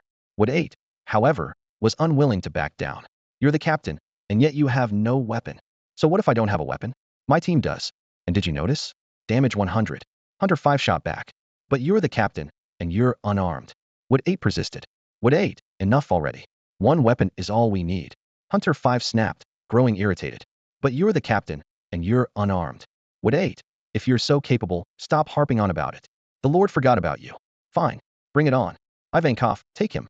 What the? The group, now armed, erupted into playful chaos. Seeing this, Yi Qianfan raised his hand to signal for quiet. All right. It's getting late. Everyone, get ready to set out. The citizens knelt on one knee in unison, expressing their gratitude for the Lord's arrangements. Suddenly, Yi Qianfan recalled something and turned to the person beside him. Chu Si. Oh right. Did you prepare the jerky and water flasks I asked for? Chu Si responded promptly. Yes, my lord. Everything is ready. Chu Si quickly realized that the Lord disliked women being overly talkative, so she immediately adjusted her behavior. Yi Qianfan, satisfied, patted her head and praised her. Well done. Keep it up. Chu Si beamed with joy, her excitement evident. She quickly stood up, intending to instruct the kitchen to bring out some jerky and water. However, after kneeling for so long, her legs had gone numb, and as soon as she stood, she lost her balance. Ah, she exclaimed, instinctively reaching out to grab something to steady herself. Unfortunately, there was nothing nearby except the Lord. Reflexively, she clung to Yi Qianfan's leg. With a ripping sound, the fabric of his clothing tore. Everyone froze in shock, their eyes falling on something they shouldn't have seen. The members of Shi Liu's team glanced at the Lord's private area, then at the wooden handle of their pickaxes, secretly marveling. The Lord truly lives up to his reputations extraordinary in every way. The male villagers present shamefully lowered their heads, while the female villagers covered their eyes with their hands, though they couldn't resist peeking through their fingers. Their gazes sparkled with longing, and they thought to themselves, who wouldn't want to be conquered by such a powerful lord? Yi Qianfan ignored their reactions, glaring angrily at Chu Si before quickly pulling up his pants. Awkwardly, Chu Si chuckled and said, My lord, would you like me to help you put them on? Get lost. Yi Qianfan snapped, storming away from the group who had thoroughly annoyed him. Although he wasn't one to flaunt himself, being exposed in such a manner left him quite displeased. Once Yi Qianfan had walked off, the villagers finally came to their senses. They realized that not only was their lord formidable, but he also cared enough to provide them with water and food. Overwhelmed with gratitude, they knelt down collectively, shouting in unison toward the direction he had left. Thank you, my lord, for your generosity. Thank you, my lord, for your kindness. A system notification followed. Villager ID 021, loyalty 10. Villager ID 008, loyalty 5. To everyone's delight, 3 villagers with loyalty levels exceeding 90 awakened a talent skill, miraculous strength.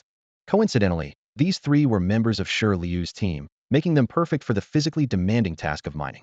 Yi Qianfan silently celebrated treating the villagers well to raise their loyalty was proving to be highly beneficial. Back at the villa, Yi Qianfan glanced at the magic book.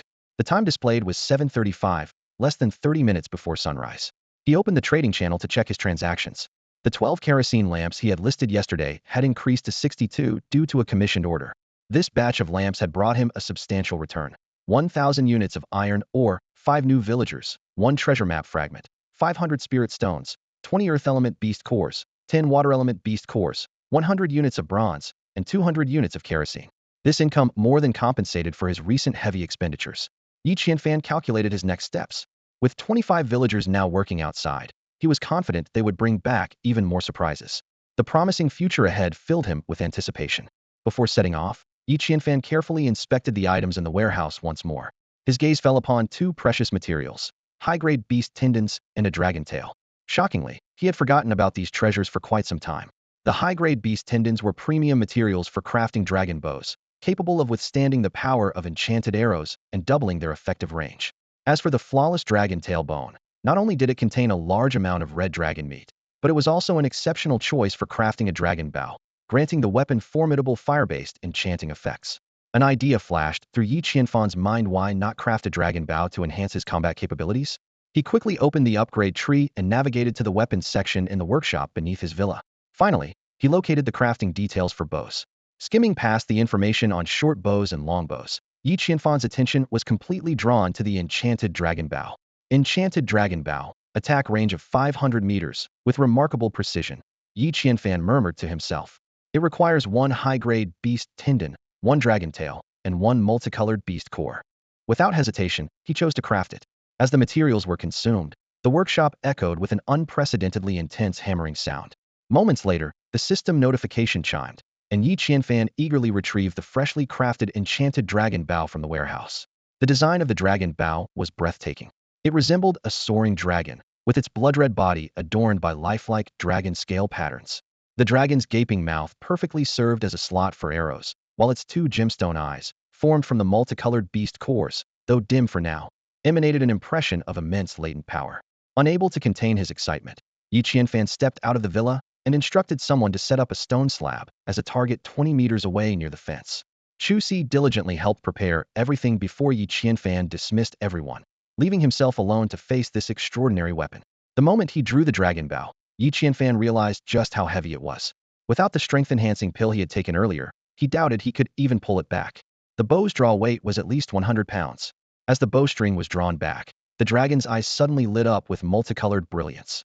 The closer the bowstring came to being fully drawn, the brighter the glow became. Yi Qianfan experienced a peculiar sixth sense, as if he instinctively knew the perfect moment to release the arrow without aiming. Whoosh! The arrow shot from the bowstring. However, to everyone's astonishment, the arrow shattered into pieces the instant it left the dragon bow. Not only did it miss the target, but it barely traveled any distance before exploding. The entire garden was plunged into an eerie silence.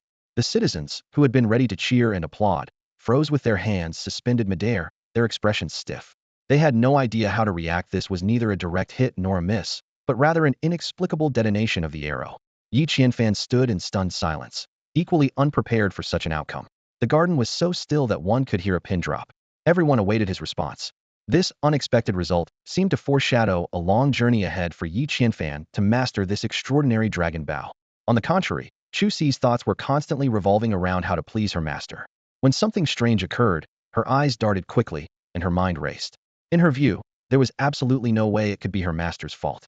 That left only one possibility: it was the bow and arrow that had the problem. Chu Si immediately spoke up. "My lord, I think the issue might be that this arrow isn't a good match for the bow. The bow is too powerful, and the arrow is too weak, so it exploded." Her tone was filled with conviction. Hearing this, Yi Qianfan suddenly came to a realization. Chu Si's words made perfect sense. The power of the dragon bow was overwhelming, yet he had been using ordinary arrows, which couldn't withstand the bow's immense force, resulting in them shattering. He quickly opened the upgrade tree interface, navigating through the villa, tool room, and weapons sections until he found the category for bows and arrows. What greeted him were options for crafting 5 types of enchanted arrows, each requiring similar materials but differing in the attributes of feathers and beast cores. Yi Qianfan carefully reviewed the crafting requirements for each type of arrow. Enchanted fire arrows 10, bronze 157510, fire feathers 100020, fire beast core 1411, spirit stone 25971. Special effect, Inferno Blaze.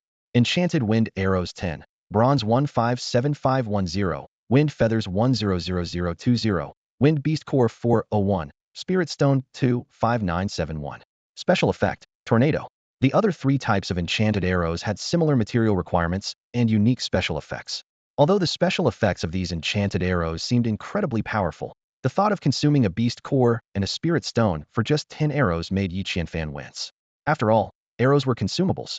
However, in order to test the power of the dragon bow, he gritted his teeth and reluctantly crafted 10 wind arrows and 10 fire arrows. While he also wanted to try the other enchanted arrows, he lacked the necessary feathers for them. The system notification sounded. Enchanted fire arrows 10, bronze 10, fire feathers 20, fire beast core 1, spirit stone 1. Enchanted wind arrows 10, bronze 10, wind feathers 20, wind beast core 1, spirit stone 1.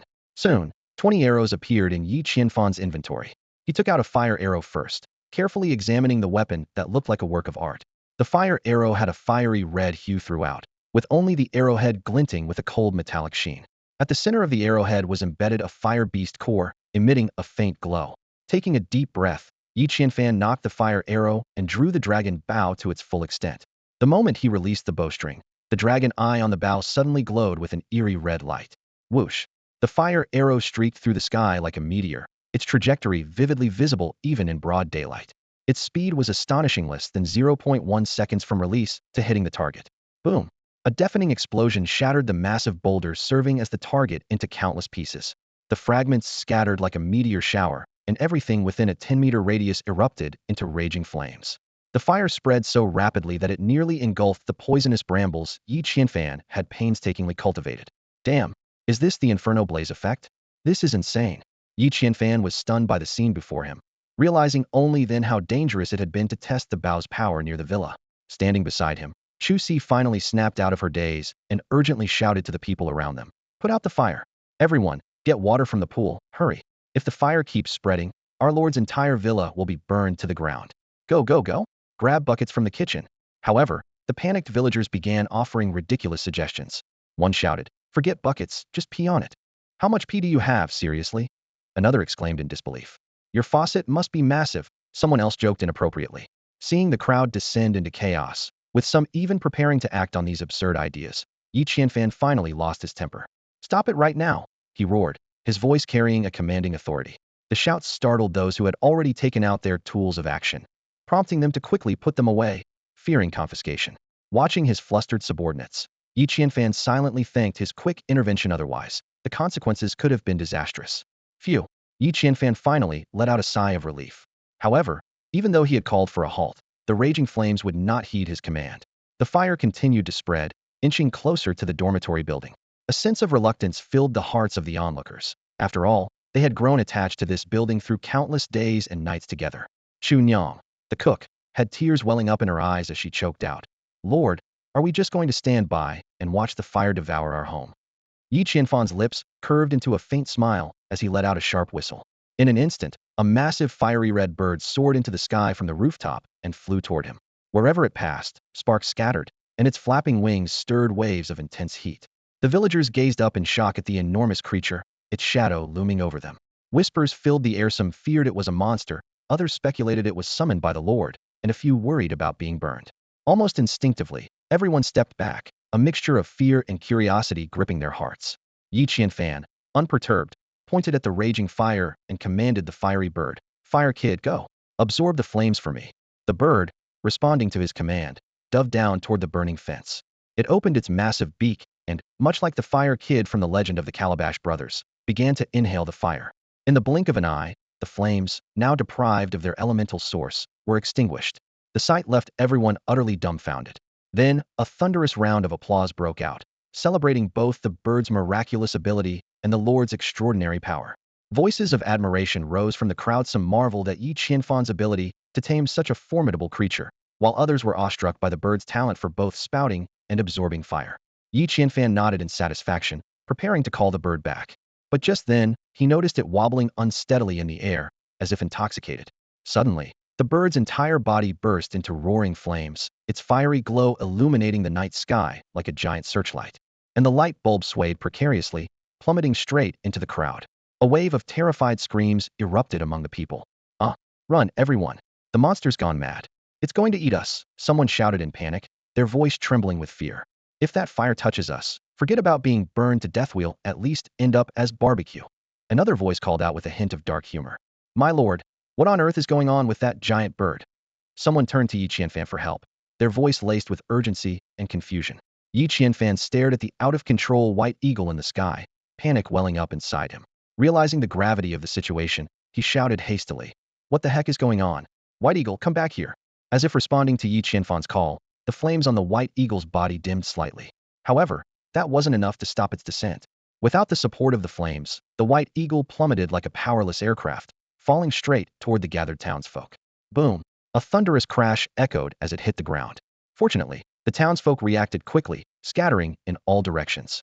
Had they not fled in time, they would have either been burned alive or flattened into pancakes. Yi Qianfan rushed to the white eagle's side, ignoring everything else. The bird lay weak and feeble, emitting faint chirps. Its unusual state made Yi Qianfan's face pale with worry. Eagle Eye. Yi Qianfan activated his ability to connect with the white eagle's mind. Through this special bond, he finally heard the eagle's thoughts. Smoke? It's poisonous. Yi Qianfan suddenly understood and sighed in relief. So the white eagle had been overwhelmed by inhaling too much smoke. He thought it was fine as long as the bird stopped, but then he heard its weak voice again. Poison. Thorns, smoke? Yi Qianfan's realization hit him like a bolt of lightning. It was the thorny barricade he'd made from toxic brambles. The white eagle had inhaled the smoke when it absorbed the flames, and now it was poisoned. Just then, the white eagle cried out urgently through their mental connection, "Master, move. I can't hold it in." Although Yi Qianfan didn't fully understand, his instincts screamed danger. He quickly leaped to the side, thinking it was best to keep his distance from the bird. Sure enough, the moment Yi Qianfan moved away, the white eagle suddenly released a series of loud, fiery bursts, its gas igniting with sparks. In the next instant, boom! The white eagle's emissions caught fire. The bird's rear end erupted like a rocket engine, spewing flames in all directions. Yi Qianfan stood there, dumbfounded. What the heck? This bird has turned into a rocket. It's actually flying. Propelled by the fiery thrust, the white eagle shot into the sky, climbing higher and higher until it seemed to touch the sun. Yi Qianfan couldn't help but exclaim, "Good grief! Is it ascending to heaven now?" The crowd, equally stunned by the bizarre sight, murmured in awe. "Wow, it's like a real-life, angry bird." "More like an angry giant bird," someone corrected. Shielding his eyes from the dazzling sunlight, Yi Qianfan watched as the white eagle soared upward, leaving a blazing trail behind it. He couldn't help but reflect, fire-type pets are seriously dangerous. They probably have to be extra careful when they pass gas, or they'll turn into rocket launchers at any moment. But then, as the flames sputtered out its fuel, completely spent, the white eagle lost its momentum. It began to fall again, this time from an even greater height, possibly hundreds of meters. Yi Qianfan's heart sank, knowing that at such a height, even a chicken would be reduced to a pile of mush upon impact. "White eagle, spread your wings. Fly." Yi Qianfan desperately transmitted his command. But the white eagle could only feebly flap its wings once before giving up, succumbing to gravity as it plummeted earthward. Yi Qianfan watched as the white eagle descended like a brilliant firework, a dazzling meteor hurtling toward the ground. A pang of sorrow gripped his heart. Was the white eagle's journey ending just as it had begun? He silently mourned for 3 seconds. "Silence, my foot!" Yi Qianfan roared furiously, flipping the table in front of him. He could not just stand by and watch his meticulously nurtured white eagle fall to its death. Thinking of the vast amount of spirit stones, primary evolution pills, and the precious red dragon meat he had invested, his heart ached as if it were bleeding. Acting swiftly, Yi Qianfan grabbed an enchanted wind arrow from the storage.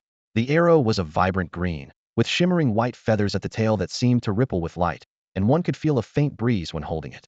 The arrowhead gleamed like translucent green glass, embedded with a wind element beast core. While it lacked the brilliance of a fire arrow, it exuded a refreshing and elegant charm. There was no time to admire it further. Yi Qianfan immediately knocked the arrow onto his bow. At the same time, he used his divine sense to send a message to the white eagle. "Quick, pluck a feather and drop it." Although the white eagle was puzzled, it obeyed. Using its beak, it plucked a feather and let it fall. Yi Qianfan's eyes sharpened like lightning as he aimed and released the bowstring the instant the feather left the eagle's grip. Whoosh! The arrow, carrying a trace of the wind, vanished from sight in an instant. Timing was critical. The feather was far lighter than the white eagle, and if the arrow didn't strike at exactly the right moment, the tornado would form above the eagle, rendering it useless. Fortunately, the speed of the wind arrow was several times that of the fire arrow, so fast it left only the faintest trace of a breeze in its wake. What followed was a breathtaking spectacle in midair. The free-falling white eagle was suddenly swept up by a swirling current of air.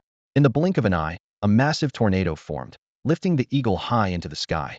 The tornado spun faster and rose higher, its immense power awe-inspiring. If it had been an ordinary person or a lesser bird creature, they would have been torn to shreds by now. After a full 5 minutes, the tornado's strength finally began to wane. The white eagle, dizzy and disoriented, plummeted into a swimming pool below, sending up a huge splash. The cold water jolted it awake, and small, sputtering flames began to emerge intermittently from its body, akin to a malfunctioning engine. After a few attempts, the white eagle finally reignited into a raging blaze. Boom! With a flash of fire, the white eagle's feathers dried instantly, achieving a result far superior to even the most advanced drying machines. Yi Qianfan's eyes lit up. Huh? This guy's drying ability is so impressive. Could it double as an oven? Yi Qianfan stood in front of the villa, his gaze sweeping over the mist-shrouded world around him. Fully prepared, he held his dragon bow in hand, with his intermediate backpack securely strapped on. Just as he led the group to step beyond the villa's boundary, a sudden influx of notification messages from 4 directions appeared before his eyes, each one leaving him utterly astonished. The east remained unchanged. Another 2,000 meters ahead lay a golden treasure chest. However, the terrain in the other 3 directions had undergone dramatic transformations. The west, once a familiar forest, had been replaced by a gray mineral zone. This area was rich in various ores, but also teemed with grotesque goblins lurking in the shadows. Given Yi Qianfan's current strength, taking on these goblins was not entirely out of the question. The south had transformed into a sprawling primordial forest. Though not particularly dangerous, it was home to numerous small animals and abundant with herbs waiting to be gathered. Setting up a few animal traps here would likely yield a decent harvest. The most startling change, however, was to the north. The former grasslands had turned into a vast, snow-covered tundra. Not only did it house a tempting platinum treasure chest, but it was also inhabited by terrifying giant snow monsters and bloodthirsty snow bats. A single misstep here could lead to fatal consequences. Frowning, Yi Qianfan pondered deeply. These dramatic changes in terrain were likely tied to the onset of the Lord's battle, though the exact cause might forever remain a mystery. While the previously discovered resource points had now become obsolete, the newly emerged areas, especially the gray mineral zone, were brimming with potential opportunities. After careful consideration, Yi Qianfan began assigning tasks. He handed the animal traps to Yao San and Mu Ba, instructing them to lead a team to the southern primordial forest. Mu Ba, you'll lead the logging team and make sure to replenish the bait in the traps regularly, Yi Qianfan instructed. Always leave someone on guard during operations. Yao San's group will focus on exploration and gathering herbs, but do not venture too deep into the forest. Maintain a two-person watch at all times. He emphasized the importance of time. There are only 6 hours until sunset. You must begin your return journey in 3 hours. Do not stay in the forest after dark. The consequences would be disastrous. Understood, my lord. Yao San and Mu Ba responded solemnly before leading their respective teams away. As for the remaining 3 directions, Yi Qianfan ultimately decided to explore the gray mineral zone to the west first. The 10 ordinary villagers in Shirlu's group were neither suited for exploration nor combat, but the mineral zone presented an ideal location to station them.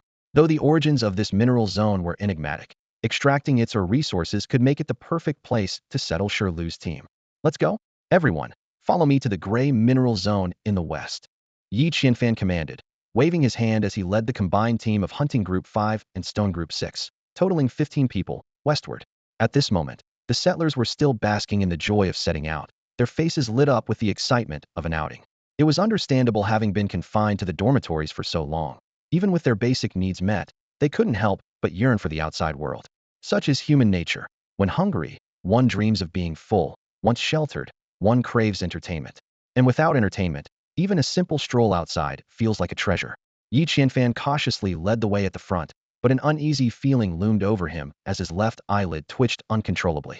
This ominous premonition cast a shadow over his heart, yet he couldn't spot any signs of danger around them. Just as he was about to take his next step, a sharp meow pierced the air beside him. Startled by the sudden sound, Yi Qianfan paused mid-step and turned toward the source of the noise. He saw Daji strutting toward him gracefully, her head held high with an air of smugness that seemed to say, "You can't do without me." Squatting down, Yi Qianfan reached out to rub her tiny head, unable to resist taking a deep breath of her fluffy fur, relishing the joy of petting her. Ah, so satisfying. Daji let out a soft meowth, turning her head away with a haughty look that seemed to say, "Why should I explain myself to you?"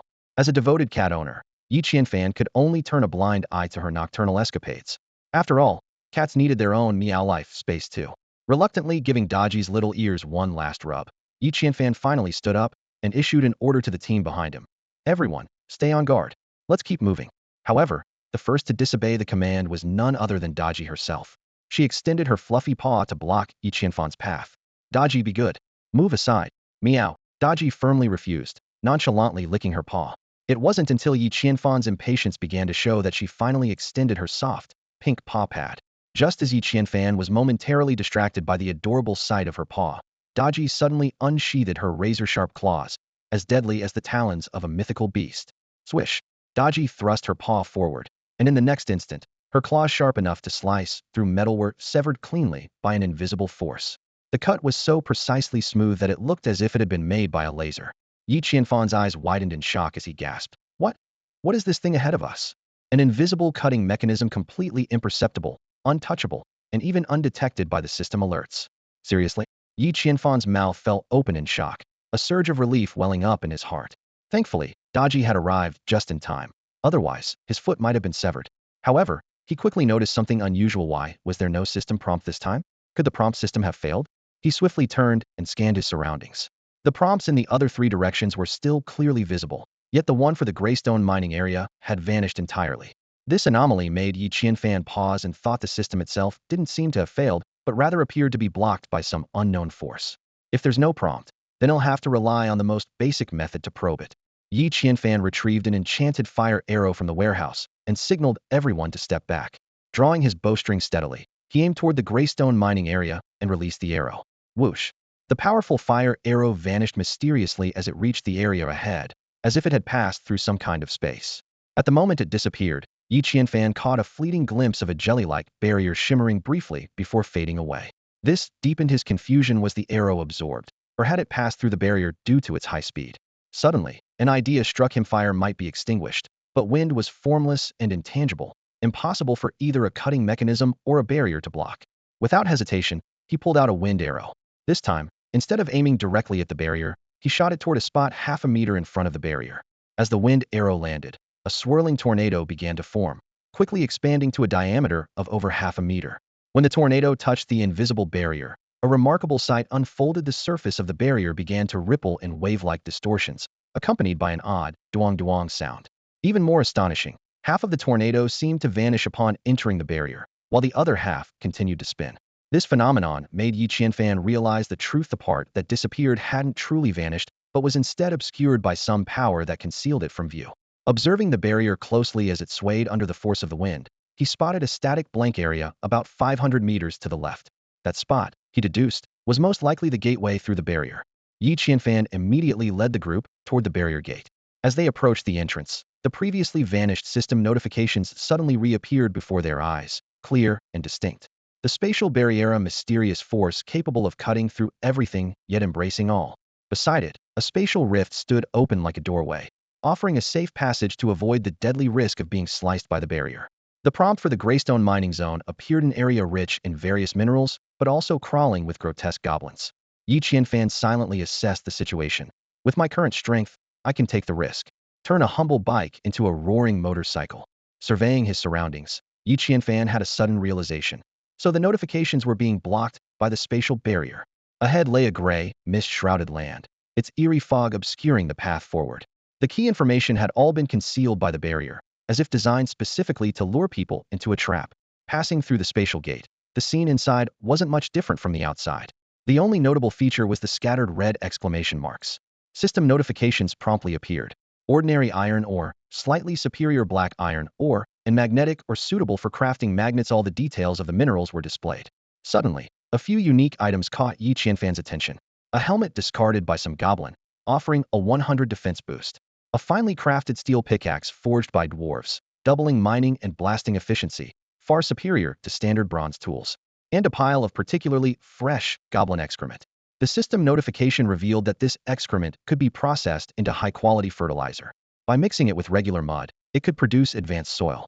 Seriously, Yi Qianfan muttered in exasperation but decided to make use of everything. Shirlu, do me a favor and collect that stuff. We'll toss it in the toilet back home to make fertilizer.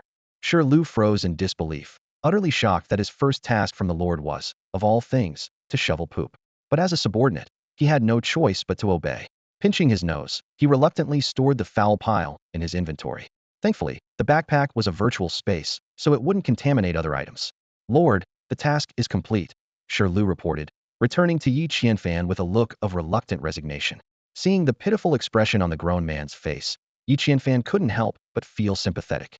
He comforted him, saying, all right, don't be so upset. Hey Race, the deal, the goblin helmet and steel pickaxe are yours. Consider them compensation for your troubles. Really? Shirlu's eyes lit up instantly. Shirlu was overjoyed upon hearing the news, his face lighting up with a radiant smile. The members of Hunting Team 5, who had been mocking him just moments ago, along with his own teammates, now had expressions of unrestrained envy plastered across their faces. If I had known shoveling a pile of dung could get me an artifact, I'd not only shovel it, I'd eat it. Someone couldn't help but blurt out. Shirlu eagerly jogged over to the green goblin helmet and gently picked it up with both hands. The helmet's appearance was simple and unadorned, resembling an ordinary safety helmet you'd find on a construction site, with the only distinguishing feature being its glaring green color. However, its jaw-dropping attribute defense 100 had everyone present green with envy. It was practically a second life. Unable to contain his excitement, he put on the helmet and proudly showed it off to the crowd. Look, how do you like my new hat? Looks great, really green. This hat suits you perfectly. It's shining green. Man, I envy you for getting to wear a green hat. I don't even have the chance to get greened, a perpetually single villager commented bitterly. Shut it, you bullhead. Shirlu retorted, unfazed by their teasing. In this strange and perilous world, survival was the top priority. Whether the hat was green or not was a trivial concern. He then eagerly picked up the goblin's steel pickaxe and turned to Yi Qianfan, his eyes brimming with anticipation. Yi Qianfan immediately understood and nodded. Go ahead, give it a try. Let's see how good that pickaxe is. Thank you, my lord. Shirlu spat into his palms, raised the steel pickaxe high, and brought it down on a chunk of iron ore with all his might. Boom!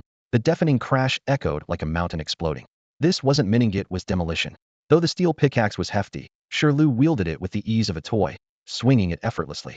This was the power of 100 mining speed and 100 explosive force combined. Chunks of iron ore rained down like a storm. 1, 2. After tallying up, Yi Qianfan found that a single swing had yielded 23 units of iron ore. Amazing. If I had known, I'd have gone to shovel dung too. Admit it, you just want to eat dung. The crowd's envious comments rang out.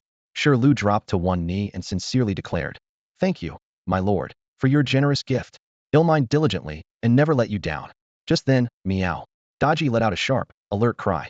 Yi Qianfan quickly turned around to see a small, bald, green creature appear in their line of sight. It was only about 1.2 meters tall, with a frail, malnourished frame resembling a child's. Yet its wrinkled old face and elongated elf-like ears left no doubt this was a goblin. Goblins are incredibly agile. If it had been armed, someone here might already be dead. Yi Qianfan's heart raced with alarm. But it's unarmed now. This is the perfect chance to strike back. Everyone, stay alert. Yi Qianfan shouted, his eyes locked on the green monster that had suddenly appeared in the distance. The villagers snapped out of their daze, and except for Shirlu, the others frantically grabbed their bows and arrows to prepare for battle. Watching their panicked and clumsy movements, Yi Qianfan couldn't help but feel uneasy at this level of combat readiness. They might be wiped out in an instant. Daji, protect the villagers. Yi Qianfan commanded, drawing his wind arrow in one swift motion. Just as he was about to aim, the goblin transformed into a streak of green light and darted forward like lightning. To everyone's surprise, it bypassed Yi Qianfan, the strongest fighter, and charged straight at the seemingly weakest villager. Fortunately, Daji had already taken her position as per Yi Qianfan's instructions. As the fastest and most agile member of the team, she transformed into a flash of white light, intercepting the goblin right in front of Shirlu. Her sharp claws sliced through the air. A piercing scream followed as green blood splattered onto the ground. Only then did Yi Qianfan realize that the goblin had somehow crept close to Shirlu unnoticed. It had been a diversion from the start, with its true goal being to reclaim its weapon. Unfortunately for the goblin, its speed was no match for Daji's agility. Its movements had been tracked, leading to its downfall. Seizing the opportunity created by Daji, Yi Qianfan immediately released his bowstring. The wind arrow shot through the air, striking the goblin almost instantly. With a sickening thud, the arrow pierced through its flesh, forcing the goblin to reveal itself with another agonized scream. At this moment, the villagers finally regained their composure, and 4 arrows flew simultaneously, turning the goblin into a pincushion.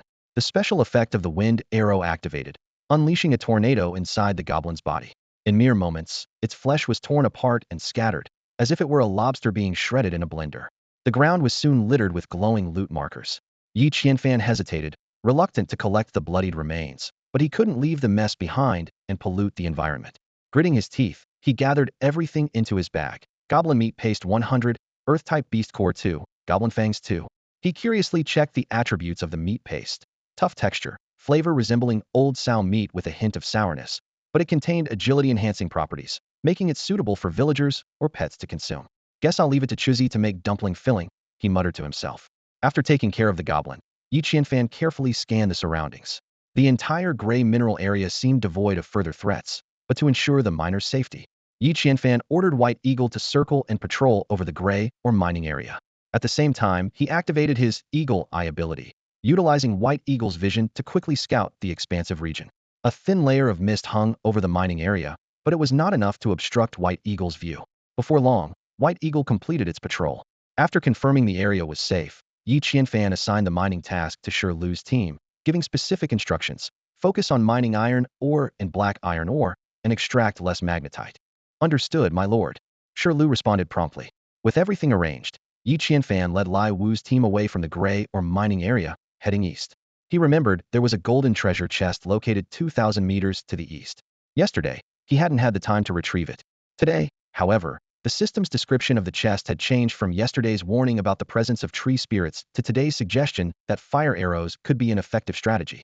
This indicated that, with the dragon bow now in his possession, his combat abilities had improved enough to take on the tree spirits. However, Not long after Yi Qianfan and his team departed, an unusual disturbance occurred deep within the gray or mining area. Several massive rocks were quietly moved aside, and a group of goblins wearing red and green hats emerged. Armed with refined steel pickaxes, they were preparing to begin a covert mining operation.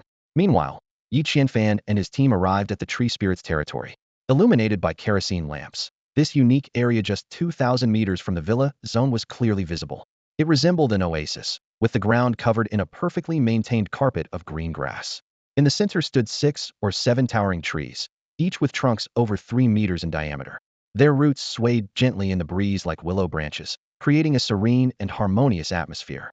The most eye-catching feature was the golden treasure chest, openly displayed beneath one of the massive trees and radiating a dazzling golden light. If not for the system's earlier warning, Yi Qianfan might have rushed forward to open the chest without hesitation.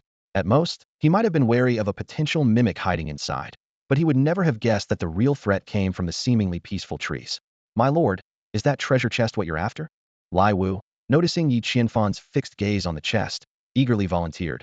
"Let us retrieve it for you." "Wait, don't go near it." Before Yi Qianfan could respond, Ivankov suddenly stepped forward and stopped Lai Wu. "I have a bad feeling about this grassland. It seems off. What's so strange about it?" Hunter 5 frowned, his tone unfriendly as he glared at Ivankov, suspecting the other was trying to steal credit. "Oh, darling, I just feel something's off." Ivankov swayed his burly frame in an exaggerated manner. "I can't quite put my finger on it, though." "Useless nonsense." Hunter 5 smacked away Ivankov's outstretched hand in disgust. "Stay away from me and don't touch me. Why are you being so mean?" "I was just scared." Ivankov pouted. The sight of this muscular man acting so coy sent shivers down everyone's spines. Hunter 5 shot Ivankov a disdainful glance before turning to wave at the others. "Cowards can stay here. The rest of you, follow me into the grasslands and help the Lord move the treasure chest." "Yes, Captain," the group responded in unison. Just then, Yi Qianfan raised a hand to stop Hunter 5 and the others from advancing. "Wait, don't be reckless. I think Ivankov might have a point. This oasis does feel quite unusual." Although Yi Qianfan already knew the issue with those trees from the system's prompt, he was impressed by Ivankov's intuition. If Ivankov could truly sense danger and identify its source, his presence would be a tremendous asset to Hunter 5's exploration team. "My lord, you believe him?" Hunter 5 said, clearly dissatisfied. "Look at this oasis. Aside from a few trees, it's peaceful and calm. There's not even a hint of movement. What danger could there possibly be?" "Not even a hint of movement," Ivankov repeated, his eyes suddenly lighting up. "Exactly. Oh, darling, that's the problem. It's too quiet." "Too quiet? How is that a problem?" Hunter 5 asked, puzzled. But as an experienced hunter, he quickly realized, wait a second. A forest shouldn't be this quiet. A normal forest should be alive with birdsong and the rustling of animals. "Oh, my dear 5-5, you've finally figured it out," Ivankov exclaimed, trying to cozy up to Hunter 5. Hunter 5 nimbly dodged and drew an arrow, shouting angrily, "Come any closer, and I'll stab you with this." "I don't believe you." Ivankov turned and provocatively stuck out his rear. "If you insist on stabbing me, hey, race the perfect spot. Get lost." As the tension between them reached its peak, a small sparrow flitted cheerfully toward the oasis. It hopped around on the grass a few times before taking off toward the trees. Suddenly, a bizarre scene unfolded. A nearby tree shot out its vines like venomous snakes, ensnaring the sparrow and pulling it back to its trunk. The branches shifted unnaturally, revealing a pitch-black hollow. The sparrow was tossed into the cavity by the vines, and moments later, an eerie crunching sound echoed through the oasis. Hunter 5 swallowed hard, finally realizing his oversight. Dropping to one knee, he said, "My lord, I failed to recognize the danger. I am unworthy of leading the hunting team. Please appoint Ivankov instead, is the one with true skill." Yi Qianfan scanned his surroundings, his gaze landing on the old hunter and Ivankov. "You're an experienced hunter, skilled in tracking, and Ivankov excels at detecting danger," he said in a deep voice. "From now on, Ivankov will lead the way, and you will direct everyone's actions." "Understood, my lord." Hunter 5 nodded repeatedly in agreement. Seeing that the moment was right, Yi Qianfan raised his hand, drew his bow, and knocked a flaming arrow. "I'll handle these tree spirits myself." Before he had even finished speaking, the towering trees seemed to sense the impending threat. Their thick trunks began to shake violently, leaves rustling in the wind as dry ones fell to the ground. At that moment, a strange voice echoed directly in Yi Qianfan's mind. "Human, we have no quarrel with you. Why are you attacking us?" "Because you have something I need," Yi Qianfan replied with a faint smirk. "But I doubt you'll hand it over willingly unless I show you what I'm capable of." "What is it you want?" "The golden treasure chest next to you." "Golden treasure chest?" the tree spirit asked in confusion. "What is that?" "It's right next to the third tree, near the lower left corner." There's nothing there but a source of energy, the tree spirit responded. In that instant, Yi Qianfan confirmed his suspicion these treasure chests seemed to be visible only to players. Other creatures couldn't perceive them at all. The tree spirit swayed its canopy slightly. We don't know what you're talking about, but as long as you don't disturb our peace, you may take whatever you want. Yi Qianfan hesitated for a moment. Achieving his goal without a fight wasn't a bad outcome. After all, burning tree spirits into charcoal served no purpose, and it would save him an enchanted arrow. Hunter 5. Take 2 men and retrieve the golden chest. Yes, my lord. Although a little apprehensive, Hunter 5 trusted that the Lord would not put him in harm's way. He quickly picked 2 subordinates to accompany him into the oasis. Suddenly, Yi Qianfan's pupils contracted as he shouted, "Fall back immediately. The tree spirits are tricking us." The moment Hunter 5 stepped onto the grass, several red exclamation marks appeared on the ground. These were the tree spirits' vines, extensions of their limbs that could move freely underground. Once they ensnared their prey, the outcome would be worse than death. "You treacherous black mountain demons!" Yi Qianfan roared in fury. "You dare deceive me? Watch as I take you down with a single arrow." Whoosh! The flaming arrow shot through the air.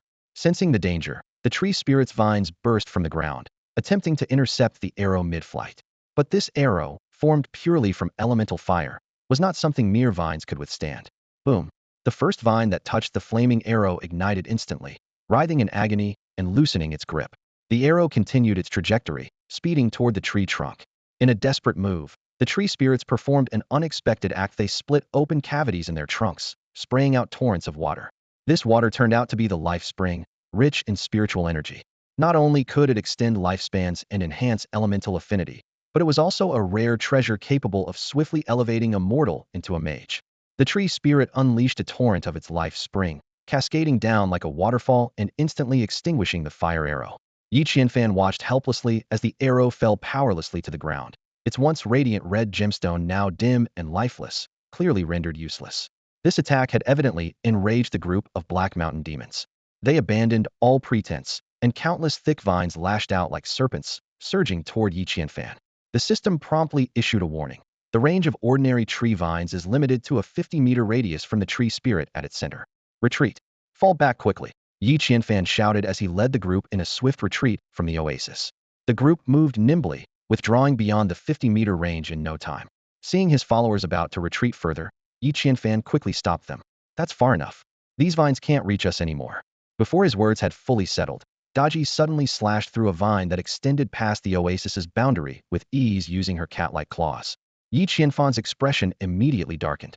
Just then, the system issued a follow-up warning. Exception to vine trees. Their vine range can extend up to 100 meters. You could have mentioned that earlier. Yi Qianfan grumbled, but his frustration was cut short as he noticed the severed vine on the ground. It shimmered with a golden light and bore a striking red exclamation mark. The system quickly explained, "This is divine wood vine, a rare material for crafting enchanted weapons." Without hesitation, Yi Qianfan pocketed it, considering it a small consolation for his earlier loss. The group had no choice but to retreat further, stopping at the 100-meter mark. Though the tree spirits were brimming with hostility toward Yi Qianfan, their inability to move freely left them glaring in frustration.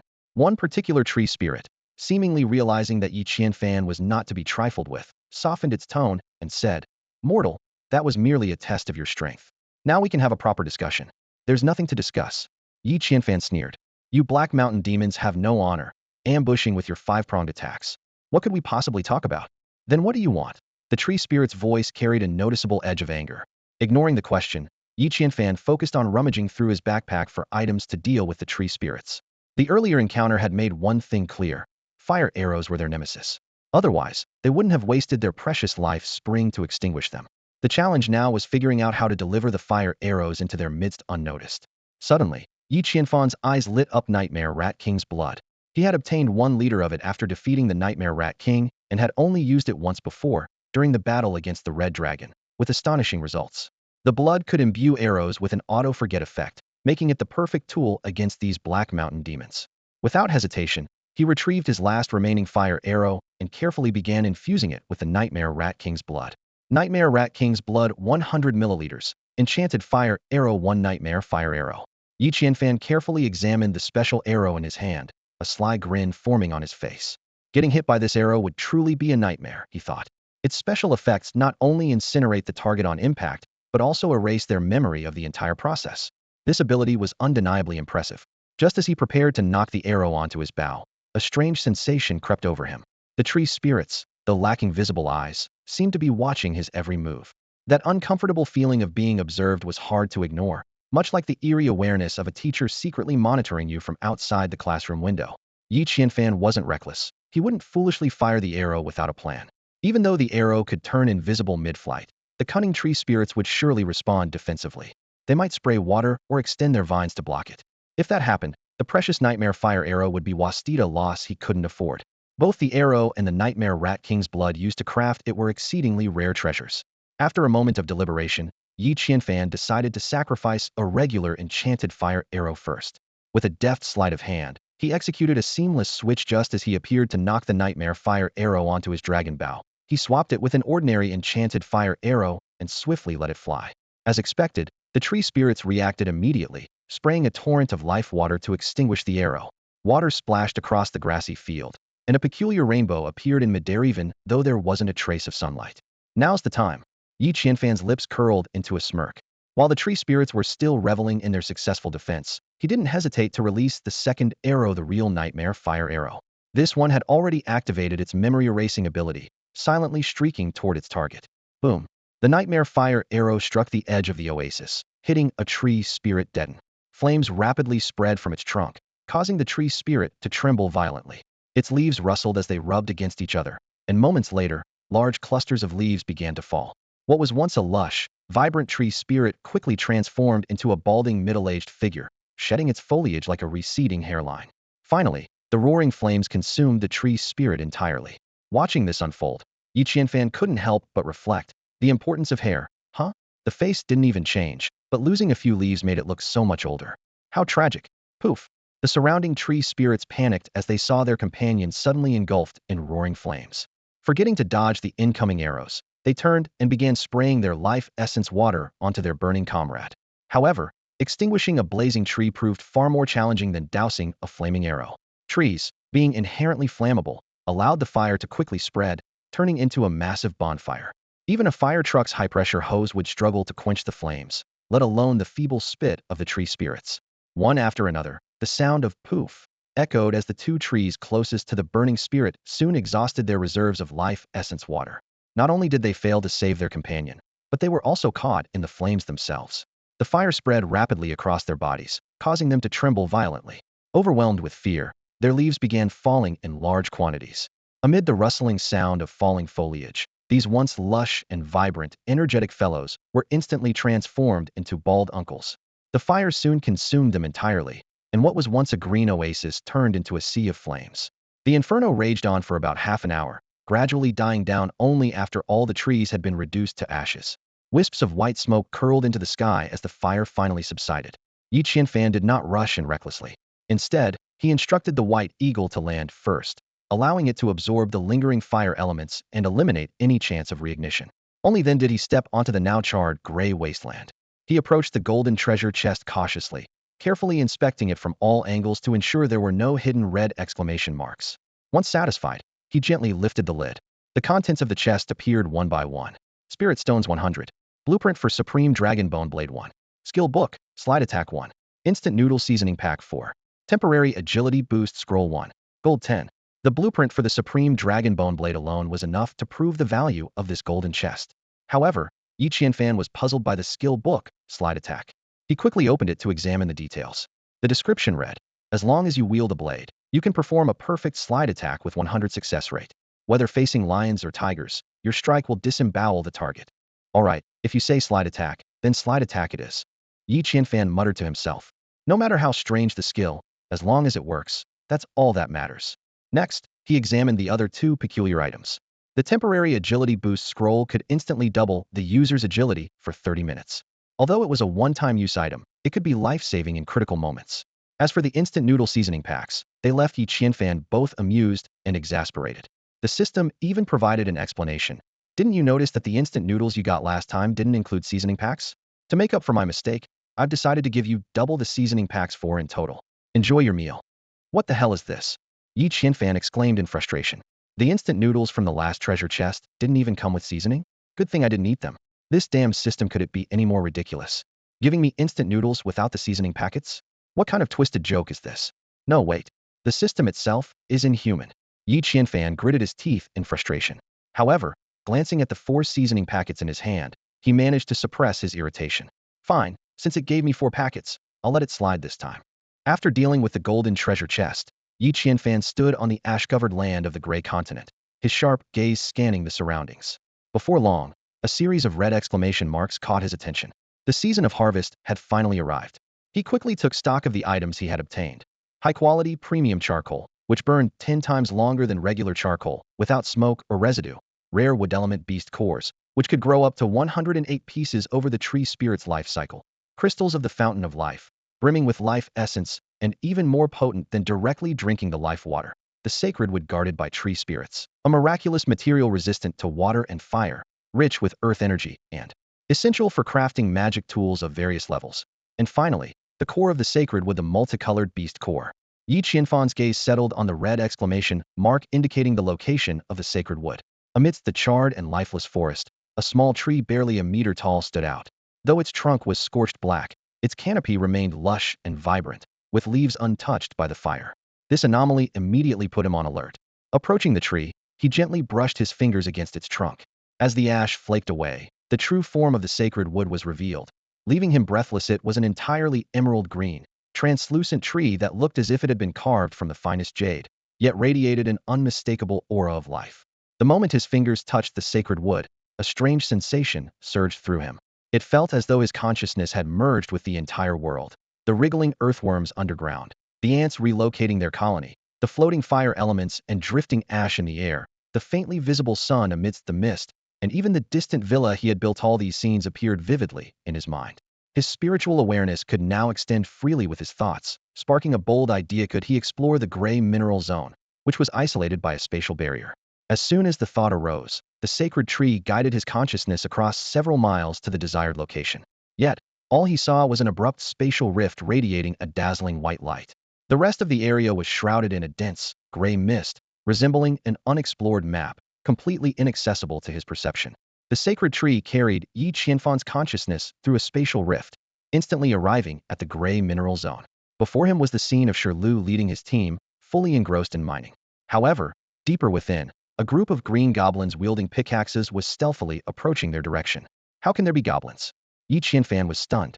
He had clearly instructed Bai Ying to thoroughly patrol the area and ensure its safety before allowing Lu and the others to set up camp. Yet, no sooner had he left than a dozen goblins suddenly appeared. Sensing Yi Qianfan's confusion, the sacred tree immediately guided his consciousness through the ground, diving into the underground world of the gray mineral zone. The scene opened up before him, a vast underground space, riddled with a network of tunnels excavated by goblins. At the center of this subterranean world stood a crude stone palace. Inside the palace, a goblin resembling Yoda sat solemnly on a throne, gripping a gemstone scepter that shimmered with a mysterious light. Beside it stood several red giant goblins, each over 3 meters tall, their muscular forms rippling with power. They wielded spiked clubs, radiating an intimidating aura.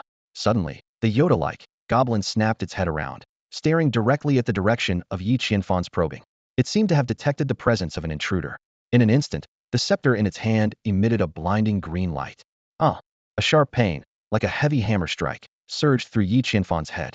He clutched his head and dropped to his knees. Lord, are you all right? Meow. Eep eep.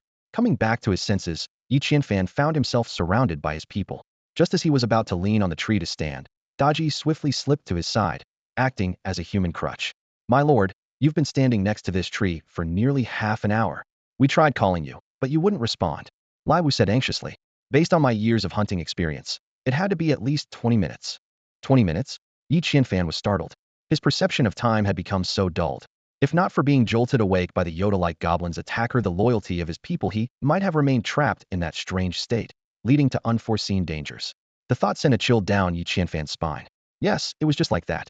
Hunting 5 urgently pointed at Daji. The blue-eyed cat stood frozen mid-stride, mirroring the Lord's previous trance-like state. Yi Qianfan turned and instantly understood. To prevent his renewed contact with the mystical tree, Daji had wedged herself between the human and the arboreal menace, becoming a living barrier.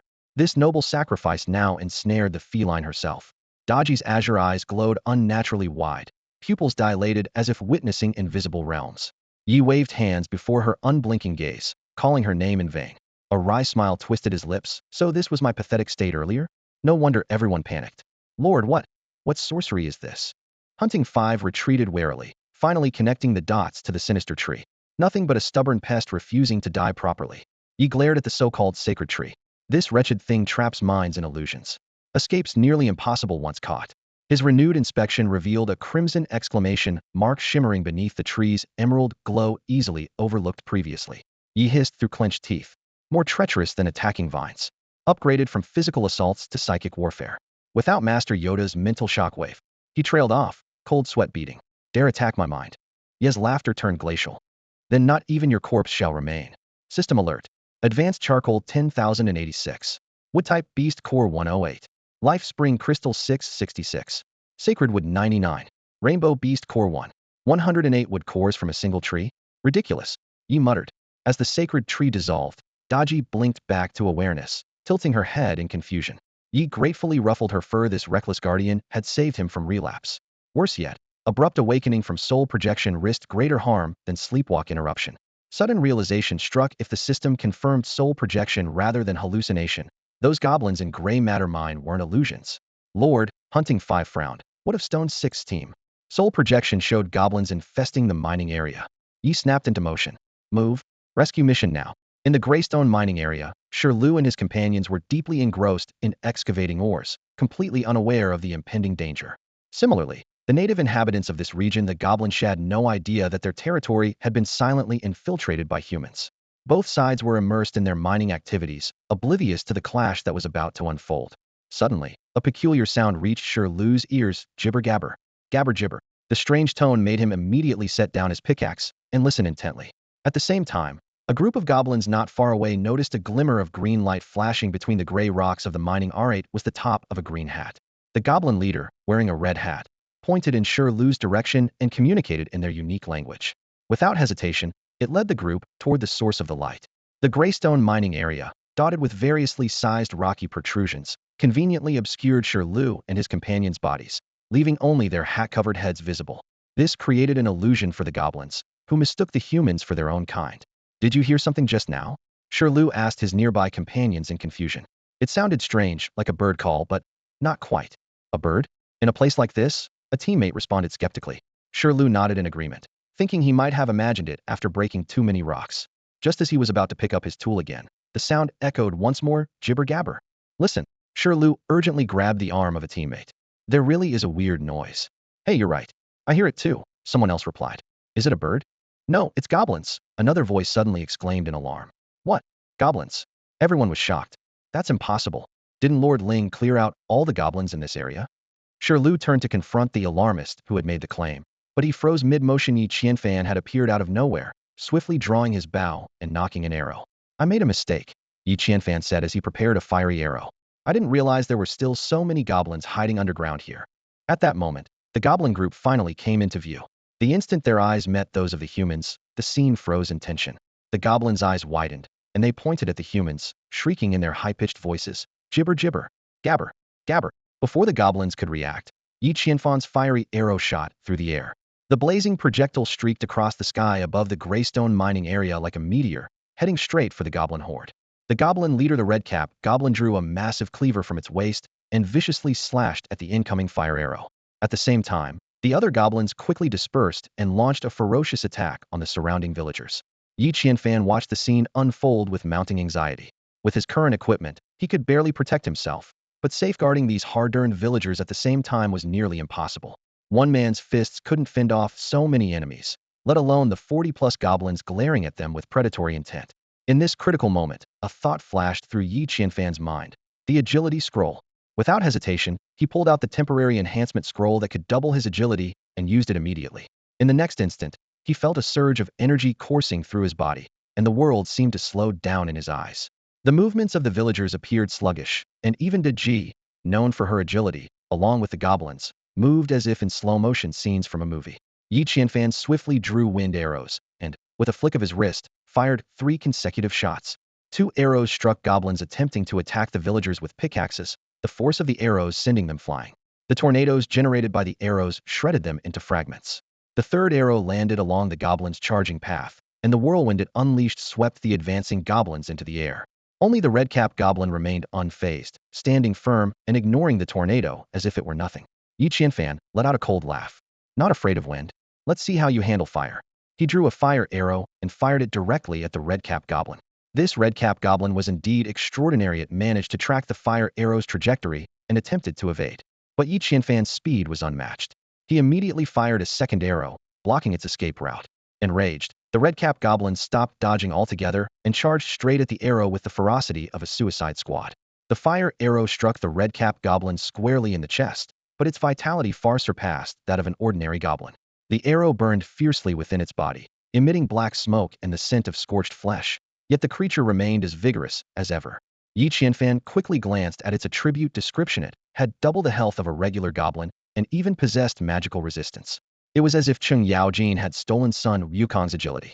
What was even more shocking was that, despite being hit, the red-capped goblin showed no signs of slowing down. Instead, it charged at Yi Qianfan like a raging bull, clearly intent on taking him down with it. Yi Qianfan faced the frenzied red-hatted goblin and decisively opted for a strategic approach. Swiftly, he pulled out a handful of gunpowder from his intermediate backpack and flung it accurately toward the enemy. Boom! With an earth-shattering explosion, the gunpowder ignited instantly. The goblin, already overheated, was transformed into a human-shaped torch as orange-red flames engulfed its entire body. Even with its robust physique, the goblin couldn't withstand the searing heat of the flames. It collapsed heavily to the ground, convulsing violently amidst the terrifying sound of crackling bursts. Watching the roaring flames before him, Yi Qianfan finally let out a sigh of relief. Suddenly, an oddly familiar melody played in his mind.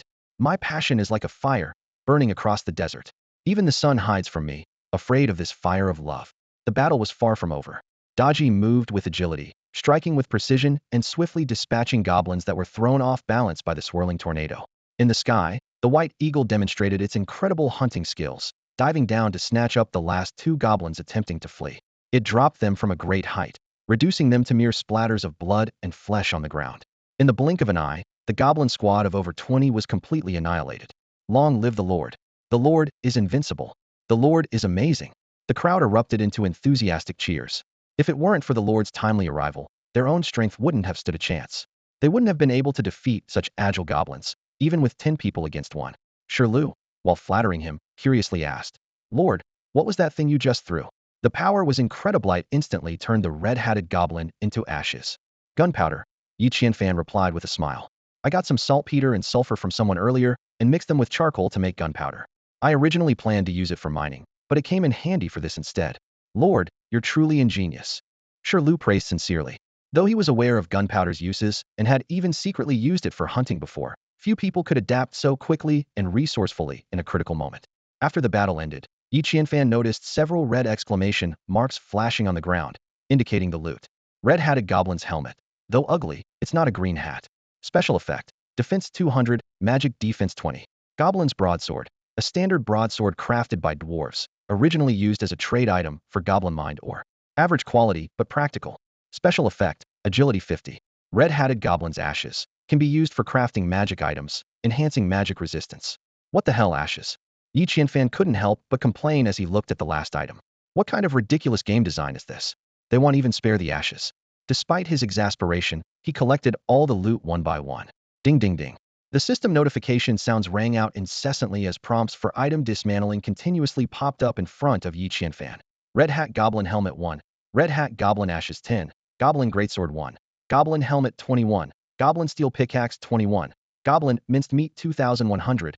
Earth Element Beast Core 24. Wind Element Beast Core 20. Goblin Fangs 44. Each notification represented a gain, bringing a delighted smile to his face.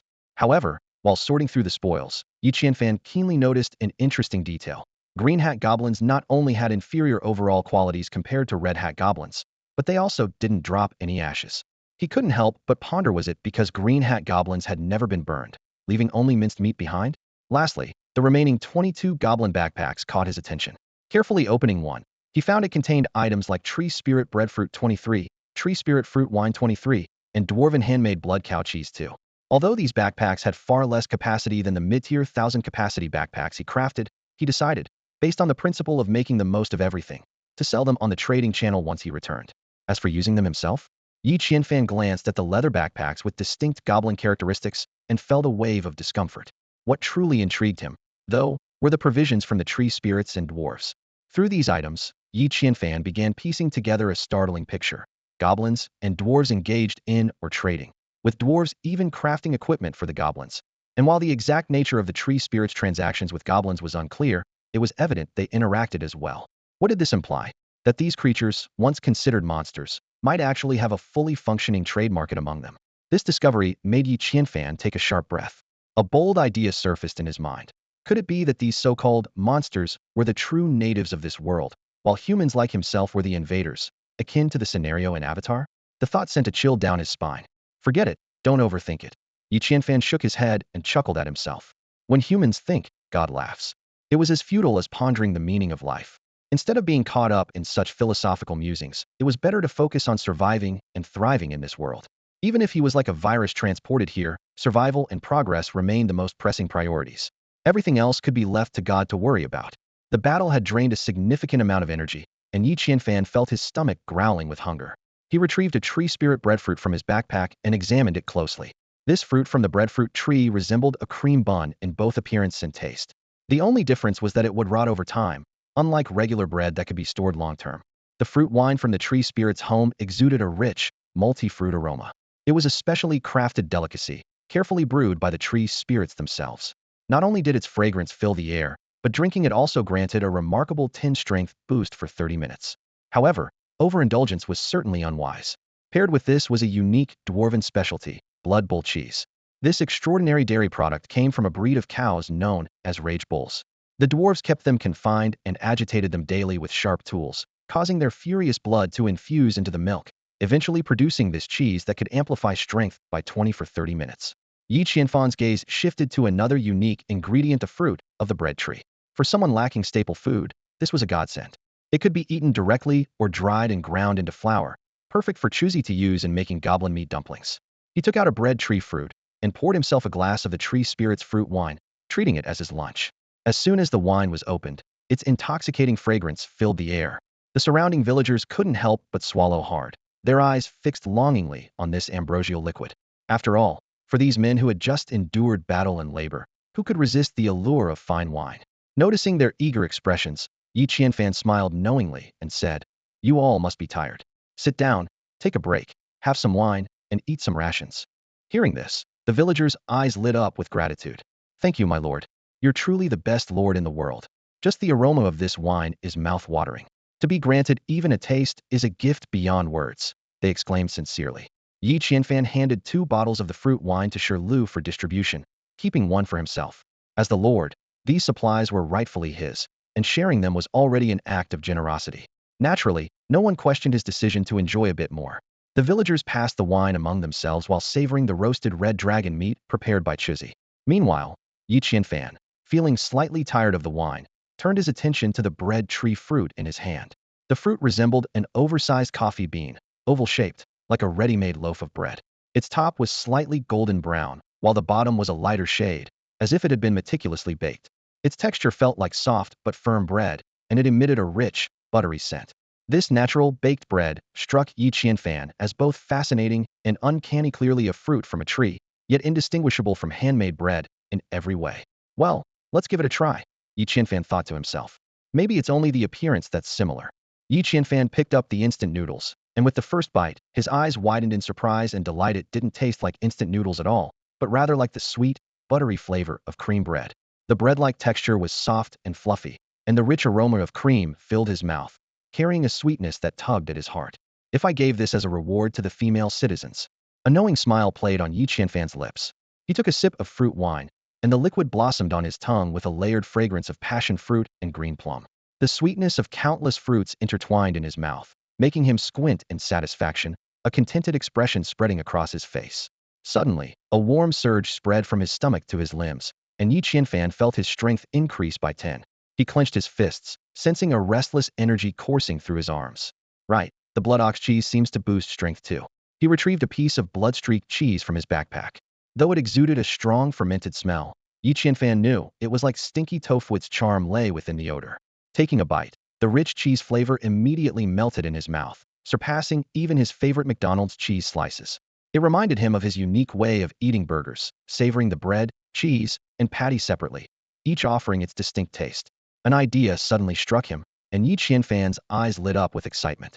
If I use breadfruit to make bread, pair it with cheese and dragon meat, wouldn't that be the ultimate burger? Another surge of power flooded his body, increasing his strength by 20. At that moment, he felt as though he could tear a bull apart with his bare hands. He considered punching the ground to demonstrate his newfound power, but quickly reconsidered. After all, his fists were flesh, and the ground was stone. That wouldn't be a fair trade.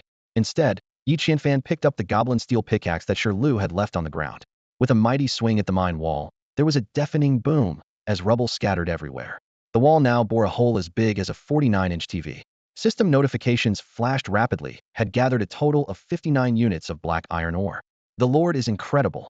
Lu and the others stared in stunned amazement. We can only dig out 8 units at most with one swing. As Yi Qianfan reveled in the thrill of his overwhelming strength, he also realized that the effects of these foods, much like the agility scrolls he had used before, only lasted for 30 minutes. Stroking his chin, his gaze fell on the all-attribute doubling voucher in his backpack. A sly grin tugged at his lips. If I use the doubling voucher while my temporary stats are maxed out. Yi Qianfan glanced at the temporary agility boost scroll. It still had 10 minutes left. He took a small sip of Triant fruit wine, his brows furrowing slightly. No additional bonuses appeared. It seemed the strength enhancement effect could only stack once. Quickly, he opened his attribute panel, his eyes scanning each value one by one. ID, Lord of Zone 7, 888. Strength, 2710. Courage effect 2, temporary 6. Agility, 3410. Gale boot 7, courage effect 2, temporary 17. Defense, 8. Armor bonus, lost when unequipped. Spell sensitivity, 3. Requires elemental affinity level 10 to cast spells. Magic resistance, 2. Dragon Slayer metal 2. Poison resistance, 210. Can resist mild toxins. Merchant attribute, 1010. Awakened. Special effect, Dragon Fear effect 10 towards Dragon Slayers. Status evaluation, an assassin aspiring to be a mage. Yi Qianfan's gaze lingered on the agility attribute for a long time. The 17 points of temporary boost were incredibly tempting if he could somehow convert them into permanent attributes. What power that would bring. Even more thrilling was the thought of the all-attribute doubling coupon, which could double the stats again. 34 multiplied by 2 equaled 68 points. He did some quick calculations in his mind. The average person's agility was at most 10 points, but his was already nearly 7 times that. A cat's reaction speed was 24 times faster than a human's, and Dodgy's speed was roughly double his current level. If he used the all-attribute doubling coupon, his speed would surpass even hers. This enticing possibility made Yi Qianfan immediately open his intermediate backpack, carefully searching for items that could boost his attributes, even if they were temporary. If the all-attribute doubling coupon could factor in temporary stats, it would be a phenomenal bonus. Soon, one particular treasure caught his attention: the life spring crystal. It was the essence left behind by a dried-up life spring, with effects superior to directly drinking the spring water. Not only could it extend lifespan, but it could also increase elemental affinity. Yi Qianfan retrieved the crystal from his backpack, but couldn't help curling his lips in disdain. The grand-sounding name conjured images of a radiant diamond, yet the reality was a dull, grayish stone with no luster. If it were dropped on the street, it would likely be mistaken for an ordinary pebble and swept away by a street cleaner. He stared at the crystal in his hand, hesitating whether to swallow it. After all, every mage harbors the secret heart of an assassin, and every mage dreams of excelling in close combat. With his current attributes, as long as he could become a mage, whether he aspired to be a melee mage or an assassin mage, it seemed nothing was out of reach. Yi Qianfan fixed his gaze on the life spring crystal in his hand, his eyes gleaming with determination. For the glory of the mage, he muttered through gritted teeth before placing the first crystal into his mouth. With a crunch, the crystal shattered between his teeth. To his surprise, this seemingly hard stone released a refreshing, sweet minty flavor. Yi Qianfan's eyes widened at it. Was unexpectedly delicious. A system notification promptly appeared. Magic sensitivity 1. That's it. Yi Qianfan froze in disbelief. A mere 1 increase? Compared to the common 10 temporary attribute boosts, this felt like a joke. But then, a smile tugged at his lips. She had a total of 666 crystals. Resolving himself, Yi Qianfan grabbed a handful of crystals and poured them into his mouth. The continuous crunching sounds echoed as system notifications popped up one after another. Magic sensitivity 1. Magic sensitivity 2. Magic sensitivity 1. The minty flavor exploded in his mouth, and an icy chill surged up to his head. Yi Qianfan felt as though his throat was coated in frost, each swallow accompanied by a piercing cold that brought tears to his eyes. Meanwhile, his subjects began to misunderstand the scene. Is our Lord eating dirt? Could it be that he's giving all the food to us? I'm so moved. Should we share some of our food with him? No, that would hurt the Lord's pride. Sniff. I must mine harder and repay the Lord. System notifications continued to flash. Subject 006, Loyalty 10. Subject 031, Loyalty 8. Yi Qianfan, enduring the cold, was utterly baffled as to why he was suddenly receiving so many loyalty boosts. Finally, his magic sensitivity reached 4 points. Yi Qianfan's eyes lit up. Just 10 more crystals, and he'd reach 5 points. With the temporary agility boost scroll doubling his stats, he could finally achieve his dream of becoming a grand mage. Noticing the scroll's remaining time ticking away, Yi Qianfan hastily grabbed another handful of crystals. But just as he was about to consume them, Shirlu could no longer hold back. Dropping to one knee, tears streaming down his face, he pleaded, "My lord, I know you're eating so much dirt for our sake. Please, take half of our rations. Don't torture yourself like this anymore." Yi Qianfan was intently studying the crystal in his hand when he suddenly noticed the villagers around him looking at him with eyes full of pity. Led by Shirlu, everyone knelt on one knee, their voices trembling with emotion. "My lord, please accept our roasted beef. Stop eating dirt, we beg you." Staring at the life spring crystal in his hand, Yi Qianfan was momentarily speechless. However, he quickly realized that this beautiful misunderstanding could boost their loyalty, which wasn't a bad thing. Putting on a serious expression, he waved his hand and said, "That won't be necessary. I just need some trace elements, and this soil helps me replenish them. I appreciate your kindness, but go ahead and enjoy your food." His words immediately evoked an even stronger reaction. Tears welled up in the villagers' eyes as system notifications flashed incessantly. Loyalty 1. Loyalty 2. Yi Qianfan was overjoyed internally but maintained a composed demeanor. "All right, once I finish this soil, I'll be heading out. Shirlu, take charge and ensure everyone works hard. That would be the best way to repay me." "My lord," Shirlu, his eyes red with emotion, declared passionately, "I will make sure everyone works tirelessly for you. I, Shirlu, will give my all for you, even at the cost of my life. We swear to serve our lord to the very end." The other villagers echoed in unison. Suddenly, the system notification chimed. Villager number 006, Shirlu, Loyalty 100, awakened the skill Strength beyond measure. This unexpected notification left Yi Qianfan astonished. "Shirlu, do you feel anything different?" he asked curiously, puzzled by the peculiar skill name. Shirlu looked at his hands in confusion and shook his head. "Reporting to my lord, I don't feel anything unusual. Could it be a passive skill?" Yi Qianfan pondered aloud. He casually handed a pickaxe to Shirlu. "Here, try mining something." Although bewildered, Shirlu immediately obeyed. He raised the pickaxe high and struck the rock wall with great force. Boom! A loud crash echoed as fragments of rock scattered everywhere. To everyone's amazement, his mining speed was on par with Yi Qianfan's, even when Yi had used temporary buffs and strength-enhancing pills. System notifications popped up one after another. Iron ore 1. Iron ore 2. Black iron ore 3. Enchanted ore 1. Enchanted ore. Yi Qianfan quickly picked up a piece of ore that shimmered with a mysterious black luster and examined its properties. Enchanted ore, the finest material for crafting magical artifacts. It possesses exceptional enchantment properties, enhancing the cohesion and release of elemental energy in crafted items. This discovery left Yi Qianfan deeply intrigued. He distinctly recalled that the mine only contained iron ore, black iron ore, and magnetite when he first entered. Holding up the peculiar ore, he turned to the others and asked, "Has anyone ever found this kind of ore before?" The villagers gathered around, carefully examining the ore in front of them. One by one, they shook their heads, indicating they had never seen such pitch black ore before. They emphasized that this area had always produced only gray-colored ore. This anomaly made Yi Qianfan fall into deep thought.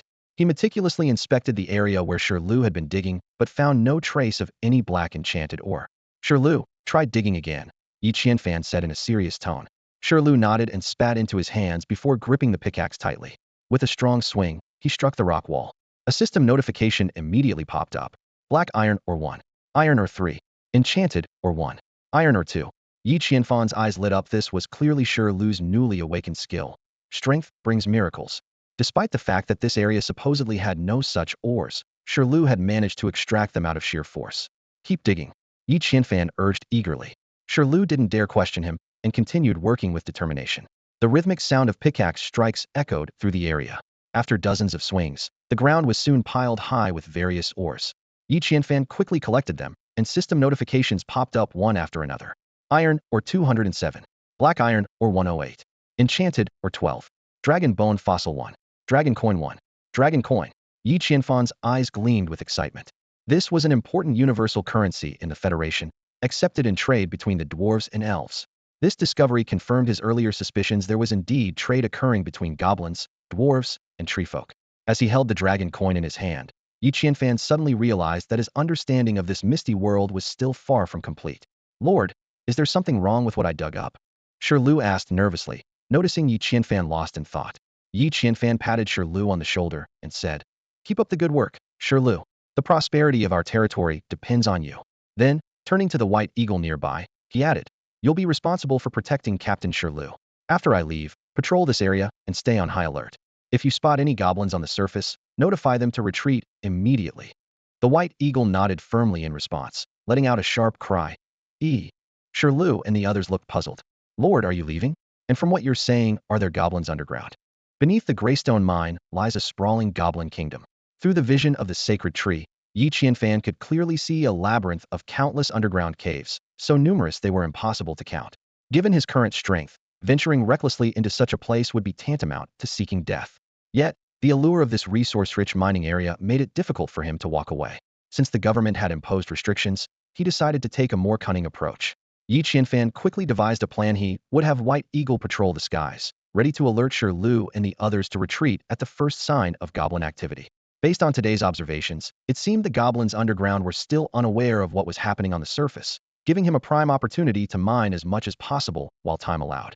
Just then, the system suddenly issued a notification. Agility boost scroll countdown. 10, 9, 8. Damn it. Yi Qianfan snapped back to his senses. He had been so engrossed in watching Liu's impressive mining skills that he had completely forgotten about the all attributes doubling voucher. Without a moment to spare, he grabbed a final handful of life spring crystals and poured them into his mouth without bothering to chew. The system notifications kept popping up. Spell Sense 0.1. Spell Sense 0.1. Yi Qianfan didn't have time to check the exact numbers. With only 3 seconds left on the agility boost scroll, he decisively activated the all attributes doubling voucher. Boom! A surge of overwhelming power flooded his entire body. Yi Qianfan felt as though he had been infused with limitless energy, his inner strength on the brink of bursting forth. By his estimation, he could now single-handedly overturn 100 wild bulls with ease. "My lord, what is happening to you?" Lu and the others stared in stunned silence as white steam rose from Yi Qianfan's body, as though he had entered some kind of extraordinary state. But Yi Qianfan had no time to explain. The immense power coursing through his body demanded release. "Lai Wu, follow me to the northern ice plains." He made a swift decision, gathering Deji, Lai Wu, and the others to head for the ice plains immediately. This heightened state was perfect for hunting monsters, and searching for treasures it couldn't be wasted. As a master of time management, he understood the importance of seizing the moment to accomplish the most valuable tasks. Leaving the Greystone Mine behind, the group advanced northward. Ahead lay not only a platinum treasure chest, but also dangerous creatures like giant snow beasts and bloodthirsty snow bats. Half an hour later, when Yi Qianfan finally reached their destination, the scene before him left him utterly speechless. This was no ordinary snowy terrain, it was a vast, unbroken polar ice plain. At its center stood a colossal ice mountain, towering straight into the clouds.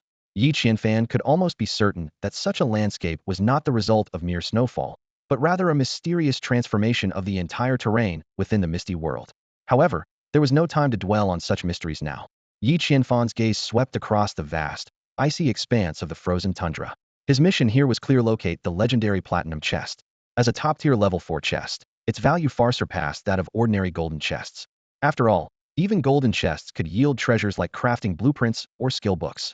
What could possibly lie within the platinum chest? The thought filled Yi Qianfan with anticipation. As he scanned the tundra, the map before him seemed almost drenched in blood, with countless red exclamation marks dotting the pure white landscape. Bloodthirsty snowbats, ice-field crevasses, snow monsters. Layers upon layers of danger markers turned this region into a death zone. Even Yi Qianfan, armed with his golden finger advantage, couldn't help but frown. For ordinary players, this area was nothing short of a nightmare. The scene before him confirmed his concerns. Scattered across the ground were the remains of unfortunate players. A lone level 1 backpack lay abandoned, and even an extinguished kerosene lamp told the grim tale of a doomed adventurer. The most striking sight, however, was a curled-up corpse dressed in a blue military uniform, a foreign insignia pinned to its chest. Yi Qianfan studied the frostbitten, purplish face carefully. Once he confirmed it wasn't one of his own townsfolk, he lost interest entirely. A fresh snowfall would soon bury everything here, and he had no intention of wasting time burying strangers. The kerosene lamp, however, caught his eye. Grabbed it without hesitation, unwilling to let it go to waste. The level 1 backpack certainly seemed tempting, but retrieving it would require passing through 3 bloodthirsty snow bats lying in ambush beneath the snow. In this environment, the effectiveness of his enchanted fire arrows was uncertain. As for wind arrows, using them in such terrain was practically a death wish. Triggering an avalanche would likely make him another casualty among the corpses here. As Yi Qianfan deliberated, a massive figure suddenly entered his field of vision. It was a snow monster, towering 3 meters tall, its body covered in thick white fur, resembling a giant albino gorilla. What stunned him even more was the sight of the creature cradling a chest that glowed with a white light, the very platinum chest he had been searching for. "Hey, you hairy beast! Stop right there!" Yi Qianfan bellowed angrily. "Put down that chest and hand it over to me. Furry monster, stop right there!" Yi Qianfan roared as he charged toward the snow monster, sprinting ahead with a treasure chest in its arms. "Put down that chest and let me handle it." The snow monster paid no attention, clutching the chest tightly as it darted through the snow-covered terrain. Yi Qianfan and his men gave chase, but the further they pursued, the more uneasy he felt. His sharp instincts noticed that the snow monster's escape route suspiciously passed through several dangerous areas. First, the ambush spots of bloodthirsty snow moths, and ahead, a bottomless chasm. This strange coincidence made Yi Qianfan wary. It wasn't just that the snow monster seemed to be deliberately leading them into these perilous zones, but what puzzled him even more was how did the creature know he was specifically after the platinum treasure chest? Wait! A crucial detail suddenly flashed in Yi Qianfan's mind. He abruptly raised his hand to stop his followers, recalling the time they encountered the tree spirits at the oasis. Back then, the tree spirits had completely ignored the treasure chest, not even comprehending what he was talking about. This meant that the native inhabitants of this world couldn't see the treasure chests at all. "My lord, what's wrong?" his men asked, confused as they came to a halt. Yi Qianfan stared intently at the snow monster ahead, which was still taunting them with exaggerated gestures. His suspicion deepened. Just then, something Hunter 5 said caught his attention. "My lord, the golden chest is about to get away." Golden chest? Yi Qianfan frowned. To him, it was clearly a platinum treasure chest, but to his men, it appeared as a golden one. Even more intriguingly, Daji tilted her head, seemingly seeing nothing but a pile of dried fish instead. This realization suddenly made everything clear to Yi Qianfan. Perceived the chest differently. Because his men had no knowledge of the platinum treasure chest, what they saw was still the golden chest from the oasis. The snow monster, noticing Yi Qianfan had stopped, also came to a halt, striking a few more provocative poses. But Yi Qianfan ignored its antics and turned to his men instead, saying, "Actually, what I really want right now is some thick fur coats. It's freezing out here. I hope everyone can feel warm." As soon as Yi Qianfan finished speaking, the villagers responded with tearful eyes. "Lord, we are not cold at all. You have been so kind to us. We must hunt down that snow monster, skin it, and make a fur coat for you." At this deeply touching moment, Hunter Wu suddenly widened his eyes. "Lord, look! The golden treasure chest in the snow monster's hand has turned into a white fur coat. How is that possible?" The other villagers were equally astonished, murmuring amongst themselves. "I didn't see it put the chest down." However, in Yi Qianfan's eyes, the snow monster was still holding the platinum treasure chest. At that moment, he finally confirmed the snow monster's unique ability. It could materialize human desires. While Yi Qianfan couldn't suppress his own longing for the platinum chest, his loyal villagers were different. Their greatest wish was to fulfill their lord's desires. When they believed the lord wanted the golden chest, they saw a golden chest. But when Yi Qianfan expressed his coldness and desire for a fur coat, their wishes shifted, and so did the visions before their eyes. Yi Qianfan let out a cold chuckle, his fiery arrow already knocked on the bowstring. "Huh. The snow monster isn't holding anything at all. What you've been seeing all along is merely a projection of your own desires." "What?" The villagers gasped in awe at this incredible revelation. Realizing its illusion had been exposed, the snow monster erupted in fury, letting out an earth-shaking roar. The entire icy plain trembled, and avalanches cascaded down the snowy peaks. Even worse, the roar awakened the bloodthirsty snow bats lurking beneath the snow. A swarm of the creatures surged toward Yi Qianfan and his group. "Daji, protect the villagers," Yi Qianfan ordered urgently. Apart from himself, Daji was the fastest among them, and they could only count on her. However, Daji seemed disoriented, rubbing her eyes in confusion and relying on her keen sense of smell to locate the enemies. It was no surprise though the bloodthirsty snow bats were as large as kites. Their snow-white bodies blended seamlessly into the icy landscape, with only their blood-red eyes giving them away, making them nearly impossible to spot with the naked eye. Whoosh! Yi Qianfan decisively released a fiery arrow, striking one of the bloodthirsty snow bats squarely. In the next instant, flames erupted from within the creature, reducing it to ashes in the blink of an eye. Boom! The fiery arrow struck its target with precision, instantly reducing the bloodthirsty snow bat to a cloud of ash that scattered in the air. At that moment, another snow bat happened to glide through the falling ashes, its pristine white body stained gray in an instant. This sudden change allowed Dodgy to lock on her target. Her claws slashed through the air like lightning, effortlessly slicing the gray bat cleanly in two. Crimson blood splattered onto the pure white snow, blooming like scattered red plum blossoms. Yi Qianfan's arrows flew one after another, but the situation remained dire as countless snow bats summoned by the snow monster swarmed toward them. More bats burst forth from the snowy ground in all directions, forming a dense encirclement. Yi Qianfan's heart raced with urgency could hold his own, but the 5 ordinary villagers behind him, with no supernatural abilities, would be doomed if the bats got too close. This was exactly why he had placed Dodgy on guard duty to protect them. Ordinarily, Dodgy's agility would have been enough to manage the situation, but the snowy terrain posed a significant challenge. Meow. She let out a frustrated cry after another failed pounce. Thankfully, Yi Qianfan's exceptional reflexes allowed him to fill the gaps in their defenses with his arrows, preventing the bats from breaking through. These snow bats blended seamlessly with their surroundings, making it increasingly difficult for Dodgy to pinpoint her targets, as though she were succumbing to snow blindness. Once again, Yi Qianfan's fiery arrows struck 2 more snow bats, but it was like trying to stop a flood with a cup. The bats seemed endless. He needed a solution, and fast. Suddenly, an idea sparked in his mind. Got it, he exclaimed. Swiftly, he retrieved the ashes of the red hat goblin and scattered a handful into the air. The effect was immediate. The ashes disrupted the bats' echolocation, and their once white bodies turned gray as the particles settled on them. Finally, Dodgy could clearly identify her targets. She darted through the air like an unsheathed sword, her claws flashing with cold light. One by one, the snow bats were shredded to pieces, the scene resembling a thrilling round of Fruit Ninja as fragments of bats rained down. With Dodgy's formidable support, Yi Qianfan was finally able to shift his focus to the true culprit, the snow monster. As he raised his bow to take aim, the snow monster made an unexpectedly agile move. It abandoned its treasure chest and, with a surprising burst of speed, dove headfirst into the snow. Despite its massive 3-meter frame, it disappeared entirely in the blink of an eye. As the snow monster fled, the surviving snow bats scattered, as if suddenly losing their purpose. Only then did Yi Qianfan take a moment to survey the aftermath. The ground was littered with the remains of snow bats.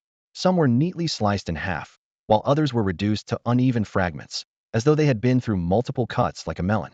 Blood and gore painted the snow, creating a gruesome and chilling scene. Yi Qianfan carefully examined the loot dropped by the freshly slain bloodthirsty snow bats. Among the snow-white bat corpses, the most noteworthy feature was the tender meat, rumored to contain trace amounts of a mutative virus. While edible, consuming it came with a 1 risk of mutation and the possibility of a fever. His gaze then shifted to the pair of crystalline eyes, a rare and valuable item for resisting the cold.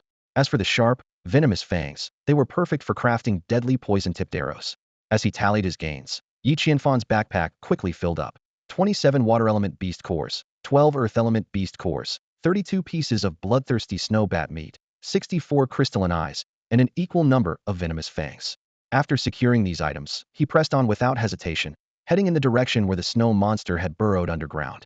When he arrived at the spot where the snow monster had disappeared, Yi Qianfan was surprised to find the snow had completely returned to its pristine state, leaving no trace of the massive, 3-meter turtle creature.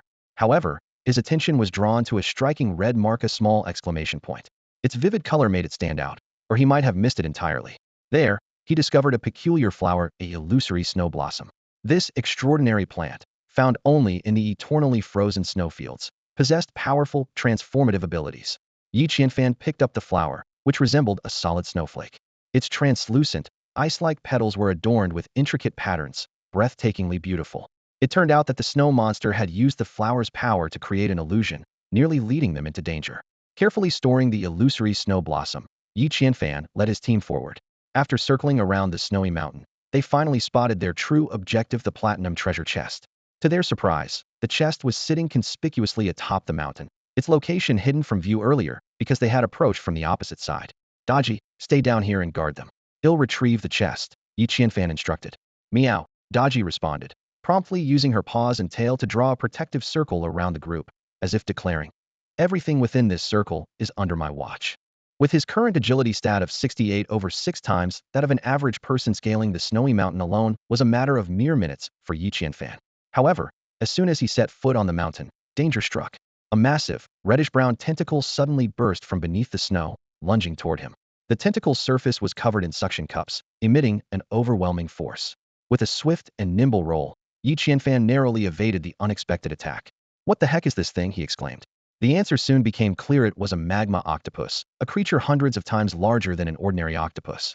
This unique species relied on absorbing volcanic magma to survive, but required the snowfields to cool its overheated body, resulting in its distinctive survival strategy. A massive octopus, towering over 100 meters, emerged from beneath the snow, its presence sending a shiver through the icy landscape. A flicker of astonishment crossed Yi Qianfan's eyes. "Holy crap! This is bad!" he exclaimed, bolting toward the mountain peak.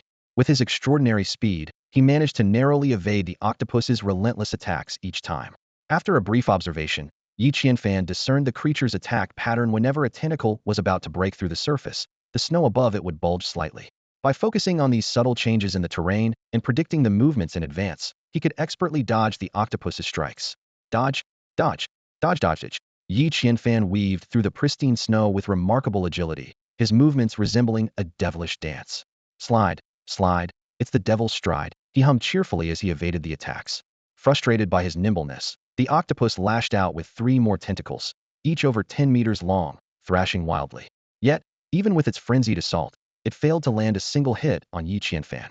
"Come on, hit me if you can," Yi Qianfan taunted, a sly grin plastered across his face. This was exactly what he wanted thanks to his bonus multiplier. He had been itching for a worthy sparring partner. The swarm of dishonorable bats that had ganged up on him earlier was bad enough, especially since he had to prioritize the safety of his people, leaving him unable to fight freely. But this molten lava octopus? It was practically a custom-made opponent for him. Smack! Another colossal tentacle came crashing down, but Yi Qianfan dodged it perfectly at the last second. Enraged, the octopus could no longer restrain itself and began to fully emerge from the ground.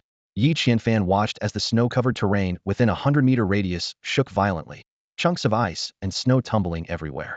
In that instant, he realized he might have pushed things too far. "Damn it," he muttered, wasting no time as he dashed toward the treasure chest atop the mountain. A quick inspecciono read exclamation marks. No anomaly it was safe. "Don't get your hopes up. It's just a plain old platinum chest." Yi Qianfan joked to himself, then immediately corrected. "Who am I kidding? A platinum chest is anything but ordinary. This treasure hunt has been insanely dangerous. If it weren't for my cheats, I'd have been toast by now." Ignoring the system's absurdities, Yi Qianfan opened the chest and swiftly collected its contents. Blueprints for a skill book duplicator, a fragment of the world map from the Misty realm, blueprints for a compressor, 100 spirit stones, a scroll for the grand fireball spell, an enchantable dragon slayer sword, and 10 pieces of platinum. Yi Qianfan's eyes sparkled, especially at the sight of the 2 blueprints and the map fragment. These were precisely the rare resources he desperately needed. To top it off, there was the dragon slayer sword, the perfect weapon for dealing with the massive octopus before him. Just as he prepared to test whether the sword could deliver a critical 999-point strike, he glanced Yupan. There it was. A colossal, crimson-skinned octopus, now fully exposed, loomed ominously over the snowfield. From a distance, the colossal creature loomed over the snow-capped mountain, its size rivaling that of a 20-story building, standing majestically like a giant monster straight out of the Ultraman universe. Yi Qianfan glanced down at the dragon-slaying blade in his hand. Although the weapon could be enchanted, and he had recently acquired a great fireball spellbook, he couldn't shake the doubts in his mind as he faced the towering magma octopus, which stood over 10 meters tall. Suddenly, the magma octopus opened its mouth and unleashed a searing jet of flames. With a deafening explosion, the snow beneath Yi Qianfan's feet instantly melted, forming a massive crater. As the snow dissolved, the true nature of the mountain was revealed. Beneath the surface lay a limestone layer formed from solidified volcanic magma, riddled with countless pits and crevices. Thanks to his agility and the boost from his windwalker boots, Yi Qianfan narrowly dodged the deadly attack. However, the magma octopus had no intention of letting him catch his breath. Its massive tentacles lashed out, sweeping through the air with terrifying force. Yi Qianfan found himself trapped. Behind him was the blazing inferno, and ahead, the relentless assault of the octopus. There was nowhere to retreat. At the critical moment, Yi Qianfan gritted his teeth and, risking being engulfed by the flames, leaped into a cavern behind him. Fortunately, the cave was deep enough. While the entrance was ablaze, the interior temperature remained bearable. To his surprise, the pits and tunnels below were interconnected, forming a labyrinthine underground network reminiscent of an ant colony. But there was no time to dwell on this discovery. A thunderous crash echoed behind him. The cavern's entrance had been smashed apart by the octopus's immense strength. Without hesitation, Yi Qianfan sprinted deeper into the maze. Yet before he could get far, another torrent of flames rained down from above. The magma octopus, now thoroughly enraged, was determined to hunt him down and obliterate him.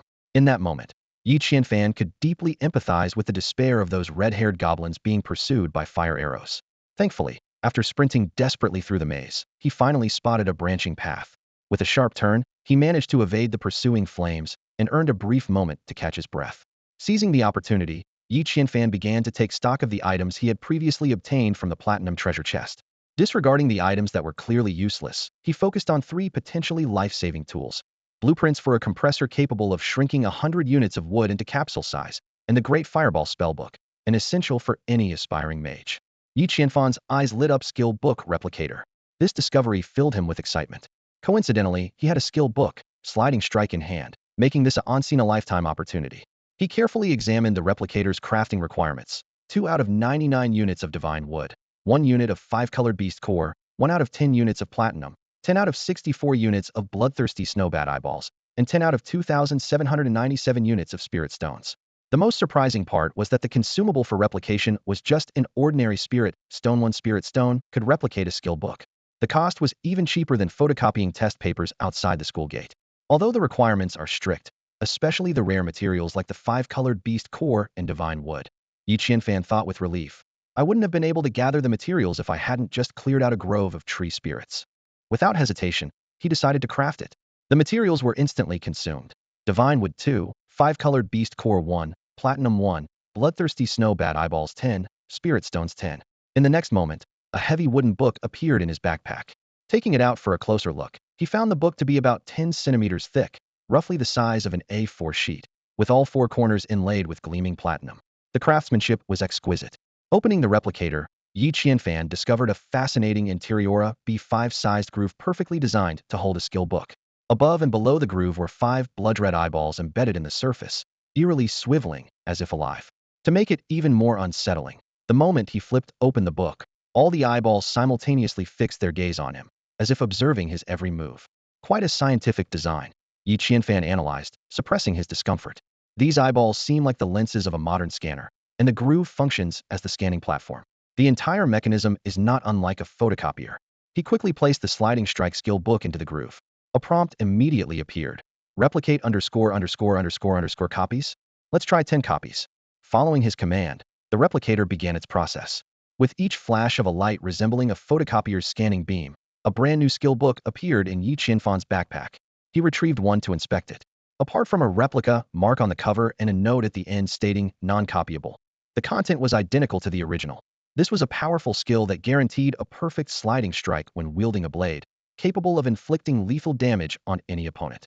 Yi Qianfan quickly grasped the characteristics of these replicas. They retained all the functionality of the original, but could not be further replicated by others with a replicator. This design was impressively reasonable.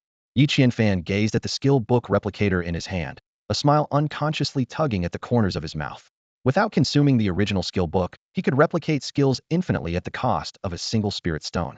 Truly the luck of the gods, he murmured with a hint of disbelief. This is basically a cheat code. Eager to test it out, he decided to start by replicating and learning the sliding tackle skill. The moment the skill's knowledge poured into his mind, it felt like a cosmic explosion, a torrent of information flooding his consciousness. Every detail about the skill became crystal clear: the optimal number of steps for a running start, the precise spot to begin sliding, and how to leverage momentum for maximum efficiency. He even knew how to exploit the gaps between scales when facing a 49-meter-long blade. However, as he studied the peculiar skill, Yi Qianfan furrowed his brows. Can this skill really work against a lava octopus? Octopuses are naturally ground-hugging creatures. How am I supposed to slide tackle that? Setting aside the skill book replicator, he turned his attention to the blueprints for a compressor. This remarkable invention, worthy of a grand prize in practical innovation, required only 14 enchanted ores and 2,787 spirit stones to create. It could compress 100 units of materials into a capsule and restore them at will, essentially a storage capsule straight out of a sci-fi dream. Yi Qianfan's eyes lit up as an ingenious, albeit slightly devious, idea popped into his mind. This could definitely give the lava octopus a hard time. Without hesitation, he began crafting the compressor, using up 1 enchanted ore and a single spirit stone to successfully produce the device. Staring at the black pill-sized capsule in his hand, Yi Qianfan couldn't fathom how it could store 100 units of materials. But then he remembered his weightless backpack that could hold 1,000 items and shrugged it off. When in doubt, blame quantum mechanics. As he contemplated whether to store multiple capsules in his backpack to infinitely expand its capacity, the system promptly issued a stern warning. Space items cannot be stored within other space items. Reluctantly abandoning his cunning plan, he tucked the capsule into his pocket. Next, Yi Qianfan used the skill book replicator to create 10 copies of the Great Fireball technique, manual, and consumed one of them. With the title of Apprentice Mage now under his belt, his brain was once again flooded with new knowledge. This time, it was about how to condense fire elements and manifest them outside his body through his arms. Brimming with excitement, Yi Qianfan struck a dramatic pose, ready to unleash his very first spell. Great Fireball Technique. Great Fireball Technique. Yi Qianfan struck a pose he thought was incredibly dashing, as though he were about to recreate the legendary Battle of Red Cliffs led by Zhou Yu. However, reality hit him hard. What he called a great fireball flickered weakly at his fingertips, smaller than the flame of a lighter, unstable and dim. It wasn't just useless for combat, it probably couldn't even light a cigarette. Yi Qianfan stared at the pathetic little flame on his finger in speechless disbelief. Using something like this to face off against an octopus that had grown up in molten lava? It was as absurd as trying to take down an iron wall with a toothpick. Boom, boom. Just as he was silently lamenting, a deafening roar echoed from outside the cavern. The sound grew louder and closer, clearly signaling that the enraged lava octopus was wreaking havoc in its search for Yi Qianfan. A surge of danger gripped him, and Yi Qianfan immediately moved. His quick reflexes saved him just in time. Mere moments later, a massive tentacle slammed into the spot where he had been standing. The entire cavern collapsed in an instant. Staring at the deep crater left by the tentacle, Yi Qianfan broke out in a cold sweat. If he had been even a fraction slower, he would have been reduced to a smear of flesh. To make matters worse, Yi Qianfan noticed multiple red exclamation marks flashing on the octopus's tentacle. A system notification popped up. Due to his hiding behavior, he had triggered the lava octopus's Fury of Helplessness skill. This was a sonic attack, and the octopus was now gathering energy to unleash it. Helpless Fury? This skill feels anything but helpless.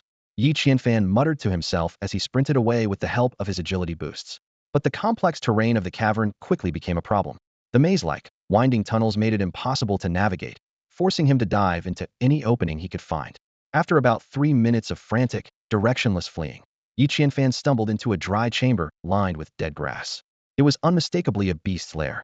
As his eyes adjusted, he froze in place. The inhabitant of the lair was none other than the snow beast that had lured him with the illusionary snowflower earlier. The creature was now snoring soundly in its straw nest. Roar! Sensing the intruder's presence, the snow beast awoke with a start. The moment their eyes met, it leapt from the straw pile and lunged at Yi Qianfan. Instinctively, Yi Qianfan reached for his bow, only to realize he was holding a dragon-slaying blade, instead a weapon useless at such a distance. Desperate, he resorted to casting his recently learned Great Fireball technique. A pitifully tiny fireball wobbled through the air toward the snow beast, the sight so absurd that even the beast paused in stunned disbelief. The Yeti halted its charge, standing still as it looked down at the human before it. The fireball Yi Qianfan had just cast seemed pitifully weak, tracing a dim arc through the air. The Yeti raised one of its massive claws with a dismissive air, as if swatting away an annoying mosquito, and casually slapped at the fireball. Smack! The crisp sound echoed, and a wisp of white smoke drifted out from the Yeti's closed palm. Just like that, Yi Qianfan's proud fireball was extinguished effortlessly. The Yeti turned its head and let out an odd, guttural laugh. Ha ha ha. Come on. It's my first time casting magic. Can't you cut me some slack? Yi Qianfan's face flushed red with a mix of embarrassment and frustration. The Yeti's laughter deepened. Ha ha ha ha. That's it. Yi Qianfan snapped, his patience evaporating. He raised the dragon-slaying blade high in the air and charged at the Yeti. If he couldn't erase this humiliating moment, had at least erased the creature that witnessed it. As they closed the distance, an idea flashed in Yi Qianfan's perfect opening. At the last second, he dropped into a sliding maneuver, the dragon-slaying blade raised high and aimed precisely between the Yeti's legs. The meter-long blade sliced through the space between the creature's legs, tearing open its abdomen and lower body. Squelch! The Yeti's insides spilled out. It staggered forward a couple of steps, its momentum carrying it before its intestines and other organs poured out onto the ground in a grotesque cascade. The Yeti froze, glancing down at its mangled lower body, then back at the pile of viscera now strewn across the rocky floor. Thud! The massive creature finally collapsed, crashing onto the gray-black stone with a resounding impact, its face frozen in an expression of utter disbelief. At that moment, the entire cavern began to quake violently. Rocks and loose slabs of stone started tumbling down from above. In front of Yi Qianfan, a series of exclamation marks materialized, as if warning him of imminent danger. This was a sonic attack known as Fury of the Helpless. A system notification quickly appeared, explaining, when the magma octopus fails to catch its nimble prey, it often releases this area-wide attack out of sheer rage. Skill activation countdown, 1098. Are you kidding me? Yi Qianfan panicked, his mind racing. Where in this godforsaken place could he find a soundproof spot? He wasn't Doryman, able to whip out a magic door to escape into a soundproof room. He scanned the cavern desperately, but aside from the Yeti's corpse, it was completely bare and not even a bathroom in sight. Yi Qianfan stood frozen in place, his mind clouded with chaos. In this dire moment, his gaze suddenly fell on the slashed abdomen of the snow beast's corpse. A daring idea flashed through his mind like lightning. If a baby is safest in its mother's womb, could the snow beast's belly serve as the perfect sanctuary? Without hesitation, Yi Qianfan dashed toward the snow beast's body. He pried open the gruesome wound and forced himself inside. The abdominal cavity was incredibly narrow, the dense muscle tissue pressing against his body, making it almost impossible to breathe. Fighting through the discomfort, he quickly pulled the snow beast's torn skin together and stuffed his ears tightly with the soft internal organs. Just as he secured himself, a strange sound wave swept through the area. It wasn't deafening, but it seemed to penetrate directly into his brain, relentlessly assaulting his auditory nerves and heart. The sound was a horrifying mix of nails scraping on a chalkboard, glass screeching against glass, and the screech of metal dragging across the ground. It made his skin crawl. Yi Qianfan felt his temples pounding violently, and warm liquid began to trickle from his nose. At the brink of collapse, the sound wave finally ceased. Gasping for fresh air, Yi Qianfan scrambled out of the snow beast's belly, desperate to escape the nauseating stench. As he lifted his head and looked around, the sight before him made him gasp. The snow beast's head had completely exploded. Clearly, it was the result of that terrifying sound wave. If he had been just a few seconds slower, he dared not finish the thought.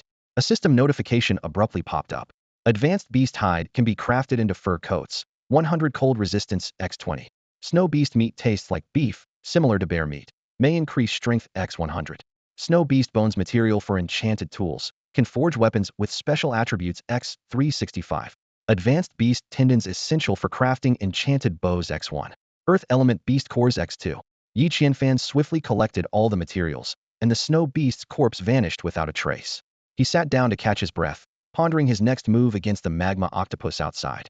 Initially, he thought hiding in these caves would shield him from the attacks of the psychotic takoyaki, but after witnessing its devastating rage skill, he came to a harsh realization. Hiding was a dead end. If he wanted to leave this place alive, his only option was to face the towering, 100-meter magma octopus hidden. In a place like this, hoping for Ultraman to swoop in and save the day was clearly out of the question. Yi Qianfan had no choice but to rely on himself. He had just completed his preparations, and the countdown showed 4 minutes and 55 seconds remaining. At this moment, there was no retreat for him. The Yeti's corpse had been completely dismantled, leaving him without even a place to hide. Faced with such dire circumstances, only one word echoed in Yi Qianfan's mind: fight. Clutching the critical capsule tightly, he walked out of the cavern with a resolute, door-die determination. After navigating the intricate network of tunnels for 3 minutes, he finally emerged onto the surface. Behind him, the lava octopus was furiously sucking in the surrounding air, its entire body swelling like a massive hot air balloon.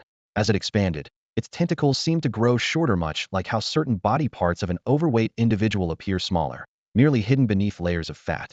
The octopus continued to inhale deeply, its shortened tentacles trembling incessantly, signaling that a fierce battle was imminent. Quietly, Yi Qianfan maneuvered to the front of the lava octopus, fixing his gaze on its circular, suction-like maw. The creature's suction power was astounding, pulling nearby debris, snow, and ice into its gaping mouth. Glancing at the compression capsule in his hand, Yi Qianfan let out a cold, calculating smile. He loosened his fingers slightly, and the capsule was instantly drawn into the octopus's mouth by its overwhelming suction force. Just as the capsule was about to be swallowed, Yi Qianfan suddenly leaped forward and unleashed a fireball jutsu aimed directly at the octopus. After 3 rounds of practice, this fireball was slightly larger than a ping-pong ball, though still small. Its speed remained slow, wobbling unpredictably in midair, appearing utterly harmless. The lava octopus glanced at it with disdain, its gaze dripping with contempt. To the octopus, this tiny fireball was laughable compared to the lava it could spew with ease. The octopus continued its relentless inhalation, seemingly intent on sending this pesky human straight to the afterlife. Ironically, this very action played into Yi Qianfan's hands. The fireball, which would have taken 2 minutes to reach its target, accelerated tenfold under the immense suction force and was instantly swallowed into the octopus's mouth. Seeing this, Yi Qianfan immediately dived into a nearby cave and began sprinting for his life. He had barely taken a few steps when a deafening explosion erupted behind him. Boom! With a deafening explosion, the 100 packets of black powder that Yi Qianfan had stuffed into the compressor detonated simultaneously. This was his flawless plan ever since he first laid eyes on the capsule compressor. He had envisioned this brilliant idea. By packing black powder into miniature capsules, all it took was a single spark to ignite them, unleashing an earth-shattering explosion inside the belly of the lava octopus. Initially, he had been pondering how to precisely deliver the fireball into the creature's mouth.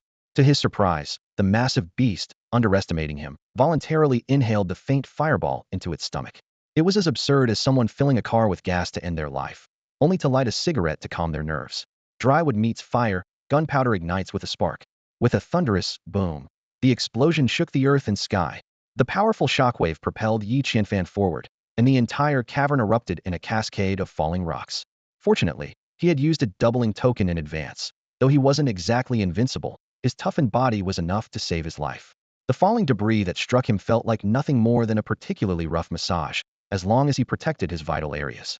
When the rocks finally stopped falling and the surroundings returned to silence, Yi Qianfan pushed aside the rubble that had buried him and brushed off the debris from his body. He casually collected the stones around him, 207 advanced stones and 1,080 ordinary stones added to his inventory. As he stepped out of the cavern, the sight before him left him in awe. The entire snowcap of the mountain had been blown away, exposing vast stretches of gray rock. The enormous lava octopus had been reduced to a pile of re-added delicacies: braised octopus tentacles, braised octopus meat, braised octopus head. The creature had been surprisingly considerate, neatly dividing itself into portions before its demise, sparing him the trouble of figuring out where to start. Scattered across the ground were various spoils of his victory. Lava octopus meat, a top-tier ingredient, suitable for both raw and cooked dishes, though in this case, cooked is the only option. Special effect: enhances fire affinity and improves cold resistance. Lava octopus tentacles, a premium ingredient, perfect for grilling or making takoyaki. Special effect: increases flexibility and may awaken immense strength. Lava octopus eyes, high-protein feed ideal for fire element pets. Special effect: boosts reproduction rates. Advanced beast tendons, practical crafting material. Ink, usable as ink. Writing disappears when cold and reappears when heated. Yi Qianfan meticulously combed through the battlefield for loot, but couldn't find the beast core. Could it be like the red dragon, with the core hidden inside the flesh? He wondered to himself. Deciding to collect all the materials first, he resolved to examine them more thoroughly later. Yi Qianfan carefully inventoried his recently acquired spoils: a massive chunk of magma octopus meat, 8 thick tentacles, 2 eyes that could be divided into 20 portions, 8 legs containing high-grade beast tendons, and 100 units of ink. From his backpack, he pulled out a piece of already grilled octopus meat, its golden, crispy surface concealing tender, chewy flesh underneath. As the dragon slayer blade sliced into the meat, a crisp crack echoed. Yi Qianfan's eyes lit up as he gently dug into it, revealing a fire element beast core. Stowing the core into his backpack, he couldn't help but recall the bounty from the red dragon's fall last time. This magma octopus might hold even greater surprises, perhaps even a rare multicolored beast core. I need to ask Chuzi to cut open all these octopus pieces for inspection, Yi Qianfan calculated silently, turning to head down the mountain. At that moment, the system notification suddenly chimed. Regional exploration progress has reached 3. Map exploration progress is now at 10. Fog-free visibility activated within a 50-meter radius of your residence. This unexpected development caught Yi Qianfan by surprise, clearly the result of the efforts of Mu Ba's team and Yao San's team. Recalling the fragmented map of the mist world he'd obtained earlier, Yi Qianfan immediately retrieved the magical parchment from his backpack. Unlike ordinary maps, this one displayed semi-dynamic content. His villa was located at the center of the map, surrounded by a hazy gray mist, with only the paths he had traversed appearing clearly. The scorched oasis was marked with several blackened, charred trees. The minefield with flickering lightning symbols appeared blurry due to spatial rift distortions. To the south, in the primeval forest, Mu Ba's team was chopping wood on the outskirts, their kerosene lamps illuminating the surrounding area. Yao San's team had completed their exploration task and was on their way back. The most striking feature on the map was the icy plains where Yi Qianfan currently stood. The once snow-covered mountains had transformed into a bare, gray active volcano, with flames occasionally flickering at its summit, as if an eruption could occur at any moment. What puzzled him most was that his villagers and Daji had somehow appeared on the northern side of the mountain. Something feels off, Yi Qianfan muttered, putting away the map as he quickened his pace to descend the mountain and investigate. Having a map indeed made things much easier. Yi Qianfan quickly discovered a cave at the foot of the mountain. As he approached, familiar voices reached his ears. "Lord, you're finally back." Lai Wu and the others lit up with joy as soon as they saw Yi Qianfan appear. "I told you to wait for me where you were. Why did you all come here?" Yi Qianfan asked, frowning in confusion. Before he could finish speaking, A flash of white darted toward him. Daji, upon seeing Yi Qianfan's return, circled around him excitedly, occasionally nuzzling his leg with her head or spinning in place, her behavior unusually frantic. The little cat demon's eyes were rimmed with red, shimmering tears pooling at the corners as she let out pitiful meows. Feeling a pang of heartache, Yi Qianfan gently picked up Daji and wiped the tears from her eyes. What happened? He asked softly. Lord, Lai Wu quickly explained. A strange sound suddenly echoed earlier, which frightened Lady Daji into dashing off in this direction. We had no choice but to follow her. Once we arrived at this cave, Lady Daji bit into some odd plant inside, and she's been like this ever since. Yi Qianfan suddenly understood. As a cat demon, Daji's hearing was far more sensitive than that of ordinary beings. While the sonic attack from the magma octopus might not have a significant effect on regular people, it must have been overwhelming for her. Instinctively seeking a place to hide, she had accidentally eaten something she shouldn't have. Let's go in and take a look, Yi Qianfan said, holding the pitiful Daji as he stepped into the cave. The sight before him left him astonished. Though the outside was a snowy mountain blanketed in white, the interior of the cave was a hidden paradise. Dense forests filled the air with birdsong and fragrant blossoms, and vibrant plants flourished everywhere. Most astonishing of all, in the center of the cave was a steaming hot spring lake. Yi Qianfan's heartbeat quickened involuntarily after a long day of traveling. What could be more delightful than soaking in a hot spring? Lord, this is what Lady Daji ate. Lai Wu pointed toward a peculiar red plant. The plant resembled a sweet pepper but was distinctly different, with its plump, wrinkled shape resembling a flattened lantern, emitting a faint fishy odor. Yi Qianfan took a closer look and immediately recognized it as magma chili, a fiery hot variety that grew by absorbing the elemental energy of magma. This chili not only enhanced resistance to cold, but also contained fiery elements that could burn a person from the inside out if consumed in excess. No wonder Daji ended up in such a state. She had unwittingly eaten something so potent. Yi Qianfan couldn't help but laugh at Daji's uncomfortable expression. The little cat was currently tilting her head up, glaring at him with a face full of grievance. Generally, milk is the best remedy for spiciness, but I don't have any milk with me right now. How about Coke? Can you drink that? Yi Qianfan pondered aloud. Before he could finish his sentence, Daji had already skillfully clawed off the Coke bottle's cap and started guzzling it down in big gulps. Yi Qianfan stared in astonishment, marveling to himself. Can this even be considered an ordinary cat? But with Daji's current constitution, drinking Coke shouldn't be an issue. Turning his attention to the lava peppers in front of him, Yi Qianfan knew he couldn't leave empty-handed after discovering such a treasure trove. A system notification popped up. Lava peppers collected. Lava peppers 10,000.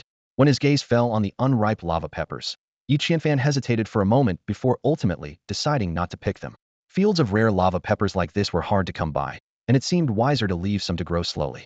He could always come back to harvest them later after using up his current supply. As for planting his own, forget it, these peppers needed lava to grow. And where on earth would he find that much lava? As he scanned the surroundings, Yi Qianfan's eyes were drawn to a peculiar plant. It was a cluster of black oil fruits, each plant bearing a long, slender neck topped with palm-sized green spheres. Their appearance vaguely resembled a certain kind of flower that was better left unmentioned. The system provided an immediate description: black oil fruit, a top-tier condiment favored by dwarves. Its taste is similar to soy sauce and pairs perfectly with both fish and meat. Soy sauce. Yi Qianfan's eyes lit up. The soy sauce he had traded for with lightning leopard meat was almost gone, and this discovery was like a pillow delivered to someone in need of rest. He eagerly stepped forward, ready to pick some black oil fruits to try. However, after taking just 2 steps, a flicker of red caught his eye. Upon closer inspection, he realized there were plants among the black oil fruits that looked nearly identical but were entirely different. The system issued a warning. Corpse fruit. Nearly indistinguishable from black oil fruit, except for white spots left by corpse poison on its stems and fruit. This is no ordinary fruit, but a carnivorous plant.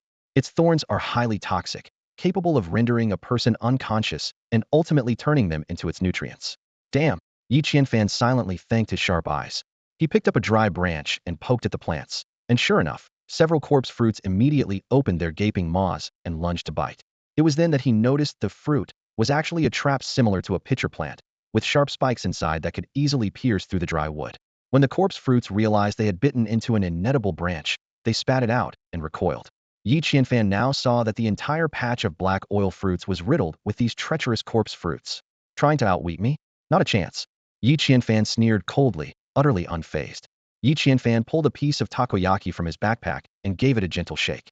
As expected, the group of corpse-eating fruits immediately reacted. Their large, green spot heads turned in unison toward the morsel in his hand.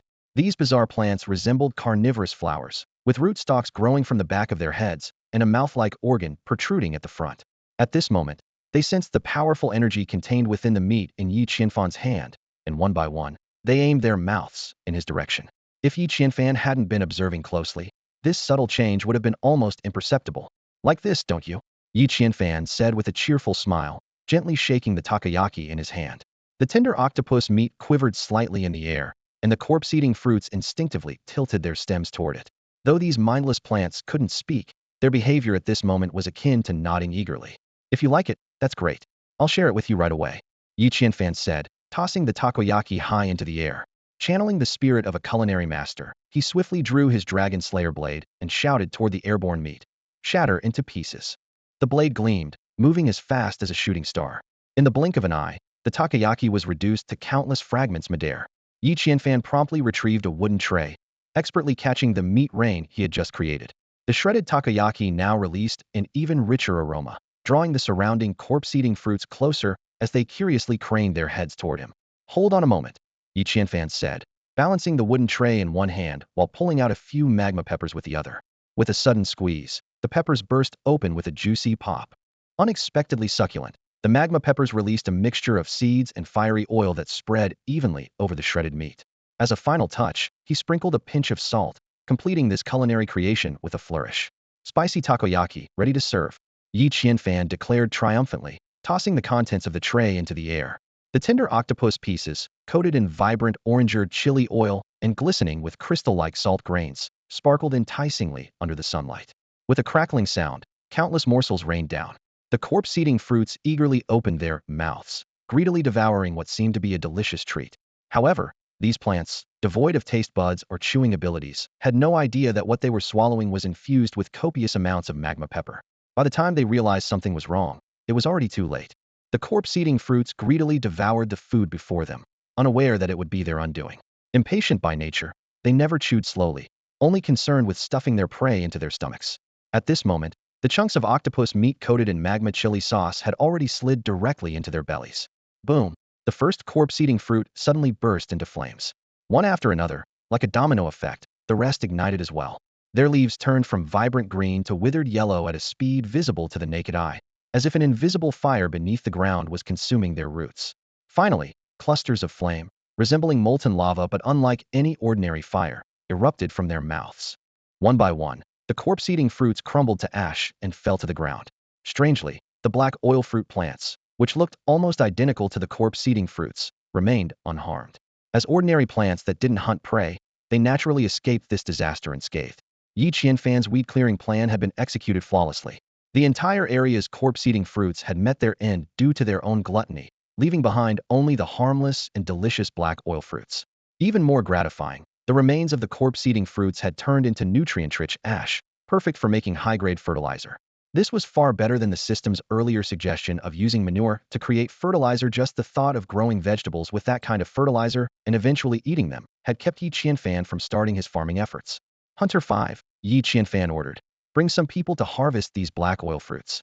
Use a stick to probe the area first. If you find any surviving corpse-eating fruits, feed them some spicy octopus meat to finish them off. Yes, Lord. Hunter 5 responded, silently mourning the tragic fate of the corpse-eating fruits and inwardly wishing them a better reincarnation far away from their lord. After arranging the harvest, Yi Qianfan began roaming around this cave, which resembled a utopian paradise. If not for the presence of those deadly carnivorous plants, this place would indeed be a wonderful haven, especially with the steaming hot spring at its center. He crouched down to test the water temperature, about 40 degrees Celsius, just perfect for a relaxing soak.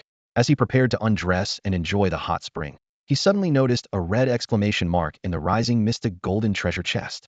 Yi Qianfan's eyes lit up with excitement. He hadn't expected such an unexpected reward in this place. But his joy was short-lived.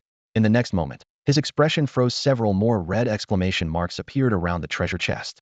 Something was lurking underwater. Yi Qianfan's heart skipped a beat as he hastily put his clothes back on. He silently thanked his instincts for noticing the abnormality in time. If he had stayed in the hot spring any longer, he might have ended up as a meal for some aquatic creature. This peach blossom land was already filled with eerie mysteries, and now yet another strange phenomenon had surfaced. Beneath the water, countless glowing exclamation marks flickered ominously. These were the infamous water ghosts, also known as water monkeys, water monsters, or the vengeful spirits of those who had drowned. Despite the variety of names, they were essentially ferocious aquatic beings. Standing on the shore, Yi Qianfan scanned the water warily. The appearance of these water ghosts was spine-challengiac had a head the size of a basketball, with pale faces and enormous, pupilless black eyes that resembled those of alien creatures. Their mouths jutted out grotesquely, lined with countless sharp fangs. The most terrifying feature, however, was their hair over 2 meters long, black with an eerie green sheen, floating in the water like seaweed. It almost completely obscured their emaciated, skeletal limbs. Yi Qianfan frowned deeply. The water was clearly not his battlefield, and his only weapons were a knife and a bow. Using a bow against underwater targets was far from ideal. The water's refraction would distort his aim. Moreover, with so many enemies, picking them off one by one would be impractical. By the time he finished, he wouldn't even have time to claim the treasure chest. As he racked his brain for a solution, his eyes swept over the surroundings and landed on an unexpected discovery: the hot spring water could actually be collected directly. This was different from when he had faced the arrow poison frogs earlier. Back then, he had to eliminate all the frogs before collecting the acidic water. It didn't take long for Yi Qianfan to figure out the trick behind it. "Collect," he commanded. The system notification immediately popped up: high-grade hot spring water, 1888. The once football field-sized hot spring instantly shrank to less than 1/5 its original size, now barely the size of a small swimming pool. Within the remaining water, the golden treasure chest and the dozen or so water ghosts became faintly visible. It turned out that he could only collect the unclaimed hot spring water, while the areas occupied by the water ghosts remained untouchable. Still, this was more than enough. The reduced water area shifted the odds in his favor. Yi Qianfan fixed his gaze on the water ghosts, now even more menacing in the shallow water. With the water level lowered, their horrifying forms became clearer. Each water ghost looked like a demon clawing its way out of the abyss, their long, seaweed-like hair swaying eerily in the water. Their pale faces and skeletal limbs were even more ghastly under the sunlight.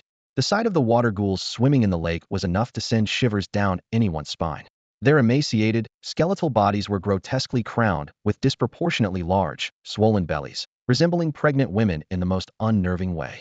Every so often, they would open their mouths and release large bubbles that floated to the surface. The moment the bubbles burst, a pungent stench of swamp gas filled the air. Are their stomachs filled with swamp gas or something? Yi Qianfan's eyes lit up as a brilliant idea struck him. He quickly rummaged through his backpack and pulled out 10 vials of acidic water leftovers from his earlier collection at the arrow poison frog pond. This acidic rainwater was no joke. According to feedback from buyers, just a small amount could leave aquatic creatures writhing in agony. He recalled one player who had experimented with it in a piranha pond. Within moments, all the fish had flipped belly up. Though the fish meat was wasted, the player gained a significant haul of water element beast cores and even stumbled upon a treasure chest. If it worked that well, these water ghouls might as well get a taste too. Yi Qianfan opened one vial of acidic water and poured it into the nearly drained lake. Dozens of glowing eyes instantly locked onto him.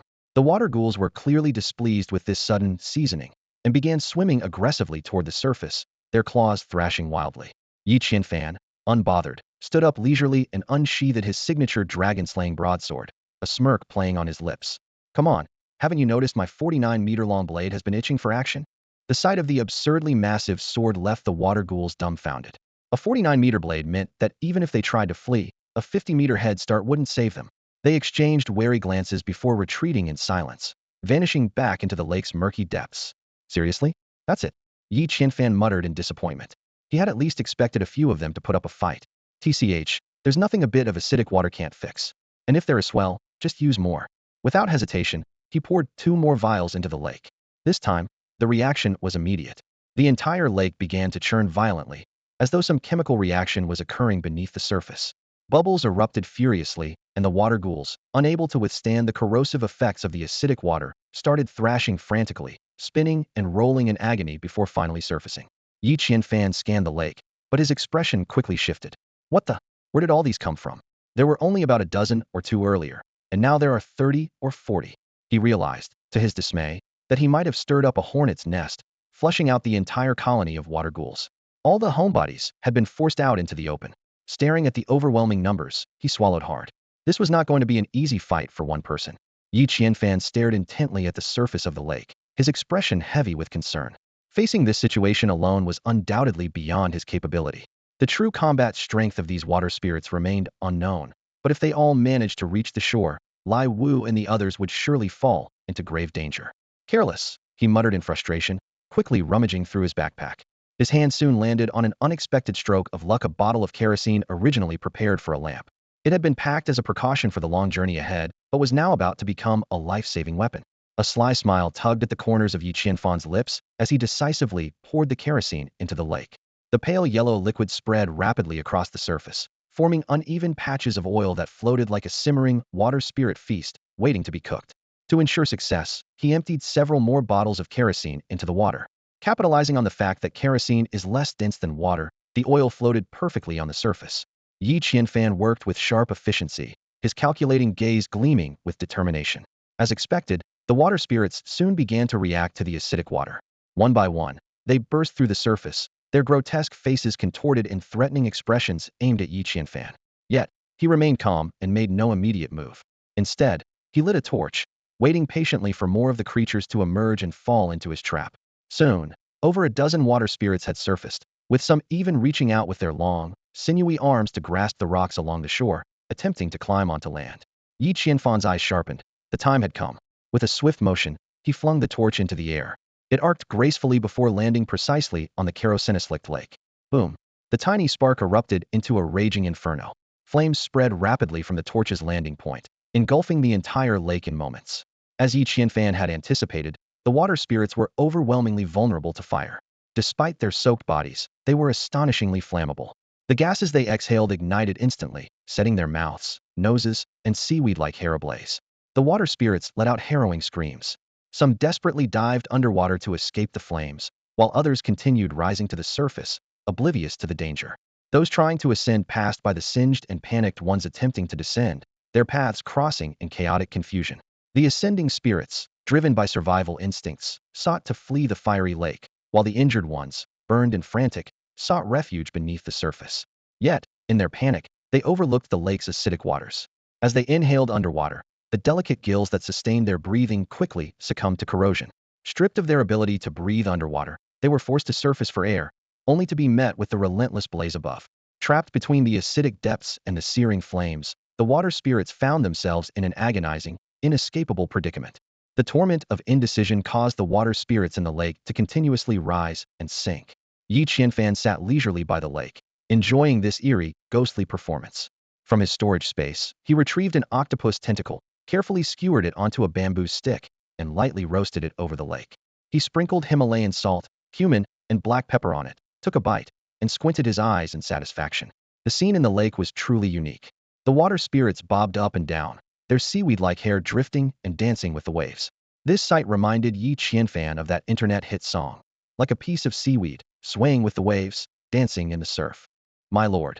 Lai Wu approached the lakeside and respectfully reported. We've harvested all the black oil fruits as per your instructions, totaling 3,006 units. Good work, Yi Qianfan nodded in approval. At that moment, one of the water spirits, ignoring the scorching flames on the lake's surface, struggled toward the shore despite the burning pain. Yi Qianfan glanced at the bald and grotesque water spirit, his interest immediately waning. Using his 49-meter-long dragon slayer blade on such a minor foe felt like overkill. Why use a dragon slayer blade to kill a ghost? Yi Qianfan suddenly had an idea.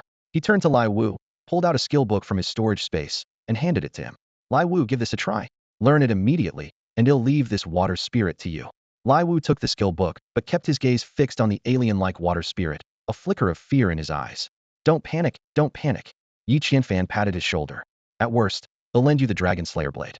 It'll make short work of it. Thank you, my lord. Lai Wu expressed his gratitude with tears in his eyes. He quickly studied the skill book, his eyes lighting up. Taking the large blade Yi Qianfan handed him, he charged at the water spirit with the eagerness of a groom heading to his wedding chamber. By now, the water spirit, its body charred and pitted, had finally crawled ashore. It shook off the water droplets and, like a beast, dropped to all fours, lunging at Lai Wu. The two clashed like estranged lovers reunited, locked in a desperate chase. Suddenly, Lai Wu executed a sliding maneuver, dropping to the ground as if he were a poppy flower luring its prey.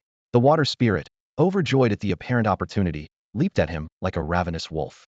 At the critical moment, Lai Wu raised the large blade and plunged it precisely into the spirit's abdomen. The water spirit's eyes widened in disbelief, staring at the seemingly frail Lai Wu, who had subdued it with such cunning tactics. The water demon bellowed its final roar as Hunting Five's sliding strike cleaved through its torso. Putrid black innards cascaded onto the hunter's face in a grotesque waterfall. Ugh. Yi Qianfan wrinkled his nose, thankful he'd stayed back. Disgusting creature. Rotting organs, and this stench. The eviscerated demon collapsed while Hunting 5 frantically scrubbed his face, spitting repeatedly. Here. Yi tossed a water flask. Clean my dragon-slaying blade, too, before returning it. Yes, lord. Surveying the lake, Yi observed dozens of demon corpses floating belly up amidst crackling kerosene flames. The acrid stench surpassed burnt garbage, a far cry from takoyaki aromas. Loot summary. Water ghost fat 860 superior fuel from fire-absorbed blubber. Water ghost bones 15695 cursed weapons causing festering wounds. Water ghost silk 4300 unbreakable ropes, including nooses. Demon claws 86. Venomous fangs 86 tetanus-inducing arrowheads. Beast sinew 43. Water type cores 86. What twisted ambience. Yi mentally cursed the system's gashapon analogy for this trash collection.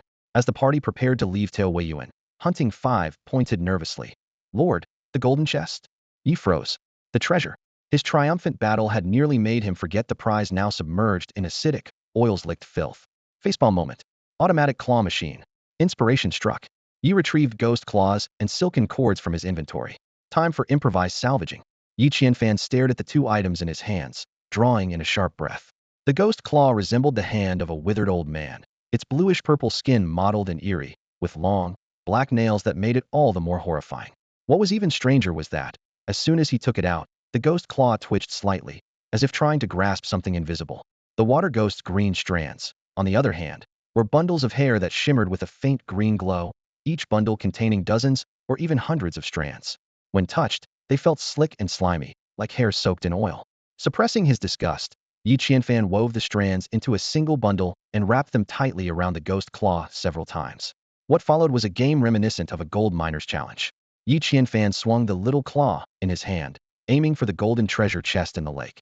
He threw it with force, but the ghost claw missed the target by a hair's breadth. Undeterred, he reeled it back and tried again, only to fail once more. This time, however, the ghost claw brought back a stone. Though Yi Qianfan grumbled under his breath, he still placed the stone into his backpack, thinking to himself, even the tiniest mosquito is still meat. This was hard-earned. And so, Yi Qianfan tirelessly repeated the process. Stones, green strands from the water ghost, and flint piled up one after another. After about 80 attempts, Lai Wu, who had been watching from the side, couldn't help but speak up. Lord, it's getting late. How about we head back and try again tomorrow? No way. Yi Qianfan's frustration flared. I have to get that treasure chest today. The feeling of being so close, yet failing every time was testing the limits of his patience. He resolved to try 999 more times if needed. Just then, Daji rubbed against his pant leg and let out a lazy yawn. Meow. Only then did Yi Qianfan notice how much time had passed. In a panic, he checked his spellbook and realized there was less than half an hour until sunset. It would take at least 20 minutes to return from the icy plain. She couldn't afford to delay any longer. Glancing at the useless ghost claw in his hand, Yi Qianfan sighed in frustration. He couldn't help but think, this is just like those claw machines. You lose track of time, and one more coin turns into another round of failure. The ghost claw, though seemingly promising, was ultimately a letdown. Unless it could be thrown with absolute precision to hook onto the edge of the treasure chest, it would always fall just short. Precision delivered. With precision. Yi Qianfan's eyes suddenly lit up as a brilliant idea struck him. Excitedly, he shouted, that's it. I can use a bow and arrow to send the ghost claw over. I've always had precise aim, so why bother with that frustrating claw machine? Without hesitation, Yi Qianfan got to work crafting 10 ordinary arrows. The arrows he had on hand were either imbued with fire or wind, which seemed far too extravagant for fishing up a treasure chest. Once he finished, he borrowed a short bow from Lai Wu and the others. His own dragon bow was far too powerful. Ordinary arrows would shatter before they even left the string. Carefully, Yi Qianfan tied the ghost claw to the tip of an arrow. After testing the weight and feel, he took aim at the chest's handle, drew a deep breath, and released the bowstring. The arrow whistled through the air, striking its target with pinpoint accuracy. With a satisfying click, the ghost claw securely latched onto the chest's handle. Did you see that? Yi Qianfan laughed triumphantly. Watch me snag this prize, ha ha. The crowd erupted in congratulations. Congratulations, Lord Yi. Well done, Lord Yi. Truly remarkable.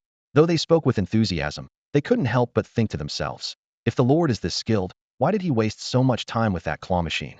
While Yi Qianfan focused on retrieving the chest, the others kept themselves busy searching the area. To their surprise, they discovered a large patch of sweet flowers. These unique blooms were rich in sugar from root to petal, with a sweetness 1,000 times greater than regular sugar. Thrilled, they began harvesting and soon gathered over 1,000 portions. If Ivankov hadn't stepped in to suggest leaving some flowers to grow back, they might have collected several hundred more. Amid the sound of splashing water, the golden treasure chest was finally dragged to the surface and pulled ashore by Yi Qianfan. Unable to contain his excitement, he pried it open. The contents inside left him overjoyed. One water resource detector blueprint. One dragon armor blueprint. One blinding curse spellbook. One self-heating fur coat blueprint. One enchanted poison arrow blueprint. 100 spirit stones. 10 gold. Holy moly. It's all blueprints. I'm rich, Yi Qianfan exclaimed in excitement. To him, the most valuable treasures in the chest were the blueprints, as they represented resources he could replicate. The blueprint for the water resource detector was especially critical. It was like a blessing in disguise. Back when he was on his own, he could get by filtering purchased water, but now that he had a group to provide for, a sustainable water source was essential. His biggest fear was the prospect of the water supplier disappearing one day, leaving him unable to purchase affordable water. All right, let's head back. Yi Qianfan waved his hand, leading the group on their way home. However, halfway through their journey, something unexpected happened. Dodgy suddenly blocked Yi Qianfan's path, her body tense as she bared her teeth toward the road ahead. Yi Qianfan's heart sank as he warily looked toward the other side of the snowy mountain. Could there be danger lurking ahead? Yi Qianfan raised his hand, signaling the villagers to stop. Using his high agility, he decided to scout ahead. Understood, my lord. The villagers responded softly. After instructing Dodgy to look after them, Yi Qianfan carefully climbed over the snowy mountain and peered over the edge to the other side. What he saw left him utterly stunned. Not far away, a massive group of snow beasts had gathered, the very same kind he had previously defeated with a sliding tackle, even hiding inside one to evade a sonic attack. There were at least 200 of them, densely packed and stretching into a vast, chilling white mass. The sun was about to set, and time was running out. Even if he had more time, Yi Qianfan wouldn't dare assume he could handle such a large number of snow beasts on his own. He had to find another way around. He quickly scanned the surrounding terrain. Crossing the snowy mountain was too difficult and time-consuming. If he were alone, his agility might allow him to make it back before sunset, but with 5 villagers in tow, the challenge was significantly greater. Originally, Yi Qianfan had planned to let the villagers form teams and explore the map on their own. However, with other directions already assigned, this group ended up accompanying him to the snowy mountain. Unexpected events had occurred one after another, leaving the villagers unable to explore the map and instead becoming a burden. Ultimately, it came down to their lack of combat skills. Yi Qianfan resolved that once they returned, he would replicate a large number of skill books and force the villagers to learn sliding tackles and the great fireball technique to enhance their strength. For now, with only about 25 minutes left, the priority was figuring out how to bypass the snow beasts. Yi Qianfan studied the map carefully, only to realize in despair that there was almost no alternative route. While there were a few narrow paths, the time cost was too high. If they failed to return before sunset, the consequences could be dire. Recalling the eerie incident earlier when Lu Yan's corpse was thrown outside and triggered something strange, Yi Qianfan understood that the monsters lurking in the mist at night were far from ordinary. To recklessly venture into the mist after dark was a gamble he wasn't willing to take. He wasn't even sure if he could make it back to the villa alive, let alone protect the villagers and Dodgy. Just as frustration began to set in, a sudden shift in the snow beast group caught his attention. They parted to clear a space in the middle, revealing 3 snow beasts, 2 large, muscular ones, and a smaller, glowing, snow-white one. The 2 larger beasts took turns standing up and pounding their chests aggressively, as if to assert dominance. Meanwhile, the smaller, glowing beast stood quietly to the side, seemingly observing the display.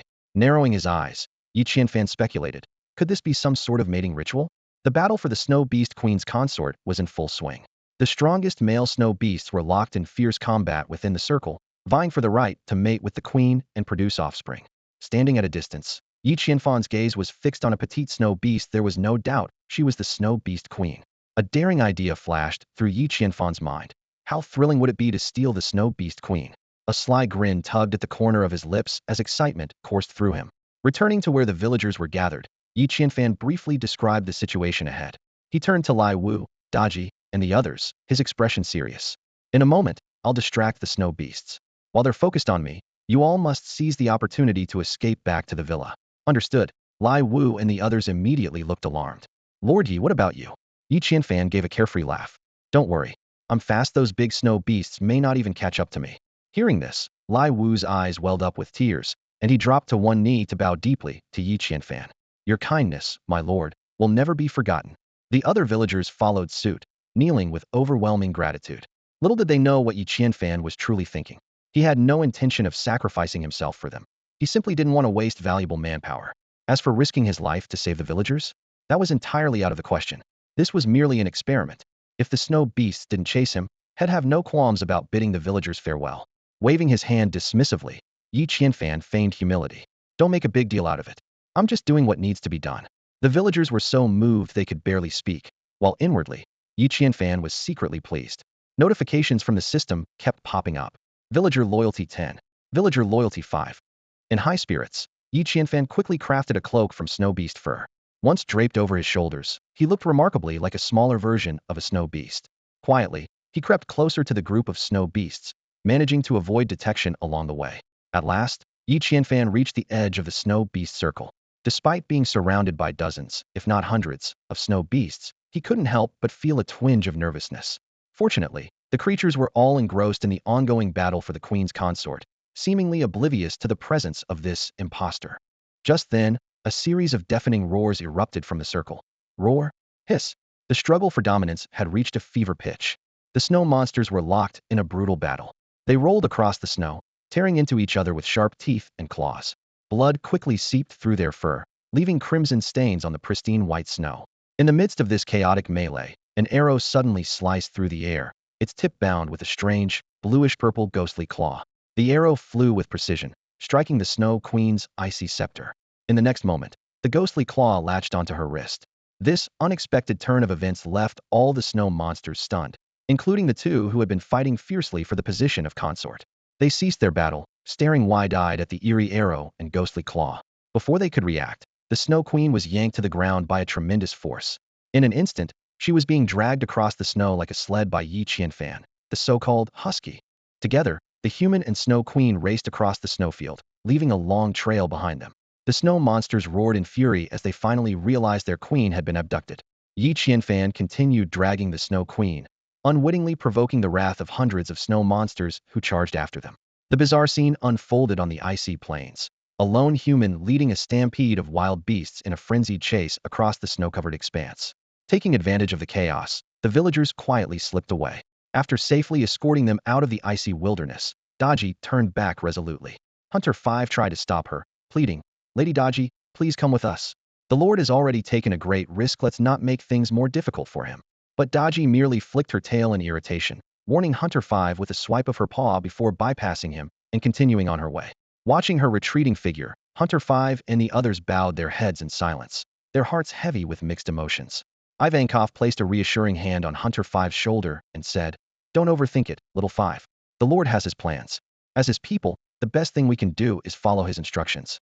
Time is running out, we need to get back to the villa quickly. At our pace, even making it back in time is uncertain. Let's not waste any more time." "Don't call me little 5. Hunter 5 snapped in frustration.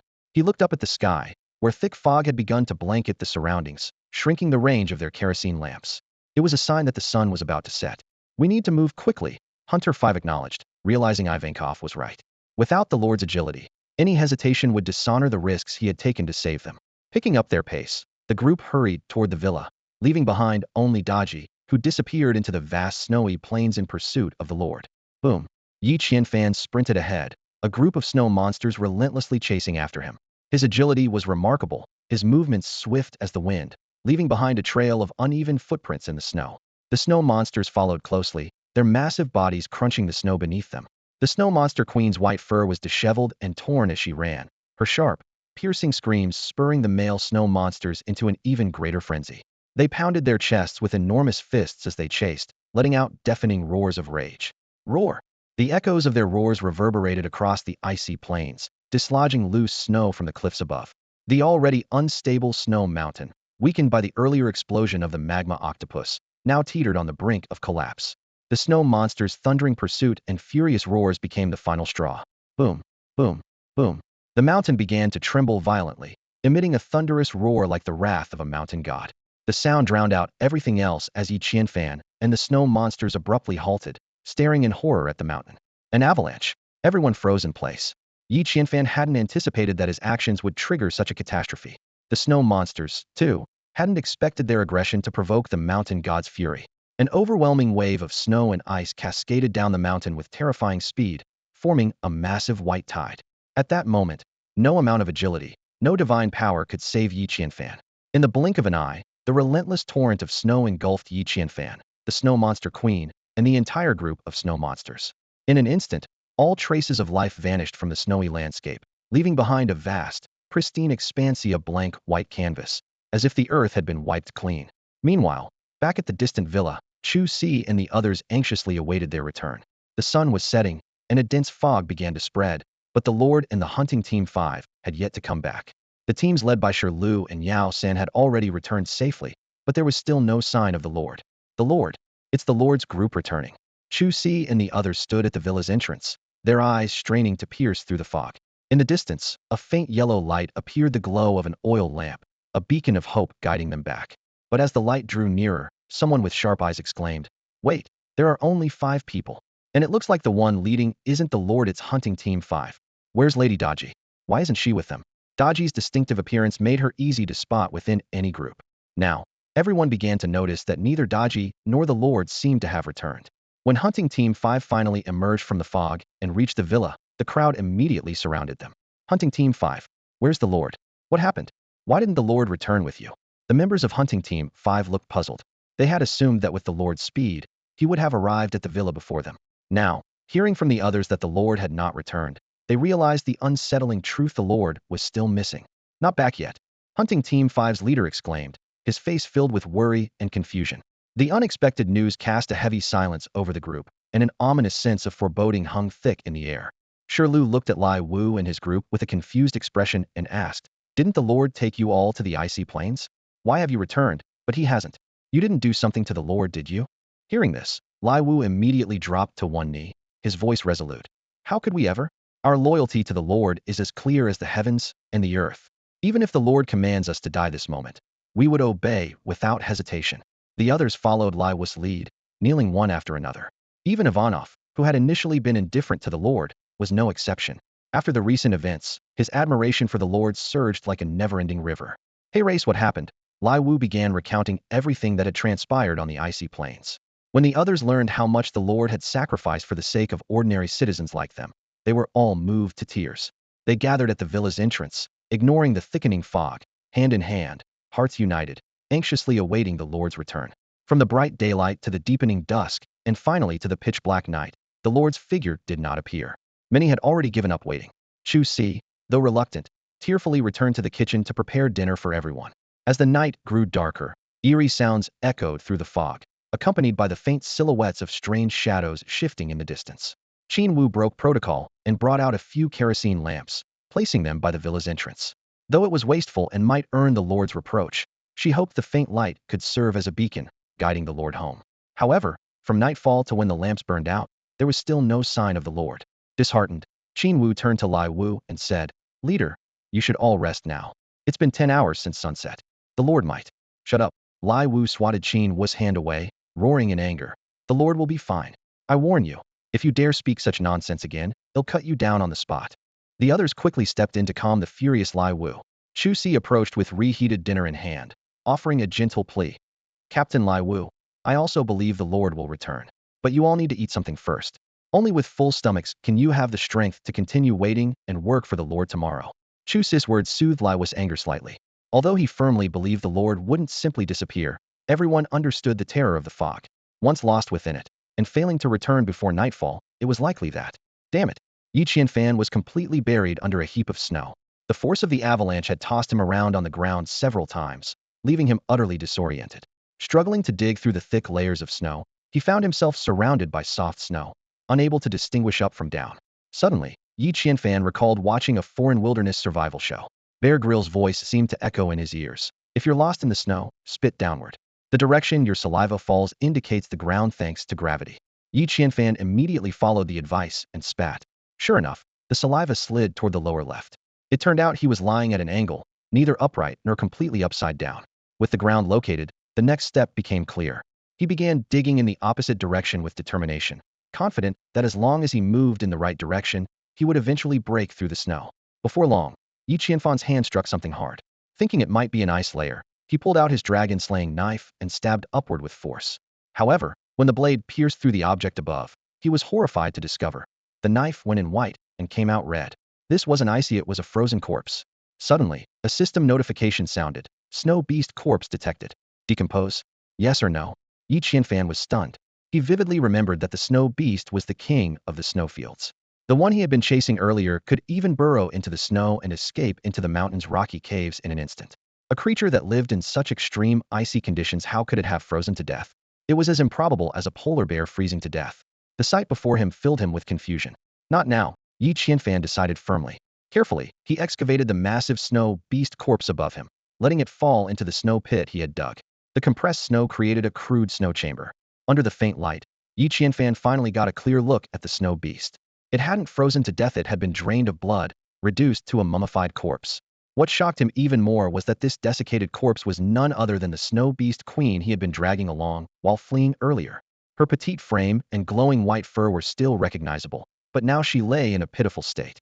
Yi Qianfan pressed a hand to his forehead, unable to believe what he was seeing. He quickly pulled out his magical book to check the time and realized it was already past 5 p.m. He had been unconscious for over 3 hours and had missed the sunset. Staring at the snow beast queen's tragic condition, Yi Qianfan couldn't help but wonder. Could it have been those creatures in the mist that did this? A chill ran down his spine as the thought crossed his mind. He cautiously lifted his gaze upward. Extreme danger. The monster in the mist was nearby. Any sound, any movement, could spell disaster. Yi Qianfan felt a chill shoot from the soles of his feet to the top of his head, his entire body tensing in an instant. He realized he had missed the window to return, and now the monster in the fog had appeared. The icy cold of the snow bit into his skin like knives, and he knew that staying completely still would only lead to freezing to death. In this critical moment, Yi Qianfan had a sudden flash of inspiration. He decided to quietly consult his spellbook, searching for something that could keep him warm. He turned the pages with the utmost care, terrified of making even the faintest noise. Suddenly, his eyes locked onto a familiar blueprinted design for a self-heating fur coat that he had obtained from a golden treasure chest. The blueprint detailed the coat's magical properties. Once worn, it would envelop the wearer in spring-like warmth, perfect for sub-zero temperatures and even capable of withstanding extreme cold as low as -30 degrees. Yi Qianfan's heart raced. This was exactly the treasure he needed in his dire situation. He quickly reviewed the materials required. High-grade beast hide 202, hemp thread 01, water ghost silk 43012, and a fire element beast core 11. Yi Qianfan silently thanked his luck. While most of the supplies were stored back at his home, he realized he could substitute water ghost silk for the hemp thread, and the fire element beast core was conveniently something he had recently extracted from some octopus meat. Thinking about that pile of octopus meat, Yi Qianfan felt a flicker of excitement. It was like a giant mystery box, potentially yielding all kinds of beast cores, maybe even the rare and precious multicolored cores. He couldn't help but look forward to returning home and having his team process the meat in the kitchen, hoping for more surprises. Holding his breath, Yi Qianfan began crafting the coat. His movements were as light as feathers, careful not to alert the nearby monster. Within minutes, a snow-white, mid-length, self-heating fur coat appeared in his inventory. Not only was it practical, but it was also stylish, complete with a hood, something that wouldn't look out of place even in a bustling city. Slipping the coat on carefully, Yi Qianfan was immediately enveloped in a comforting warmth. It felt as though the entire coat was lined with heating pads, banishing the biting cold in an instant. The sensation was akin to stepping into a cozy, heated room after enduring the icy outdoors. The warmth wrapped snugly around his body, offering a profound sense of relief. Yi Qianfan couldn't help but imagine outfitting all his subjects and the players in his territory with such coats. If everyone had one, the extreme cold weather forecasted for 2 days from now would no longer be a threat. Unfortunately, the coat's crafting required high-grade beast hides, a rare resource. Yi Qianfan recalled that he had only obtained 20 pieces of such hide from a large snow monster, and now he had used up 2. Just then, his gaze fell on the dried corpse of the snow monster nearby. A new idea struck him. Couldn't let this opportunity go to waste. Moving cautiously, he approached the corpse and harvested its materials. 20 high-grade beast hides, 365 snow monster bones, 1 high-grade beast tendon, 1 earth element beast core, and 1 water element beast core. Looking at the 20 newly acquired hides, Yi Qianfan felt a surge of joy. He began formulating a plan. If he could hunt these snow monsters in bulk, the supply of high-grade hides would no longer be an issue. Visions of potential business opportunities danced in his mind, and a small smile crept onto his lips. But he quickly reminded himself of the immediate danger. Forcing himself to stay alert, he focused on navigating the perilous situation at hand. Damn! Yi Qianfan found himself trapped in an absurd whirlpool of thoughts. At a time when danger lurked in every corner, his mind, inexplicably and inappropriately, drifted toward plans for making money. He silently cursed himself. How could his cursed entrepreneurial instincts surface at a moment like this? Suddenly, he snapped back to reality, realizing how far his thoughts had strayed. The most urgent task now was to escape this hellish place, not to ponder costs and insurance premiums. Yi Qianfan looked up at the sky in frustration, inwardly berating his own foolishness. Just then, an unexpected piece of good news arrived. The creature lurking in the mist had temporarily left the area, granting him a rare chance to escape. Yi Qianfan dared not waste a second. He knew all too well that once true darkness descended, even more terrifying entities would ensure he wouldn't leave behind so much as a trace. Thinking back to that horrifying being that had drained the snow beast queen dry as if it were merely an appetizer, Yi Qianfan's face turned ashen, and a chill ran through his entire body. He couldn't afford to linger any longer. Desperation driving him, he scrambled across the snow, using both hands and feet. As soon as he left the snowy terrain, he was plunged into pitch-black darkness. The dense fog was so thick he couldn't see his own hand in front of his face. Relying purely on instinct, Yi Qianfan took a step forward, only to trip over something and fall heavily to the ground. Groping around, he pulled out his kerosene lamp and used flint to light it. In the faint glow, Yi Qianfan finally saw what lay before him: another massive snow beast corpse. Its death mirrored that of the snow beast queen, its body completely drained of blood, leaving only a layer of fur stretched over a desiccated frame. Examining it closely, Yi Qianfan noticed that this snow beast bore no signs of struggle, as if it hadn't even had the chance to resist before its life was sucked away. The realization sent a fresh wave of fear coursing through him, but now was not the time to dwell on it. He quickly scavenged the snow beast's remains, collecting 20 pieces of high-grade beast hide, 365 snow beast bones, 1 high-grade beast tendon, and 2 water element beast cores. Strangely, this snow beast had no earth element core, and, like the snow beast queen, its flesh couldn't be harvested. Yi Qianfan didn't dare linger. As soon as he finished salvaging what he could, he immediately set off again. He had no idea when the creatures in the mist might return, nor could he fully trust the system's warnings. Right now, his only thought was to escape this perilous place as quickly as possible. Yi Qianfan felt a pang of regret as he silently cursed himself, recalling the moment back at Sishan when the dwarves had tricked him and his system had failed to respond, as well as the complete lack of warning before the avalanche struck. With a bitter chuckle, he thought to himself, relying on others or the environment is no match for relying on yourself. However, just then, a series of bright red arrows suddenly appeared before his eyes, as though pointing him toward a way out. The system's prompt followed immediately: proceed in the direction of the arrows. There is a safe zone ahead where you can avoid attacks from the creatures in the mist.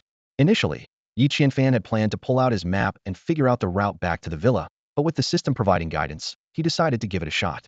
Although the system's prompts weren't always reliable, he had little choice at the moment and quickly moved toward the direction indicated by the arrows. Along the way, Yi Qianfan came across one snow monster corpse after another. The system's prompts popped up in rapid succession. Snow monster corpse detected. Decompose and collect materials. Collect. High-grade beast hide 20. Snow monster bones 365. High-grade beast tendons 1. Earth element beast cores 2. This pattern continued as he advanced, with an endless number of snow monster corpses littering his path. Each corpse was grotesque in its own way, sending chills down his spine. Some snow monsters had their eyes wide open, their expressions frozen in sheer terror. Others appeared to have been caught mid-escape, their flesh completely consumed, and some were huddled together, as if seeking solace in their final moments. Yi Qianfan's mind raced with questions as he tried to piece together what had happened to the snow monsters. He speculated that they might have failed to return to their lairs in time after the avalanche, becoming prey to the creatures lurking in the mist. This realization struck him. In this strange world, all creatures, whether they were low-level rabbits or chickens, or powerful beasts like snow monsters and lightning leopards, seemed to have safe havens akin to the player's wooden cabins. It explained why he could hunt small animals during the day and why the injured lightning leopard eventually fell victim to his blade.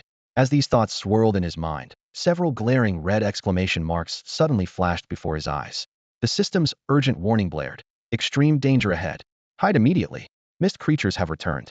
If you don't take cover, you will meet the same grim fate as these snow monsters. Damn it. Is this supposed to be Mist World or some horror survival game? Yi Qianfan cursed under his breath, frantically scanning the surroundings for a place to hide. But all he saw was a barren expanse of snow, an area that seemed simultaneously full of hiding spots and completely exposed. He found himself caught in a dilemma, uncertain of what to do next. Hoo-hoo! A faint sigh echoed behind Yi Qianfan. He whipped around abruptly, only to see a thick fog surging toward him like a tidal wave. In an instant, he was engulfed by the mist, and even the kerosene lamp in his hand was suppressed, its light barely illuminating half a meter ahead. Yi Qianfan lowered his head. He couldn't even see his own hands.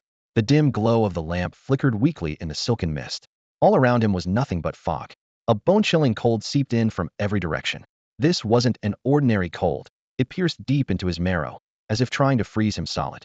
Yi Qianfan exhaled a puff of white breath and touched the self-heating fur coat on his body. Though the coat was still emitting warmth, it failed to drive away the cold. Only a small patch of skin under his fingertips retained some warmth. The rest of his body was icy and numb. His hands and feet quickly grew stiff, and even his face and neck lost all sensation. The sudden cold and the looming fear of the unknown gnawed away at Yi Qianfan's courage. The sound in the mist grew closer, as though it was right beside him. Yi Qianfan turned his head again, but all he could see was the dense fog. Summoning his courage, he waved his hand in the air around him. The mist swirled faintly, but revealed nothing. Yet he could feel his body becoming even more rigid. The creature in the mist was approaching faster than he had expected. Yi Qianfan had yet to find a place to hide. Was he really going to face the monster out in the open like this?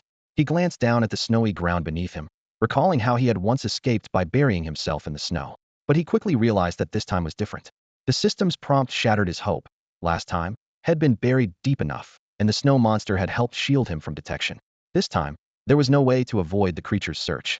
Frustrated and exasperated, Yi Qianfan cursed the system prompt for being so useless. He had no invisibility cloak, no escape skills. Was this a guaranteed death scenario? Impossible. He had a golden finger, after all.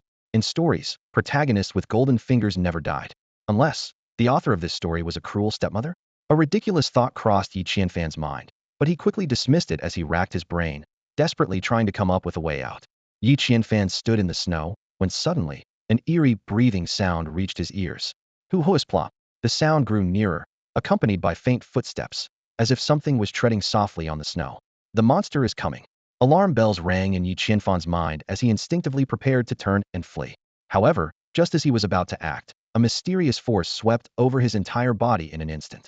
He felt as though he had been cast under a freezing spell or turned to stone, his whole body frozen in place, unable to move. Fear surged through him like a tidal wave. It was then that Yi Qianfan realized this might be the same fate that had befallen the other snow creatures suddenly paralyzed, unable to escape or fight back, and meeting their end. Was he about to suffer the same cruel fate? Suddenly, a bone-chilling cold enveloped him, piercing through every part of his being. The cold was like countless fine needles stabbing into his skin, his blood, his bones, and even his brain. Despite being wrapped in a self-heating fur coat, Yi Qianfan felt an unprecedented chill, as though his very blood was freezing. At that moment, he felt something lightly touch his shoulder. The sensation was paradoxical, so light, it was almost intangible, yet so heavy it rendered him powerless to resist, as if an invisible weight was pressing down on him. Yi Qianfan's heartbeat accelerated wildly. Thump thump, thump thump thump. His entire body was rigid, and it seemed the only thing still functioning was his heart. The thing on his shoulder began to creep forward, soon winding around his neck like a boneless tendril. Though he couldn't look down, he could distinctly feel the icy, piercing touch, as if a thin layer of frost had already formed on his skin. Suddenly, Yi Qianfan felt something invade his nostrils. The foreign sensation made him want to sneeze, but even this simple reflex was beyond his control. The entity obstructed his nose, cutting off his breath, while simultaneously seeming to siphon some vital energy from within him. A sharp pain flared in his nasal cavity, as if the thing was burrowing its way from his nose straight into his brain. Paralyzed and defenseless, Yi Qianfan was utterly consumed by a tidal wave of terror. This was more horrifying than any nightmare, more visceral and agonizing than sleep paralysis. The piercing pain was unbearable, dragging him into a state of unprecedented panic and despair. Boom. The necklace around Yi Qianfan's neck suddenly emitted a dazzling, scorching white light, instantly dispelling the surrounding black mist. The strange entities invading his nostrils, coiling around his neck and shoulders, retreated under the brilliance of the light. The warmth, akin to sunlight, spread rapidly from the pendant at his chest, driving away the chill that had enveloped Yi Qianfan. Like the comforting sun on a winter's day, the white light brought a long-lost warmth to Yi Qianfan, radiating from within. In the next moment, he was startled but elated to find that he had regained control of his body. Quickly turning his head to check behind him, he saw only the swirling mist, no sign of any monsters. A system notification sounded. Guardian Necklace Usage 1. Guardian Necklace grants 3 chances to escape certain death. Activates automatically in life-threatening situations to save your life. Usable once per day. Remaining uses, 1. Only then did Yi Qianfan recall that this was the very piece of equipment he had acquired after defeating the Nightmare Rat King in the cave. The Nightmare Rat King had once used the necklace to avoid one of Yi Qianfan's attacks, but couldn't escape the second due to the usage limitation, ultimately meeting its demise. The treasure naturally fell into Yi Qianfan's possession, and he had hung it around his neck for emergencies only, to almost forget about its existence. However, as the white light gradually dimmed, the unsettling chill began creeping back. The eerie sound of heavy breathing returned, and Yi Qianfan immediately broke into a sprint. He knew all too well that the guardian necklace could only be used once per day. If the monster attacked again, his fate would be sealed. Yi Qianfan pushed himself to his limits, running with every ounce of strength he could muster. Yet the bone-chilling cold did not abate with his desperate escape. Instead, it grew even more intense. Worse still, he felt his body becoming sluggish again under the encroaching cold, like an old machine losing its lubrication and starting to seize up. He realized he was once more losing control of his body. Is there no escape? Is this the true nature of the mist? Yi Qianfan thought, a sigh of resignation in his heart. His struggle was in vain. His body stiffened and froze once more. Smack! A familiar sensation landed on his shoulder again, light yet heavy. At the same time, the terrifying, hair-raising feeling coiled around his neck once more. Yi Qianfan let out a silent sigh. If he had known it would come to this, why did he even struggle? To endure this strange torment a second time was unbearable. Perhaps it was better to give in and end it quickly, anything to escape this endless suffering. Hiss! Yi Qianfan felt his life force being drained away. His head and eyelids grew heavier, and a wave of weakness surged over him like a relentless tide. His consciousness began to blur. Just as he was on the verge of passing out, a crisp sound of a copper bell suddenly rang out, sharp and clear, jolting him awake like an alarm clock. The intense stimulation to his brain brought him to full alertness in an instant. From within the mist came an unwilling, furious roar, as if some kind of creature had been disturbed and was enraged but dared not provoke the owner of the bell. The sound of the roar gradually faded, as though the creature had retreated. Yi Qianfan was utterly confused. He recalled the first time he was savaged had been thanks to a protective necklace. But this time, he had no such treasure on him. Perplexed, he scanned his surroundings, and his vision slowly adjusted back to normal. Suddenly, a dim yellow light emerged in the mist. It was vast, resembling a sun obscured by thick fog, yet its glow still managed to pierce through the dense haze. The copper bell rang again. Shielding his eyes from the dazzling light with his hand, Yi Qianfan squinted and waited until his eyes adjusted. Finally, the scene before him became clear. A massive, bizarre creature stood in front of him. It had the 8 legs of a spider, but its head extended several meters out from its spider-like body, resembling a snake's elongated neck. At the top of the thick, extended neck was a large, round head that emitted the dim yellow glow. The neck twisted and turned, casting the light in random directions. Even more horrifying was the enormous mouth beneath its glowing head, filled with jagged, razor-sharp teeth that looked capable of devouring a human in an instant. Yi Qianfan was terrified, inwardly cursing. What the hell is this thing? Damn it! Just then, a voice echoed in his mind. This is the passenger lantern spider cart, a transportation tool designed exclusively for distinguished guests. Only by riding it can one safely navigate through the mist. These lantern spiders feed on the creatures lurking in the fog, which is why those monsters fear them. Yi Qianfan was even more shocked. He wondered what on earth had made him worthy of being considered a distinguished guest. And since when had he made friends in this mysterious world of mist? He couldn't shake the fear that this so-called lantern spider might be planning to eat him instead. If he walked straight into its mouth, wouldn't that be like delivering himself straight into its jaws? As he hesitated, the lantern spider suddenly stopped right in front of him. Its enormous head extended slowly, its gaping mouth opening wide, and then it lunged toward Yi Qianfan with terrifying speed. Yi Qianfan instinctively shielded his head with both hands, inwardly cursing this so-called passenger vehicle, which seemed more like a man-eating monster. Just then, a crisp ringing sound echoed in his ears again. The expected pain and terror of being devoured didn't come. Instead, a slimy, sticky sensation landed on the top of his head. Cautiously, Yi Qianfan reached up to touch it, and his fingertips were coated in a foul-smelling mucus. He jerked his head up and saw countless gleaming sharp teeth hovering in the air. The massive lamp spider hadn't bitten down, but instead fixed its 2 rows of crimson eyes intently on him. From its wide-open mouth, saliva poured down like a waterfall, drenching Yi Qianfan's head. The sheer volume of the drool was comparable to an entire bucket of water, and the stench it emitted like tons of rotting fish and shrimp nearly knocked him unconscious. Suddenly, a deep male voice came from above the lamp spider. Show some manners to our honored guest. As soon as the words were spoken, a long whip lashed down hard on the spider's head.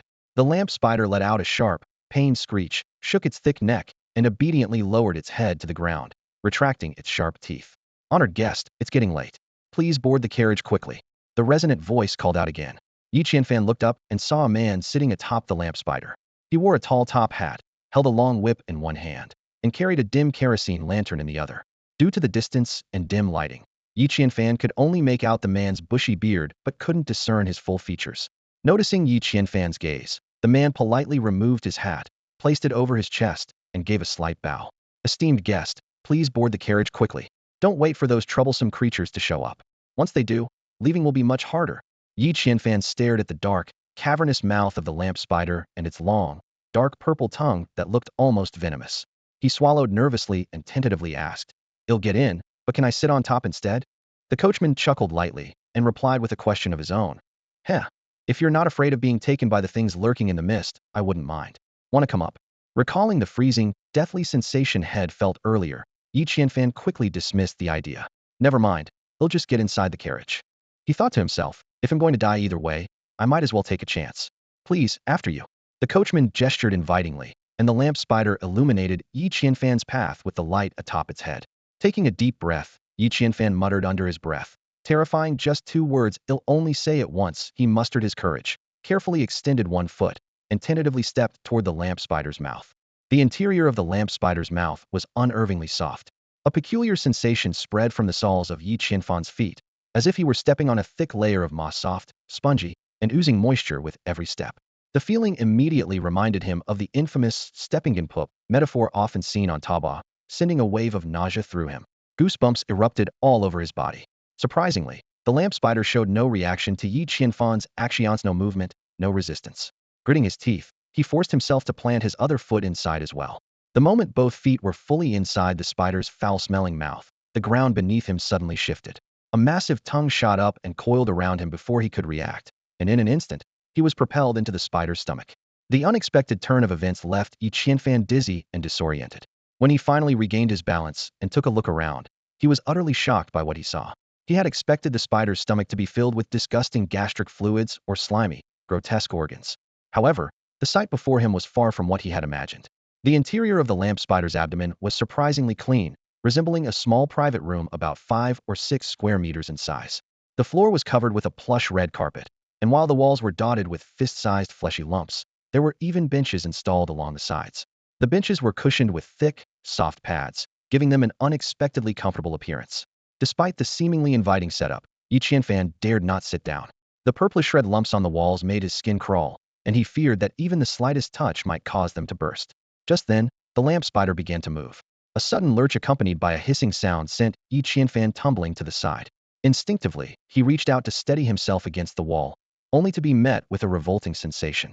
It felt as though his hand had pressed into some sort of soft flesh, coated with a slimy, sticky substance that clung stubbornly to his skin. Disgusted, Yi Qianfan shook his hand furiously, trying to rid himself of the sticky residue, but it refused to come off no matter how hard he tried. Meanwhile, the lamp spider's incessant crawling caused the entire interior to jolt and sway even more violently. Out of options, Yi Qianfan resigned himself to sitting on the carpet, reasoning that at least it might not be as filthy. However, the moment he sat down, he realized his mistake. The so-called carpet wasn't made of soft fabric at all. It was composed of some kind of fleshy fibers, resembling red coral from the ocean floor, and it was writhing. Yi Qianfan's composure completely crumbled. To make matters worse, sounds of a whip cracking echoed from outside the spider, as if a driver were urging the creature forward or fending off some menace in the fog. Escape was clearly not an option, so Yi Qianfan could only grit his teeth and endure. In an effort to calm his nerves, Yi Qianfan shut his eyes, hoping that out of sight, out of mind, might bring him some peace. But the lamp spider's inside seemed determined to deny him any respite. He could hear faint rustling sounds, as if something was crawling around in this bizarre carriage. The unknown source of the noise gnawed at his nerves, keeping him on edge and unable to relax. Yi Qianfan reluctantly opened his eyes, only to witness a horrifying scene. From the fleshy lump he had just pressed, a swarm of red spiders, each the size of a ping-pong ball, emerged. The spiders moved in an orderly line, quickly crawling toward the fibrous flesh on the ground and disappearing into it within moments. However, the rustling sound coming from the red carpet grew increasingly intense, as if hinting at the presence of even more spiders. Damn it, this is absolutely terrifying. Yi Qianfan was filled with fear, almost on the verge of tears. But he soon realized that the cushion on the bench wasn't made of fibrous flesh, but was instead genuine animal fur. This discovery gave him a slight sense of relief, and he quickly shrank back onto the bench, pulling his feet up as well. He didn't dare let his feet touch the ground, afraid that spiders might crawl up his legs. To make matters worse, he had no idea whether these spiders were venomous. If they were, a single bite could mean certain death. At that moment, Yi Qianfan noticed some information about these spiders. Parasitic spiders, a species that coexists with giant lantern spiders. Lantern spiders are massive creatures with two stomachs, one of which is often repurposed for cargo storage or even as a passenger compartment. However, this space is difficult to clean and often accumulates waste, leading to indigestion in the lantern spider. To solve this problem, lantern spider handlers raise large numbers of parasitic spiders to clean out the waste inside the creature. Parasitic spiders also enter the lantern spider's other stomach. Since lantern spiders can only consume energy-based substances and cannot digest many materials, they rely on the parasitic spiders to secrete an enzyme that breaks down non-energy substances, which are then expelled from the body. After reading this information, Yi Qianfan was left speechless. Non-toxic, my foot. He roared inwardly. That enzyme that can break down anything, how is that not a toxin? This is even scarier than acid. At this point, all he wanted was to get as far away from these horrifying creatures as possible. Just as Yi Qianfan was sinking into despair, the familiar sound of a copper bell rang out, nearly bringing him to tears of joy. This signaled that they might have arrived at their destination. Sure enough, the entire lantern spider began to tilt, the angle growing steeper and steeper until it completely flipped upside down. Yi Qianfan lost his balance and, pulled by gravity, tumbled out of the lantern spider's mouth and landed heavily on the ground. Ouch! He cried out, wincing in pain as he cursed the dreadful experience of this mode of transportation. He swore to himself that he would never take this cursed thing again. Honored guest, we've arrived at your destination, the coachman announced as he also leaped off the spider. Meanwhile, the now uncontrolled lantern spider quickly disappeared into the mist. Confused, Yi Qianfan stared at the scene and couldn't help but ask, your lantern spider just ran off. I know, the coachman replied calmly. You're not going to chase after it? Why would I chase it? Isn't that your vehicle? Yi Qianfan looked utterly baffled, feeling as though he were speaking to a brick wall. The coachman let out a sinister chuckle and explained, it is my vehicle, but it's just hungry right now and went off to find food. Once it's full, it'll come back on its own. Yi Qianfan was at a loss for words. Despite the terrible experience of riding in such a vehicle, he had to admit that owning a self-fueling, parking-free mode of transportation did have its unique advantages. Honored guest, we've arrived at your destination, the coachman said, turning his head to point behind him. His voice was deep and raspy. Yi Qianfan looked up, surprised to find himself not at the expected villa, but in front of an ancient castle. The building's exterior was covered in a web of twisting vines, while the intricately carved stone pillars and weathered walls silently spoke of its long history. As he was still marveling at the sight, a sudden system notification popped up. Travelers Inn, a mysterious establishment that has operated in the mist for thousands of years. The identity of its owner remains unknown, yet they possess immense power. Congratulations, you've been chosen as one of the special guests. Yi Qianfan was momentarily at a loss. Special guest? He couldn't help but wonder, could it have something to do with his golden finger? Honored guest, your destination, the coachman reminded him again, interrupting Yi Qianfan's thoughts. It was only then that Yi Qianfan took a closer look at the coachman's face. It was a face covered with a thick beard, with skin unusually pale. What was even more startling was the muscular build beneath his suit, as if his physique was on the verge of tearing through the fabric. Most unnerving of all were his eyes, which glowed faintly red in the darkness. All of this made Yi Qianfan realize that the man before him was likely not human. Ah, I see. Thank you. Yi Qianfan replied politely, preparing to walk around the coachman. Since he had been brought to this so-called traveler's inn, he decided to explore it. After all, as someone blessed by fate, there might be unexpected rewards waiting for him. However, the coachman blocked his path, his tone peculiar as he asked, respected guest, aren't you forgetting something? Yi Qianfan was baffled. He hadn't taken anything from the coachman, nor had he even harmed one of the parasitic spiders along the way. What could he have forgotten? Just then, another system notification appeared. Werewolf coachman, a taxi driver roaming the mists, employed by various inns to find suitable targets. Once you board its carriage, you must provide a tip. Otherwise, it will fly into a rage and tear you apart. Dragon coins are the universal currency in this world. Suddenly, it all made sense to Yi Qianfan. The travelers had its eye on his dragon coin, which explained why they sent a coach to fetch him in the middle of the night. That single dragon coin was something he'd kept in his inventory ever since Shirlu unearthed it with his miraculous strength in the Greystone mines. Yi Qianfan had found it amusing and decided to hold on to it. The problem, however, was that he only had one dragon coin. If he gave it to the coachman as a tip, what would he use to pay for a room? Caught in this dilemma, a cold sweat began to form on Yi Qianfan's forehead. Yi Qianfan stood in front of the traveler's inn, so embarrassed that he felt as if his toes could dig a whole apartment into the ground. He looked down at his hands, sticky with stomach acid and spider eggs, and instinctively wiped them on his self-heating fur coat. Suddenly, a spark of inspiration struck him, remembered the suave gestures rich men made when entering hotels on TV. Here, take this. Without hesitation, Yi Qianfan shrugged off his coat and threw it over the coachman's face. It gets cold driving at night. Wear this and don't mention it. Before the coachman could react, Yi Qianfan had already pushed open the weathered, heavy wooden door and stepped inside. The door creaked, and light spilled through the gap, making Yi Qianfan squint.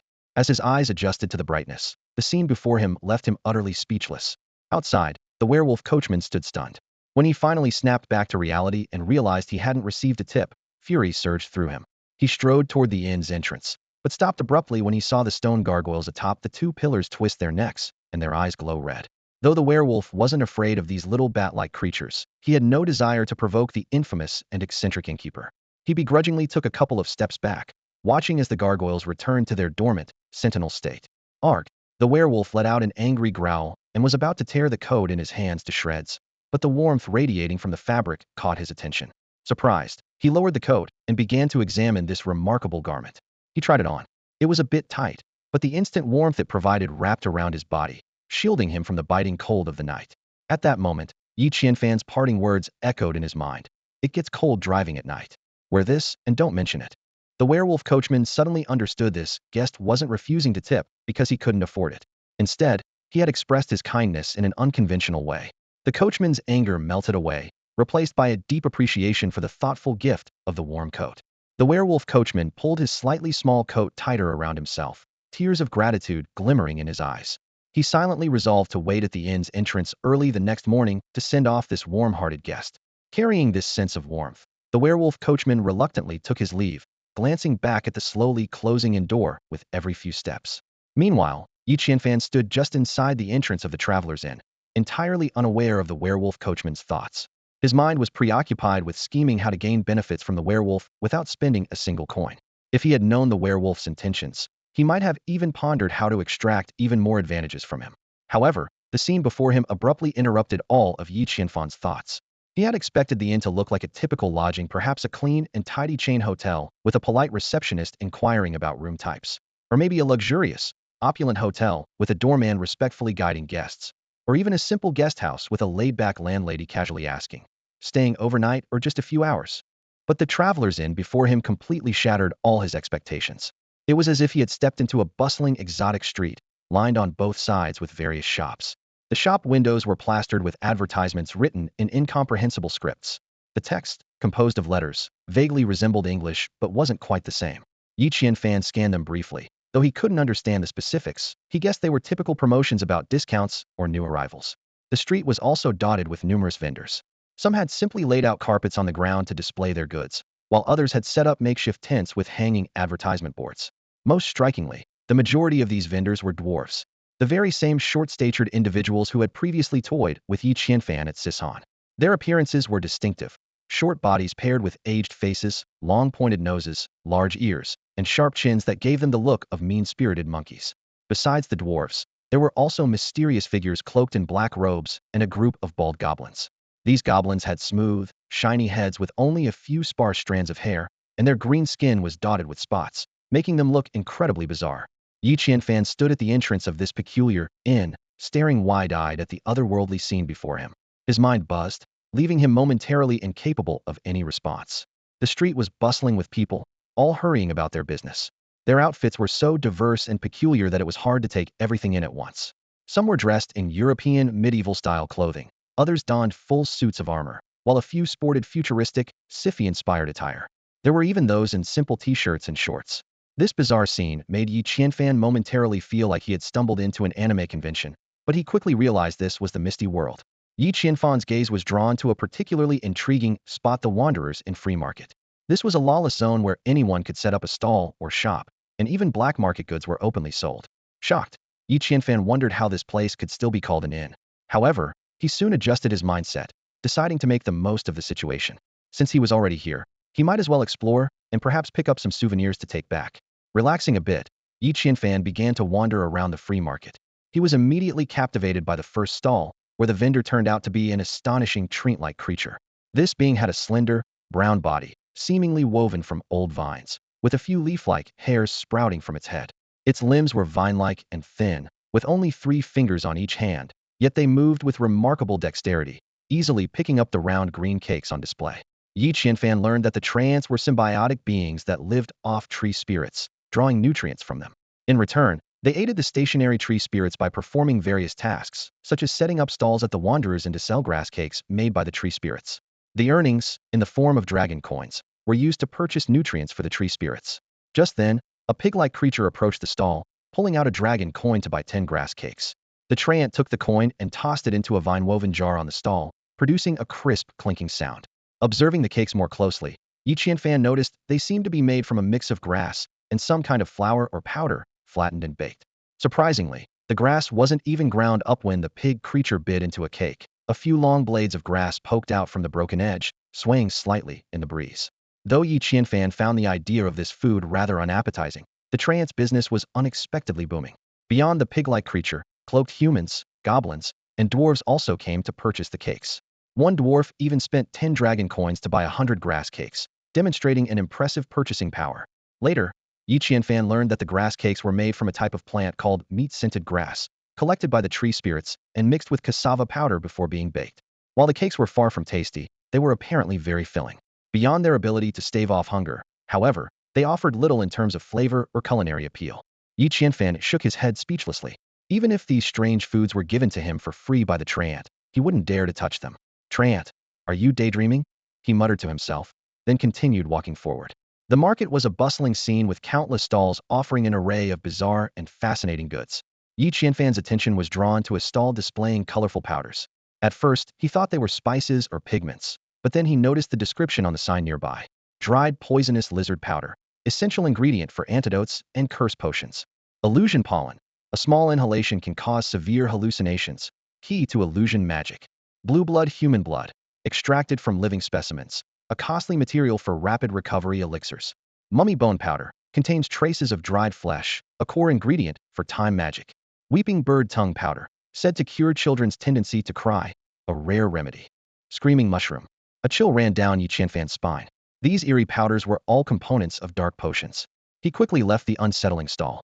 Next, he came across a stall specializing in minerals. The vendor, a goblin, had an impressive collection of rare ores, yet there wasn't a single piece of common iron ore. It seemed that, in this world, goblins were indeed expert miners. The market also featured stalls selling mushrooms, exotic flowers, and even brightly colored insects. To his surprise, Yi Qianfan discovered a stall dedicated entirely to skill scrolls. Color-changing spell, a must-have for home decor. Softening spell, a favorite among housewives. Freezing ability spellbook. Effectiveness depends on the caster's affinity with ice magic. Absolute negation spell. As the name suggests, completely useless. Blueprint for a jet propulsion device. Could it become a flying machine? Who knows? Blueprint for advanced backpack. 100,000 slot capacity. A traveler's dream. The scrolls made Yi Qianfan's eyes light up with desire. Holding onto a sliver of hope, he asked about the prices, only to find out that even the cheapest freezing ability spellbook cost 50 dragon coins. The price was far beyond his means. With a heavy heart, Yi Qianfan left the stall and continued to explore the fascinating market, hoping to find something he could afford. Yi Qianfan stood in the bustling free market, his gaze sweeping over the various stalls. His eyes stopped at a booth selling blueprints for crafting high-end backpacks. The vendor was a disconcerting old woman, draped in a black cloak, with an eerie appearance that could only be described as witch-like. The most unsettling feature was her eye entirely white, devoid of a pupil, making it impossible for Yi Qianfan to meet her gaze. 200 dragon coins for one, the old woman rasped, her hoarse voice cutting through the noise. Yi Qianfan clicked his tongue in disbelief. The price was exorbitant, and he had no choice but to walk away, disappointed. As he continued wandering through the market, Yi Qianfan noticed something peculiar. There were very few stalls selling food. Aside from one near the entrance offering herbal biscuits, only a soup stall caught his attention. The stall featured a large iron pot set over a wood fire, with a dark, murky soup bubbling inside, occasionally releasing black bubbles. Curious, Yi Qianfan approached, only to be hit by a pungent stench that made him recoil several steps. The odor was worse than day-old oysters, utterly nauseating. Nutritious human face fish soup, the dwarf vendor shouted enthusiastically. It was then that Yi Qianfan noticed a sign beside the pot, detailing the origins of this bizarre dish. The human face fish, as it turned out, were grotesque creatures that thrived in polluted waters. The dwarves would raise them in large tanks, feeding them rotting food until they grew too big for their confines, at which point they were crushed and boiled into soup. While Yi Qianfan was still reeling from the horror of such a dish, a goblin swaggered up to the stall. One bowl, it barked. tossing a dragon coin onto the counter. The dwarf immediately got to work, stepping onto a wooden box to stir the pot with a large ladle before scooping out a portion into an iron bowl. Yi Qianfan watched in shock as a disturbingly lifelike human face surfaced in the soup. It had a nose, mouth, eyebrows, and even eyelashes. The most horrifying detail was its eyes bloated and protruding from being boiled for so long. The sight churned Yi Qianfan's stomach. Yet the goblin seemed unfazed, grabbing the bowl and pouring the contents into its mouth. It gulped down the soup and even chewed on the partially disintegrated face. Burp, the goblin let out a satisfied belch, nodded at the dwarf in thanks, and sauntered off. The scene left Yi Qianfan questioning whether this foggy world was nothing more than a culinary wasteland. A wild idea struck him. If he opened a proper restaurant here, serving normal food, could he make a fortune? Just then, a loud cry snapped him out of his thoughts. Milk from the furious bull. Only 10 dragon coins for 10 liters. Following the voice, Yi Qianfan saw a dwarf perched atop a peculiar bull. The creature's body was fiery red, with a single horn protruding from its forehead. Its face was fierce, and steam puffed rhythmically from its nostrils, accompanied by a sound like a sputtering engine. The enraged ox trudged forward, pulling a wooden cart that carried 2 others of its kind. Beneath them hung swollen udders, full to bursting, swaying like 2 giant water balloons with the movement of the cart. Yi Qianfan couldn't help but marvel at the peculiarities of this world. Bringing cows directly to the marketplace to sell milk was something he had never seen before. As he wondered what kind of containers people used to collect the milk, a soft female voice interrupted his thoughts. "Hello, could I have a bucket of milk, please?" "Thank you." Yi Qianfan turned toward the voice, and his heart skipped a beat. The milk buyer was a stunning elf girl, her beauty otherworldly. Her skin was as fair as snow, her face flawless, and her presence so enchanting that it immediately drew the attention of everyone around.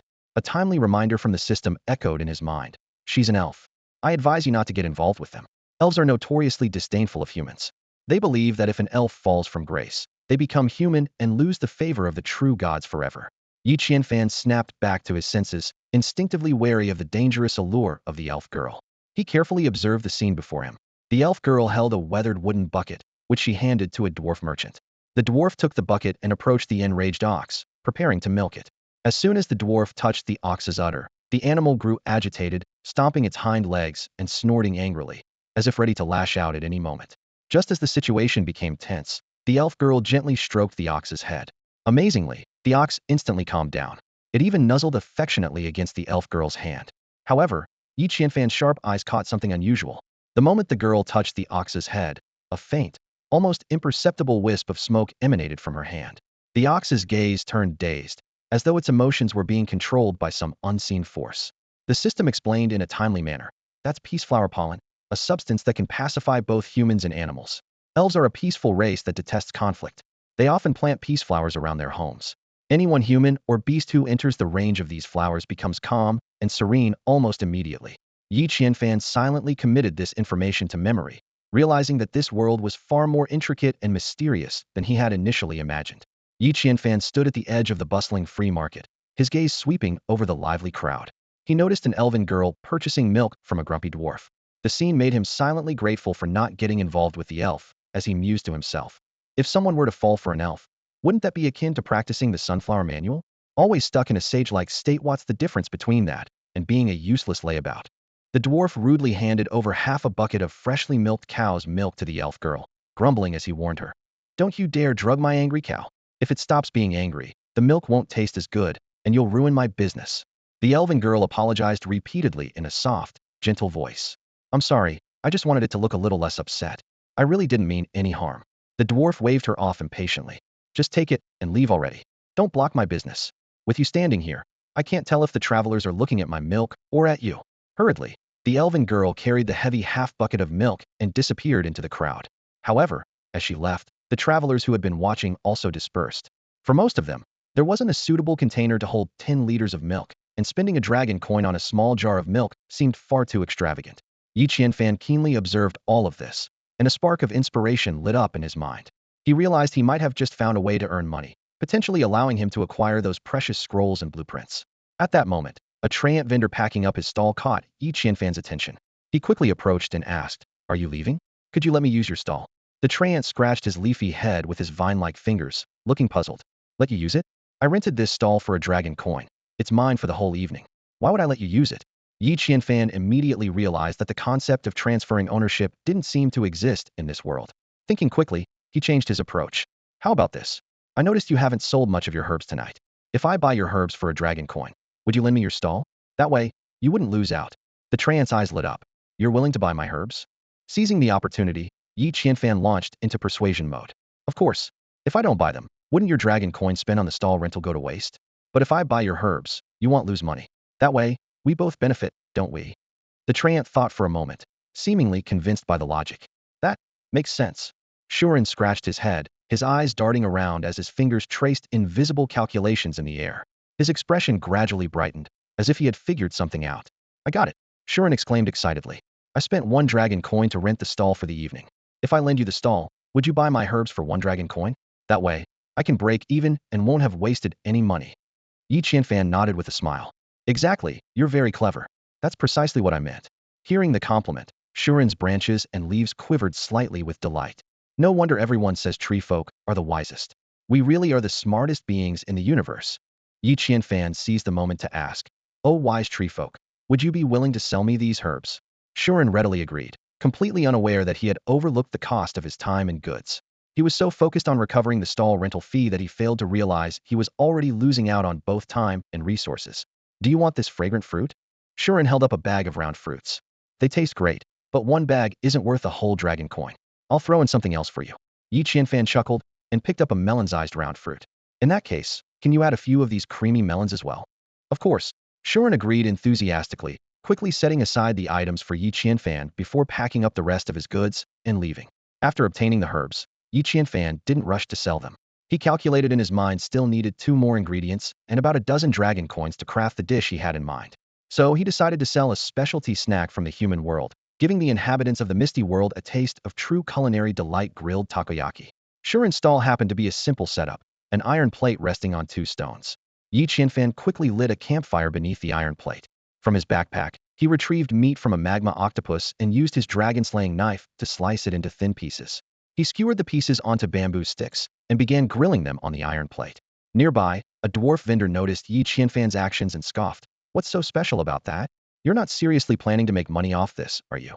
Yi Qianfan ignored the remark, focusing intently on grilling 100 skewers of octopus meat. As the flames danced, a tantalizing aroma began to waft through the air. The dwarf vendor couldn't help but take a sniff. It does smell pretty good. How much are you selling these skewers for? 10 for 1 dragon coin. Yi Qianfan smiled and shook his head. No, it's 1 dragon coin per skewer. What? The dwarf vendor's eyes widened in shock. A single dragon coin for such a thin slice of meat? You're nothing but a thief. No one will ever buy at that price. Just as the dwarf vendor finished his mocking tirade, a man in a tuxedo and bow tie, sporting a neatly trimmed mustache, suddenly appeared in front of Yi Qianfan. The man extended his hand and spoke in a stern tone. Sir, you have yet to pay the 1 dragon coin required for entering the inn. If you cannot settle the payment now, we will have to ask you to leave the premises. Yi Qianfan had just stepped into the inn, and before he could even pay the single dragon coin required for his stay, a commotion erupted. The dwarf innkeeper had barely finished mocking Yi Qianfan when a man in a tailcoat and bow tie suddenly appeared in front of him. The impeccably dressed man extended his hand, his voice carrying a hint of authority. Sir, if you are unable to pay at this moment, we will have no choice but to ask you to leave the premises. Without even glancing up, Yi Qianfan remained focused on the skewered octopus he was grilling, responding nonchalantly. Relax, he'll pay. Just not right now. Hearing this, the man with the mustache kept his composure, though his tone grew noticeably sterner. I'm sorry, sir, but we do not offer credit here. If you cannot pay the fee, we will have to ask you to leave. Can you just shut up for a moment? I said I'll pay. Yi Qianfan continued tending to his grilled skewer, entirely oblivious to the sudden look of terror and unease that had appeared on the faces of the nearby stall owners. The dwarf selling minerals at the adjacent stall wasted no time, quickly gathering up the corners of his stall's cloth and fleeing in haste. Similarly, the other stall owners on either side began shifting their setups further away from Yi Qianfan, as if he carried some deadly plague. The crowd around them began murmuring in hushed tones, their voices filled with shock and anxiety. Is this human insane? Who dares provoke the steward of the Wanderer's Inn? That's a death wish. The steward of the Wanderer's Inn is an evolved werewolf with claws as deadly as adamantium blades. He holds absolute authority within the inn. Hiss. The crowd collectively gasped. This fool, talking to the steward like the theft done for. If the steward loses his temper, tonight's market might be over before it even begins. This human kid must be new here. To offend the steward in the Wanderer's Inn, does he have a death wish? Everyone in the free market reacted in one of two ways. Some worried about Yi Qianfan's fate, while others simply waited to see the drama unfold. But without exception, the entire crowd held their breath, afraid that even the slightest movement might provoke the steward and bring disaster upon themselves. The once lively and bustling marketplace had fallen eerily silent, the kind of silence where even a pin drop could be heard. Sizzle, the sound of the octopus skewer crackling on the hot grill broke the stillness, drawing all eyes to the seemingly insignificant piece of grilled meat in Yi Qianfan's hand. Heh. The steward let out a cold laugh, his voice dripping with menace. If you pay the dragon coin, you'll be my guest. But since you haven't paid yet, you're no guest of mine. And for showing me disrespect, they'll have to take your heart as an apology. Before his words had fully landed, 5 gleaming claws suddenly extended from the steward's hand, catching the light with a chilling glint. The entire marketplace collectively took a half step back, and some even held their breath, terrified that the slightest noise might trigger the steward's wrath and drag them into the chaos. As the steward prepared to strike Yi Qianfan, the market fell into an oppressive silence, like the calm before a storm. Every single person held their breath, bracing for the bloodshed that seemed inevitable. Yi Qianfan suddenly pulled out a jar of seasoning from his pocket and, without hesitation, sprinkled it over the freshly grilled lava octopus. The aroma spread instantly. He casually picked up a skewer, handed it to the steward, and looked at him with a provocative glint in his eyes. This is better than my heart, want to try it. The surrounding crowd gasped in shock, astonished by Yi Qianfan's audacity. Someone murmured, is this guy insane? How dare he tease the steward at a time like this? Another person shook their head and sighed. He's done for this time. There's no saving him. Let's just disperse. Unexpectedly, something astonishing happened. The steward's raised hand froze midair, and his nose twitched as he sniffed. The tantalizing aroma seemed to have a magical pull, keeping his gaze locked on the skewer. He was caught in a dilemma. Lowering his hand would be humiliating, yet the irresistible scent made it impossible to ignore. Awkwardly, he remained in that posture, his mind racing to decide his next move. The onlookers at the free market exchanged puzzled glances. Why hasn't the steward finished him off yet? Someone asked in confusion. This is strange. The steward is usually so decisive in killing. I've never seen it hesitate like this when dealing with a human. Could that human be a powerful mage who petrified the steward? Another person speculated. Impossible. I didn't sense any magical energy, someone nearby countered. Then what on earth is going on? The crowd buzzed with speculation. The dwarf vendor selling or suddenly spoke up? I think it has something to do with what that human is holding. That thing might have some special magic, which is why the steward doesn't dare act against him. But isn't that just ordinary beast meat? What could be so special about it? Someone asked, baffled. The dwarf vendor scoffed. I'd bet that skewer is far from ordinary. Otherwise, why would he dare sell it for 1 dragon coin per skewer? That tiny bit of meat, no matter how many beast cores you stick in it, can't possibly be worth that much. Hearing this, the crowd widened their eyes in disbelief. Is this guy trying to rob people? 1 dragon coin? I could buy a huge slab of horn antelope meat for that.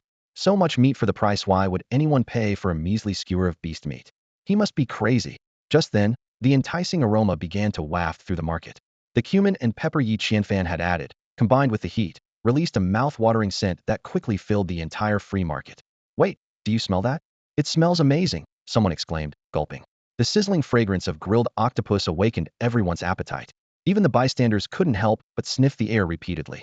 The steward, after inhaling deeply for what felt like ages, finally lost all self-control and took a bite of the skewer. In the face of such deliciousness, pride and appearances became meaningless. SSS, the savory juices of the skewer burst in the steward's mouth. The perfect balance of saltiness, the ideal chewiness, and the just right temperature that was hot, but not scalding brought the flavors to their absolute peak. Delicious. Absolutely delicious. The steward couldn't hold back anymore and shouted his praise for the food. The dwarf vendor, who had earlier mocked Yi Qianfan for being unable to sell his skewers, now found himself itching to reach into his pocket, feeling the few coins he had earned that evening. He thought to himself, maybe I should buy 1 to try? Boom. Yi Qianfan threw another handful of firewood onto the flames, and immediately, the entire free market was filled with the mouth-watering aroma of grilled takoyaki.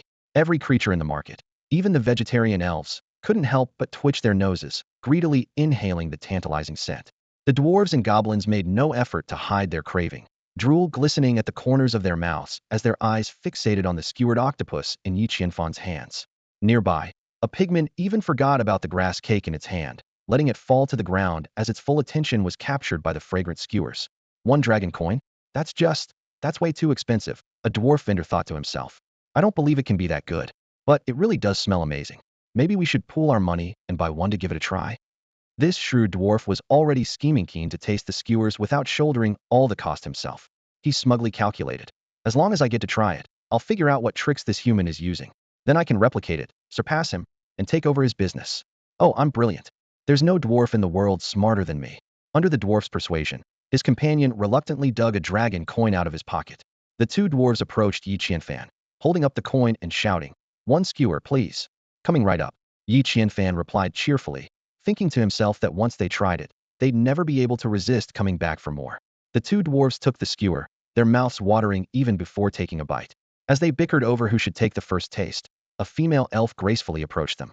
With a wave of her hand, she swiped the skewer from them and said, "Since the two of you are having such a hard time deciding, let me try it for you." The dwarves, though irritated, were overcome with an inexplicable sense of calm, as if their lives had suddenly reached a state of fulfillment. Without hesitation, the elf maiden took a bite of the skewer. Instantly, her already bright eyes widened further as if she had just tasted the most divine flavor and experienced the pinnacle of existence. She gasped in astonishment. "Oh my, how can something this wonderful exist in the world?" Seeing the elf maiden's enraptured expression, the dwarves forgot that the skewer was originally theirs. They eagerly asked, "How is it? Is it good?" The elf maiden, now devouring the remaining pieces of octopus with unrestrained enthusiasm, managed to mumble through her mouthfuls, It's absolutely delicious." Even the picky elves couldn't stop praising if this teppanyaki-style takoyaki must truly be extraordinary. Two dwarves nodded repeatedly in agreement, but suddenly, as if waking from a dream, they realized something. That skewer of takoyaki was supposed to be theirs, they had paid for it. Yet, the elven girl had devoured it all. "Damn it, give us our money back." The two dwarves stormed forward angrily, ready to teach the elven girl a lesson. However, the girl, sensing trouble, gracefully slipped away before they could catch her. Frustrated, the dwarves turned back, deciding to buy another skewer to try for themselves. But when they returned to Yi Qianfan's stall, they were stunned by the scene before them. The stall was surrounded by layers upon layers of eager customers, so packed that they couldn't even get close. The two dwarves stood there, dumbfounded. "One skewer for me. He'll take two. Stop pushing. Why are you all shoving?" Amid the crowd, voices of admiration rang out one after another. "This is amazing. Absolutely delicious. This is the most incredible thing I've ever eaten in my entire pig life." Sob sob. "Oh my gosh, what are these little black bits on top? Why are they so tasty?" This juicy, savory flavor's utterly soul-stirring. Yi Qianfan's stall was on the verge of being overwhelmed by the crowd. Forced to pause his cooking, he shouted loudly, "Everyone, line up. If you don't line up, I'm not selling." Hearing this, the noisy crowd waving dragon coins in the air to buy takoyaki froze momentarily. Then, they quickly began organizing themselves into orderly lines. "Did you hear that?" The vendor said to line up. Fine, we'll line up. No big deal." However, some hot-tempered customers, like pig folk and goblins, started to complain angrily. "What the heck? A skewer of meat for one dragon coin. And now we have to line up too? Seriously? I, Wang Zi's, would rather starve or jump off a cliff than line up for this. Buying a meat skewer with all these rules? I'm gonna smash your stall, you hear me?" At that moment, the steward suddenly revealed 5 sharp claws with a chilling gleam and said coldly, "Anyone who doesn't want to line up, just say the word. I guarantee you'll get priority treatment as a disabled individual from now on." The crowd fell silent instantly. The once chaotic lines became orderly in the blink of an eye. Yi Qianfan chuckled and handed a dragon coin to the steward, saying, "Thank you, Mr. Steward. Consider this my lodging fee." The steward, maintaining a serious expression, replied, "No need for a lodging fee. Just give me another skewer of takoyaki." Though his face remained stern, the fluffy tail behind him couldn't help but wag back and forth. Yi Qianfan glanced at the steward's tail, and it froze in place for a moment. But as soon as Yi Qianfan looked away, the tail resumed its wagging. "Of course, no problem." Yi Qianfan agreed cheerfully. A skewer of takoyaki in exchange for a night's lodging, such a deal was unheard of anywhere else. The crowd secretly marveled at this, completely forgetting how they had complained earlier about Yi Qianfan's prices and even vowed not to buy from him again. The enticing aroma of grilled takoyaki wafted through the free market, making everyone's mouths water. The long line of people waiting was filled with murmurs of dissatisfaction. Why does he get to skip the line? Exactly. There's not much takoyaki left. What if we don't get any? Ugh, I really want some. Suddenly, a sharp gaze swept over the crowd. The head steward glared at them coldly, and everyone instantly fell silent. "Anyone have a problem?" the steward asked with a frosty snort. The crowd quickly denied in unison. "No, no problem. We wouldn't dare." Satisfied, the steward nodded and picked up a piece of grilled takoyaki, savoring it with relish. The sound of chewing, the sizzling texture, and the mouth-watering aroma tested the patience of those waiting in line. Yet, no one dared to challenge the steward's authority. Just then, a voice rang out. I'll take 10 skewers. The crowd gasped in shock. What? You're buying 10 skewers at once? What are we supposed to buy then? Seriously, are you a pig? You're just one person. Why do you need so much? Leave some for the rest of us. Yeah, you're basically a pig. Clink, clink, clinked, and dragon coins dropped into the tin bucket in front of Yi Qianfan. He had placed it there specifically to save time collecting payments and to showcase how popular his business was, boosting sales. I'll take 20 skewers, another customer shouted. Yi Qianfan swiftly counted out 20 skewers of grilled takoyaki, feeling a surge of joy. He still had 1,270 portions of lava octopus meat in his backpack. These few dozen skewers had only used up 10 portions. If he turned all of it into grilled takoyaki, he could sell them for at least 12,700 dragon coins. It would be a fortune. Unfortunately, the limited number of people in the free market made it impossible to sell them all. But as a savvy businessman, Yi Qianfan would sell as much as he could while keeping costs low. Hearing the second customer order 20 skewers, the crowd erupted in frustration. You're buying 20 skewers?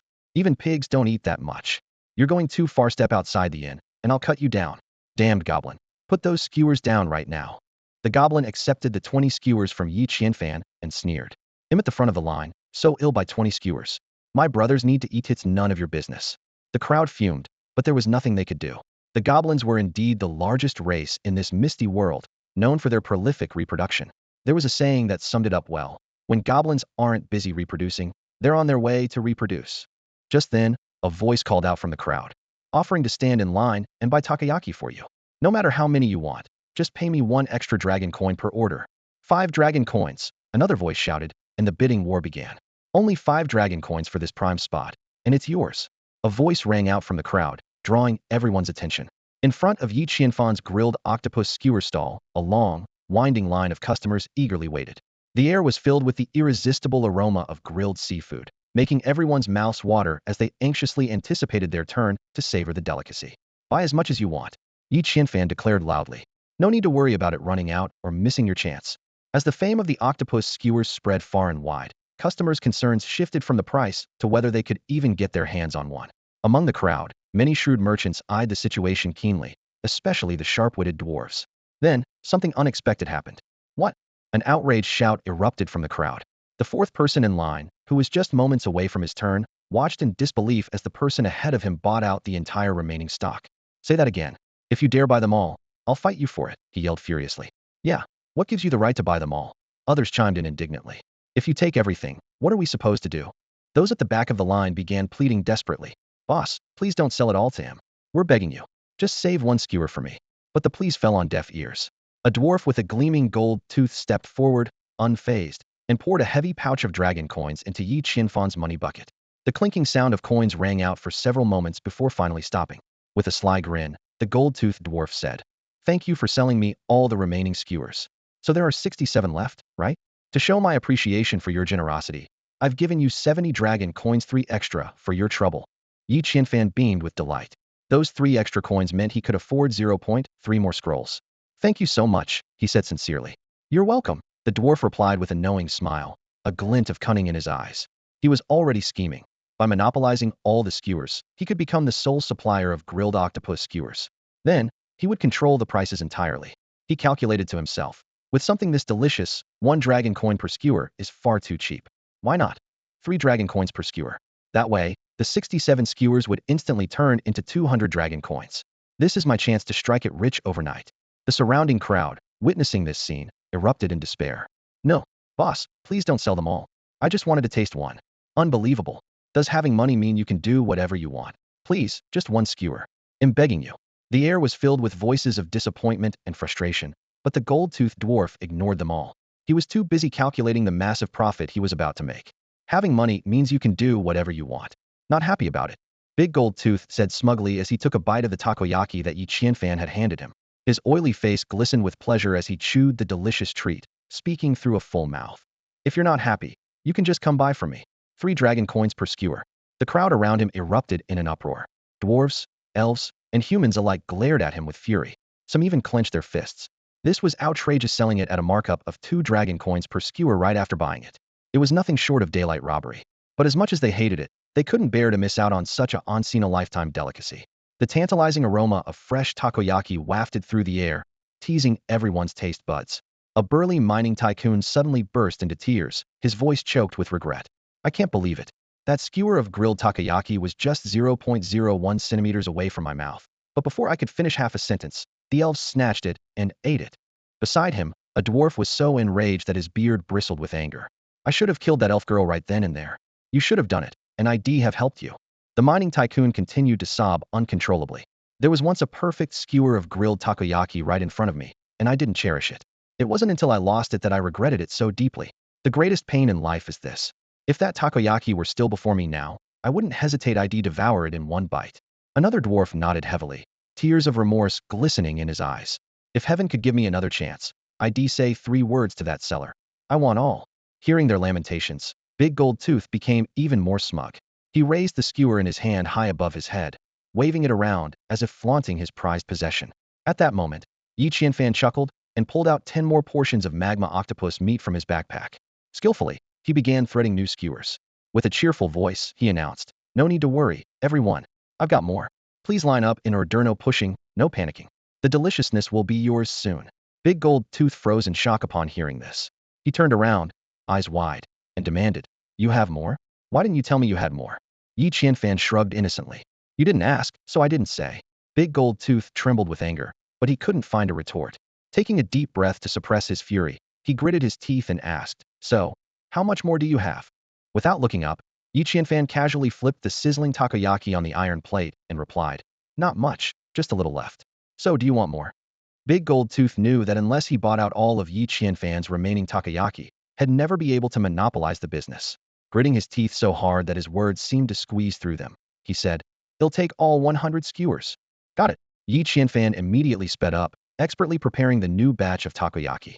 The magma octopus meat was already pre-cooked. It just needed a quick heat up and a sprinkle of seasoning before it was ready to serve. The crowd around them erupted with rage at this sight. Pointing at Big Gold Tooth, they hurled insults. "How dare you? You've already bought dozens of skewers, and you're still not satisfied? You greedy profiteer. You shameless scalper. Aren't you afraid of karma catching up to you?" As a refined and highly composed top-tier businessman, Dejinya remained unperturbed by the crowd's insults. With a faint smile on his lips, his gaze swept over the people, and he spoke in a calm yet commanding tone. "Ladies and gentlemen, I have taken note of everyone who has insulted me. If you'd like to taste the grilled squid skewers, you'll need to pay an additional dragon coin as compensation for the damage to my reputation." The crowd was momentarily stunned into silence. After weighing the temptation of the food against the cost, they ultimately chose to give in. After all, opportunities to enjoy such a rare delicacy don't come often. Meanwhile, Yi Qianfan appeared oblivious to the commotion around him, focused solely on grilling takoyaki, like a dedicated barbecue machine. Without a hint of emotion, he announced, "Your order of 100 skewers is ready. Thank you for your patronage." Relieved, Dejinya took the skewers and finally allowed a smile of ease to appear on his face. He tentatively proposed, "If you're planning to pack up, why not let me take over your stall? I can handle the business from here." Yi Qianfan replied earnestly, "Huh? But I still have a little stock left. I can't pack up until I've sold everything." Suddenly, a system notification popped up. Merchant Cunning Attribute 1 warning.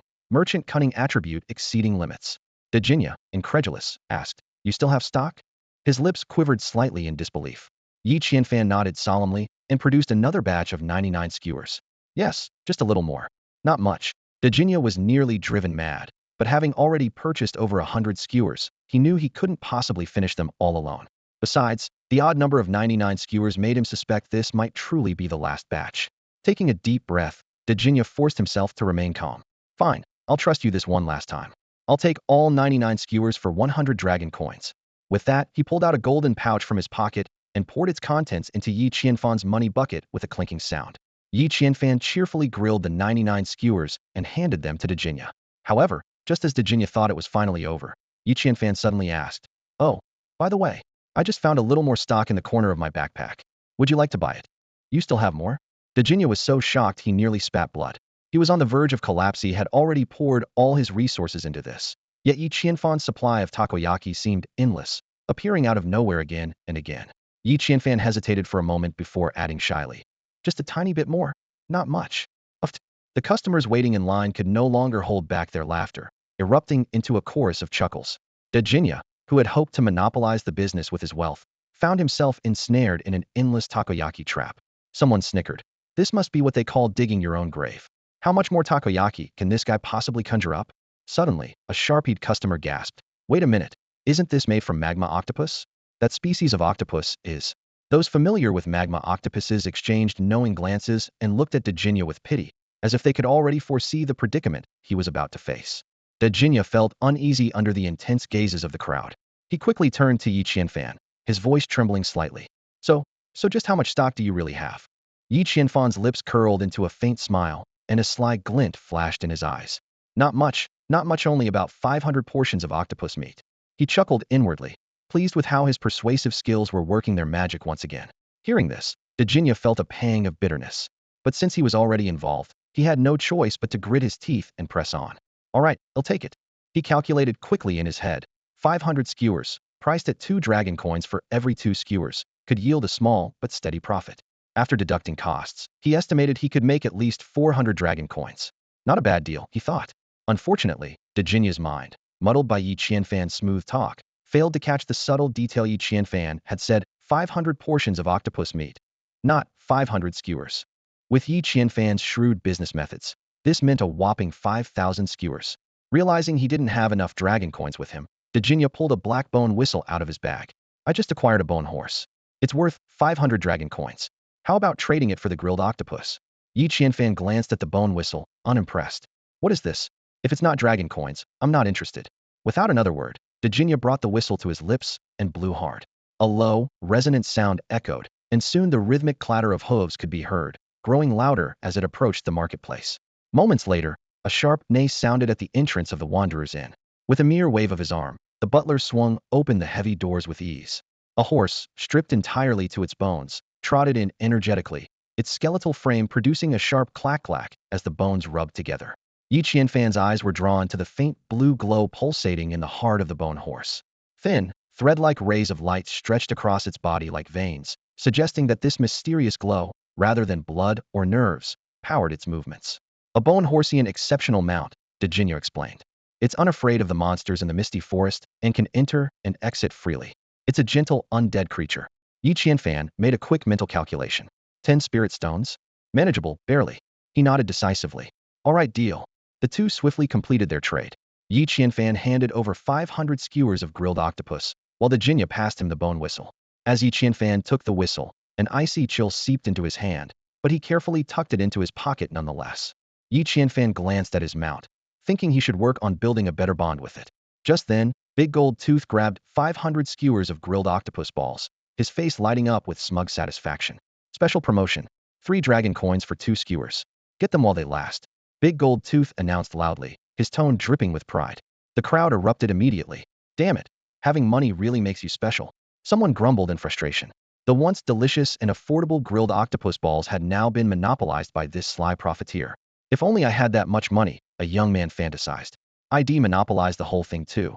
Then sell 1 skewer for 10 dragon coins. An old man standing nearby scoffed. Oh, give me a break. If you bought all the grilled octopus balls, it wouldn't be monopolizing, it be turning them into pig feed.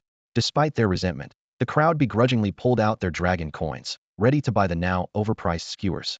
Big Gold Tooth, brimming with arrogance, turned to look at Yi Qianfan, his eyes full of disdain, as if to say, you're out of goods, so why don't you just pack up and leave?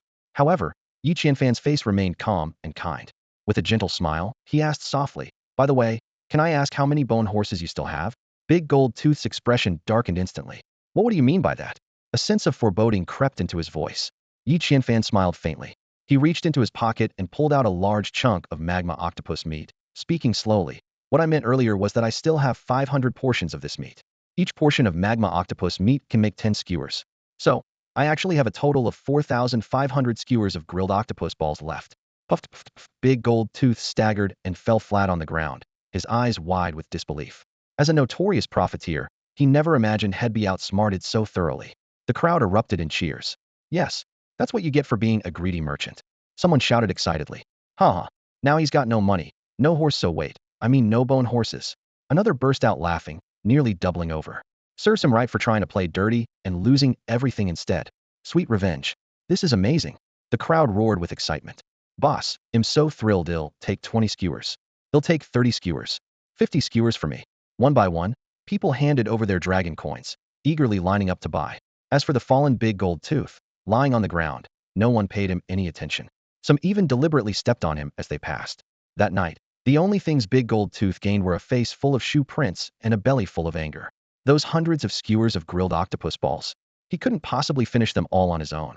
Meanwhile, Yi Qianfan stood proudly at his stall, shouting, "Grilled octopus balls. Only 1 dragon coin per skewer. Last chance by 10, get 1 free.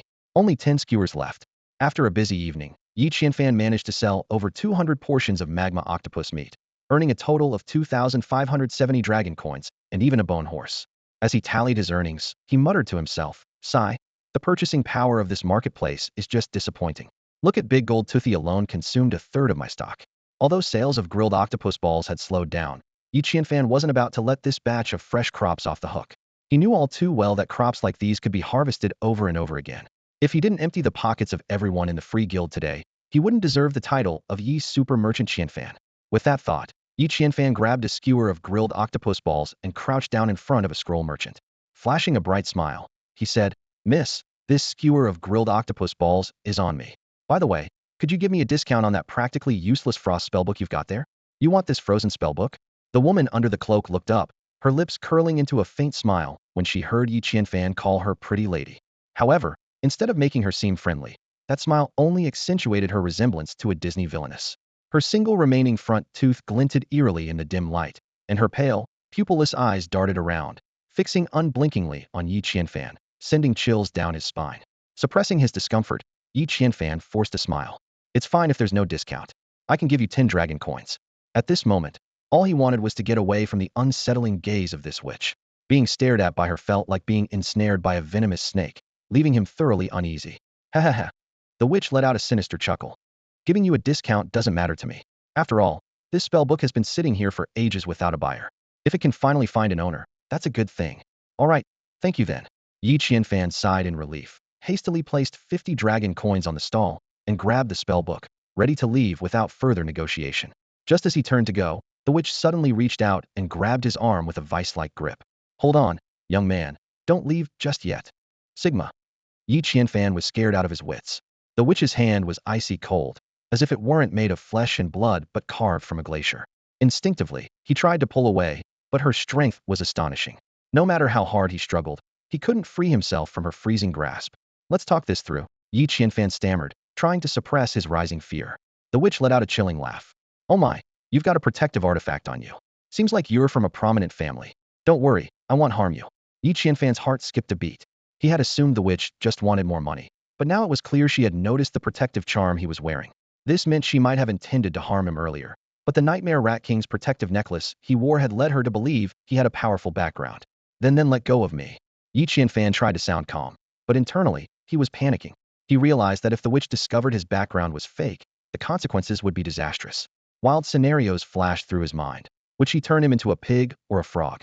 Would he have to find a kind-hearted princess to break the curse, like in fairy tales? More realistically, he imagined himself becoming a dried-up frog under the sun, or worse, being squashed by a royal servant's boot, even if he did find a princess. The absurdity of these thoughts made him shiver, heightening his desperation to escape. Finally, the witch released his arm, but her parting words chilled him to the core. "I just wanted to tell you, no matter how this spellbook works or doesn't work, you can't return it. Understand?" "Understood. Absolutely no refunds or exchanges, I swear." Yi Qianfan nodded fervently, snatched the spellbook, and fled the stall without looking back, as if a demon were chasing after him. Yi Qianfan was deeply focused on his stall when he suddenly noticed a red exclamation mark appear above the witch's head. His heart skipped a beat as he realized this was the wild witch, one of the most dangerous beings across all races, someone no one dared to provoke. If she took an interest in him, there was a high chance he'd be turned into her eternal servant. Damn this system. Yi Qianfan cursed inwardly, frustration boiling within him. The system never gave him any advance warnings. Instead, it always waited until he was scared out of his wits before offering its belated reminders. Gritting his teeth in irritation, he returned to his stall, but couldn't help sneaking glances at the alluring pile of skill books and spell books in front of the witch. Initially, he'd planned to make a fortune by crazily duplicating those skill books. But now, to be honest, he didn't even have the courage to get close to her. With his current early-stage abilities, he wasn't even on par with a warrior, let alone capable of challenging a high-level mage. That would be nothing short of suicide. Just then, as if sensing something, the witch suddenly looked up and flashed a dazzling smile at Yi Qianfan. His heart pounded wildly, and he quickly lowered his head in panic. He was terrified that if he looked at her even a moment longer, she might suddenly say, "Young man, Come to my place and play the rich witch's fun ball. However many scrolls you want, I'll give them all to you." Sighing deeply, Yi Qianfan reluctantly pulled out his skill book duplicator and secretly copied an unassuming spell book for freezing abilities. Since it wasn't the right place to fabricate items on a large scale, he only dared to duplicate one for now. After all, as long as he had the original, he could mass-produce counterfeit goods back home. Learn, Yi Qianfan thought to himself. Perhaps because he'd previously studied the Great Fireball spellbook, learning this new magical skill felt surprisingly smooth. It was as though something clicked, and he instantly grasped the concept. He tried concentrating the spell at his fingertips, and a thin layer of frost appeared on them. As he continued channeling energy, the frost gradually spread, soon covering his entire hand. It looked as if he were wearing a white glove. Interesting, Yi Qianfan mused. However, when he attempted to launch the freezing spell like he had with the Great Fireball, he ran into trouble. Though the Great Fireball wasn't particularly powerful or fast, it was at least a ranged attack spell. After all, he'd once used it to blast a lava octopus into the air a feat not everyone could pull off. But when he tried to project the freezing spell, he failed miserably. After what felt like an eternity, all he managed to produce was a single snowflake at his fingertip, which floated gently to the ground. No wonder this freezing spellbook was considered useless. It really was. The freezing ability seemed completely incapable of being cast outward. At best, it might be useful for chilling beer. Yi Qianfan couldn't help but laugh bitterly. He then took out a piece of octopus meat and decided to test the freezing ability on it. Crack! Crack! In the blink of an eye, the lava octopus meat was instantly frozen into solid ice. Yi Qianfan slammed the frozen octopus meat onto the iron plate, producing a loud thud, like bricks being dropped. The freezing effect was truly extraordinary. While it might not mean much to a magician, for Yi Qianfan, who was passionate about culinary arts, this was like a super freezer in the Misty world. No, even better than a freezer. It was comparable to the instant freezing capability of liquid nitrogen. Countless business ideas flashed through Yi Qianfan's mind. Opening a super ice shop in the city, conducting experiments, making milk teas and popsicles, those would all be profitable ventures. But he quickly shook his head and scolded himself for his worker bee mindset. He had superpowers now. Why was he still thinking about grinding away at a job? Wouldn't being self-employed be much better? With his decision made, Yi Qianfan swiftly crafted 2 wooden buckets and carried them off in search of a dwarf selling milk. He arrived at the side of an angry cow, ready to purchase some milk. 20 dragon coins, the dwarf said flatly, not even looking up from his newspaper. It was only then that Yi Qianfan noticed the pictures in the newspaper were moving, much like the magical newspapers in the Harry Potter universe. He couldn't help but wonder. Had he entered a world where muggles and purebred wizards coexisted? Didn't you say before it was 10 dragon coins for 10 liters? Why has the price gone up? Yi Qianfan frowned and asked. The dwarf finally put down his newspaper, giving Yi Qianfan a disdainful glance. He muttered, "It's my cow, my milk, I can sell it however I want. You humans are the worst, always trying to steal our business. Besides, you just made so much money. What's wrong with sharing a bit with me? I'm only charging you 1 extra dragon coin, and you're complaining?" Yi Qianfan calmly placed the 2 buckets on the ground and said, "Fine, I'll buy it. Here's 200 dragon coins, give me 10 buckets of milk." He had originally planned to buy in batches, but to avoid the dwarf raising the price again, he decided to purchase everything at once. So what if he spent an extra 100 dragon coins? Yi, the cunning merchant, Qianfan could afford it. Inwardly, he thought, I'll make sure this dwarf learns that charging me an extra 100 dragon coins will cost him 200 in return. Got it. The dwarf, eyes gleaming with greed, immediately jumped down from a wooden cart barely taller than his knees. He grabbed a bucket skillfully and began milking the cow with all his might. Splat, splatmo. The angry cow let out a disgruntled bellow. By the time the 3rd bucket was filled, the milk flow had noticeably diminished, but the dwarf didn't stop. He kept milking relentlessly until the cow's udders hung limp like deflated balloons, unable to produce another drop. Only then did he move on to the next cow. Moo, the first angry cow, was no longer capable of being angry. It stood there weakly, barely holding itself upright. The dwarf, however, seemed completely unfazed as he continued his relentless milking operation. Yi Qianfan stayed focused, fully immersed in his plan. He skillfully crafted 10 wooden barrels and handed them over to the shopkeeper. Then, through a trading channel, he exchanged 10 units of wood for 100 pieces of bamboo. His fingers moved swiftly as he processed the bamboo into 1,000 finely crafted bamboo cups, neatly arranging them on his stall. This scene drew the attention of everyone in the free market. The dwarf proprietor at the neighboring stall squinted his eyes and whispered to a nearby customer, "What scheme is this cunning human up to now?" "Who knows?" sighed the customer. His overpriced iron plate takoyaki didn't sell well. Everyone's already full, and my wallet is still aching from the last time. Exactly, another chimed in. I even heard a pigman went as far as taking out a high-interest loan just to buy a few more skewers. He'll probably have to work for years to pay it back. The atmosphere in the market was a mix of curiosity and caution. People assumed Yi Qianfan wouldn't be able to squeeze any more money out of them, partly because their wallets were empty and partly because they were already satisfied. Yet, their eyes still occasionally wandered to his stall, curious about what new tricks he might be planning. Just then, the dwarf proprietor barked roughly. "Hey, the milk's ready, take it and get lost." Yi Qianfan silently began moving the barrels of milk. As he reached for the final one, the dwarf suddenly smirked and added slyly, "Oh, almost forgot to tell you this angry cow's milk only lasts 10 hours before it spoils. Better use it quickly." Hearing the dwarf's mocking laughter, Yi Qianfan inwardly scoffed at such underhanded tactics. Selling milk with such a short shelf life, without warning beforehand, and only revealing it after the purchase site was truly despicable. However, Yi Qianfan had already anticipated such behavior. He was confident he could use all 10 barrels within an hour. "All right, it's time to make some delicious drinks," Yi Qianfan said, stretching his wrists and rolling up his sleeves, ready to work his magic. He sliced open a creamy melon and dipped his fingertip into it for a taste. "Wow, now this is real cream," he exclaimed. "Even richer than the plant-based cream from Golden Crown." Although the creamy melon itself had no sweetness, practically no flavor at all, the liquid cream flowing out of it carried a rich, milky aroma. It wasn't the cloying sweetness found in bakery creams, but a pure, untamed form of liquid cream, unsweetened, with a subtle milk fragrance and a deep, creamy richness. Yi Qianfan quickly cut open all the creamy melons and poured their contents into the barrels of milk. Instantly, the air was filled with an even more enticing milky aroma, as if the entire market had been enveloped by this mouth-watering scent.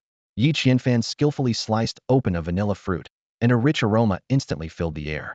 The dark brown fruit, similar in size to a passion fruit, emitted a unique fragrance. The cut flesh released an even stronger scent, prompting the nearby dwarven stall owners to take a deep breath involuntarily. "So fragrant," someone exclaimed.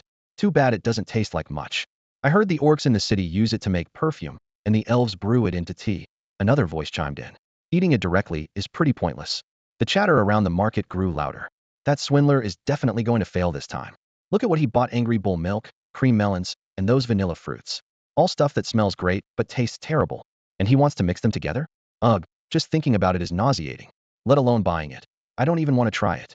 Amid the rising complaints, Yi Qianfan quietly finished preparing his cosmic-level delicacy. Wielding a large iron ladle, he carefully poured the concoction into bamboo cups, each holding no more than 20 milliliters, just half a sip. Suddenly, Yi Qianfan raised his voice and shouted, "Free drinks. Come and try. To thank new and loyal customers for their support of my iron plate takoyaki, I'm offering a free digestive drink. 1 cup per person, first come, first served while supplies last." His call immediately caught the attention of the surrounding stall owners. "Did he just say it's free? Did I hear that right?" The mineral stall owner rubbed his ears in disbelief. "He definitely said it's free," confirmed the stall owner next to him, a glint of interest in his eyes. "Since it costs nothing, why not give it a try?" "Yeah, might as well. It's not like we're losing anything." Though they spoke casually, their actions were swift. As Yi Qianfan's neighbors, they seized the chance and each grabbed a cup, quickly downing the drink. What began as an attempt to snag a freebie turned into a shocking revelation as the tiny sip completely transformed their taste buds. The moment the liquid touched the mineral stall owner's tongue, it felt as if something had struck his heart with overwhelming force. The cool, smooth texture, the harmonious blend of vanilla, cream, and milk, and the perfectly balanced sweetness, it was utterly irresistible. "Ah," the mineral stall owner gasped, utterly captivated by the flavor. "Oh my goodness! How is this possible? How can such a heavenly drink exist? It's 1,000 times better than the sacred water from the holy spring. What kind of heavenly flavor is this? It's absolutely delicious, so tasty," exclaimed the 2 stall owners next to Yi Qianfan, their expressions and tone perfectly resembling those of hired shills. This scene instantly caught the attention of the surrounding crowd. People who had previously dismissed Yi Qianfan's drink with indifference now began to gather around in curiosity. Driven by intrigue, the crowd surged forward toward the stall. "I want a cup too. Excuse me, could I have one as well?" "I'll take 2." The clamoring voices rose one after another, and the bustling marketplace once again descended into chaos. Sensing the commotion, Yi Qianfan quickly picked up a cup of the beverage and handed it to the steward. "It seems he'll have to trouble you to maintain order," he said with a calm smile. The steward initially wanted to refuse, but its disobedient nose kept twitching as an irresistible aroma wafted into its nostrils. Almost involuntarily, it stuck out its tongue and took a lick. "Woof!" The steward let out an uncontrollable bark. Unable to resist any longer, it grabbed the cup and drank it all in one go. The cold, sweet drink slid down its throat, leaving the steward in a state of bliss, hiccuping repeatedly. Struggling to maintain its dignity, It turned to the crowd and shouted, "Everyone, get in line, hick. Anyone who doesn't queue up, get out of the market immediately." Though some onlookers muttered, "We're only lining up because it's free," they obediently formed a queue. Members of the pig folk, using their sturdy builds, pushed their way to the front of the line and eagerly held up 2 fingers. "They'll take 2 cups." Yi Qianfan smiled and gently shook his head. "Sorry, the free samples are limited to 1 per person. If you like it, you're welcome to purchase more. There's no limit on the amount." The pig folk frowned. "What? I have to pay for more? Forget it, just give me the free one." Yi Qianfan flashed a sly merchant's grin and handed over a complimentary milkshake. He knew all too well that once someone tried it, resistance would be futile. Sure enough, after downing the milkshake in 1 gulp, the pig folk's eyes widened in astonishment. "Oink oink, what is this drink? It's ridiculously good. I want to buy more. I'll take 10 cups. This is called a vanilla milkshake. 10 dragon coins per cup," Yi Qianfan declared confidently. His price announcement landed like a thunderclap, leaving everyone stunned, their pupils dilating as they collectively gasped in disbelief. Did he just say how much? 10 dragon coins per cup? What? 10 dragon coins for 1 cup? That's daylight robbery. Outrageous. Even the high priest's holy water only costs 1 dragon coin. How could this possibly taste better than holy water? The crowd was certain that the detritan pig folk would turn and leave. However, to everyone's surprise, the pig folk trembled as they pulled out a deflated coin pouch. With a clink clink clink, they emptied out their last 10 dragon coins and tearfully said, "Boss, 1 more please." This scene left everyone speechless. To put it into perspective, 1 dragon coin had purchasing power equivalent to about 1 yuan in the 1990 Seno to buy a bowl of noodles. Grass cakes were even cheaper. 1 coin could buy 10. Skewered grilled octopus or similar street food cost only 1 coin per skewer. For the impoverished races staying at the Traveler's Inn, a 10 dragon coin vanilla milkshake was indeed a luxury.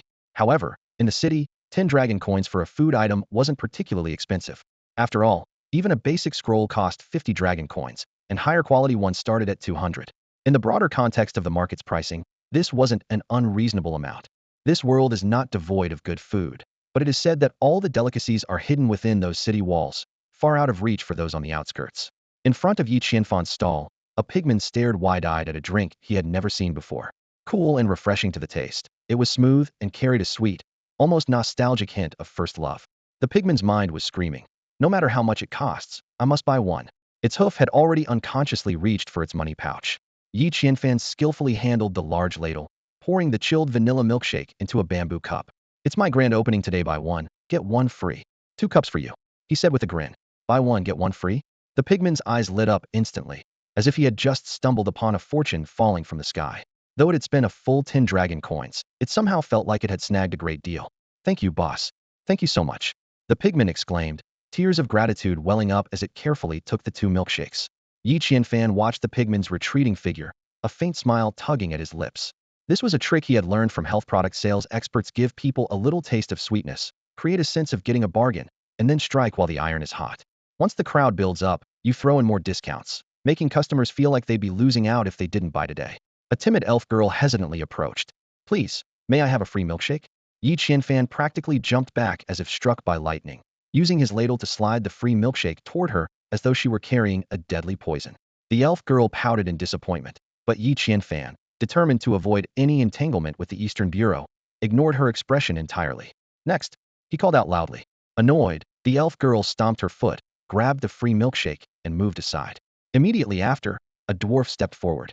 This particular dwarf, who sold furious milk, had long been curious about Yi Qianfan's stall and now finally had the chance to check it out. While the dwarf already had plenty of milk of his own, a free drink was too tempting to pass up. Drinking your own is a waste, but drinking someone else's is free. Only a fool would pass up a freebie. The owner of the angry bull, a short-tempered dwarf, grabbed a cup of vanilla milkshake without hesitation and gulped it down. Gulp? Gulpit drank in huge swallows, completely unconcerned with appearances. However, the moment the first sip slid down its throat, the dwarf's eyes widened in shock. The taste, the texture. The dwarf stared at the cup in its hand in disbelief. Since when did its angry bull milk become this delicious? This was simply impossible. Yi Qianfan cast a cold glance at the dwarf and called out expressionlessly, "Next." The dwarf owner was so excited that its voice trembled. Can you teach me the magic that makes milk taste this good? I'll refund all the money you spend on milk." Yi Qianfan's lips curved into a faint smirk. "No, because this magic, called culinary skill, isn't something a swindler like you can ever learn. Next, wait, hold on." The dwarf clung to the moment, refusing to let go. It quickly calculated in its mind if it could master this secret, would it ever struggle to sell milk again? Not only that, it could sell it at a premium. Like Yi Qianfan, charging 10 dragon coins per cup. 10 barrels of milk could rake in. The dwarf gasped, the lingering sweetness of the milkshake on its lips making it even more enraptured. Yi Qianfan grew impatient. What else do you want? The customers waiting in line began to grumble. Yeah, either buy it or get lost. Stop holding up the line. I'll buy it. The dwarf hastily pulled out its coin pouch. I'll buy a cup. It was convinced that another taste would reveal the secret ingredient. Even if Yi Qianfan refused to share the recipe, the dwarf believed it could figure it out on its own. The thought of endless dragon coins in the future made its eyes gleam with greed. Yi Qianfan looked up and grinned.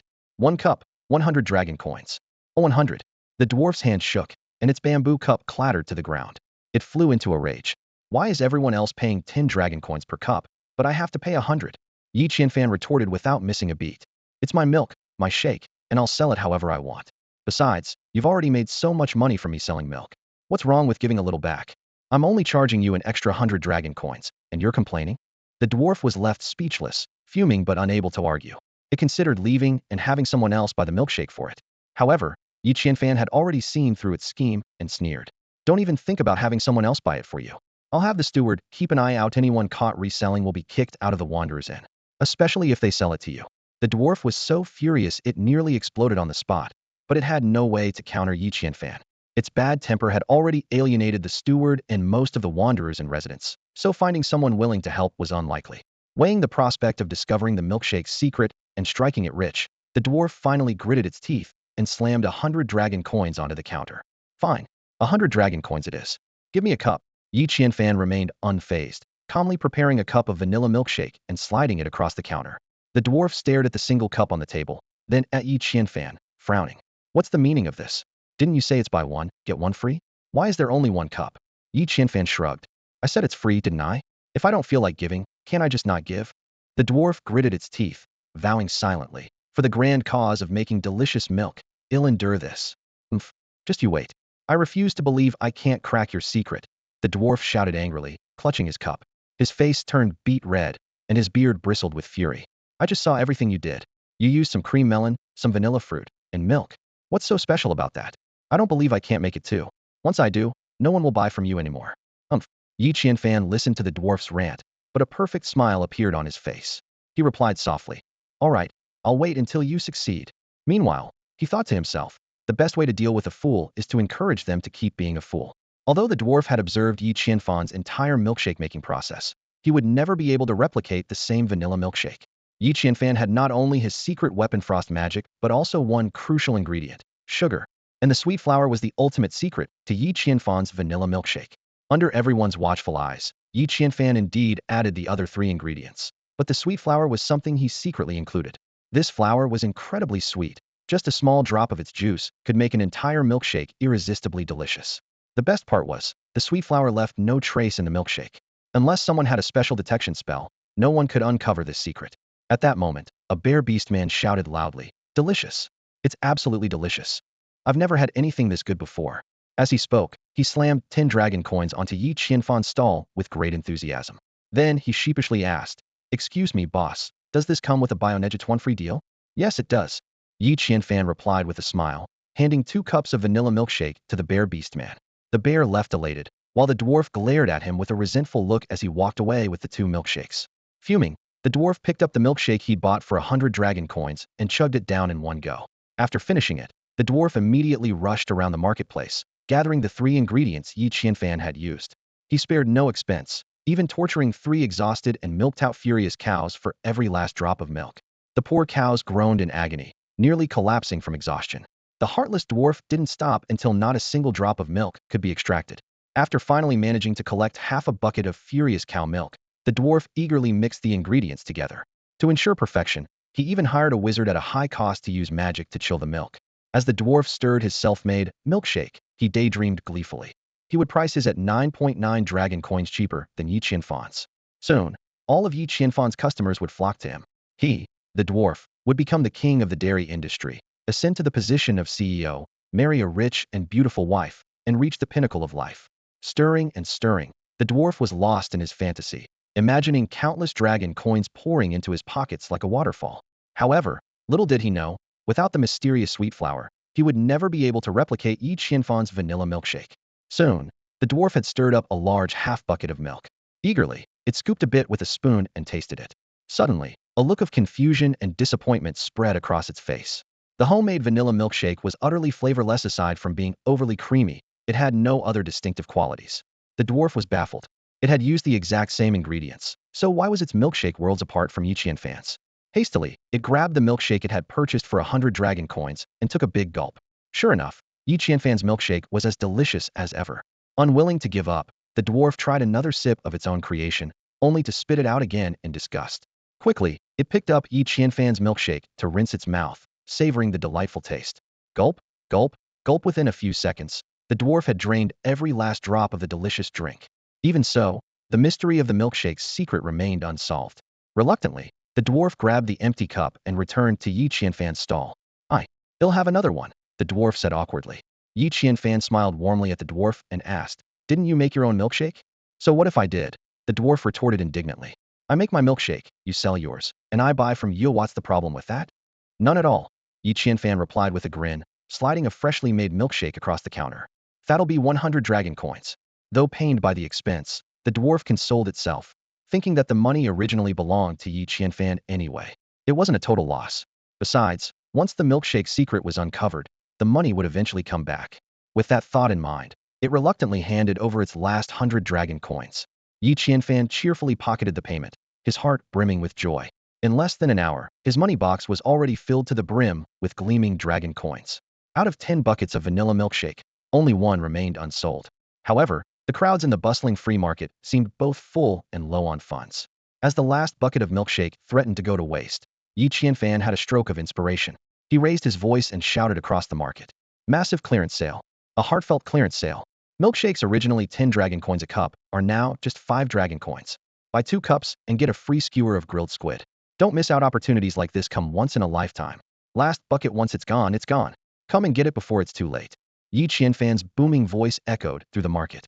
His words resembled the classic promotional slogans of roadside vendors, complete with banners proclaiming heartfelt clearance sale and speakers blasting persuasive pitches. Though the prices hadn't truly dropped, such tactics always managed to draw a crowd. At that moment, Yi Qianfan was leveraging the appeal of discounts and free gifts to squeeze out the last bit of savings from the marketgoers. After all, who knew when he'd return to the market? It was better to seize the opportunity to earn as much as possible. In reality, the milkshake had always been 5 dragon coins per cup. He was simply selling 2 cups for 10 dragon coins and pretending it was a buy one, get one free deal. Worried about overexploiting the customers? Not at all. As the saying goes, wild grass may burn, but it always grows back with the spring breeze. The market would never run out of new customers. What? It's half price now. Oh no, I bought mine too early. If I'd waited, I could have saved half. Not only is it 50 off, but it comes with grilled squid. I'm buying. Out of my way, I have to buy this. The crowd erupted in excitement, surging toward Yi Qianfan's stall. "Your belly looks like you're 9 months pregnant. Can you even eat anymore?" someone teased. "They'll save it for breakfast tomorrow, okay? Mind your own business." The person snapped back impatiently, clearly overcome by the allure of the promotion. In an instant, Yi Qianfan's stall became bustling with activity once more. The previously sparse crowd of customers transformed into a throng of eager buyers, all waving their dragon coins in the air as they scrambled to purchase the last bucket of vanilla milkshake. In the blink of an eye, Yi Qianfan's goods were completely sold out. After these 2 waves of business, Yi Qianfan made a fortune. After deducting costs, he earned a total of 10,080 dragon coins.